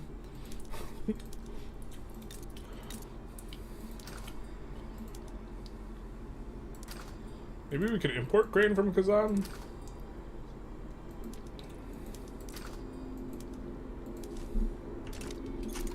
Or something? I don't know. Those seem like kind of pretty haphazard. Just trying to increase it so that they want to just join up.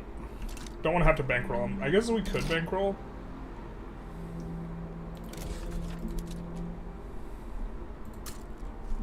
Do we really not have any other iron? I think we don't. I guess the coal, this place might be next, or a place with a lot of wood. Got a ton of wood here, so I guess we could just pop off some of these here. And some more here. Yeah. Just auto-expand this. Auto-expand the mines. Yikes.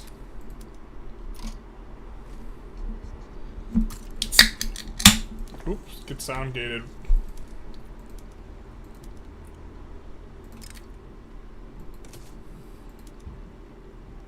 We don't really need to put in all the labor saving. We have like kind of a lot of labor at this point. We do want to swap that because it changes ownership, which is pretty significant.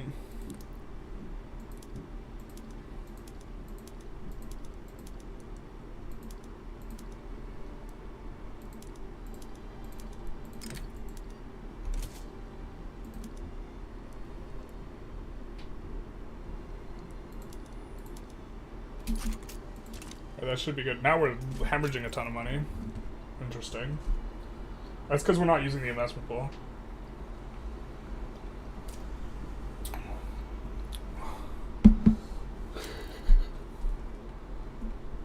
You meant that as a compliment? Have you seen this guy? He won't attract any women, just men. I mean, to be fair, when I'm in the gym, I probably average over one person approaching me in the gym a day, and guess what? They're all men. Import grain? Ukraine? Yeah, I mean, we haven't built any grain. When could we get a Victoria 3 changing PM's ASMR stream? Just only changing PMs, and I don't say anything, it's just me changing PMs. I'm glad we're not in the French Customs Union no more. This would be an annoying one.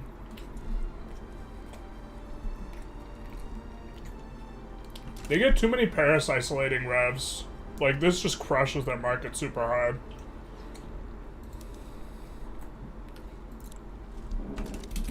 Okay, we can probably reduce autonomy in some subjects or something.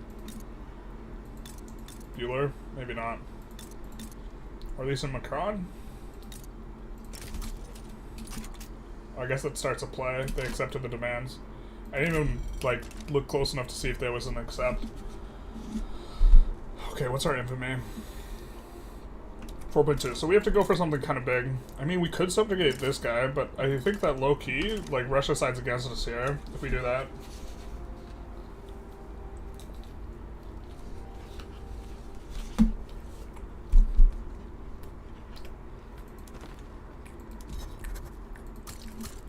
Oh, that pizza's so good, dude. I mean, that borscht. Definitely borscht. I mean, we could do, like, subjugate Belungan, but I think we have a little bit too little. Well, no, actually, we could probably get this in. This is probably a decent one. Oh, we can also return state North Borneo? Does that change the calculus? Maybe we subjugate Sulawesi here.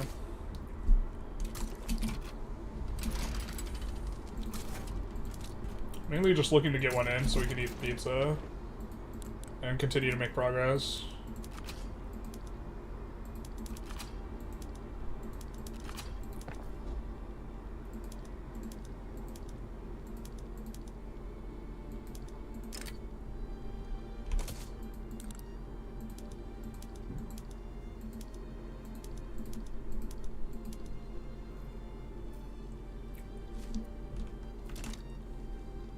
Get a little bit more gov spending coming in. I think we add some of these additional, because we do want to be able to upgrade some institutions a little bit. Because once we get the health insurance, also once we get the health insurance, we can go after the other one. Go after Romania.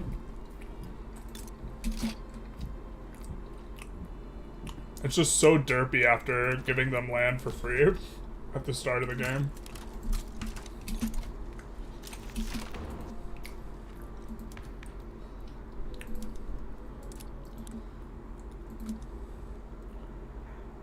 Okay, so now I think we're supposed to go after... Actually, these guys are so strong, the church. We can't go after the church right now. God, why did the church get all the clout and it didn't go to the people we care about? Just complete pain, to be honest. I guess... Let's go free trade right now. And we can't really... We're just gonna do this off of our landowner market lib. Bro, the market lib landowner is just such like insult to injury. Have Zulus with their bows and muskets and arrows been acquired? Not yet.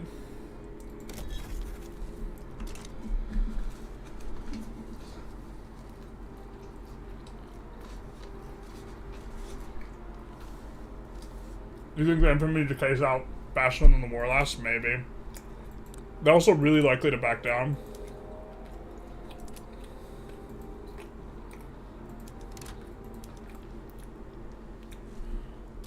British Mauritania. Oof.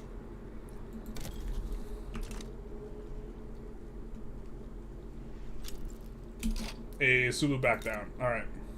What's the protectorate cost here? 25 infamy.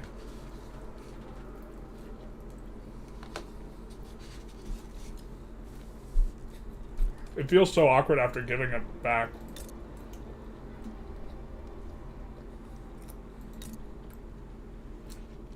I mean, we could make the slow move going after Sikh Empire. Persia would give us two fronts with Russia in the long run. Let's see who has an interest in this strategic region. I mean, it's going to be Russia. Russia, us, Radical France. Egypt, not France. Well, France has got some problems. I guess if Russia sides against us, that's not catastrophic, is it? It's kind of bad. They can side against us on Romania, too.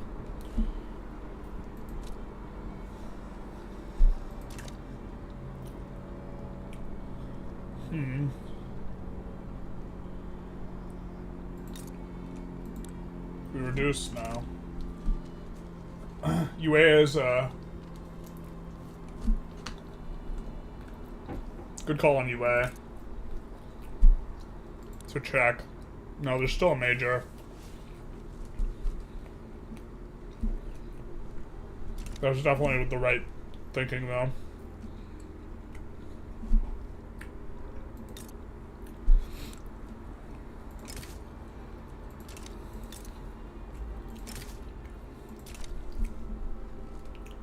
I think I'd almost rather go after Kazan to give us a really wide front here, though, instead of like something like going after Romania. So I think we maybe do that. I am kind of keen on seeing if we can. Well, I really want to see if the customs union thing. We're gonna check. We're just gonna check. We're gonna reload here, but I want to see if they're in this. Let's see. Make protectorate. How much does this cost? Yeah, it's not giving us the discount. Okay, you guys were right. So I think we want to go after Kazan either way, so...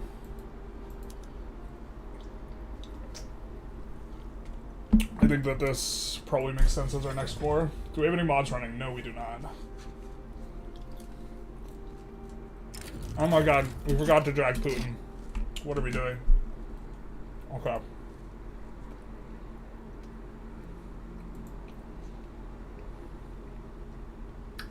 What are we doing? Clearly not living our best life. So chapter 8 was titled Operation Medvedev. For those of you who don't know, Medvedev was elected, although he might have actually been elected if there was no intervention. In 2014, or no, actually there was enormous protests. No, he's elected in 2008. And the whole idea is that he went from being Russia's prime minister to Russia's president, and then Putin went from being Russia's president to being the PM. In it, they talk about, in this chapter, chapter 8, Operation Medvedev, talk a little bit about the invasion of Georgia. Here, let's kind of pull up those passages. And then the execution, or the assassination of Anya Politakov, I don't know how to pronounce her name, but we talked about that in a different spot, so kind of, we'll skip over that. But,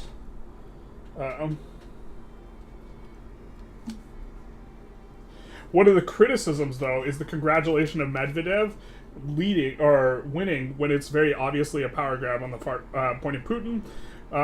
What happened instead could not have been more devastating, writes Kasparov. Western administrations lined up to applaud Medvedev on his outstanding victory. It signals that the United States and the European Union would play along with even the most absurd charade in order to avoid confrontation. For the Russian opposition, the Western reaction was a disaster. Our coalition of nationalists, which Kasparov was a part of, nationalists, leftists, and liberals, had little in common beyond a belief in the power of the democratic process. With no access to mass media and under constant persecution, our members attempted to spread the word of importance of these principles. In one stroke, the free world just announced that democracy was a scam, a cover-up for business as usual, just like Putin and his allies had always said it was. 5 months later, in what I recall the accumulation of Putin's feeling of impunity, Russian forces invaded neighboring Georgia in August when given the first hint of an excuse in South Ossetia. And I think this was in 2008, right here, that they're talking about this. The world has order has rules, but they are mostly based on an honor system and are infrequently tested. Later he writes, Russia's invasion of Georgia was a direct result of nearly a decade of this combination of helplessness and self-delusion in the West. Being unpunished over Georgia, Putin invited Putin into Ukraine 6 years later. And this is like why I think that one of the reasons why just like rolling over is just like catastrophically not a viable thing. No, okay, we'll maybe do a little bit of a longer one next session, but those are kind of the big ones from that chapter that I just wanted to mention, which is really talking about Medvedev and how it's like a cover for democracy. I wish we had a picture of Medvedev. I don't think we do. But there's sad Putin. There he is, being all sad. Alright, let's jump back in game. I really wish I had made slides for that, but... Let's continue here. I think we loaded already and we had to go after Kazan now. Alright, so let's make them a protectorate and hope that Russia doesn't side against us. If we do, we maybe take a reload. You spells Montenegro wrong.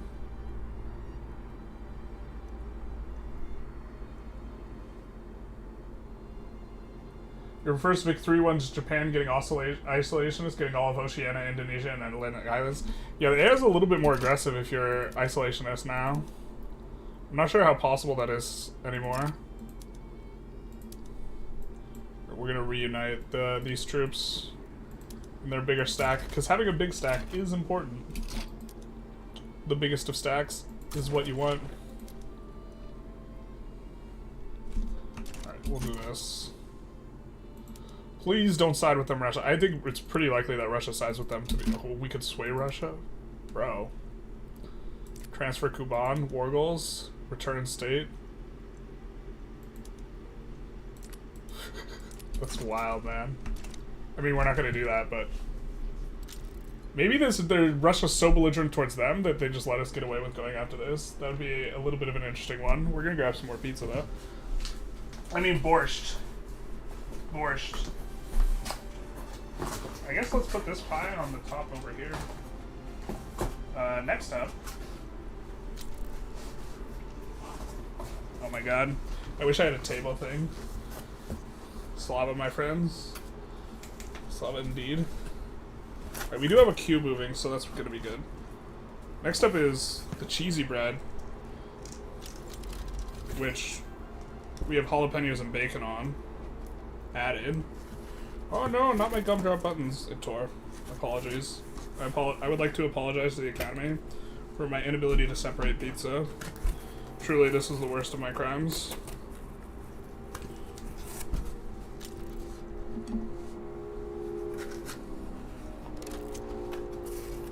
They back down. Oh no, we should have put in more warbles. We didn't. Son of a bitch.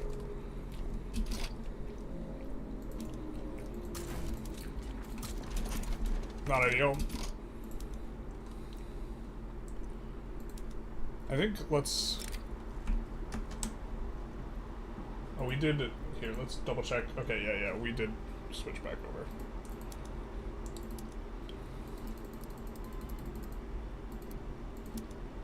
Let's do something like that.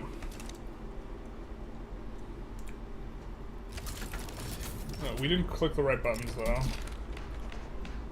That would be really embarrassing if we somehow flubbed this war. We're too focused on our borscht. Alright, let's do this.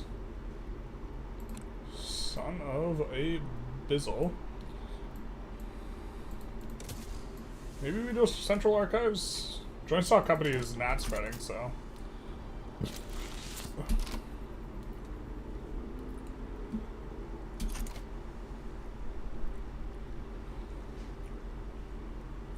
We're pretty far from getting the Antofagasta Company up off of the ground, which is kind of the next one we want. So maybe we focus on that as part of like what's going on. Dementia in your Mac looks like sus and Barca. Dementia. Dalmatia?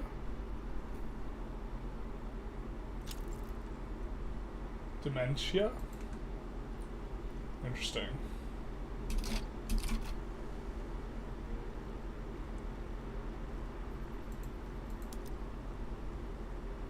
Or they just have one fat stack. If they have one fat stack, we might be in for a bad time.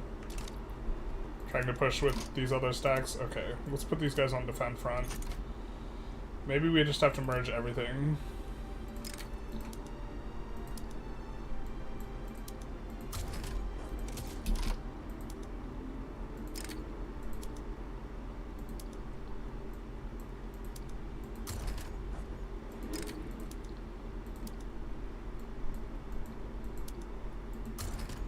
Not like this.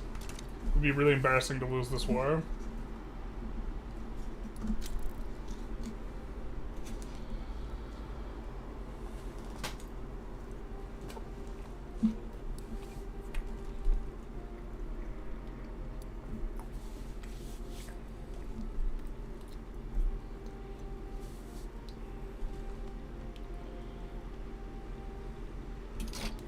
I guess we're not getting free trade here.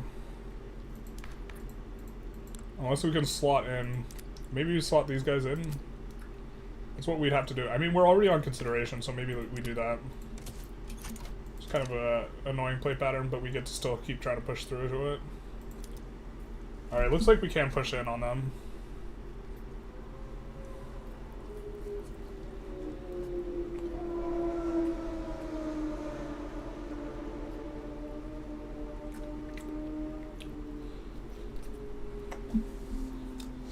Okay, this looks like it's gonna go pretty well.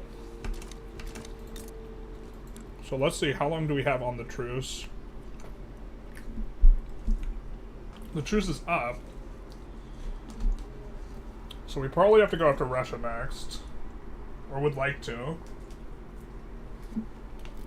If it's possible.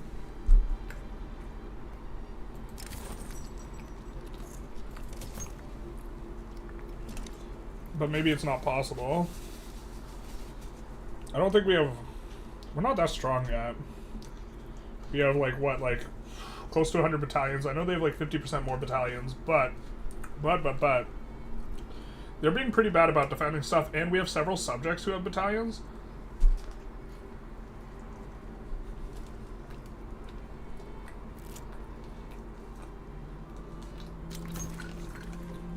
I think in either case, I'd want to have a navy that can outfight their navy. Maybe. Oh, I forgot. We forgot to show off food. Here's the bacon and jalapeno cheesy bread.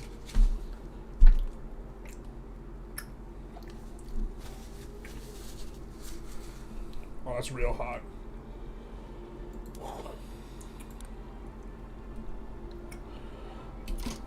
Okay, so we can reform government.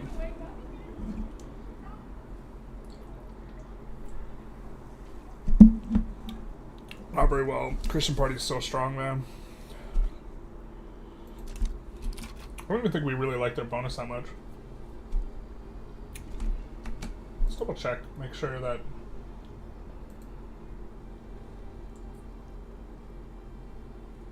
Okay. Just making sure that stuff is getting through. Because no one's chatted in a hot minute.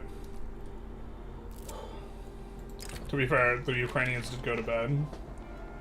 And I think they were the most active chatters. I guess we might see them on the other side of this. In the morning for them. Depending on how late we go. We're gonna go till for at least another 3 hours and 10 minutes. And then depending on how things are rolling for the charity and just stream overall, we'll continue up to a maximum of 24 hours.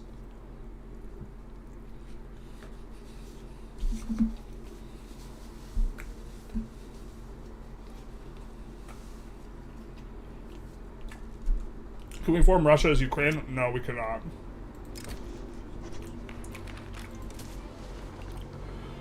There's no formable for Ukraine. Wasn't the AI supposed to be less bad at advancing meat grinding in a hopeless stalemate? In your recent experience, they're still bad for doing it. So what happens is... So sometimes your allies will push. Your allies are much better about not pushing if they have no chance of winning. They will still sometimes push and lose, though. They're just much better at it. But, in particular, and this is like something that's really important to understand, you don't borrow troops on offense. And so if you have a bunch of little stacks trying to push, they will just get bricked super, super hard. You need to have, unless there's a ton of fronts. But you see here, they're borrowing troops on defense. You never borrow on offense. So this is why you need to have one big fat meat stack. I'll join your chat, OG. Hey man, how's it going, Ben? Stream's going pretty good. Stream's going spectacularly. Super pleased with the amount of money we've been able to raise so far. You'll still be here in another 3 hours. Pog. You ain't going nowhere unless you end it for about 5 hours. We'll see how that goes. 24-hour max? Yeah. I think as long as we keep getting donos, we're going to keep going. It's going to be the plan. So as long as, like, our hourly is hitting 10% of our goal, I think we're going to keep going. As long as we're hitting 10% of our hourly. Or 10% of our overall goal every hour. But it also might start chilling out a little bit. Because I am already a little bit fatigued. Talking constantly is a little bit rough. I suppose I could just talk less. You got shit to do, says Juan. Wish I could watch further. Either way, thanks for the stream. Thank you for being here. You have a good one. Get your stuff done. Get her done. Alright, so I think we're pretty comfortably getting this in. Unfortunately, we didn't go for war reps. Kind of messing up on a lot of little things like that. Alright,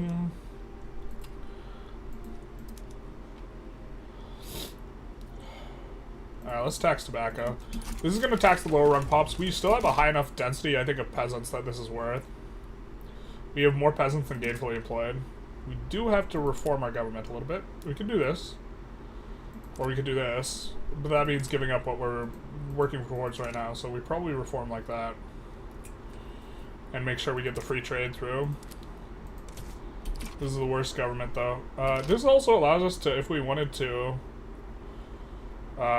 suppress the Orthodox Church. We could go about it now. I don't hate this, to be honest. So let's actually get rid of these two, maybe? And suppress. Which will hopefully bring us above 50% acceptable, which will help. Oh wow, that's pretty frustrating. Don't see why several advanced armies can't borrow on offense, but maybe I've been missing some blatant balancing decision behind it. No, they said they were going to put it in, and then they didn't put it in. It was kind of annoying. They said it's going to be in next patch. We're going to fix this, and then they never fixed it. And so, like, if we look here, no borrowing. I'm not 100% sure this is impossible. I'm just saying, empirically, I have not noticed a borrow on offense in 1.5 since, like, this became an issue. And so, if you can't borrow on offense, then this means that you have to have a huge fat doom stack if you actually want to try and push.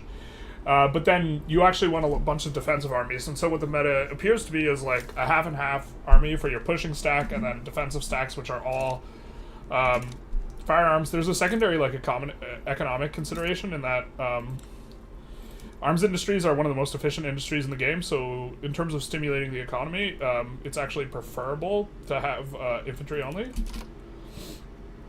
But this is oblique to the consideration of what's the best war thing, right? It's like not in the same sphere of, maybe we have to try and go speed 5 here.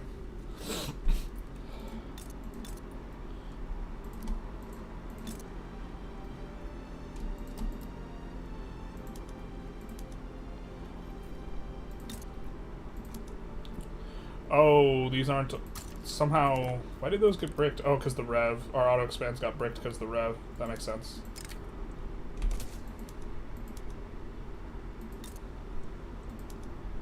That makes sense.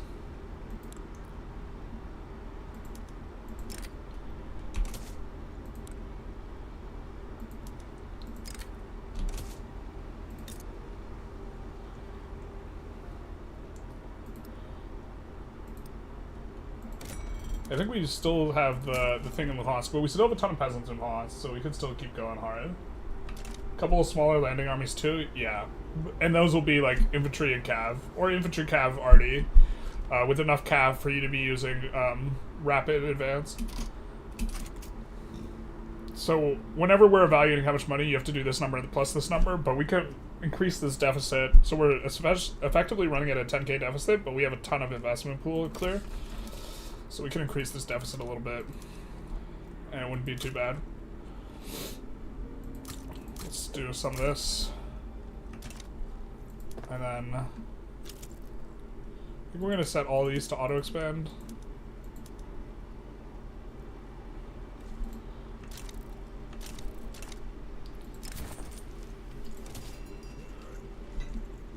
The 1.5.10 patch said no, that barring offense should TM be available, toggle and enabled on the army panel. But yeah, I mean, we've had it enabled for like forever, and we don't. I forget where you toggle it. And maybe I'm just messing up. But the auto option is to allow borrowing and lending troops. I think they won't borrow on defense if you untoggle that. If you wanted to do that.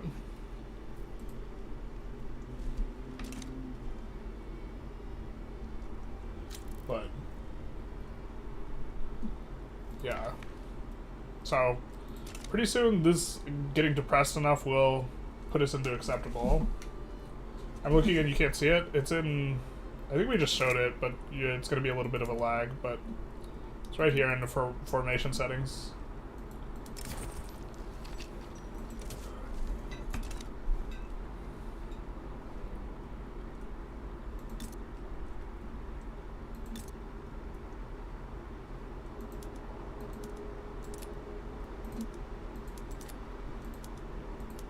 Expand all this.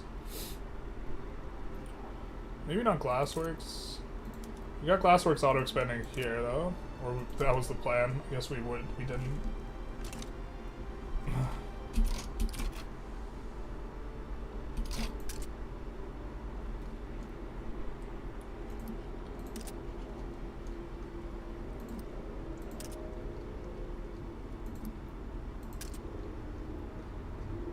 get some of those ports in. It's interesting, in multiplayer, you can, in theory, brick someone's ability to do the port by just... actually, maybe we're supposed to trade with the UK here. Oh, looks like they're at war. Let's improve relations with them, though. And maybe... rival some boyos.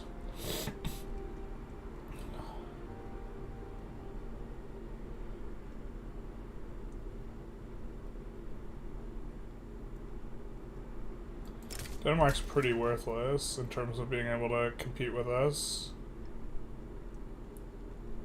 Sweden as well.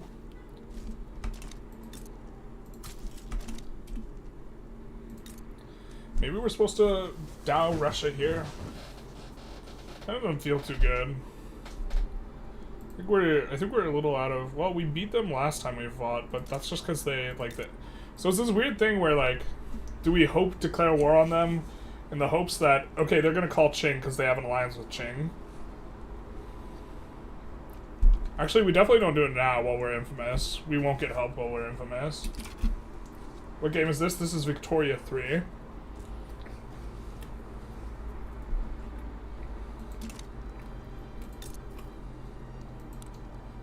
This is the Victorian era grand strategy game.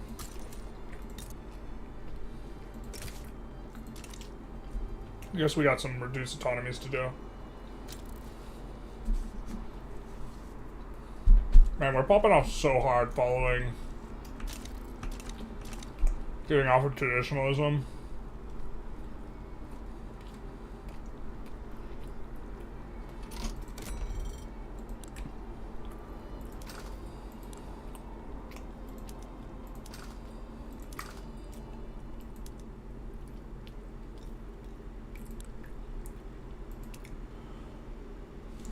We do have to be, since we're controlling the entire queue, we have to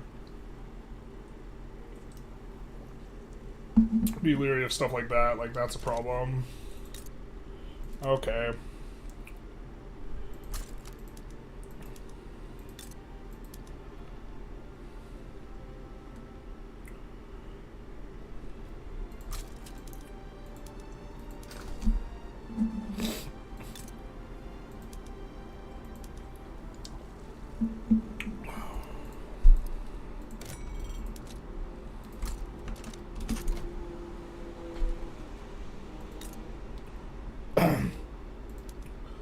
That on auto expand. Let's put the one on Luhansk and auto expand too.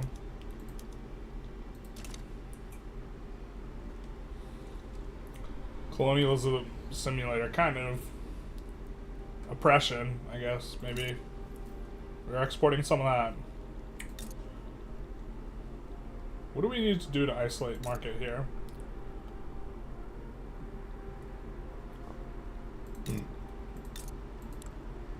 That's still their capital.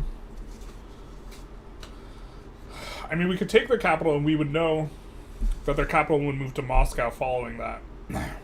Right? So, we take the capital, then we just need to take Galish and some other stuff. Have a good one, Hamish.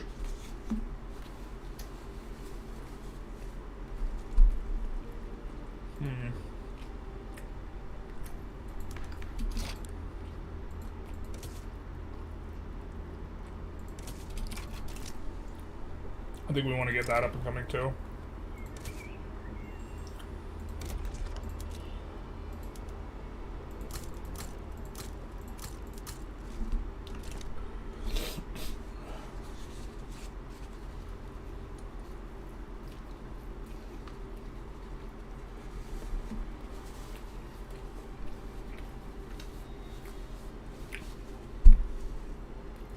That's so hot, the jalapenos. We're mostly in chill mode. Let's check our research. I honestly don't hate Central Archives, but maybe we want to start going more Miltech, considering we're expecting to fight Russia sometime soon. And we don't have access to any, like, really monumental of these ones. I do think we need to make more consumer goods, though. Holy fuck, those jalapenos are hot. So maybe do that. Let's come in. And this is often a play pattern I like, is we look, hey, where do we have the absolute most peasants?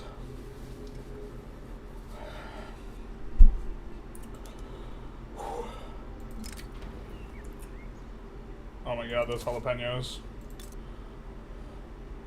And we look to de-peasant the peasants.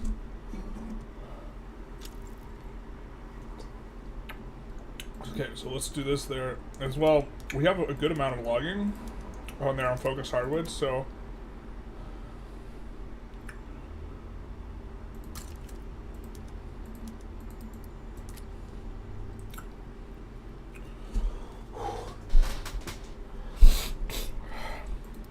sinuses are cleared out. EU4 is more colonialism. Yeah, I think so too. Or yeah, this is how. But like EU4, you don't have to do colonizing.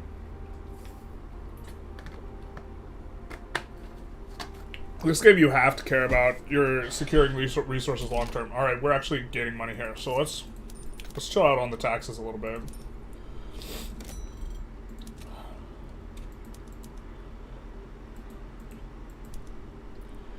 And we're building up at Kursk a little bit. And we maybe want to, if we're not going to build up in Luhansk so much, we don't want to necessarily keep promoting construction there. I think we still kind of are building up there, though, because we still have, let's run the peasants down and then kind of deal with it. Are we just trying to get to steel frame buildings? No, we're not there yet. Maybe we could try and go a little bit faster.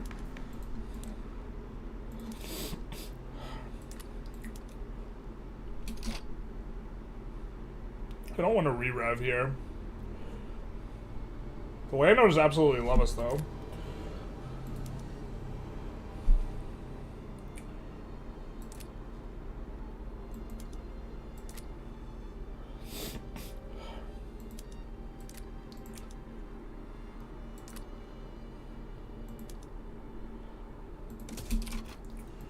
Let's go total separation. Maybe we can get this through, and if we can get this through, that's really gonna help us. Like, getting rid of the Orthodox Church is really, really nice, because they stymie efforts really hard. And this 98 is not too bad, considering we're suppressing them actively, and they're coming off of a high from having this stuff. Oh, we definitely, I think we do want to make a bit of a stronger navy. So let's maybe do that. Where do our man wars go? Are those our man wars? Do we just not have man wars anymore? Okay. I guess the AI deleted all the man wars when they had control of all this.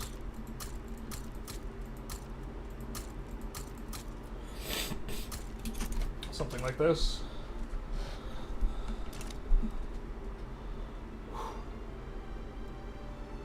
Yeah, we definitely have to pick up the pace. I was hoping to do this by 9:30. Get this all done in one sitting. And we just have to play faster. It helps that the talk of like Putin and Ukraine has died down a little in terms of just achieving the Victoria 3 objective, which is not our primary objective here. Primary objective is definitely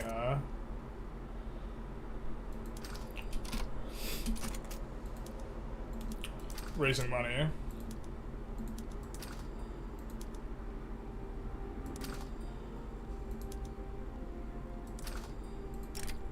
Wow, the revolutionaries are getting progress that fast? Yikes. Maybe this isn't doable. Because it just takes one bad roll. I mean, I guess we could re-rev, clap them, get rid of them, then get rid of the other guys. Maybe this is the way we have to do it. It's unfortunate if that's the case. National self-defense.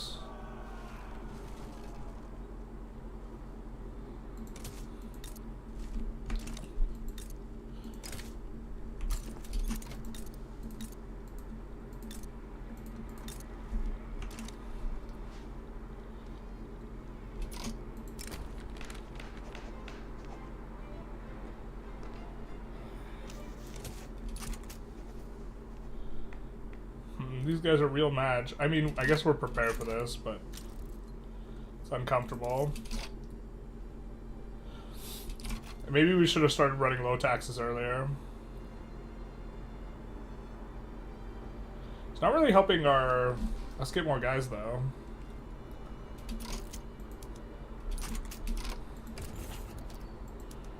You get transfer straight to get Alto Paraguay. I think we just won't border Gorham here and just let them do their thing.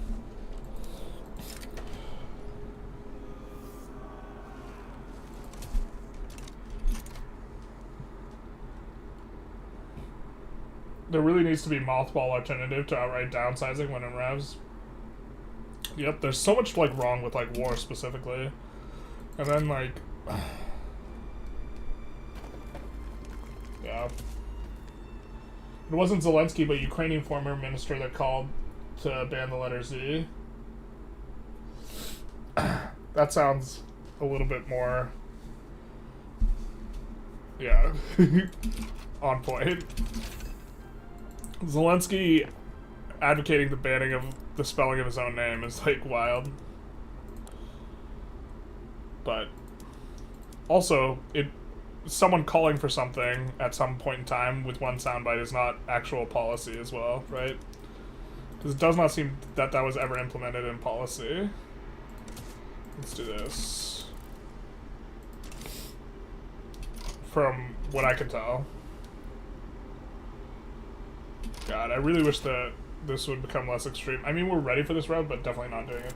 I call on all states to criminalize the use of Z as a symbol as a way to publicly support Russia's war in Ukraine. That's so different, though, than, as a quote, than them banning use of the letter Z. That's using them to use Z as a symbol to publicly support Russia's war of aggression. So using Z as a symbol of supporting the aggression is, like, different than, like, banning the use of the letter writ large. But also, I don't think that became public policy, right?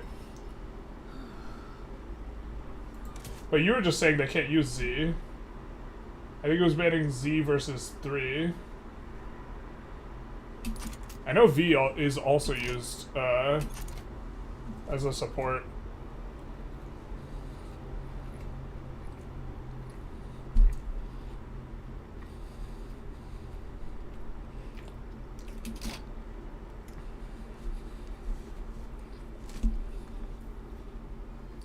French is willing to give up Mauritania? Oh, hell yeah. For Windward Coast?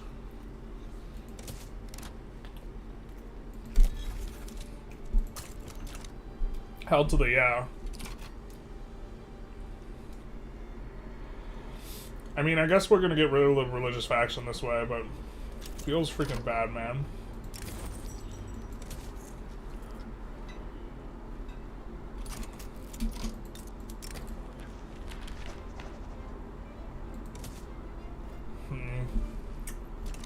Yeah, this rev probably pops. I just think we have to just rip the band-aid off here.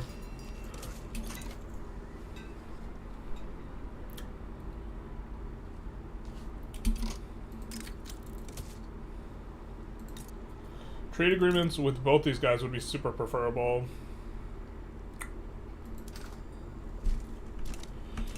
Maybe we need to sit down and like have a little bit of a think about running some trade routes, so let's go. Because we are playing on, to some degree, trade routes can also auto-regulate prices for us. Where are we even getting our dyes from? Are we not using dyes PMs? No, we are.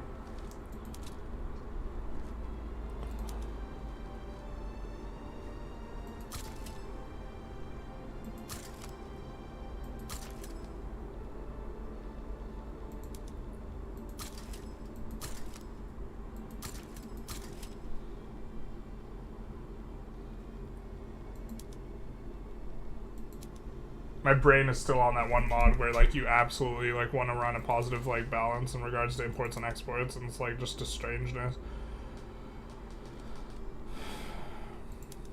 Let's import opium from here.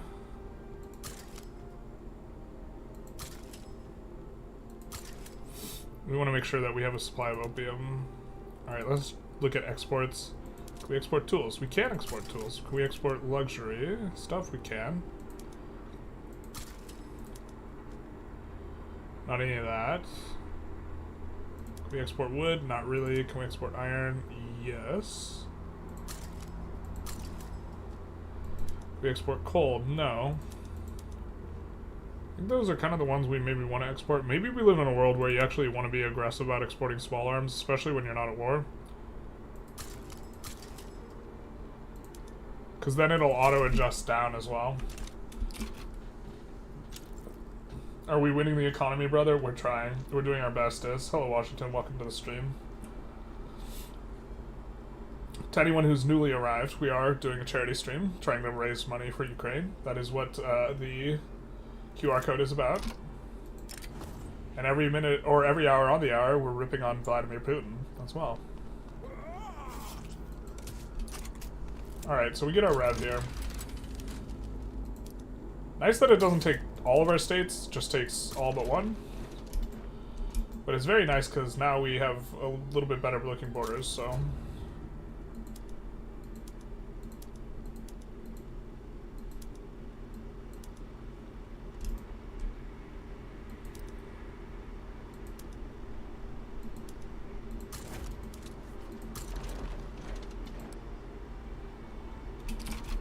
Anyways, we lose all of our construction, basically. Just a story of pain. And all of our trade routes get removed. I hate that they get removed and not just, like, froze. Ottomans won their Tanzimat, did they? They are a major power, so... Apparently. That might be the first I've ever seen the AI win it. In a while. I think it's been a while. I think I've seen it before. Back when they would, like, clap Egypt, like, in the really early batches, I think they did it pretty consistently, if I recall correctly. What's this? Losing power rank? Come on, brother. Get out of here with that shit. We're having a rev, my guy. We are having a rev, my guy. Really just brutal that we lose access to our entire market when this happens, but...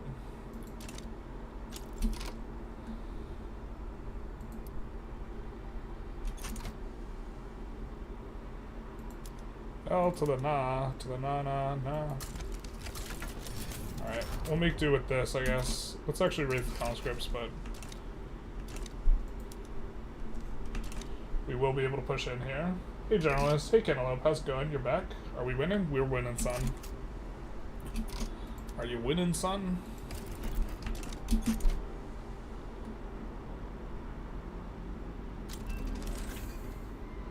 They were recognized? Did I just, like, not read correctly?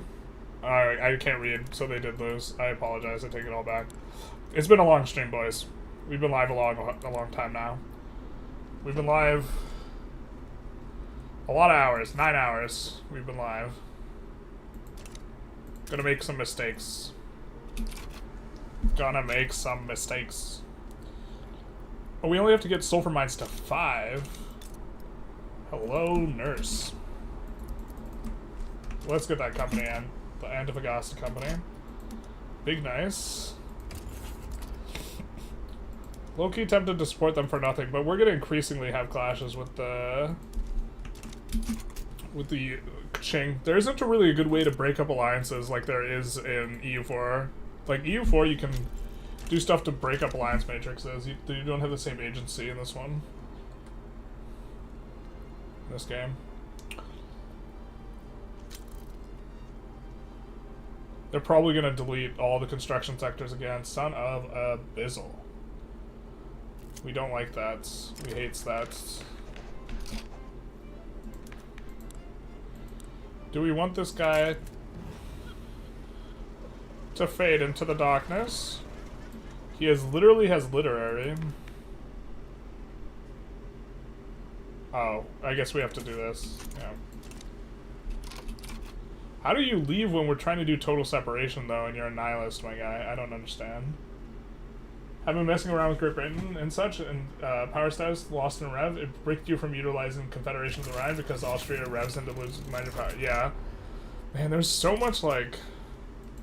so many little things about this game that are, like, really frustrating.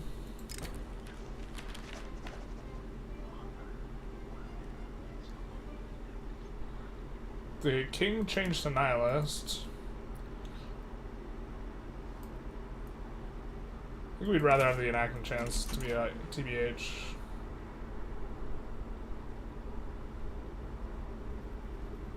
Well, maybe that's a mistake. Oh my god. Alright, we haven't gotten to our last pizza yet. So we did order 3 pies, because we're gonna have, this will keep us going for a few days, to be honest. But this is their, like, combo or supreme or whatever. Or they have, like, some regular supreme, but this is their special.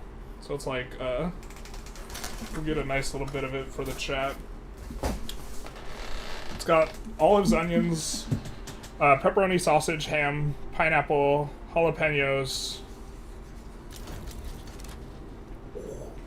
Hopefully you guys can see that. Oh, Polo wants to join the customs union. Sure, bud. You can join the customs union. I mean, the next war we're really gonna like hurt them pretty bad. I think when we can we release perm?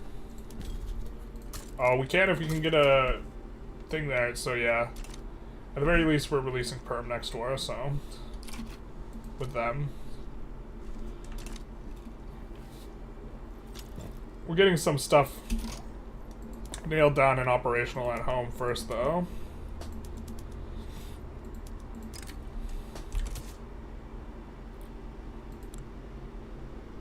Did we not swap? Okay, we're good on those.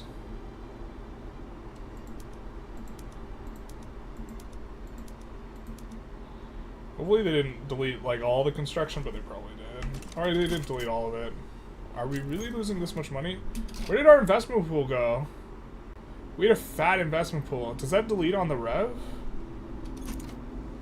Are we just hallucinating? We had more construction and a really fat investment pool. Did we not? Maybe we're hallucinating here. That kind of sucks if we lost all that, though. Because the rev. Waiting to slot in the company, though. Playing CK2 right now, that is a game that gives you agency and breaking up alliances, yeah. Definitely. The alliances are kind of like... Oh, this is just bugged out. This isn't, though.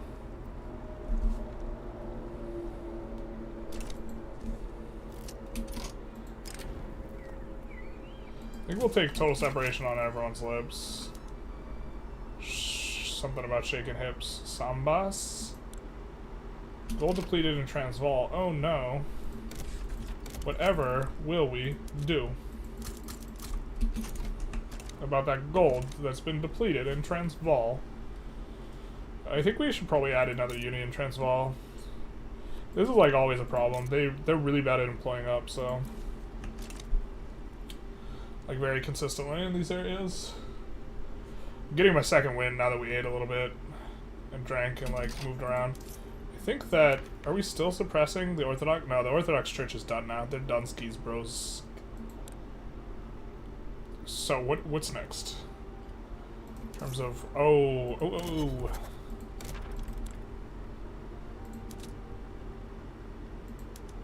Yeah, I think our investment pool did just get bricked somehow. But let's just do this and maybe, that's like really not a lot. I think we'd rather like greener grass someplace like Antofagasta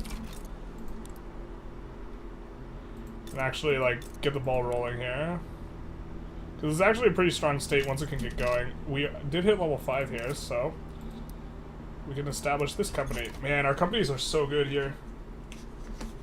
We have such good companies. We have the best companies. The best.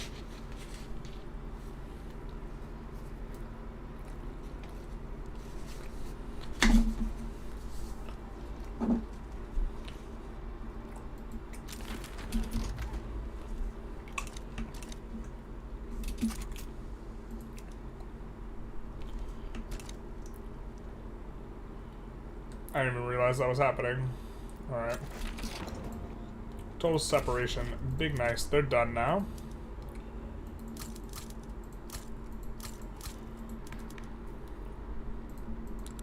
So now we can kind of go after the landowners. So let's even stop suppressing here.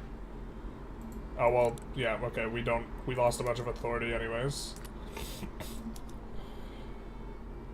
Prop tax would be nice if we had the law, but we don't have the law. But now, we can go pub schools. It's all coming together, boys. In the last act, kind of.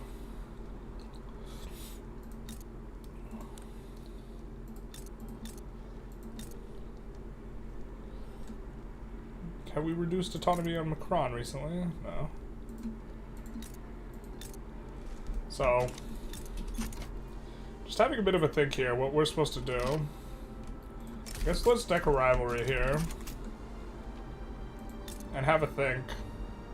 So if they side against us, they won't be able to pull... I guess we want to start a war where they side against us so they can't make use of Qing or declare war on one of their subjects. When are you attacking Russia next? We're kind of thinking that through right now. Because we actually have enough infamy that we can do a long war with Russia right now. But also...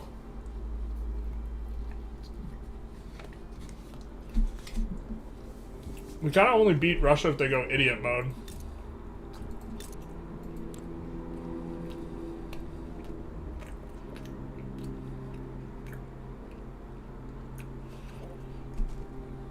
This is kind of a lot to attack into.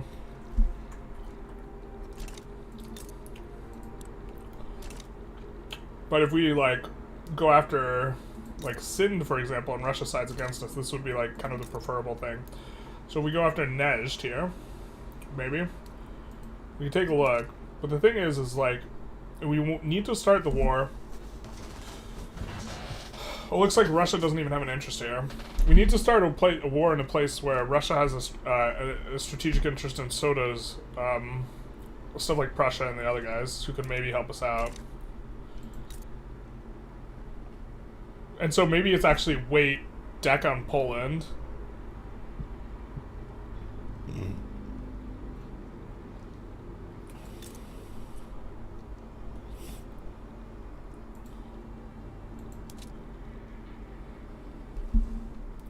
Something like this.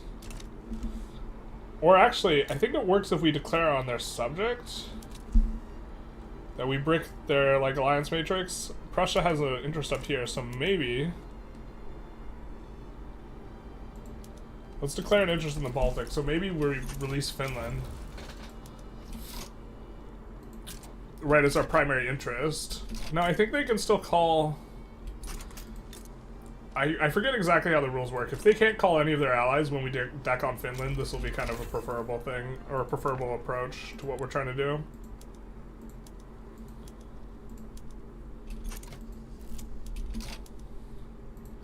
Wow, I'm surprised that didn't get a thing.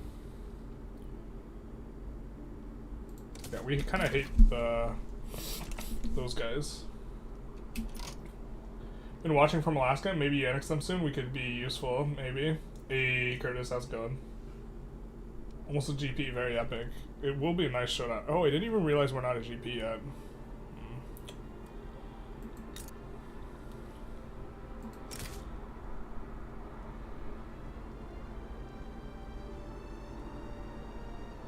No, it looks like they do get to side in. I don't think... Qing hasn't... Yeah, they don't have an interest there, but since they're Russia's ally, they automatically get to be able to get invited.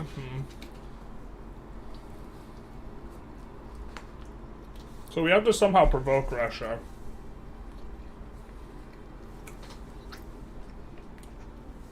Ukraine has to provoke Russia into attacking them first. Man, this sounds...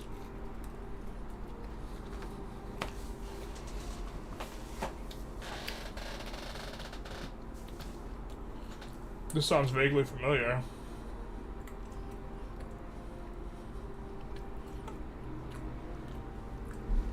So, on that note, it's time for our Putin dragging.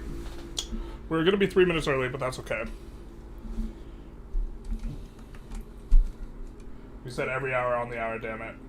It's getting harder for me to recall all the information, but we are dragging Putin every minute on the minute because we are trying to raise money for Project Hope for charity relief for Ukraine. We've raised $1,000 so far. Let's hit the refresh and see if we've gotten any more. So, But shout out to all you guys who have donated. Thank you so very much. Let's kind of take a look at our presentation. Actually, maybe we show a little bit of something else. So this is one of the clips that Kasparov is often talking about when he talks about the U.S. being complacent, which is this clip of Romney vis-a-vis Obama. Romney, I'm glad that you recognize that Al-Qaeda is a threat, because a few months ago, when you were asked what's the biggest geopolitical threat facing America, you said Russia. Not Al-Qaeda, you said Russia. In the 1980s are now calling to ask for their foreign policy back, because the Cold War's been over for 20 years. But, Governor, when it comes to our foreign policy, you seem to want to import the foreign policies of the 1980s, just like the social policies of the 1950s and the economic policies of the 1920s. Governor. So, I just thought I'd show that one off.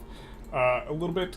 Here we also have a picture of Boris Nemtsov, which I think we'll just keep up while we talk about chapter 9 in the book.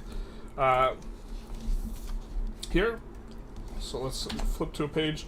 So there was a bit on Georgia. I think we're going to skip over Georgia and maybe talk about Sergei Magnitsky. I forgot the exact point on him. I forget who he is, but I do have a note on him starting on page 208. Okay.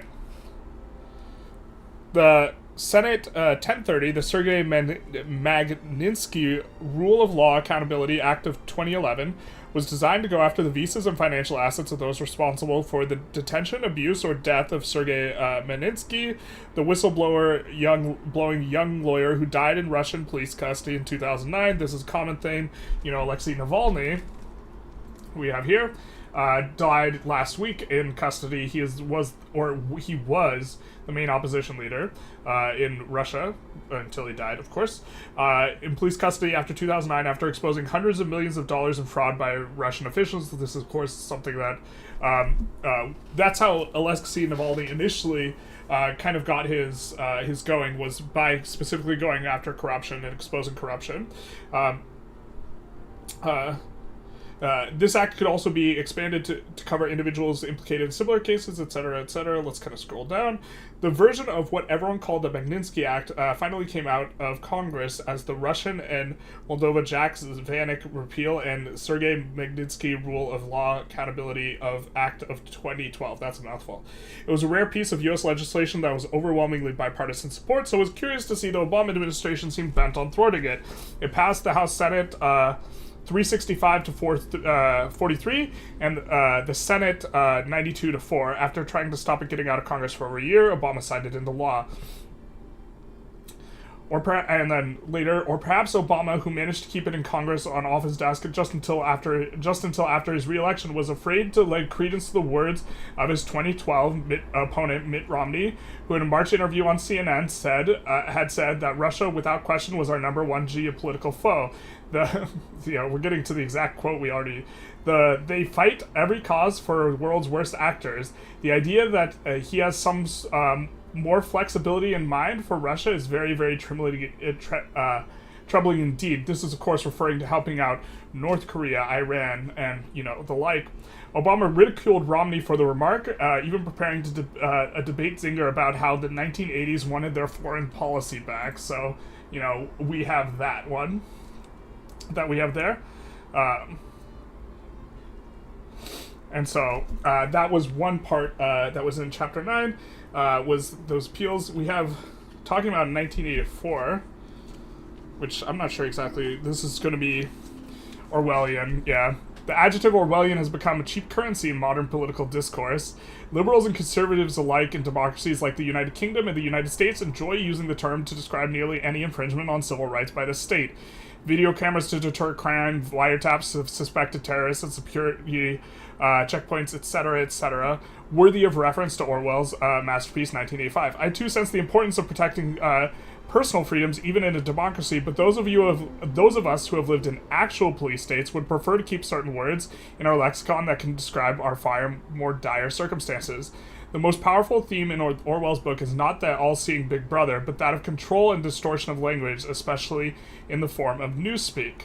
A little bit later, And that's words taking on inverted meanings, words expressing unapproved ideas eliminated, not human itself thought. Okay.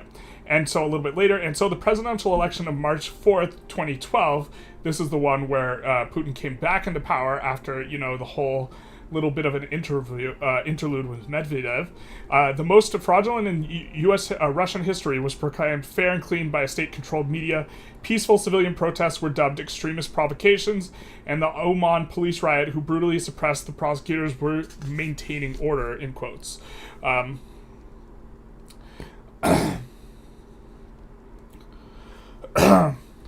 Sorry. And then, yeah. Yeah. You may not think that they are banning or burning many books in Putin's dictatorship light, which attempts to mime the functions of an open society and keep as many of the cliched oppression behind the scenes as much as possible. This is partly true, only because the authorities realize that big piles of burning books look particularly bad on YouTube. Instead, they simply confiscate the books as extremist materials, as was done in 2012 with the 250,000 copies of former Deputy Prime Minister Boris Nemtsov, who I would like to remind you that was assassinated in 2015, detailing Putin's corruption. And so he talks about the massive protests kind of after 2014 and the arrest, I think this is his own arrest. Or let's see, let's kind of flip over to the page where we were talking about 2017. Yeah, he talks about Navalny being arrested and attempt to be assassinated. That is Alexei Navalny here. And then we have Boris Nemtsov. Let's see. Navalny was helping to organize a new march on March 1st, 2015, when our colleague Boris Nemtsov was murdered on February 27th. The march was turned into a memorial for our friend. It's difficult to say what could have gone differently for the public protest movement in that period. If a real revolution was to occur, we're not going to get the full shtick on Nemtsov. I think that appears a little bit later. Does it? Yeah, that's part of the conclusion. So why don't we flip ahead so we can have Nemtsov be completely contained? Because in the conclusion, he also talks about Nemtsov, who was a friend of his. I'm hoping I'm pronouncing it correctly. It's Edimt, which I don't know how to pronounce a lot of these Russian names, to be honest, and I apologize for that. Boris Nemtsov, my long-term friend and colleague in Russian opposition, was murdered in cold blood in the middle of Moscow on February 27, 2015. 4 bullets in the back ended his life in the side of the Kremlin. You gotta be afraid of tripping and falling on bullets in Putin's Russia, where he once worked as Boris Yeltsin's deputy prime minister. Photos of the scene showed a cleaning crew scrubbing the blood off the pavement within hours of the murder, so it's not difficult to imagine the quality of the investigation that followed. Putin actually started and ended the inquiry while Boris's body was still warm, calling the murder a provocation, the term of art for suggesting that his enemies are murdering one another in order to bring shame upon his innocent brow. So that's, people who don't like Putin are assassinating, other people who don't like Putin, so it looks like Putin killed them instead, which is just like the most absurd type of claim you can lay. He then brazenly sent a message of condolence to Nemtsov's mother, which is disgusting, who often warned her fearless son that his actions could get him killed in Putin's Russia. Hours after Boris's death, reports said that the police were raiding his home and confiscating papers and computers. This is Boris's home. Putin's enemies are often victims, and his victims are always suspects. Boris was a passionate critic of Putin's war in Ukraine, was about to finish a report on the presence of Russian soldiers in the Donbass, a matter the Kremlin spared no effort to cover up. But did Putin give the order? Rings as hollow today as when journalists shot Anya Politkovskaya was gunned down in 2006, or when the MH17 was shot down. That's the airliner that was shot down over Ukraine, eastern Ukraine earlier that year. As long as Putin is in office, we will never know who gave the order, but there is no doubt that he is directly responsible for creating such conditions in which these outrages occur at terrible frequency. And so, yeah. And he also talks about the Chechen warlord, Ramzan Kadyrov, but that's something for another time. We'll get back into game here. As it were, back onto the streets, the Vicky 3 streets.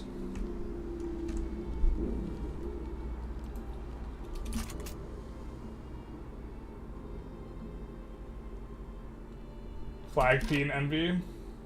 Romney is the softest politician, I believe. Romney is the softest politician? I don't know about that.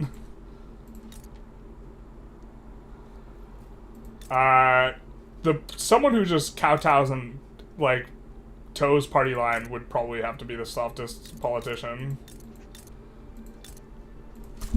Or the most spineless.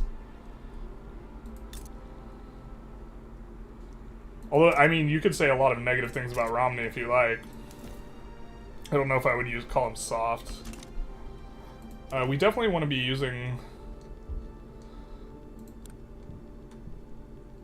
as much labor saving as we can on the sulfur mines so that they can maybe manage to do something. It sucks. It's so hard to get the productivity bonus on railways because railways are really shit industries and productivity bonus is based off of all bonuses, so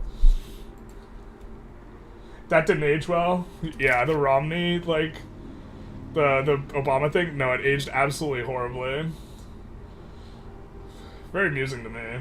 Navalny, the CIA plant who compared Muslims to cockroaches, great guy. Again, not defending Navalny here, but he was very clearly murdered. He was also the opposition leader, and I don't think that he was a CIA plant, so, yeah, but welcome back, Screaming Palm. At the risk of being dismissed as whataboutism, there we go. Ukraine does the same thing to dissidents. Ghazala Lira, for one. Here, we'll write the name down.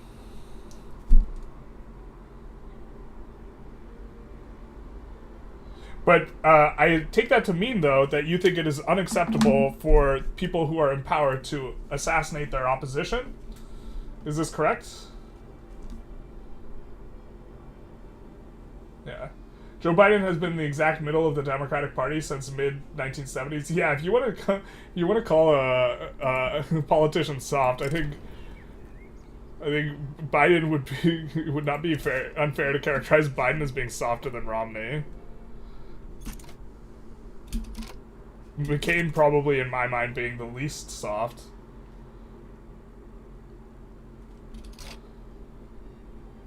I guess it depends what you mean by soft. Like, what is soft supposed to mean?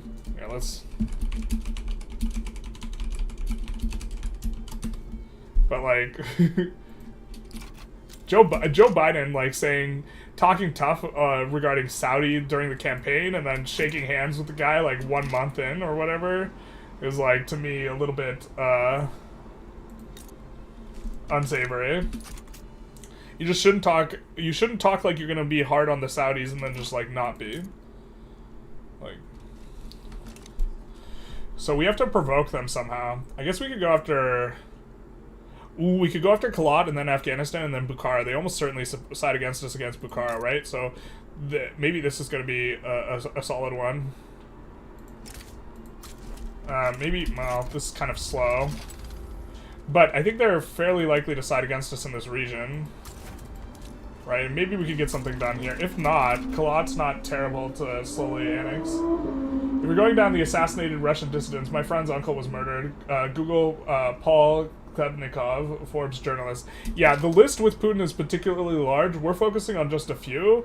Like, namely the guy who whistle blew over the apartment bombings, Boris Nemtsov, now Alexei Navalny, Anya, the Chechen journalist, and yeah, I don't know how to pronounce her name, even if I were reading it.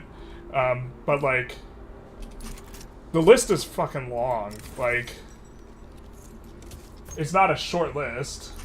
Navalny was totally a CIA plan. He was trying to incite a coup. Yeah, I disagree with that evaluation. I think he martyred his own ass when he went back to Russia. Like, that's, in my mind, is just, like, very clear on the live aside. Like, and, like, no, I just, like, I mean, I think that you think, yeah, I mean, I think that you think that everything is, like, a Western coup plant, or, like, pretty aggressively. Navalny, in fact, actually had a golden opportunity to start a coup during the... We can find the freaking thing.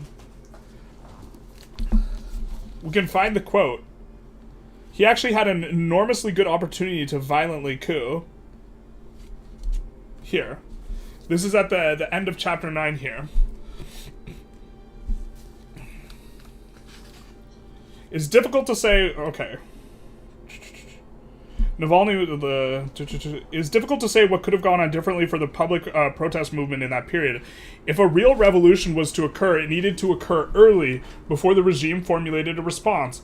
Perhaps the huge demonstration on December 24th, 2011, on Sakharov Avenue was the best chance if there ever was one. I was there with nearly every other member of the opposition, and there must have been at least 30 other speakers. Navalny came tantalizingly close by saying that what many of us had thought for so long. And this is the Navalny quote. I can see that there are enough people here to seize the Kremlin and the White House, that's the federal government building, right now. We are a peaceful force, and we will not do it now. But if these crooks and thieves try to go on cheating us, if they continue telling us lies and stealing from us, we will take what belongs with our own two hands. So what might have happened, and this is back to Kasparov, so what might have happened if we had we marched on the Kremlin and the Duma that night? If we had established a camp in the Red Square, 100,000 strong, and prepared battlements, would the people have followed us? Would thousands of police have opened fire? Would we be free or dead? So, like... if you were gonna stage a coup, that's when you do it. Like, if he's a coup, like, planned attempt.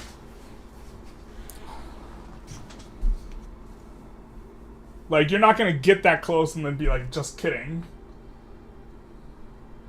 Romney is a lot less MAGA. Yeah, he definitely is. However, he seems a little more liberal than the conservative wing of the party. 100% agree. I mean, a lot of people people really hate, like, what they perceive as traitors to their party, so... A lot of Democrats hate Joe Manchin to a degree that, like, I think is unreasonable, just on the basis of policy alone, because Joe Manchin voted Democrat an enormous percentage of the time, but the perception of them being a traitor, and a lot of people perceive Romney being a traitor, as well as not as big a traitor as, what's her name, the Cheney's daughter, or Liz Cheney and the other guy, but Romney was... Yeah, I generally have respect for people who are willing to not toe party line. This is one of the reasons I liked McCain. And so I like Romney for that reason as well. You just defeated the Landowners coup, bit nice. The death of journalist Gonzalo Lira within Ukrainian captivity literally happened during the war there. There's a massive difference between doing that in the context of war versus peacetime. But, I mean, I don't have all the information on Gonzalo Lira, so... This is something I could look up and discover more about. And maybe should. Thing is that Putin would win the elections even if they weren't rigged. Most Russians are xenophobic, nationalistic, and reactionary. This is possible. I think Gary Kasparov, overestimates the degree of Putin's unpopularity in Russia, and I think this is the consequence of him being a part of, the opposition movement. I think it clouds his, like, vision in that regard. But McCain got elected on one position and then does the opposite once in power. I don't respect that. Could you be more specific? McCain never got elected president. You mean elected to the Senate? Is Russia not at war? They were not at war... I guess, according to them, they were not at war when they were invading Ukraine the first time when Boris Nemtsov was assassinated. So you'd have to. That's a bit of an odd question, or that's a bit of the answer's a little bit strange. It's a little bit of a merry-go-round. Because were they invading Ukraine or not? But Boris was going to publicize something critical of them, and so he killed Boris. Like. And I think assassinating someone who's about to, say something critical of the government, because they're about to say something critical of the government, in my mind, that's a no-no. So...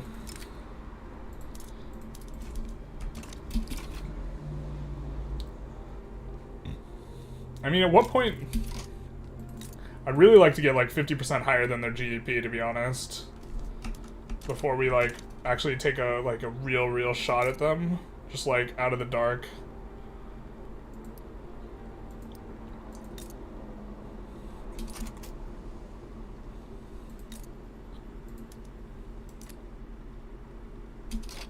Are we running...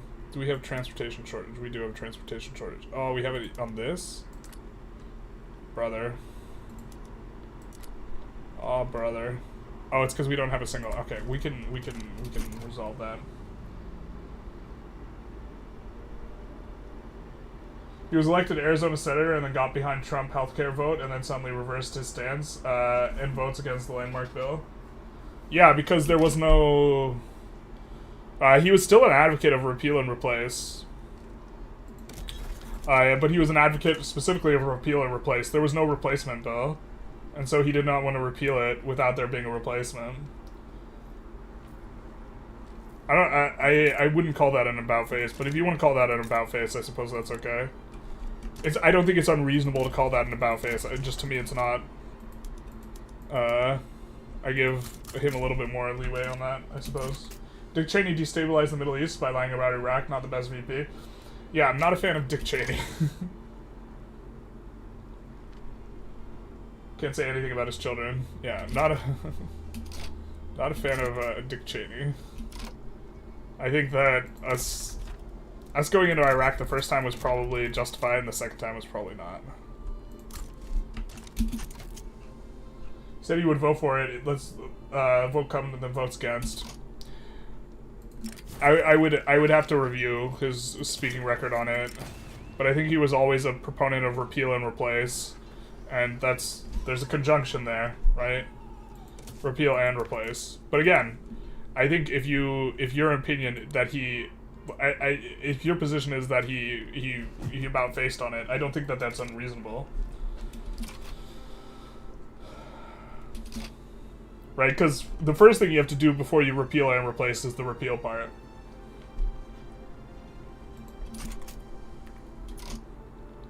But also, I have trouble pointing to any specific, like, conflict of interest which would cause him to do that, such that it's, like, specifically...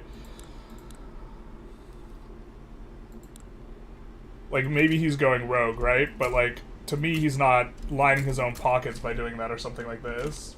They spread misinformation behind Bush's back to fool Bush. Yeah. I've seen the vote. He did a thumbs down on the Senate floor, and they all gasped. Yep. That is what happened. Yep. How do we go after Russia here? Like, we really want them to, like, side against us when we're siding with someone, or when we're attacking someone else. This is, like, the ideal situation. We really wanted them to side against us with Kalat.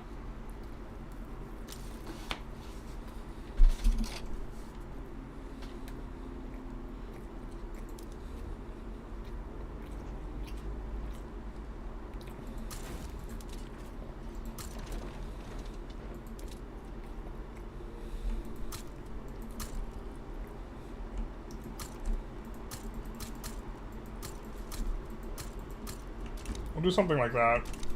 We do have to get our economy more in order, though.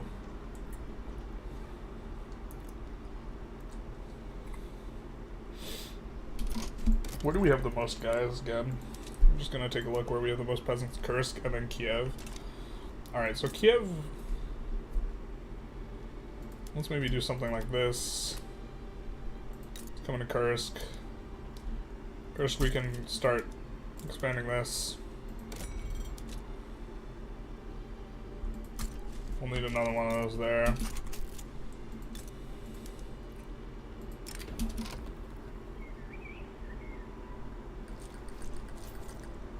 We'll just take the 6% here. Then Bernie started the applause. Yeah, I could see Bernie doing that. He was an egoist. I mean, I definitely do like the positive campaign in 2008. Can we see the ethnic makeup of Crimea? Jesus, alright. Tartar, Ukrainian, and then Russian.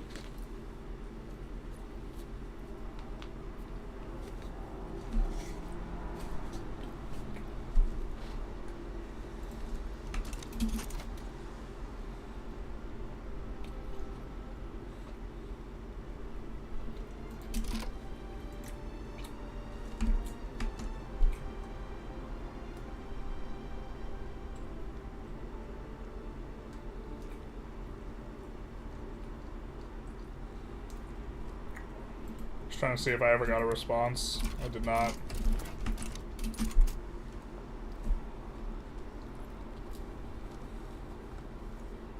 Public schools is going to be huge, though.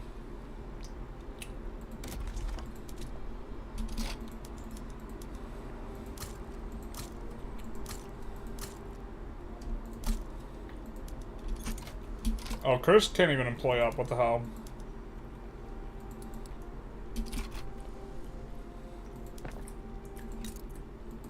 Kursk, do you having qualification problems? I mean, our qualification problems are going to get so much alleviated by us getting public education finally. Okay, well, yeah, that gives us wiggle room to go after the schools. What? I guess, oh, we didn't check this stuff. And...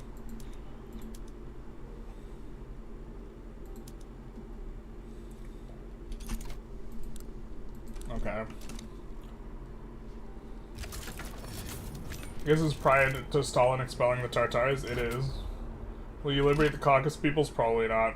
Probably just take it over. It's creating a lot more wars. I mean, the goal is just to remove Russia from the map, but to be honest, we have 2 hours remaining on our like minimum time. We are going to be checking the charity. As long as the charity keeps accruing like 10% of the initial goal, we're going to keep going for at least a while. But I'm also getting pretty tired. But that's not... Let's check to see if we've gotten any donation in the past hour. And the Europeans are starting to wake up here. But if as long as there's still donations coming in, we're gonna keep going. That's the primary metric. But significantly outperformed what I thought was gonna happen.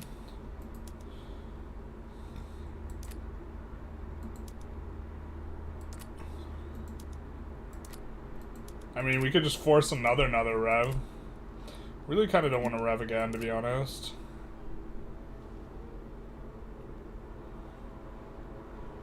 Prop taxes would be nice. I mean, this guy's happy as can be. Oh, maybe that's the time then. Now's the time. Oh, it does radicalize these guys to -11. Are they going to leave Gov, though? I'm not sure they do.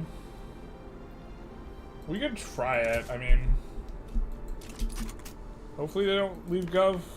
That's like kind of a small margin here. They're supposed to leave at -10, but I don't think they always do.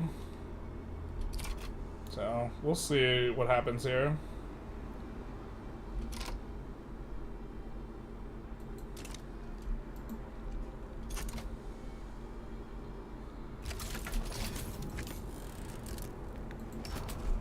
Oh, did we get clapped? Whoops.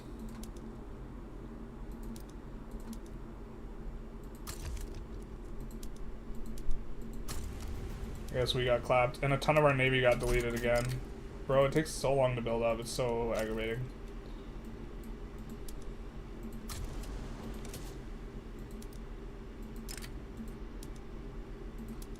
With the rev.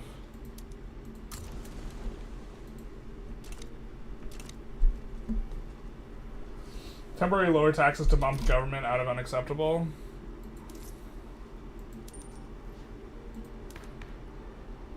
Yeah, this is probably good. It's kind of a expensive sell, but I think we could run it. Yikes, this is super rev. I don't think we can do this. Are we even agitated that's a royalist? Bro. No, we don't. Okay. Yeah, we're not gonna... I don't think we want to rev here. Let's cancel this.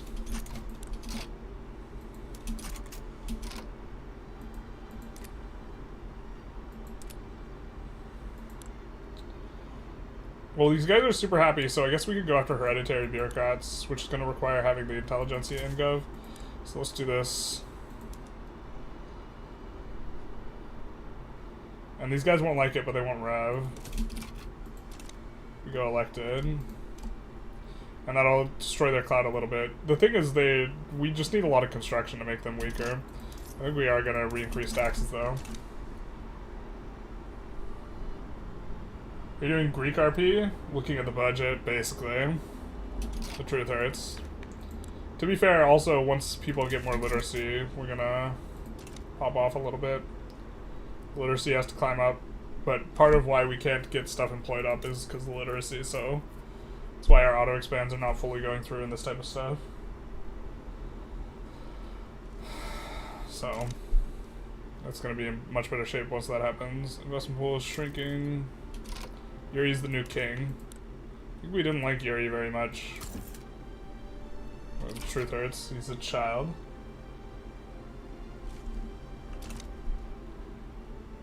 So.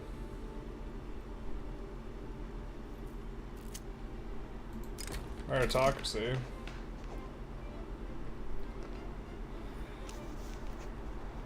I think we're gonna do that. That's really good for us, though.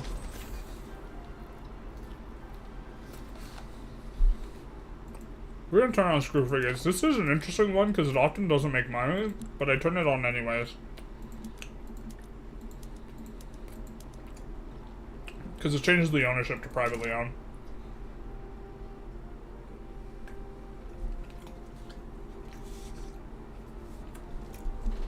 He literally looks like an Oompa Loompa with orange hair.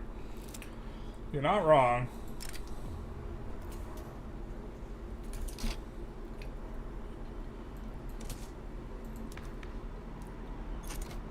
I mean, we don't like this ruler. What happens?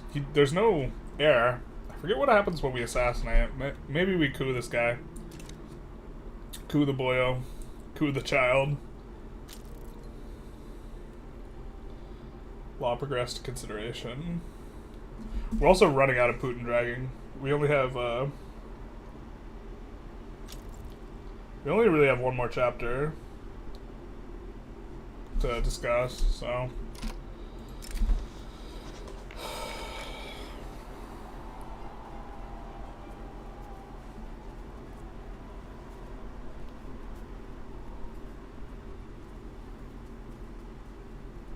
Oh my god, my brain is starting to lag.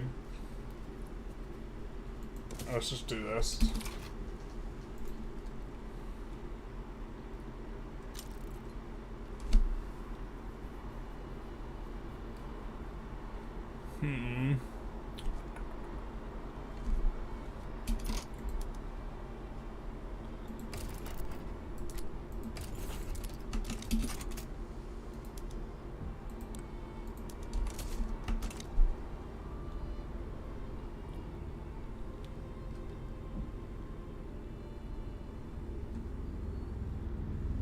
Why is our naval landing not going? Bueller?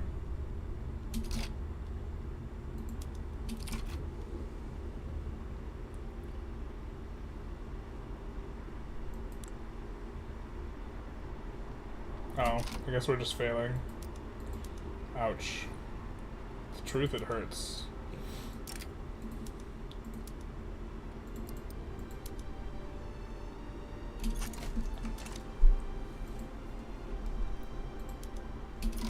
Cannot land with what we got.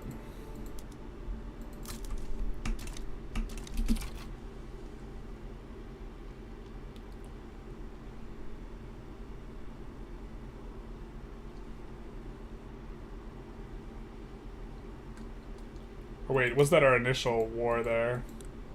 Yeah, I think those were our initial battles. Where we got pushed out.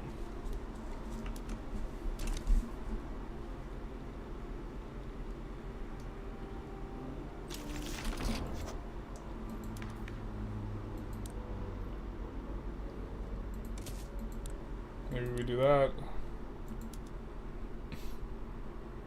I mean,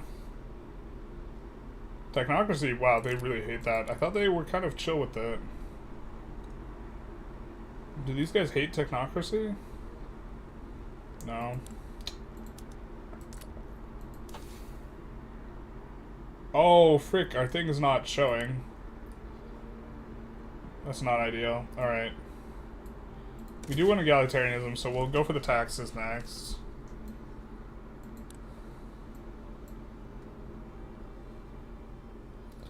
Then we might start yo-yoing for Steam Donkeys. Actually, we have plenty of pops.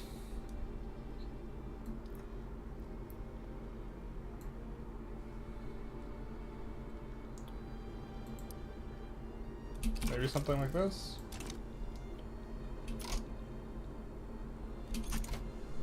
Holy shit, bro, are you still streaming? Yeah, dog. It says 12 plus hours in the description, my guy.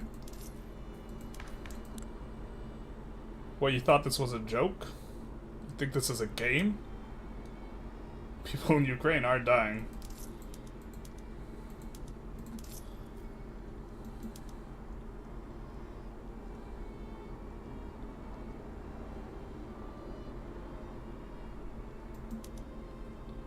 Oh, we don't want to remove these consumption taxes. I guess we could forget about resource industry in Luhansk, maybe.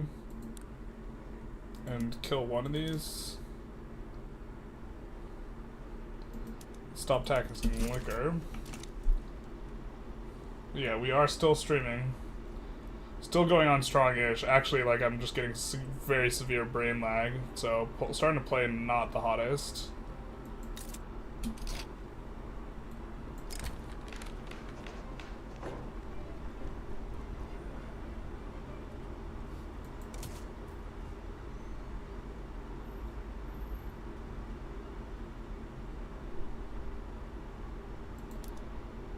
Is that? Oh my god, they're somehow losing.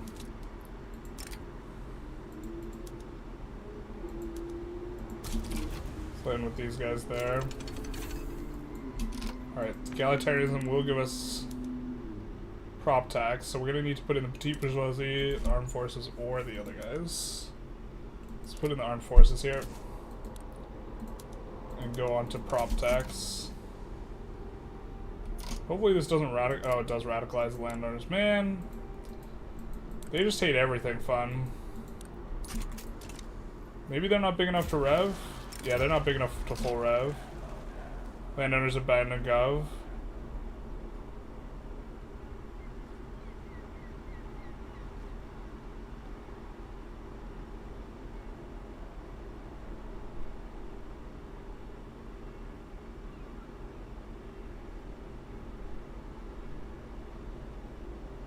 Yeah, let's kill his popularity. I never get to have fun as Austria-Hungary unless I form Super Germany. Yeah, it's all German to me.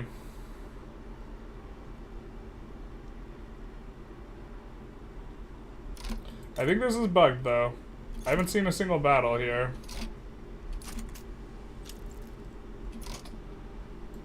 Is it lack of organization from the ships? Or something?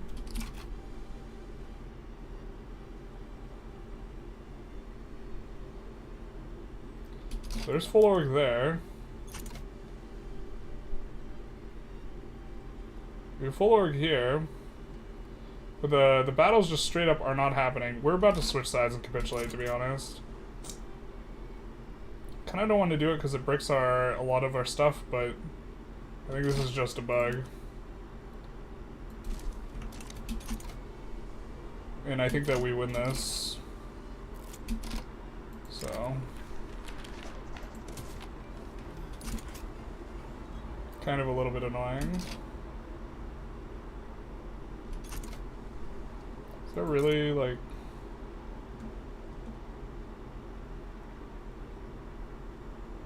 Am I missing something? It just looks like the battle straight up is not happening. We're just not getting landing.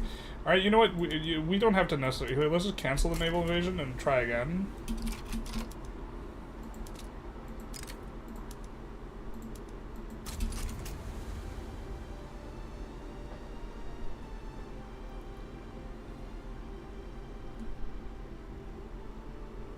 Alright, we're still not seeing a battle. Alright, we're gonna switch sides.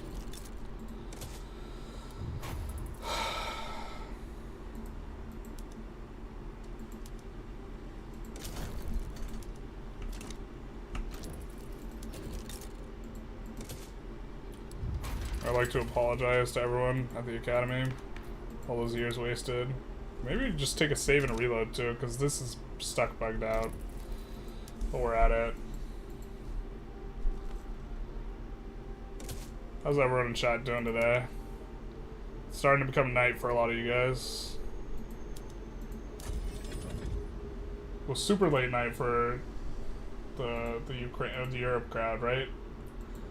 We're at the point like before it's morning for the Europe crowd yet, so the Europe crowd's all out, and then it's super late. I guess this is kind of like the witching hour, where it's only like the West Coast U.S. that's gonna be up at this point, which is why chat calms down a little bit.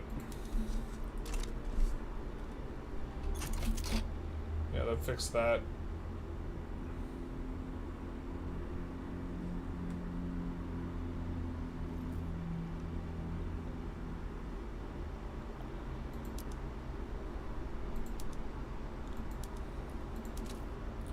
Let's land here with this stack that we kind of already have brewed up. And we have to keep the queue going here.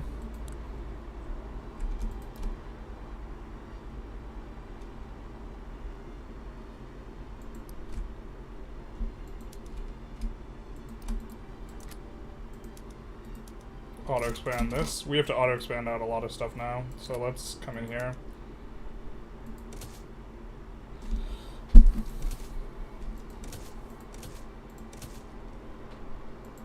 We're gonna auto expand all the resources, so we don't need to like be as aggressive on that.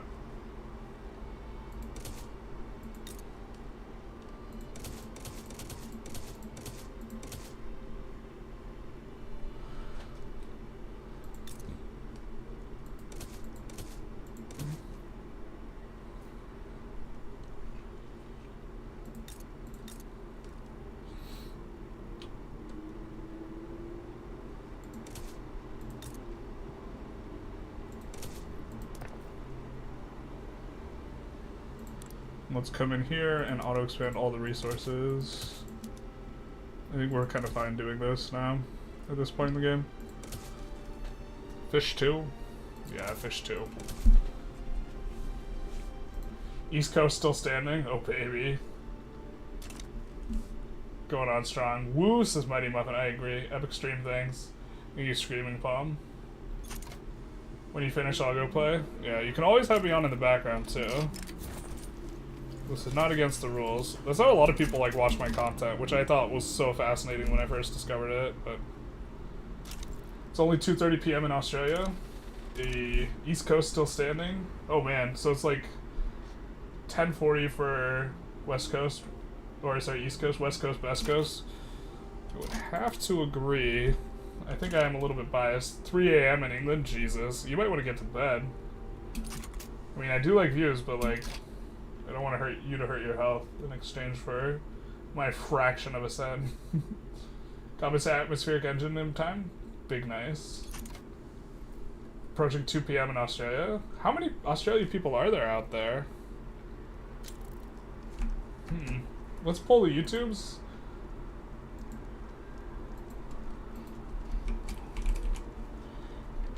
And you could say yes if you're a Kiwi as well.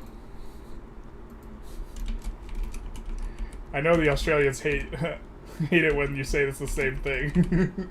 So we'll do a little bit of a poll for the YouTubes.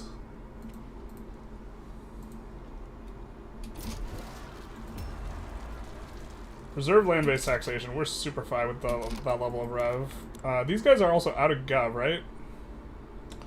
Right. So what if we just... How much is services giving us? Alright, I think it's still better to remove this and then come up high on this, and then let's suppress these guys. Because I really don't want to fight another rev where like everything gets bricked and weird and strange. And stuff gets deleted, etc. Checking in from New York, a St. Easy. I'm not sure if I've seen your chat before. How's it going? You're proud of your economy though? A 55 per? What did we, let's see what we got on the Twitch. We got 11 people on Twitch, and we got 71 still. Wow, we still have 71 on the YouTube? Jesus. I think we peaked at like 160, but generally the trajectory is... I'm aware that my energy level has gone down since the start, but I'm trying to... It's pitch black in New York. Currently playing the game myself. France doesn't have Algeria. Your game, and China went blue. Blue is such a nice color for the China.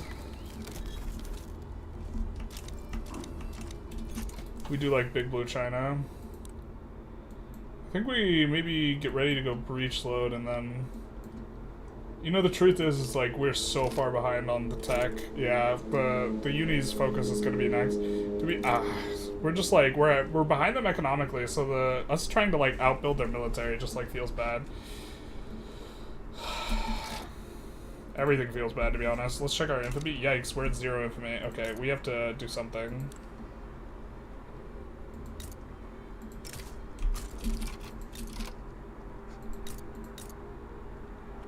Okay, so I like annexing Bolivia the most here, out of all of these guys.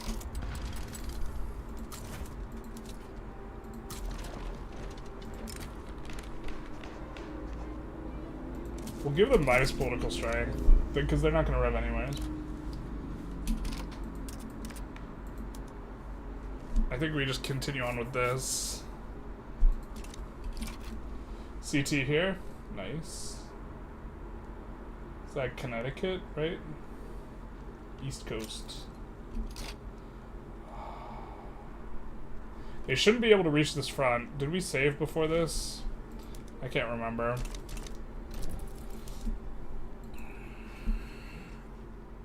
They shouldn't be able to reach the front. If they can reach the front, I'm going to be super annoyed. Because it's asymmetric the way the AI gets to play versus you get to play. Because we have them completely surrounded on the front, so this shouldn't happen. So I think we're just going to try and enforce on them and just ignore the US. We might have to use the bathroom in a hot minute here.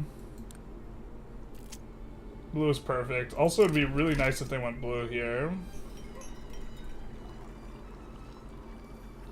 We're just going to take the enactment chance because we already have one setback here. Oregon is the most beautiful state in the US. Oregon is pretty from what I understand. I haven't been to Oregon though. Like, you should be able to reach this if you're USA, right? Yeah, they're not sending there, but I don't know if they can reach it. I think in either case we... Yeah, let's edit the army and set it to our kind of standard color. We're gonna have all of them on advanced as well. Just look to dust it up as quick as possible. Hey, 50 Canadian. Thank you, Zack Attack. Damn, I think there's a hole in your pockets. Something seems to have slipped out of the hole. Thank you for the 50 Canadian. Canadian dollars. Any tips to play Bonapartist France? Never played the DLC yet. Any tips specifically to play Bonaparte? I mean, you work towards the Bonapartists, and then I think he comes back, something like this. In particular, France has... I think you want to make use of the Orleanists at the start, though. At least at the very beginning, because they will allow you to get laissez-faire faster, and the Industrialists under Japan are extremely strong, especially if you have the DLC. Because the DLC, you'll get the unique interest group that gives you construction state efficiency, which is just like an absurd modifier on it. So yeah. Connecticut isn't your midnight, it's 3 AM here. Well, we got the brain lag. Yeah, we're just gonna get this from the USA. Man. Oh, they have a war goal on us? Warren Howe on Brazil.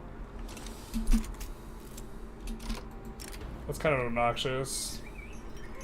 Alright, this time we'll take this one because we already have a lot of enactment chance. I'm not sure if that's correct, but this is kind of our logic here. I think we're gonna... yikes. I was gonna say we're gonna increase taxes, but we're already maxed out.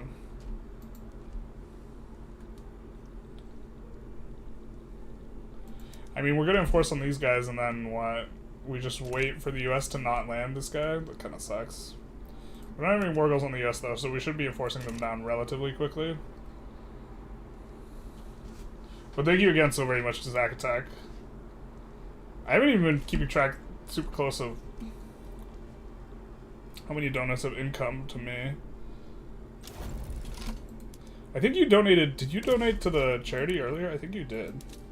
You really do have a hole in your pockets. Alright. To be fair, everyone has a hole in their pocket, but that's just at least one. Hee. That joke never gets old to me. Let's actually check in and do on how much we got for the charity. So we'll check together what the charity stream is at. Refresh. All right, still out 1,000, but very strong, very strong. Which also means maybe we stop at 9 hours, or sorry, 12 hours. Except we do really want to. We're so far from. Last time we did this, we did it in like 15 hours. It completely removed Russia from the map, but like it is so much harder to come up now than it was a year ago. Are you pro ISR? I'm not sure what ISR. I'm super bad with acronyms. I don't know what that acronym refers to. Thank you, Zach. Love your content. Been playing Japan and didn't know the bonus even came from. Yeah, the Japan's bonuses suck balls. Japan's Industrialist bonus sucks balls. They have an actively bad Industrialist bonus. Like, it's worse than the normal. We can't click on them to show it off, but their, like, Industrialist bonus is, like, some tax, like, BS instead of getting the free money modifier one, which is incredibly strong. So, yeah, the getting 10% free construction is obscene, and then you double it to 20%. It's just, like, it's an insane modifier. Like, if you're... Like, in terms of doing a world conquest run, France is probably the best. Especially if they can form Central Europe. I'm not sure if they can, though. Maybe Prussia's the best, because you can form Central Europe. Probably Israel. Or am I pro-Israel? That would... I am neither pro-Israel or pro-Palestine. I think that that's a really complicated, like, situation. I think that, yeah, I think that, I'm definitely pro-Ukraine. Well, not even pro-Ukraine, but in the context of the conflict that's going on, I'm pro-Ukraine unambiguously. But, like, not necessarily, like, categorically pro-Ukraine. Oh, well, let's get these guys back to the HQ. We might need these guys to BH. Yikes, it does look like we are getting landed. We are getting landed.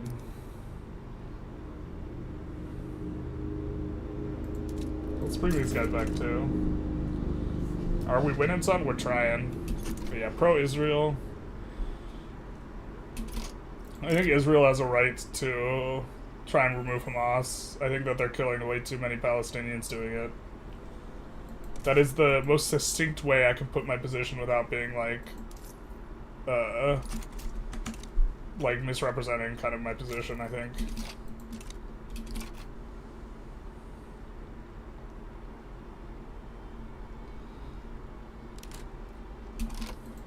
And like I can't put it in a binary like kind of way of looking at it.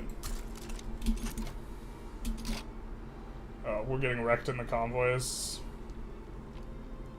Not sure if we can do anything about this. Maybe we're supposed to go Navy stuff after this? Feels bad. USA often has a pretty big Navy. This is kind of obnoxious. I guess we don't really care about the rifling, but we only have 6 weeks left, so we're just gonna finish it. So we don't accidentally pay a bigger bonus. But yeah, okay, their landing fails. More than happy to take a white piece here. Taxation's theft. Libertarian intensifies. Yeah, even if you were hoping to do better, I've been watching for over 8 hours and really enjoyed it. I'm glad you've enjoyed the combination of Putin dragging and playing as Ukraine. It's definitely, like, yeah, it's the... And this is maybe a run we continue, but, like... Also, the discussion, at least at the very opening, regarding, like, Ukraine and stuff like that, was kind of a lot more intense. And I was super distracted by that. It's really hard to do two things at once.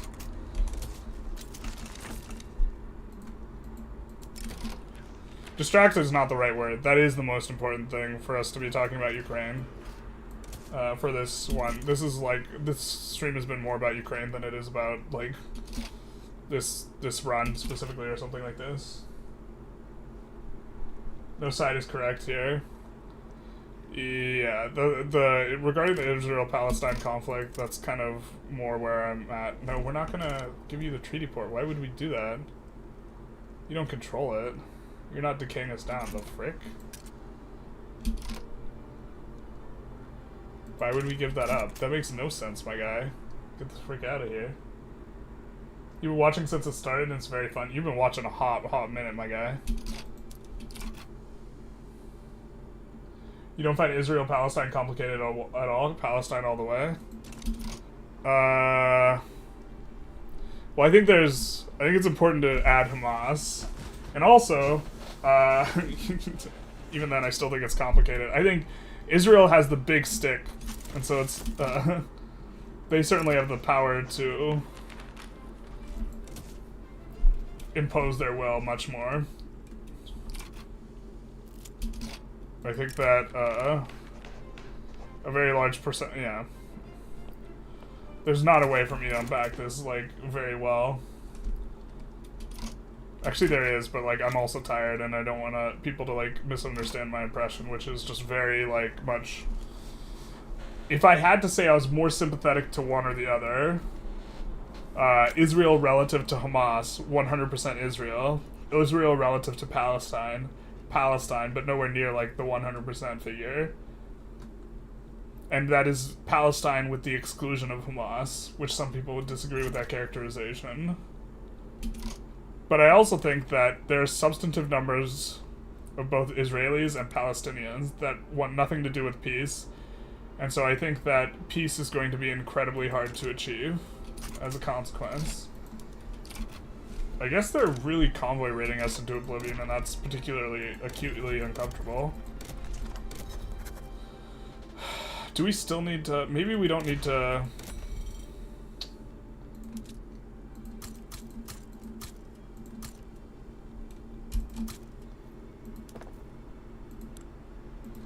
Yeah, maybe that is uncomfortable enough that... No, we still don't want to give up the treaty port. I think we don't have to... suppress these guys anymore, maybe?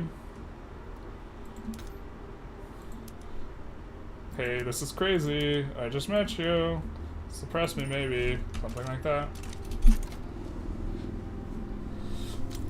It's very complicated. Israel has a right to defend itself from Hamas. This is my impression. I also think they have kind of a right to destroy Hamas. Hamas is hiding inside of civilian populations. This makes it complicated. Because there's going to be a non-zero amount of casualties. So let's put it like this. If Israel could kill every member of Hamas and kill 0 members of the Palestinian civilian population, I would be all for that. If Israel could kill all of Hamas but had to kill every single soul in the Gaza Strip, I would be 100% not okay with that. Somewhere in between those two is, let's say, an equilibrium that's acceptable.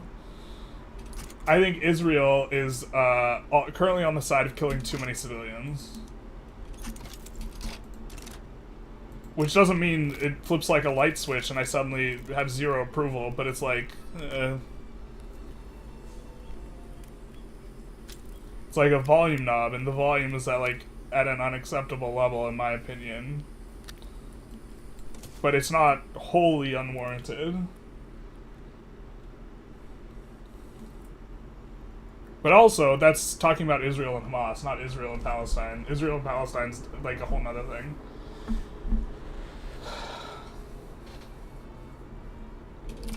And before channel gets banned for political discussions, maybe. I don't know. I'll certainly probably get deprioritized monetization here. On this video specifically. I did a couple a while back.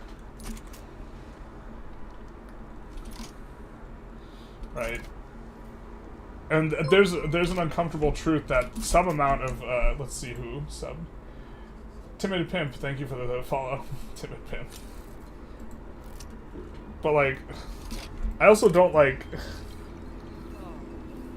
People, I think I'm very leery of the pattern of someone asking, are you this side or the other? And it's like, dude, I'm not, like, on either side of this. Well, I definitely have a side of Israel relative to Hamas. I'm talking about Israel relative to Palestine. I don't have a side. But I know which side I think is like more, yeah. What are we spending money on? A ton on interest. Sucks not being a major GP. I mean, kind of scraping the bottom of the barrel here.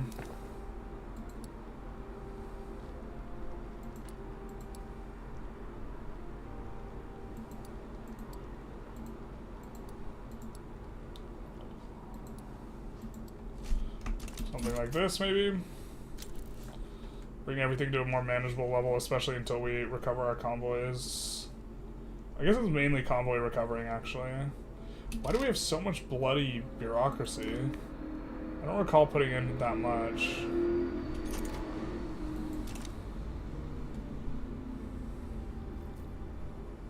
You can't cage humans in open-air prisons and not letting them out and not expect resistance. I generally agree with this.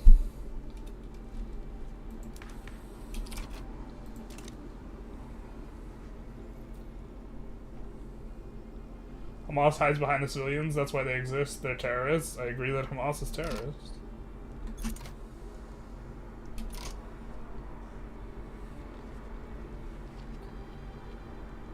Israel was collated as a colonial project. What right did Britain have to give away the land? Because the book said so? Britain was in control of the land. It probably should have defaulted back to Turkey in terms of what should have happened then. Like, if we were to go back to 48 and discuss what happens with Palestine then, like, defaulting back to Turkey would have been reasonable. In terms of, like, what's the most reasonable, like, outcome. Actually, I don't even know if that's the most reasonable, but off the top of my head, that seems...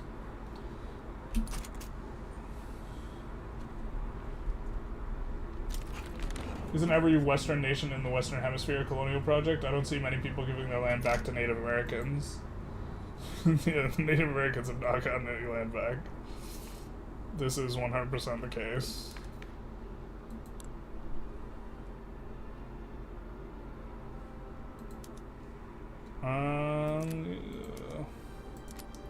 Do we really have no one in government that supports...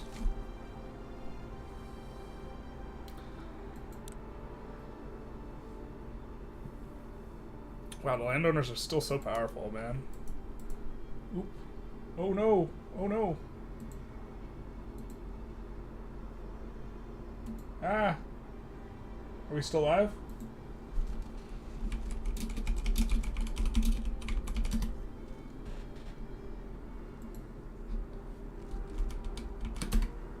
I think we are.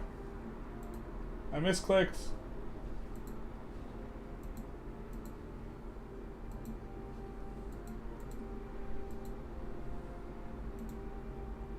I guess we could see the poll. Wow, 41 are Australian or Kiwi out of, so we have like 13 or 14 Australian or Kiwis. We got, okay, we're still alive. Okay, cool. Didn't want to make a liar out of myself. I accidentally clicked back because, you know, you can navigate Windows with the back button after clicking on the restream menu. I left 8 hours ago back and Screaming Palm is still going. Yeah, but he's going about something different. He's going about Israel vis-a-vis Palestine.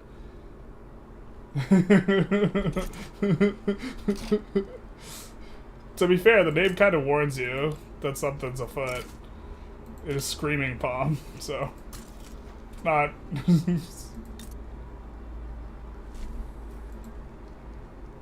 Oh my god, we have 0 infamy. Jesus. We've had 0 infamy for a while, too. No, wait, we haven't. We don't want to annex Arge or these guys. We could annex Brazil. Brazil and the US almost certainly sides against us, and I don't know if we win that. I don't think we do. So let's not do that. We can reduce autonomy here. Get a little bit of infamy. And then, bro, are we supposed to go after Poland now? I think we maybe are supposed to go after Poland. Let's save before we do. We have such little money. Oh, did Russia stop paying us war reps? This might be part of it. I want to lid perm so bad. Why don't we just save and see if we can get a liberate... Well, actually, we have no infamy. So we probably want to take one state at least off of Russia. We actually almost certainly can enforce taking of Alaska. Right?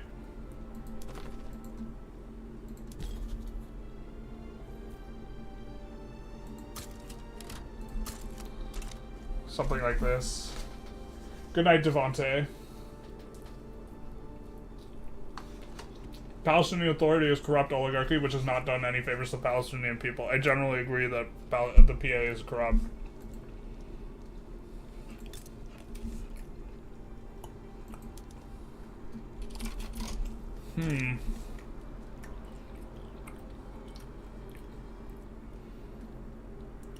I guess Tver we're gonna need to take no matter what.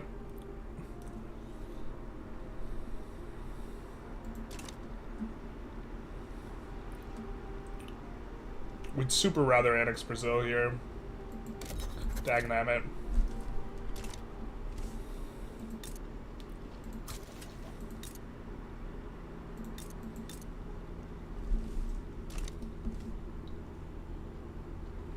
Maybe we're just supposed to go after Persia. It's super, like... Poland maybe makes more sense, like, to be on theme.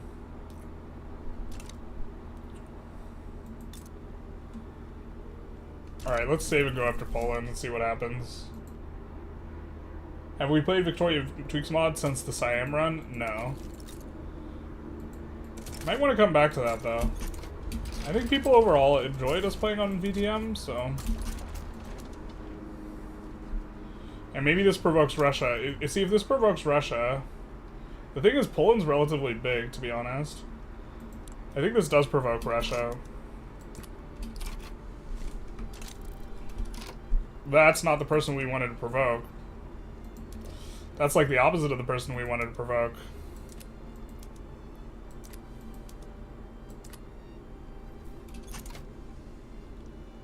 We didn't want to provoke them.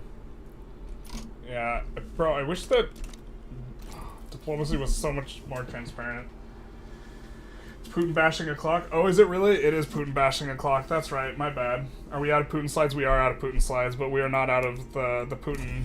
But it is Putin bashing a clock. This is the final one. So we'll get the little face of Putin.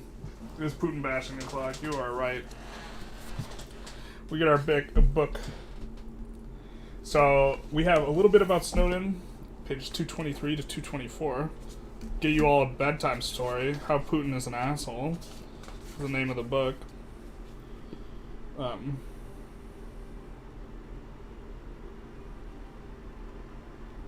Okay. On one note on Snowden's NSA revelations, I do not have a super strong opinion on Snowden, by the way. However, speaking as someone who grew up under an all-seeing eye of the KGB and who is fighting a modern rebirth under Vladimir Putin, it is exasperating to hear blithe comparisons between the NSA and other Western spy or law enforcement organizations and the vicious internal security regimes of the USSR and East Germany. The NSA is to the Stasi what a bad hotel is to a maximum security prison. It is not what a government does with data that defines it, but it is what it does to human beings. Any encroachment on the personal freedoms and rights of individuals by government should be protested and debated, absolutely. The mechanisms to protect such abuses must be exercised regularly or they will be lost. But citizens behind the Iron Curtain who were not terrified of the intelligence services because of... But citizens behind the Iron Curtain were not terrified of the intelligence services because of data collection. We lived in fear because we knew what would happen to us if we gave any hint of dissent against the regime. And as often as not, no data was required to persecute, disappear, torture, and murder potential enemies.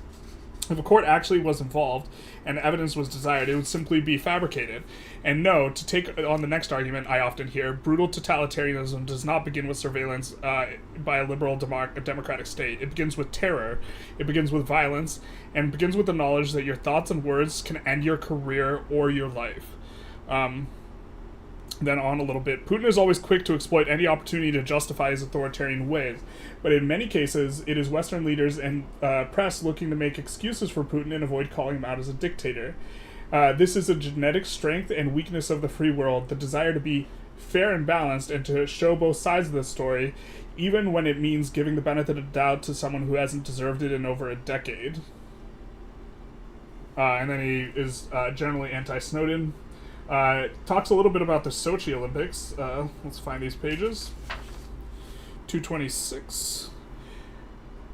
The Putin regime is and has always been about one thing, money, specifically how to move more of it into bank accounts of Putin's allies. Hosting at the Olympic Games, a first for Russia as Moscow in 1980 and the USSR, was a perfect way to shift tens of billions of dollars from the treasury and state-owned banks into private hands. Everything from infrastructure to venues and hotels to catering was done by companies handpicked by the Kremlin, and it is no surprise to find the names of many of Putin's closest pals going for gold a bit early in Sochi. The price tag soared far beyond the promised $12 billion, which would already be a record for Winter Olympics, to an estimated $50 billion, more costly than even the lavish 2008 Beijing Games. According to economists, companies of Putin's old judo buddy, Arkady Rotenberg alone received $7.4 billion in contracts. The entire 2010 Vancouver Winter Olympiad cost $6 billion. So, and then a little bit later, we're going to skip over Yanukovych, I think. Well, actually, that was discussed quite a bit earlier in the stream. There's just, like, too much stuff to cover. Alright, we might come back to Sochi. But then there's the invasion of Ukraine. Maybe we do this on the next hour. We finish Sochi and then we talk about Yanukovych and the invasion in this following, like, last hour we have, unless people resume. Okay, so 2:34.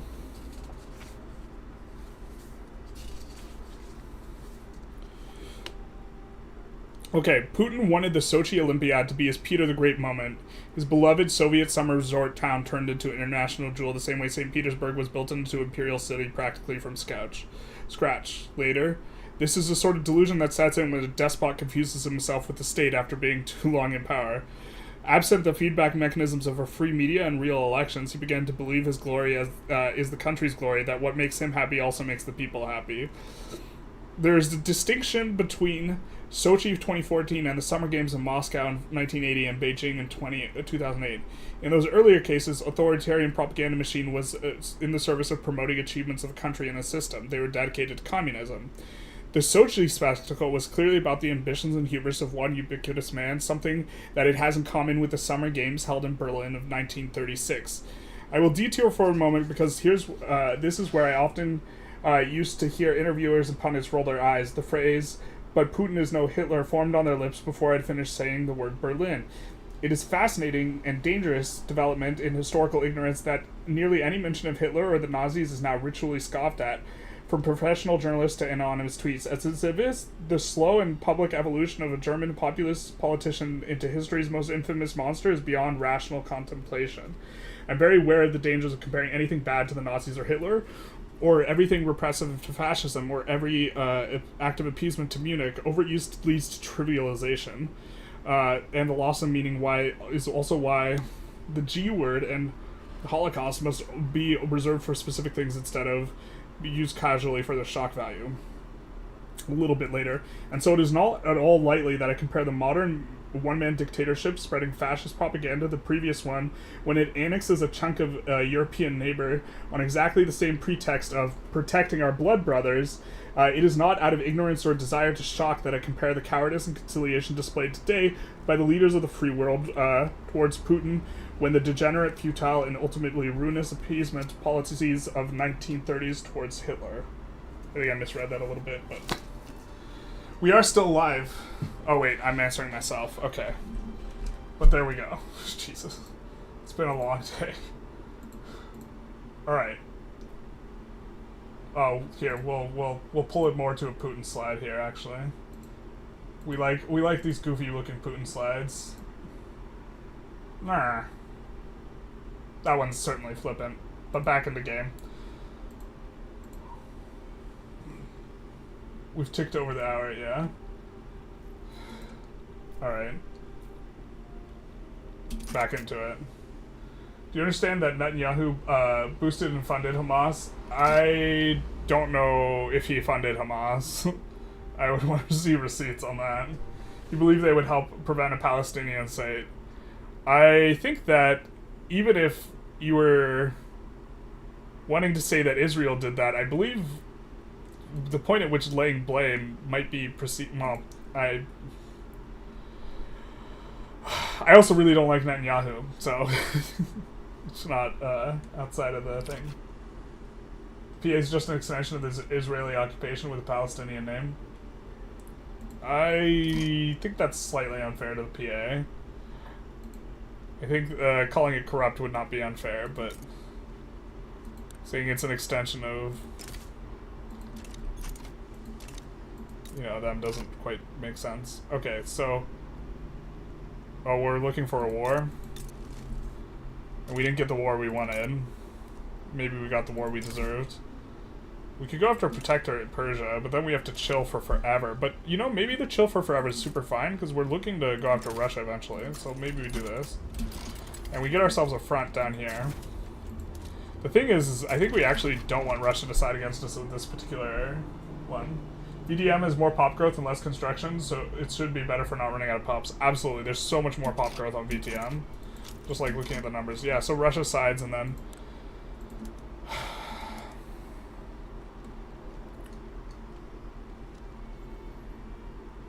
Okay. We could maybe do this.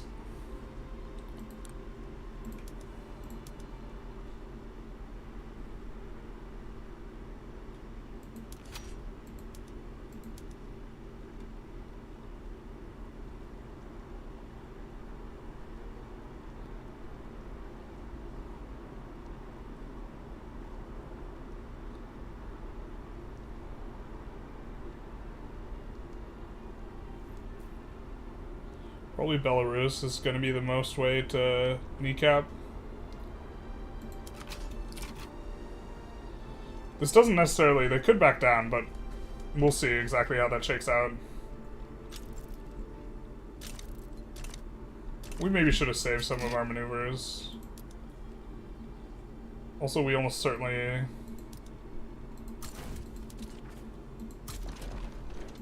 want to just be kind of defensive on this front for at least the start of the war and actually probably handle Russia first here.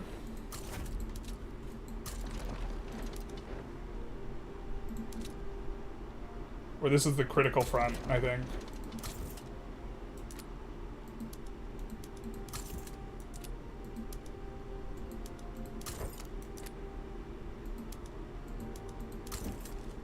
He's also experienced offense, and maybe we get 2 advances. And maybe we actually save these guys for a landing, and we just look to put a bunch of defenders on the... Yeah. I think I like this. Because it remains to be seen how much help we actually get from the UK. We can still load, though. Reported by her to us. I have the receipts bin. You should know that by now.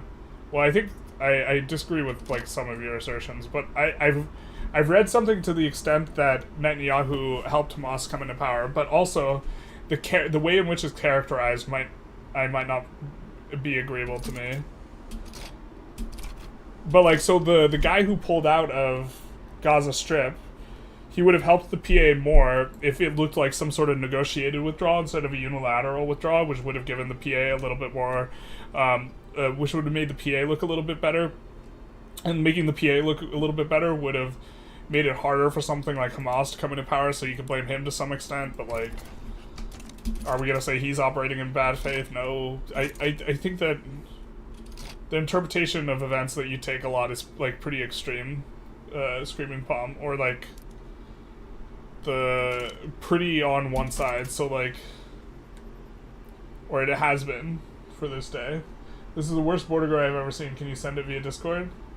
Yes, but I will not check it until later. But we will, on the next hour, talk about Yanukovych and the invasion of Ukraine, the first invasion of Ukraine. Alright, so...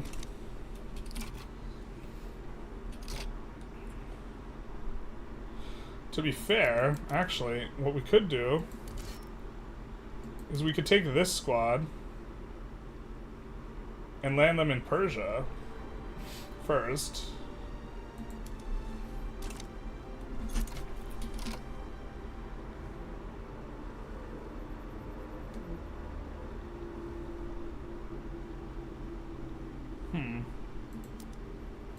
I think I kind of like that.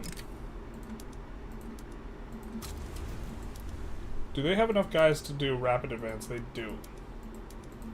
Which is exactly what we want. Mountain combat is perfect for what we're doing here. Let's do these guys as well. Guess we could be passing a law, huh? Oh, Jesus, I forgot we're almost out of money. Son of a bitch, dude.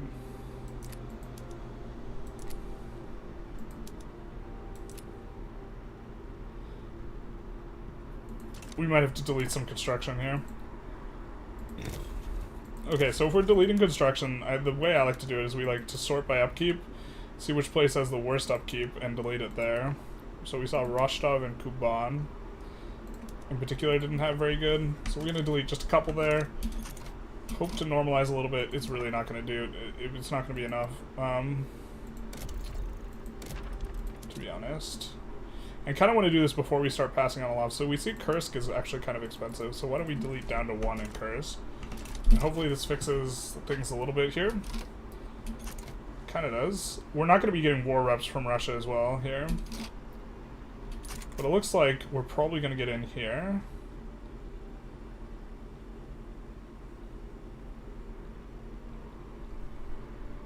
And I mean, we're making progress on the ice side, so I don't deny being extreme. Yeah, I mean, the position where it's like, oh, well, I don't really know who's in the wrong. Like, these types of positions are not one I would expect from you. Screaming Palm. You seem to feel really strongly one way or the other.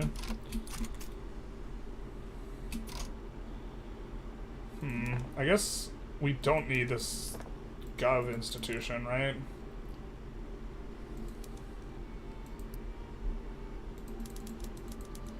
We don't really need these ports yet. We could probably build some rye farms in terms of just increasing our debt limit relatively quickly.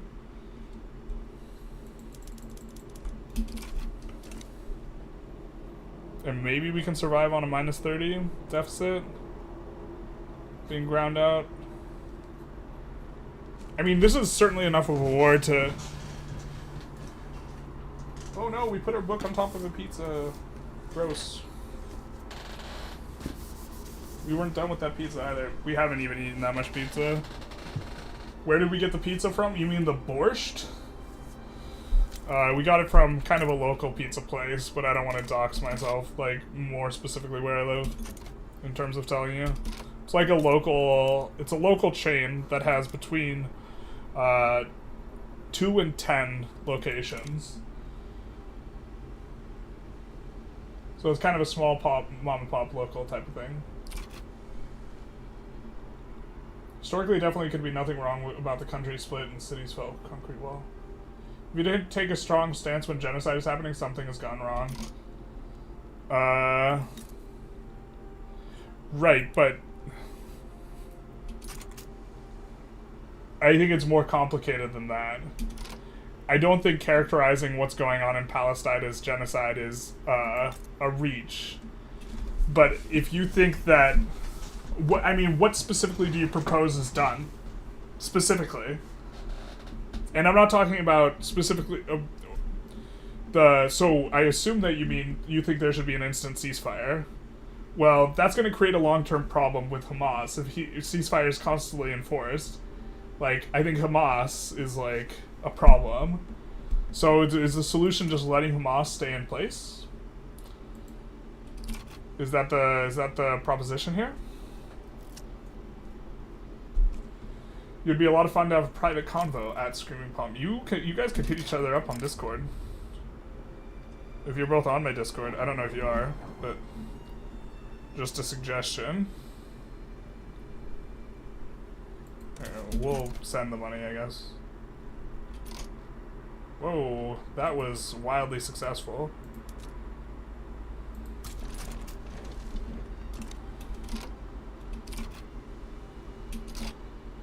wildly successful. Okay, looks like someone picked up that front for us, so why don't we push out the rest here? But we're gonna enforce on Persia pretty quick here. So actually, maybe we just don't even want this guy to bother. We use to make a landing here. I can't open Twitter without seeing an endless stream of Israeli atrocities. Yeah, but like, the first and second Intifada were also a bit of a problem too. You know, what happened to Israel in October was a bit of a problem.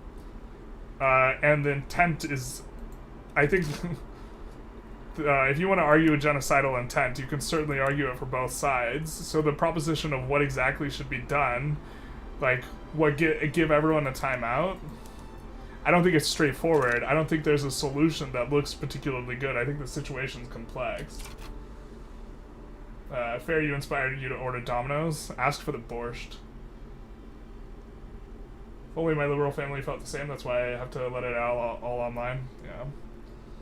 I think Israel should avoid bombing at all cost. At all cost? Or, okay, I'll read your entire statement. Small forces being tactical, not saying that it's easy, but it's more ethical and better for the overall cause. This is kind of what I think. I also think if removing Hamas is worth a certain cost of innocent lives, some of the innocent lives you should be willing to sacrifice are those of the hostages.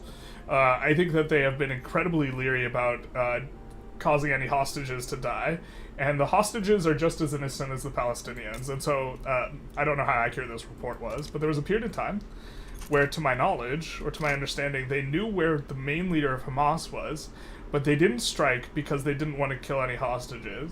I think you absolutely, if you are willing to kill 20,000 Palestinians to get after this guy, then the notion that you're not willing to kill 200 Israelis, to me, is unpalatable. I'm not a fan of this. But certainly the people, in terms of political expediency, you wouldn't want to do it. But you know what I'm saying? Like, but that's, the problem is that Israelis do not put the same value on Palestinian lives as they do on Israeli lives, not even remotely close, which is why it's not politically expedient to do so. But at the same token, a huge chunk of Palestinians feel the exact same way about the Israelis. Right? So, like,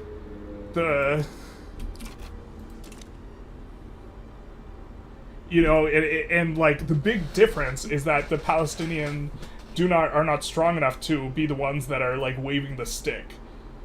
But the notion that, like, they would not be engaging in similar sorts of activities if they had the power is a little bit silly. And also, if the shoe's on the other foot with regards to, if Israel was the one that had no power, they probably would be engaged in terrorism as well, engaging in asymmetric warfare, because you engage in terrorism when you do not have the means by which to resist conventionally.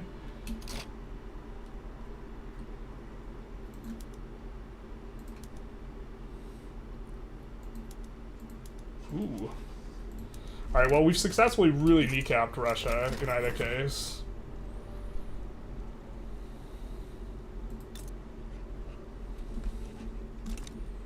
Like, this is how you really... What's your GDP, my guy? We passed him in GDP, at the very least. This is as far as we get off.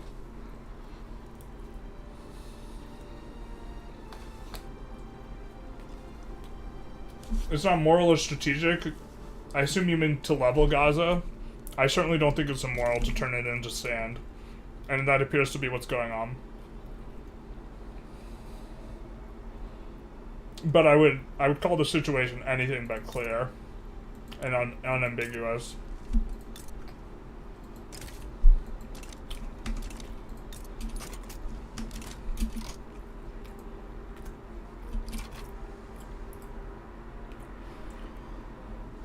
Like, I think Ukraine is clearly and like unambiguously the victim in the Ukrainian conflict.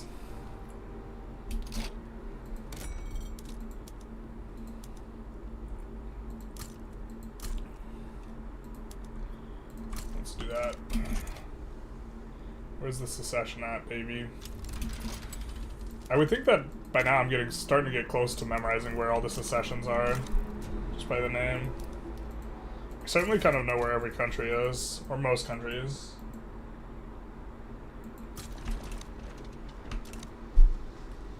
Not letting in supplies and food for 100+ days, people were starting to eating bird poop. I think that the thing that's more morally problematic is how Israel was treating the Gaza Strip prior to the invasion in regards to, like, not letting stuff in. But yeah, the humanitarian, there's, like, an enormous problem. One of the problems is also that any fuel that goes in, Hamas is just going to take for themselves. And so I think it's, like... And usually saying it's complicated just makes everyone who supports Israel, like, think you're an idiot, and everyone who supports Palestine think you're an idiot, but, like, I think it's complicated.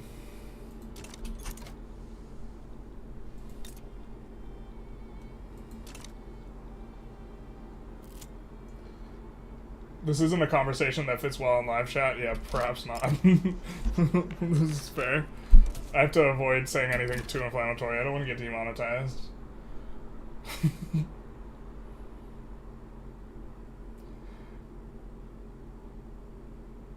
As to what happened, I don't think it matters. The goal has to be for Israel to go the way of Rhodesia. No one cries for Rhodesia today. You mean Israel just, like, completely disappear off the map? I mean, I think that... I don't... in my mind, I don't see any possible way that, like, there's a peaceful solution in the, like, near future. I don't know how that is constructed, like, an overall peaceful solution. Other than, like, you might get 5 years or 10 years of ceasefire or something like this, but I mean a peaceful long-term solution. So... I think you have to work generationally, and you have to think from that perspective, that not this generation, but the next generation of both Israelis and Palestinians, you have to, like, work towards them being less intolerant of each other. And I think that that's, like, the only way to do it. Israel puts little life on the Israeli lives too? I don't know about that. All Israeli military are ordered to shoot down their own if captured. Israeli murders their own. I think that them murdering the the guys who escaped was an accident, if that's what you're referring to. And way less cry for Ukraine. There's been a notable decrease in relevance of Ukraine after October 6th. This is something that incredibly frustrates me, and I 100% like this is actually a comment that I had made to someone immediately following October. I was like, this is a shame because now no one's gonna care about Ukraine anymore. And this is kind of what happened. People, like, stopped, it stopped being a thing for most people. I think that, I mean, I think what's going on in the Gaza Strip is, like, tragic. I'm not trying to say it's not tragic. I just think it's, like, more morally ambiguous than what's going on in Ukraine. Which is, yeah. Damn, we still cook it. We try, and we're running out of steam here. You're only catching the tail end of the stream because I was at work, but that Mega Ukraine looks awesome. Where can I donate to the Ukraine charity? So, we have, if you're on the YouTubes, which you are, it's in the description. Also, you can scan the QR code in any one of the things. It isn't complicated that colonialism's bad. I agree, but, like, I think it's ambiguous who's the colonizer at this point. Because the Israelis have been there for, like, 3 generations, and I'm not talking about the new ones or the, like, policy of, like, bringing people, I forget what it's called, bringing new people in.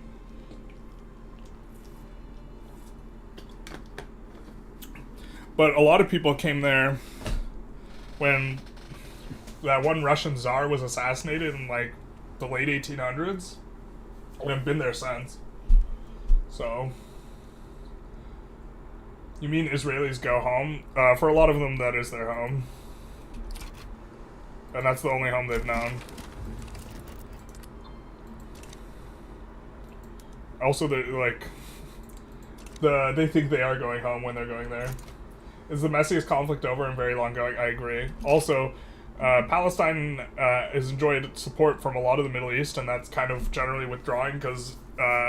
a lot of the Middle Eastern states are moving more towards wanting to cooperate with Israel, which the the Palestinians initially kind of went against Israel because they had the backing from the rest of the Middle East, and so the rest of the Middle East more or less is kind of leaving them high and dry in that regard. Or that's like the trajectory of things. Most Israelis were born there, so yeah, it's their home. Yeah, but like there's some that move there just to receive their plot of land and who believe in like the settlement as a project and trying to acquire all the West Bank, and like those people I find extremely problematic. So like there's a little bit more to that, but not everyone is about that. Also, not everyone who settles in the West Bank is there because they are about pushing some Zionist agenda. It's actually a lot cheaper to settle in the West Bank if you're an Israeli. Like the housing's cheaper. Oh, we forgot to... whatever.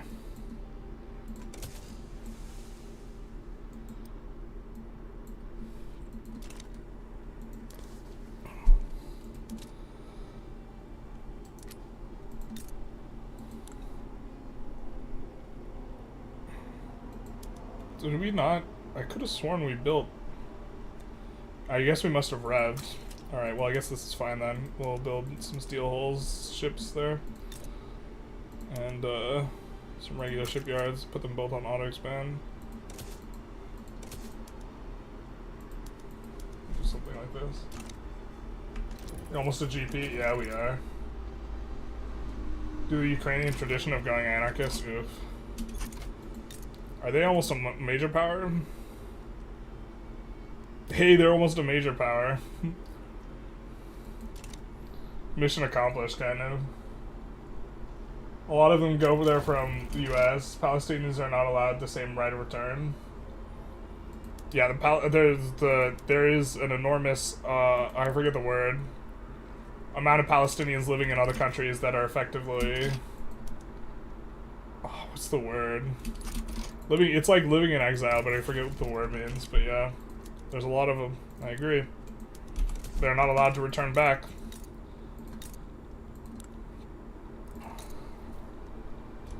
I think it's also complicated.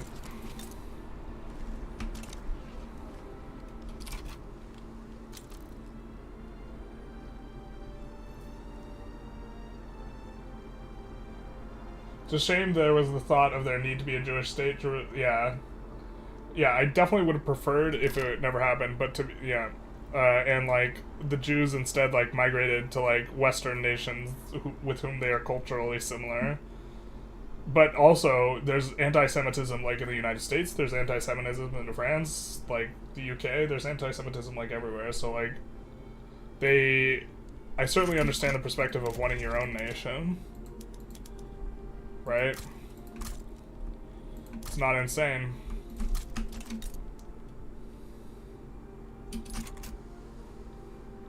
I think we incorporated both of these bad boys, right? Yeah, we did.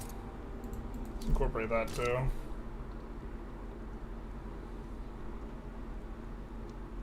There's nobody at fault but the Palestinian governments, aka Hamas. Well, yeah, so the point at which I don't feel ambiguous is that I don't like Hamas. I think there's no ambiguity there in my kind of like position. I mean, I guess we do this, right?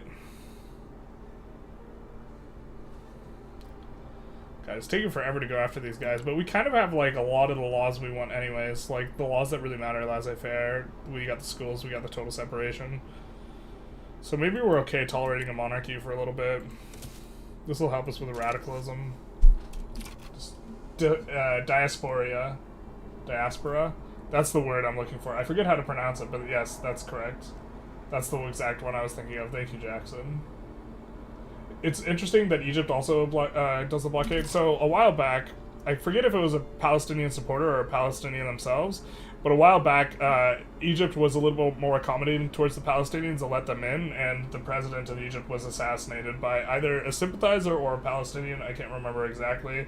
But since then, they've been pretty adamant about not getting any Palestinians. There's over 700,000 settlers in the West Bank now. It makes establishment of a Palestinian state almost impossible. Yeah, you would... The way you would do it if like you were determined to do it, and both sides agree on this in theory, but certainly not in the practical, like what the exchange should be. what they think is that in exchange for portions of the West Bank, that Israel gets, or that Palestine gets back from the settlers, that Israel is allowed to keep the portions of the West Bank that Israel is allowed to keep because there's such a large settler community there. Other land of Israel that's unoccupied but of equal value is given to the Palestinian state. So they can solve that, like, in theory. And then the places that are just huge enclaves, like enormous enclaves, those are just given back to the Palestinian state. So Ukrainian GP, hell yeah, brother. Has Russia decayed? Russia's a major power.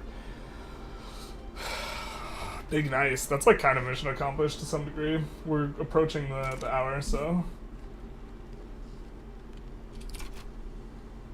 if you were determined to solve it, but one of the problems is that Israel wants like Palestine to be demilitarized and there to be like also like military checkpoints between the two and effectively control the goods, the travel of goods and stuff through like into it. And they're pretty antsy about that for security reasons, and it's not incoherent because of the Intifada situation. So like, and Palestine would never agree to that. So like, when people say they're a fan of a two-state solution, it's like specifically what two-state solution, and specifically who do you think is supposed to compromise here?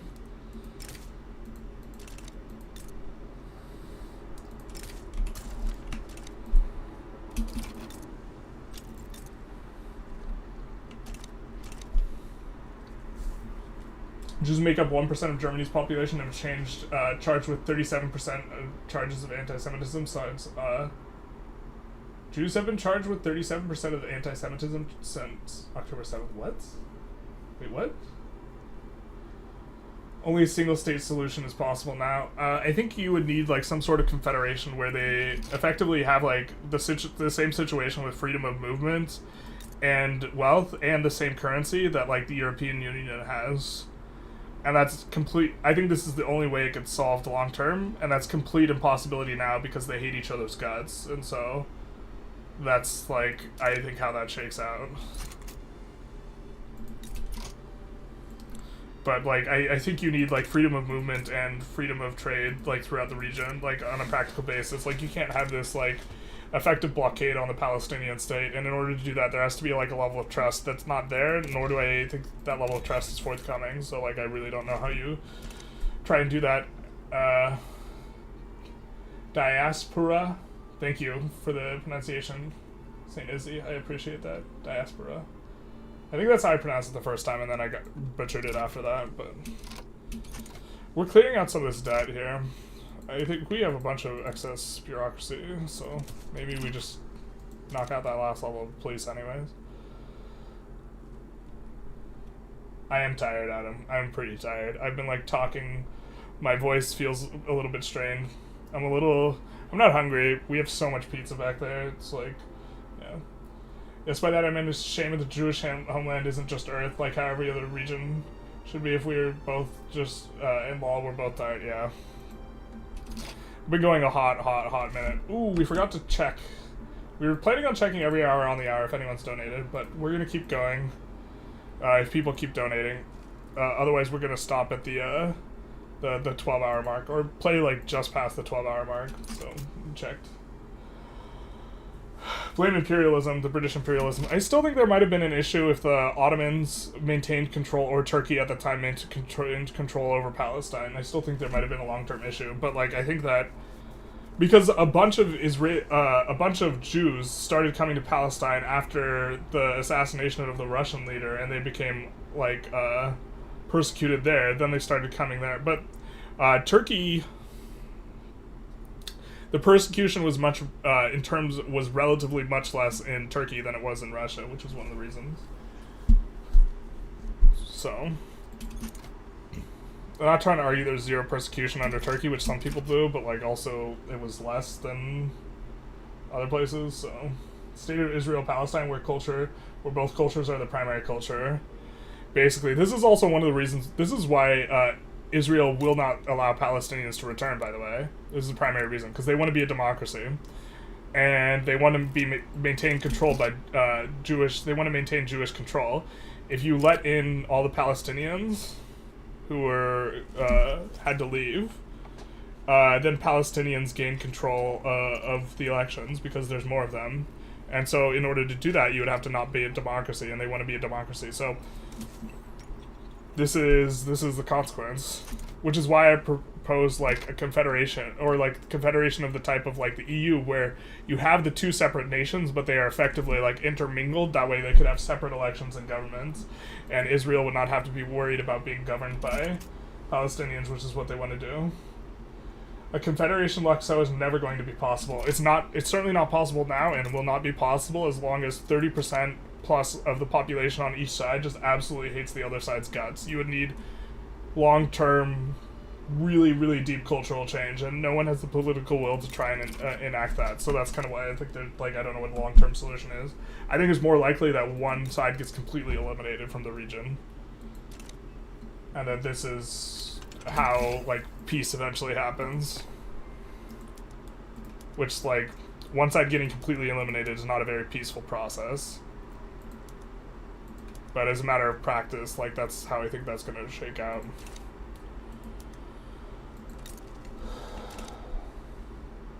It's unbelievable to me that people think Israel should just call a ceasefire. They're not the attacker and allow the terrorist neighbor state. Yeah, well, I mean, but here's the thing, is Israel, well, I think a lot of people think that Israel should at the very least be killing fewer people going after it. You're just going to ignore Alsace-Lorraine? Bruh. Swiss Alsace-Lorraine, baby. This is the second time I've seen this on this patch.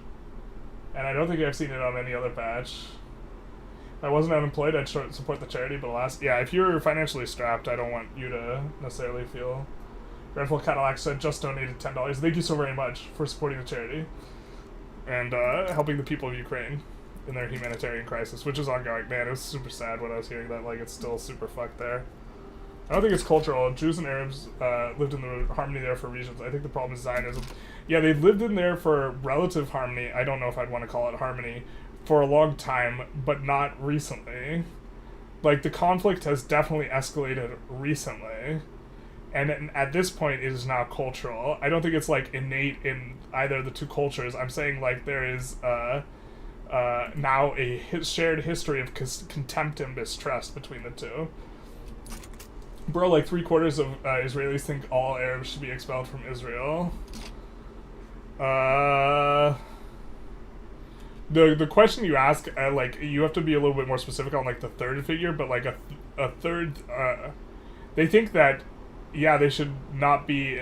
Actually, I don't even think 3/4. I think they should be expelled from Israel, and they don't think... A lot of Israelis don't think all of it should be Israel. The long arm of Switzerland.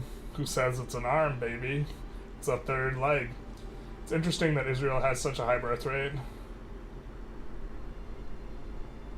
Nakba was in 1848. I think that you have to go back to the 1800s for the start of the conflict. Like, the late 1800s. I think the start of the conflict was really when the Russian Tsar was assassinated. I forget who it was. And there was a mass exodus of Jews in Russia to the region. More so than the 48 thing. Because there were still tensions that were rising from, like, the kind of that period up to the 48. The 48 wasn't like an eruption out of nowhere.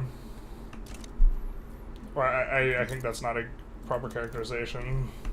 I can't remember all the details. I'm firing on, like, half cylinders right now, you guys.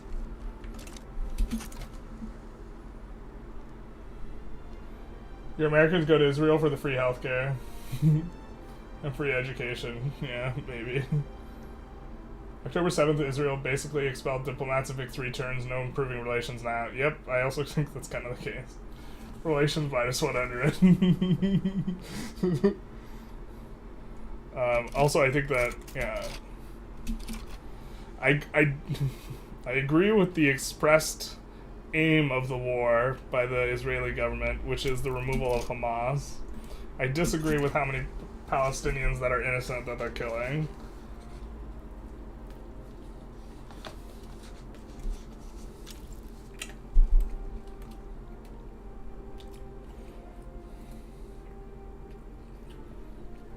Not to be a Putin, but the start of the conflict occurred under the Roman Empire when the Jewish kingdom was subjugated. It's the Romans' fault.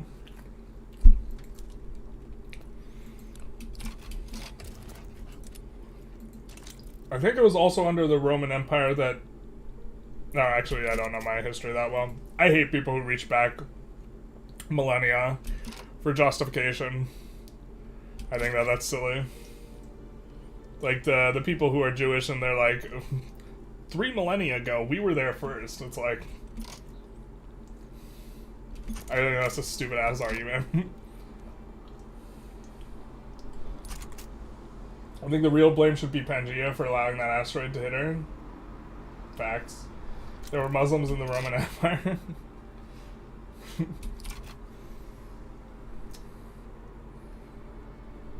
I think the 48 is the point of no return. Yeah, that might be fair.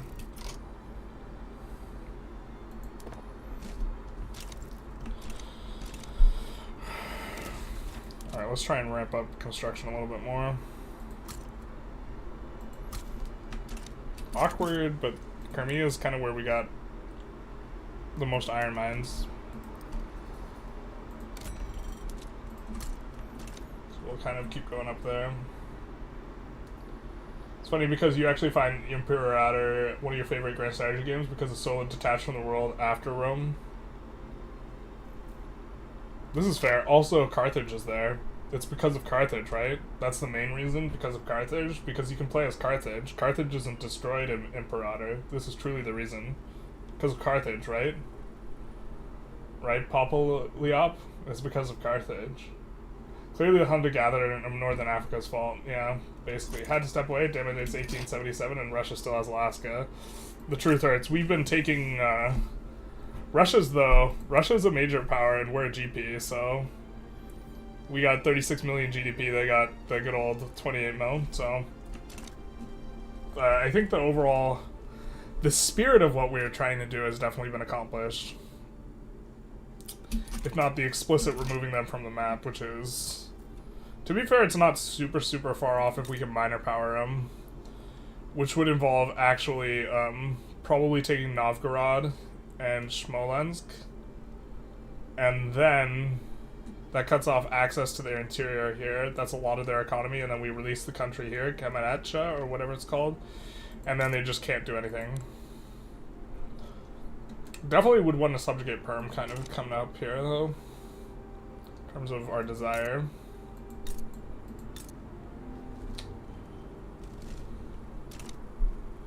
Moss thing is Canard anyways. The war isn't against Hamas in any meaningful sense. I don't know. The wide swaths of Israel state have made it clear they want to subjugate the Palestinians entirely. They withdrew unilaterally from Gaza in terms of having people in the ground there. I agree that they kept a lot of the movement of goods under their control, but I don't know if I agree with that characterization.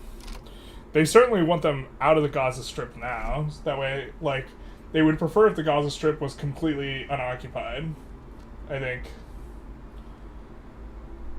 But we received 100 messages from Restream today. Oh, is that because the day reset? Based.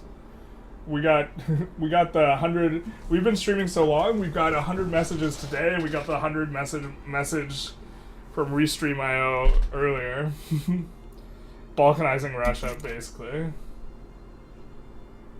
Latest game was Dumonia and Albanium, but less Carthage 100%. Papaliop, a man of good culture and taste. They didn't withdraw, they put it under constant siege. Yeah, well... I think that the guy who initiated the withdrawal was operating in somewhat good faith and actually trying to achieve a two-state solution. And then he was assassinated by an Israeli. So I think that... you could call it a constant siege if you want, and also, I don't think you're necessarily wrong, but I think that you can be a little bit more generous with your interpretation as well.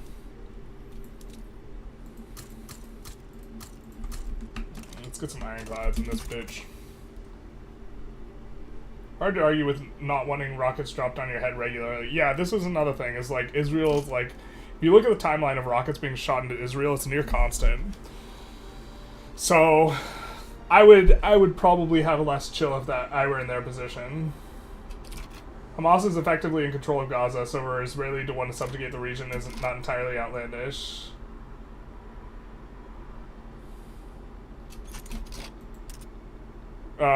Subjugate's just not the word I would use. Evicted might be like more accurate in terms of what they would want to.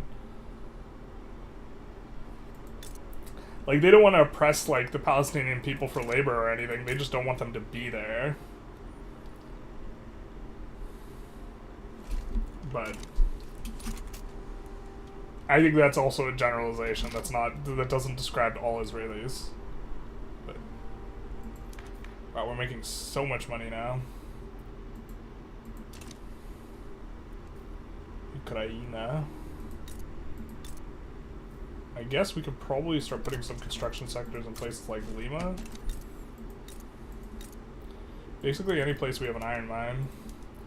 And a decent amount of pops. How are we? I think we've been promoting migration here for a while, so we're starting to get some pops here. Still an insignificant amount of peasants, but this is because we got stuff like this. Yeah. Bro, so painful. The gold mine's like... Not being able to get people to work the gold fields just feels so bad. Generally just how the modern world frames it, I see it as how the time Boston Tea Party deemed tritium and the founding fathers all what? Okay. I don't know what I don't have enough riz to know what that means. Poland and Krakow is a pain in the ass just because the journal entry doesn't do shit. I agree. I'm not generous to the baby killing TikTok army. Sorry. Yeah, well, I think giving people generous interpretations of things and still forming your opinions is a better way overall of going about interpreting information. Holy cow, we're still going. Hell yeah, dude love. We're 5 minutes away from our final Putin dragging. What? They want Palestinians to make up a labor force? They had to import Indian and Thai labor to make laws of Palestinian labor when this started. I mean, I disagree with that overall characterization. I could be mistaken about that one, though. I'm not super dedicated to that perspective. Israel's government state that they want to remove Hamas, but their actions empower Hamas by radicalizing populations and keep killing them without the safe zone. It's just a race war. Israel government wants the Arabs out. Yeah, but I think they're not necessarily operating from the best, like, I think it's a little bit more complicated than that.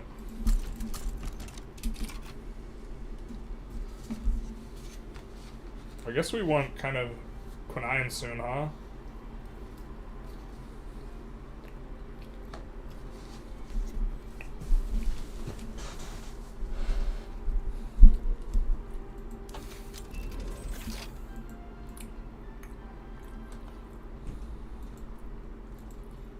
Oh man, we messed up. We've been playing super loose though, this is fine. We could have spent a lot less stuff. Oh, you know what we can do though? We can 31 our uni. We're like looking at this being like we're making so much money we don't know what to do. You can do that.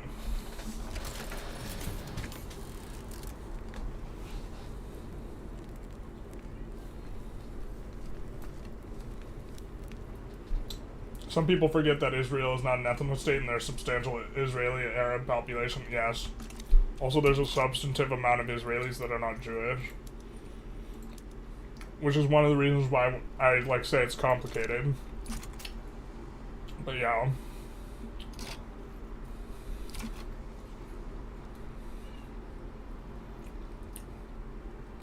I think a lot of people have really strong opinions on the conflict for having not read any literature on the subject. Is my perspective as well.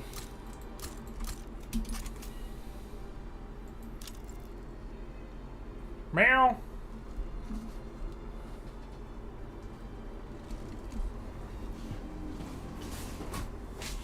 Cow. cats outside. We might be able to get a cat appearance.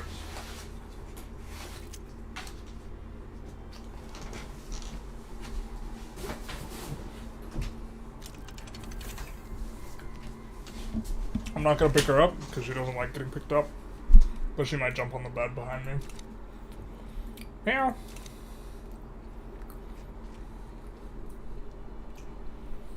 Unlike Ukraine, Russia, which is very simple and straightforward. I feel like you're being facetious, but that is kind of my position, yes. Meow.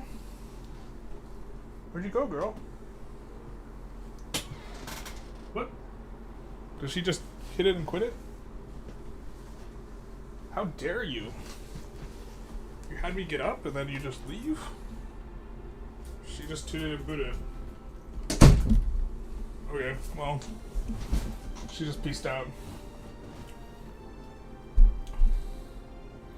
Your cat meowed back at me? Hell yeah, brother. I speak the language of their people.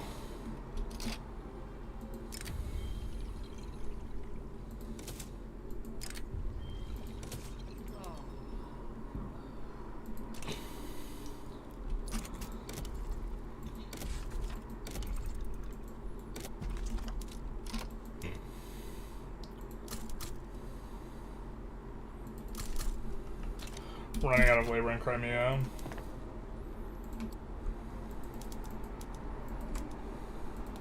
So we still have labor in Freistadt. Oh, but we have this situation. Yeah, where we kind of don't have this stuff going yet. Yeah, so we're gonna run out of labor there.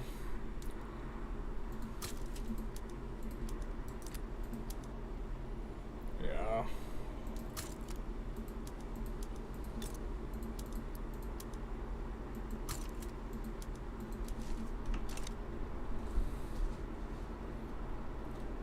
So Pastures, she bounced. She wasn't about it.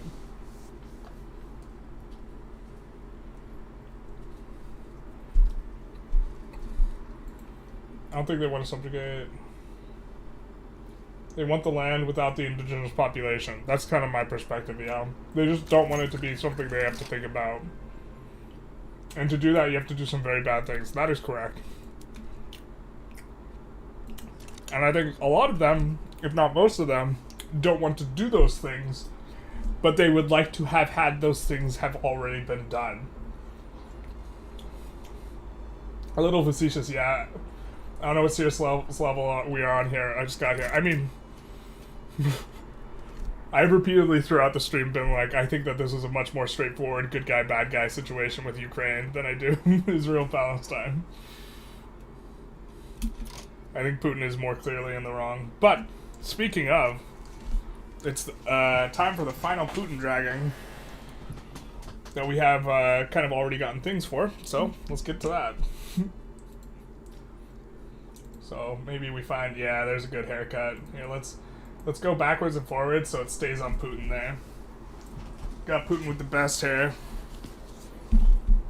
So, we're going to talk about Yanukovych, which was a bit of a discussion earlier in the stream.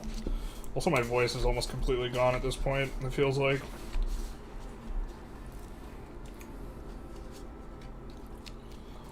Okay. Ukraine is the latest victim of this dynamic. Sochi was a Pomtkin village, and it turned out that the Sochi games were themselves used as a smokescreen for bigger things. When the EU declined to offer improved terms to enhance Ukraine's integration in 2013, Putin was quick to step in with his usual mix of threats and bribes, a language his flunky Ukrainian President Viktor Yanukovych spoke fluently. So here we have Yanukovych introduced on the floor. Here is one place where democracy has trouble competing with wealthy dictatorships. Europe offers committees and vague timelines, and in exchange requires transparency and painful reforms. Putin offers hard cash, and all he wants is your freedom and your soul. Yeah. Unfortunately for Putin and Yanukovych, the Ukrainian people had something to say about this betrayal. When Yanukovych declared that he would suspend preparation to sign Ukraine's EU association agreement, Ukrainians came in huge numbers to Maidan Nezha, I don't know how to pronounce the other name, Kiev's Central Independence Square to protest Yanukovych's attempt to move Ukraine away from Europe and into Putin's cold embrace. Maidan was born out of November 2013 with a few thousand protesters. And then it grew and grew. And then, let's see here. December 8th saw the largest protest yet, upward of 500,000 people in Kiev, according to most media reports, which, like, I don't think it's a sleeper agency coup if it's, like, 500,000 people. And then a little bit talking about clashes. Vladimir Klitschko, except it's misspelled. There were more clashes between police and protesters on the 11th, but when protesters proved resilient despite the freezing conditions and the government was still wary of using overwhelming force, with the rest of the world watching, Yanukovych met with Catherine Ashton of the EU and U.S. Assistant Secretary Victoria Nuland, who has a rather infamous quote that doesn't paint the U.S. in a good light, whose support for the protest is still used by Russian propaganda to prove the entire Euromaidan was a coup plot run by the CIA. So, negotiations continued through December, while Maidan became a strange sort of pro-freedom tourist destination with visiting politicians from all over the world coming to speak to the crowds. A little bit more later, throughout Euromaidan, Russian officials made increasingly hysterical accusations about the role of foreign agents in the protests. Despite having no evidence, the Kremlin repeatedly accused Ukrainian citizens of being trained and armed by America and plotting a violent coup. This line was reminiscent of the way the Soviet Union treated dissidents. If you were against them, it could only be because you were a foreign spy or crazy. The Kremlin could not afford... yes, if you were against them, I'll repeat that one because I think it's important. It could only be because you were a foreign spy or crazy. The Kremlin could not afford to admit that Ukrainians, the people closest to Russians, were fighting for their freedom. As with Georgia, it was a bad example to give the Russians dangerous ideas. A little bit more later, the relative calm ended on February 18th as violence erupted over the next several days. Russian-trained snipers from the Ukrainian Special Forces fired into the crowds. I've heard a different report that, like, it was part of the protesters that fired into the crowds. I don't know which one is accurate, but I just wanted to mention that. At least 80 people were killed and more than 1,000 seriously injured, but again, the protesters refused to disappear, and this time it was clear that they would settle nothing for Yanukovych's exit. Euromaidan went from protest to revolution. Instead of resigning or waiting to be impeached, he fled to the safety of his patrons in Russia. And that is Yanukovych. We kind of got a few pages of that, and then they also talk about the invasion a little bit later. Here. Okay, we already talked about that part. At the end of February 2014, for the second time in 6 years, Vladimir Putin ordered Russian troops across the internationally recognized border to occupy territory. This fact must be stated plainly before any discussions of motivations or consequences. Russian troops took Ukrainian Crimea by force and also assisted with the evacuation of Viktor Yanukovych. This made Putin a member of an exclusive club, along with Saddam Hussein and Milosevic, as one of the very few leaders to invade a neighboring nation in the nuclear age. Later, Putin's tactics are easily and accurately compared to those of the Austrian Anschluss and the Nazi occupation and annexation of the Sudetenland and Czechoslovakia in 1938. There was some rhetoric about protecting threatened population, the same propaganda filled with lies, justifications, and accusations. Putin also followed the Stalin model on Poland and Yalta: first invade, then negotiate. Big funny, big nice, except it's not so nice. And then, kind of a few pages later, the main problem with what we call the Putin would never arguments in the West is that they assume Putin and his ruling elite care about Russian national interests. They do not, except for in a few areas where they overlap with their own goal of looting as much cash and treasure from the country as possible. It is long past time to stop listening to Harvard professors and think tank experts lecture about what Putin would never do, and high time to respond to what they are actually doing. And then, a few pages later, on the invasion... I think this is we're not going to read through that stuff. And then I think there's one more page. We did want to try and keep these under 5 minutes. If NATO nations continue to refuse to send lethal aid to Ukraine, it will be yet another green light to Putin, as it has demonstrated to be because he invaded Ukraine again. Once again, Putin lies about the small things while carrying out larger threats. He denied that there were ever Russian troops in Crimea for a year, and then in a Russian documentary aired on March 16th, 2015, he proudly described deploying thousands of Russian special forces to the Ukrainian peninsula. So, there we have it. Meow! Shout out to the cats in the back. Alright, let's get back in the game. That was the final of the Putin Dragons. Whose book is this? Is McFall? No, it's Kasparov's. I've read McFall's book. I have McFall's book here. This is not McFall, though. You forgot about the Odessa massacre at the Odessa trade. Yeah, I mean, we can't include them all. We can't include every assassination. We got stuff to do. But, yeah. Israel just follows steps of its best buddy, USA. I think Israel's kind of leading with this one a little bit. But, also, what the USA did in Iraq killed 500,000 people.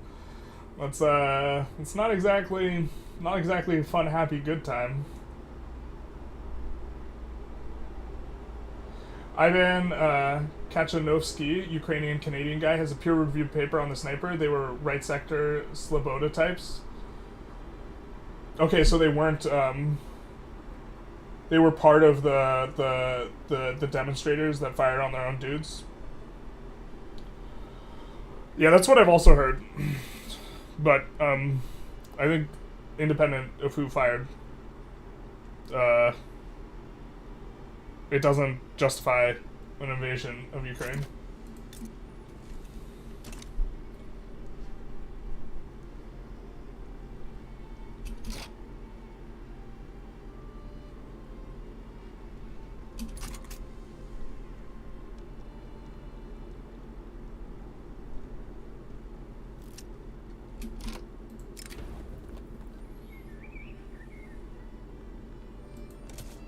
Yeah, I'm not familiar with this massacre, but, like,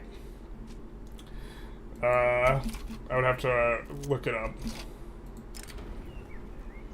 But I think we've gotten quite a few whatabouts that I've not found a lot of which I've not found particularly substantive, so. No one actually knows where the sniper fire came from. Yeah, I mean, I've heard mixed reports on it. Is this the first run? How's the economy? The classic, it's the economy. The economy is popping off really hard. We actually should just roll back taxes a little bit for a while we're, like, still ramping up construction. Also playing, like, very, very loose overall, but we have gotten bigger than Russia in a couple of ways, so we're kind of there. Are we going to war with Russia again? Depends how late we're going. We have 19 minutes, and as long as we achieve greater than 10% of the initial stated goal for the fundraising per hour, I think I'm going to keep going. Unless I just get, like, absolutely exhausted. So, we have 19 minutes to get to... Here, let's pull up the browser. We have 19 minutes to get to 1,024 dollars on the charity. Actually, we'll play a little bit past 9:30 regardless, but also we just checked the donos, but also at 12 hours the stream will auto end on YouTube, so we'll have to restart it because YouTube doesn't support streams longer than 12 hours. So when the moment the stream ends, someone please comment that the stream has ended as well, if we're going to keep going a little bit, because we have to set up a second, a part 2. Because for whatever reason they won't let you stream more than 12 hours, which is stupid. Well, I guess it's not stupid because they don't want you just, like, leaving it on forever, but, like, yeah. But someone has donated, so let's shout out to them. Let's actually go back. Because someone has donated a tenner. Here. I think they commented about it in chat. Thank you, Alexander. Slava Ukraina. Much love. Thank you so very much. Oh, we didn't... There we go. Alexander. But yeah, the stream should die at exactly 12 hours in. Or the YouTube stream. Actually, I forget if we went live a little bit earlier or a little bit after, but one of the two I think is the case. We cannot let them leave. They fear the 24-hour orangutan driving to banana store stream. Basically. 100% this. Oh wow, I can look at viewer analytics through this? What the fuck? I guess we'll click that later. Oh, Italy formed. Did they just form? I feel like I didn't see them a second ago. Cool. We almost always choose that option, so we'll just choose it.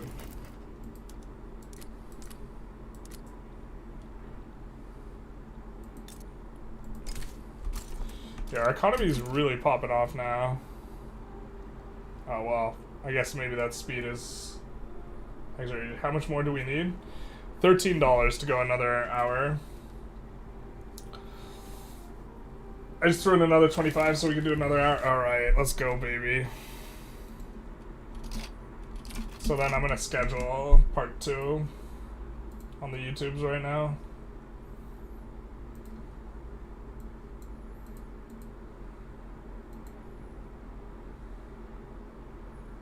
If I can. Yeah, I can.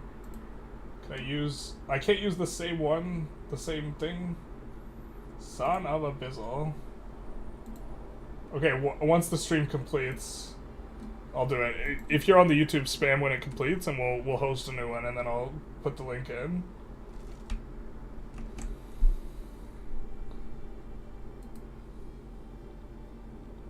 Or I was making him suffer, basically. No, it's fine. If it raises money for Ukraine, I can take staying up later to give people humanitarian aid. I can tolerate that. I can jive with that. It's like... I'm down with that. I mean, I guess we're kind of okay with the monarchy. How did the Orthodox come back? What the frick? What? Bro. Maybe we have to go to wealth voting.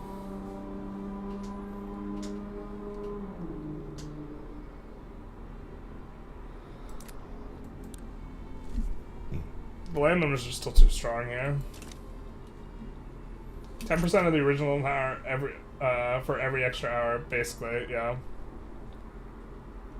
The original amount being $242. Which we got in, like, very quickly. I think one person alone might have donated more, so that's freaking wild to me. I'm super happy. I just don't seem super happy because I'm really tired as well at this point. Because we've been talking for the long time since...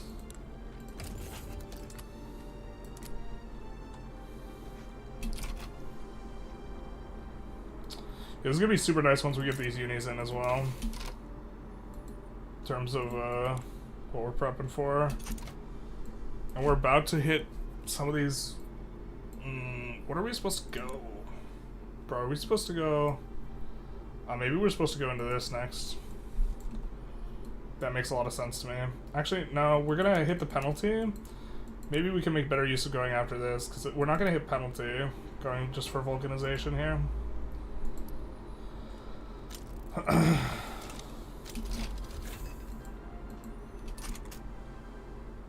Wait, what's the rule? Because I donated and didn't realize it added the stream length. You should do meet cards that you hold up, little emote cards.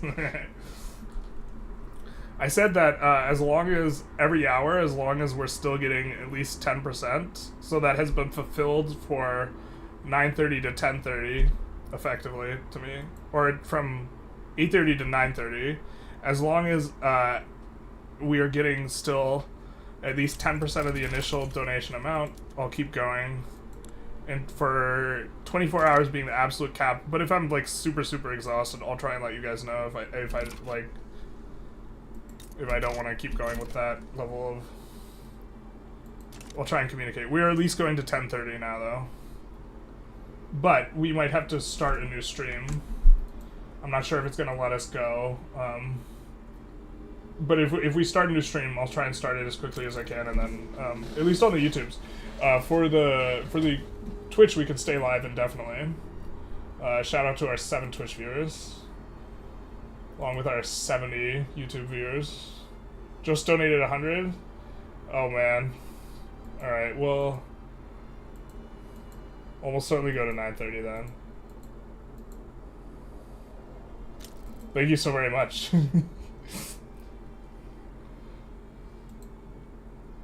Mr. Michael.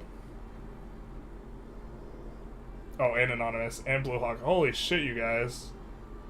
You just, like, all just, like, bombed the... Oh, my God. Jesus.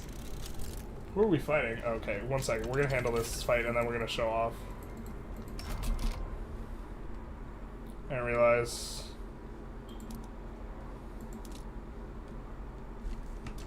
Oh, they already just full got occupied? Alright. Okay, so... Browser. Bunch of people just donated, so... Just kind of refresh here. We got coming in the last few minutes, Pickles donating 25, thank you very much. Blue Hawk donating 100, thank you so very much. Anonymous, shout out to Anonymous, our favorite Anon, donating 110, and then Michael Scapura donating 100. Thank you so much, you guys. We will keep going. We will keep it going. Alright, so... Let's see. Where's my... Oh my god. The brain lag. I can't even navigate my own thing. And then coming in here. But I don't have Putin rip-ons every hour on the hour anymore. Or I'm out of my prep. I just have to ad-lib at this point. Because we don't have... We don't have it all. We don't have it all prepped out. But I do have to stay on top of, because after 12 hours it is supposed to get nuked. Dropped a Hundy too. The Hundy good tendies. Thank you so much, guys. I'm mad respected. You've raised nearly 5x the original goal. Now you just have to donate enough to force you to stay up all night. Yeah, this is gonna be a little bit painful. Been a ton of fun. Thank you, Pickles. I've enjoyed spending the day with you guys too. It's been a lively conversation. It was really lively out the gate. Might have to use the restroom soon here in just a second. Gonna be impressed by the time I wake up if you're still streaming. We'll see. It's hard, kind of hard to express how like tiring it is to just talk constantly. Like this is, especially like I project pretty hard. Like I'm talking pretty loud, so like. My diaphragm is, like, for example, tired. So, like, yeah. Good night, Ronald. Have a good one. But, yeah. What I meant with the specification, though, is, like, every hour I'm gonna check if someone's donated the past hour. But since a bunch of people donated, like, all at once, we'll keep going till at least 11:30, no matter what. And then we'll kind of see how we feel. So that's 2 hours, but this will include, I think, a rehost. I'm trying to keep an eye on the YouTubes because the YouTube should be going out relatively soon, right? Or maybe if Restream just allows us to override like the YouTube's 12-hour limit. I think I started around 9:30 though, so I guess we'll be seeing really soon. You ran a stall on club day for 8 hours and I was done. Yeah, basically. Also, I'm not used to doing this marathon stuff and I'm freaking old for doing this. Like, the quality of play is incredibly low at this point.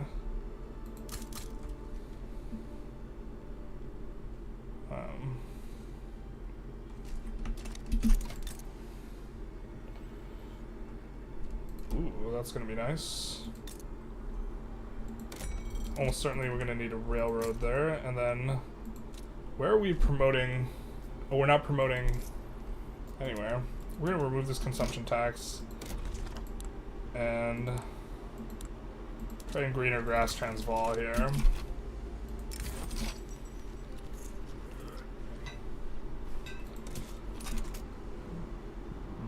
It was 9 a.m. sharp, you thought? Never says you got, never mind, it says you got 10 minutes left. Yeah. So the thing is it doesn't let me reuse the stuff, which I want to reuse all the stuff if I'm, like, currently streaming. Also, they might have changed it, so I'm curious to see if they changed it. If they changed it, I think almost certainly in either case we take like a bathroom break in the 10 minutes or whatever. Yeah, the plan is we're gonna keep going for now, which I suppose gives us a lot more time to actually go after Russia.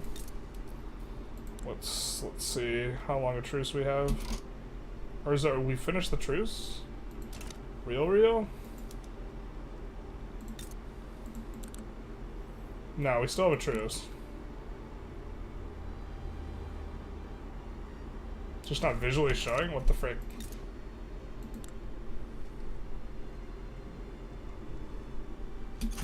We have a diplomatic play in progress. Just kidding. I have a brain. Yo, how aren't you asleep? We said we were doing 12 plus hours.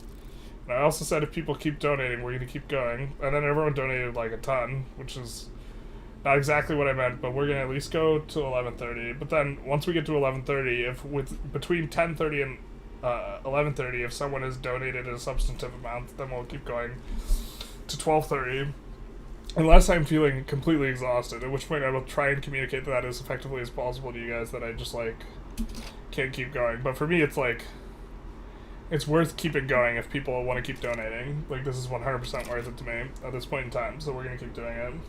And it's like, how aren't we asleep? Well, you know, we don't have to, like,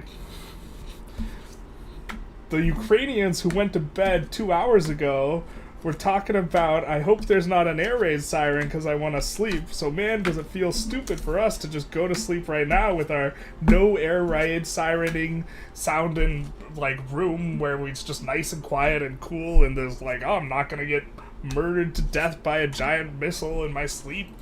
It's like, I don't know, man. Probably jacked up on caffeine. We might need to recaffeinate. If it looks like we're going to keep going really hard and long, we will need to recaffeinate. I haven't caffeinated since the beginning. Also might need to have some more of that borscht. But, like, it's like,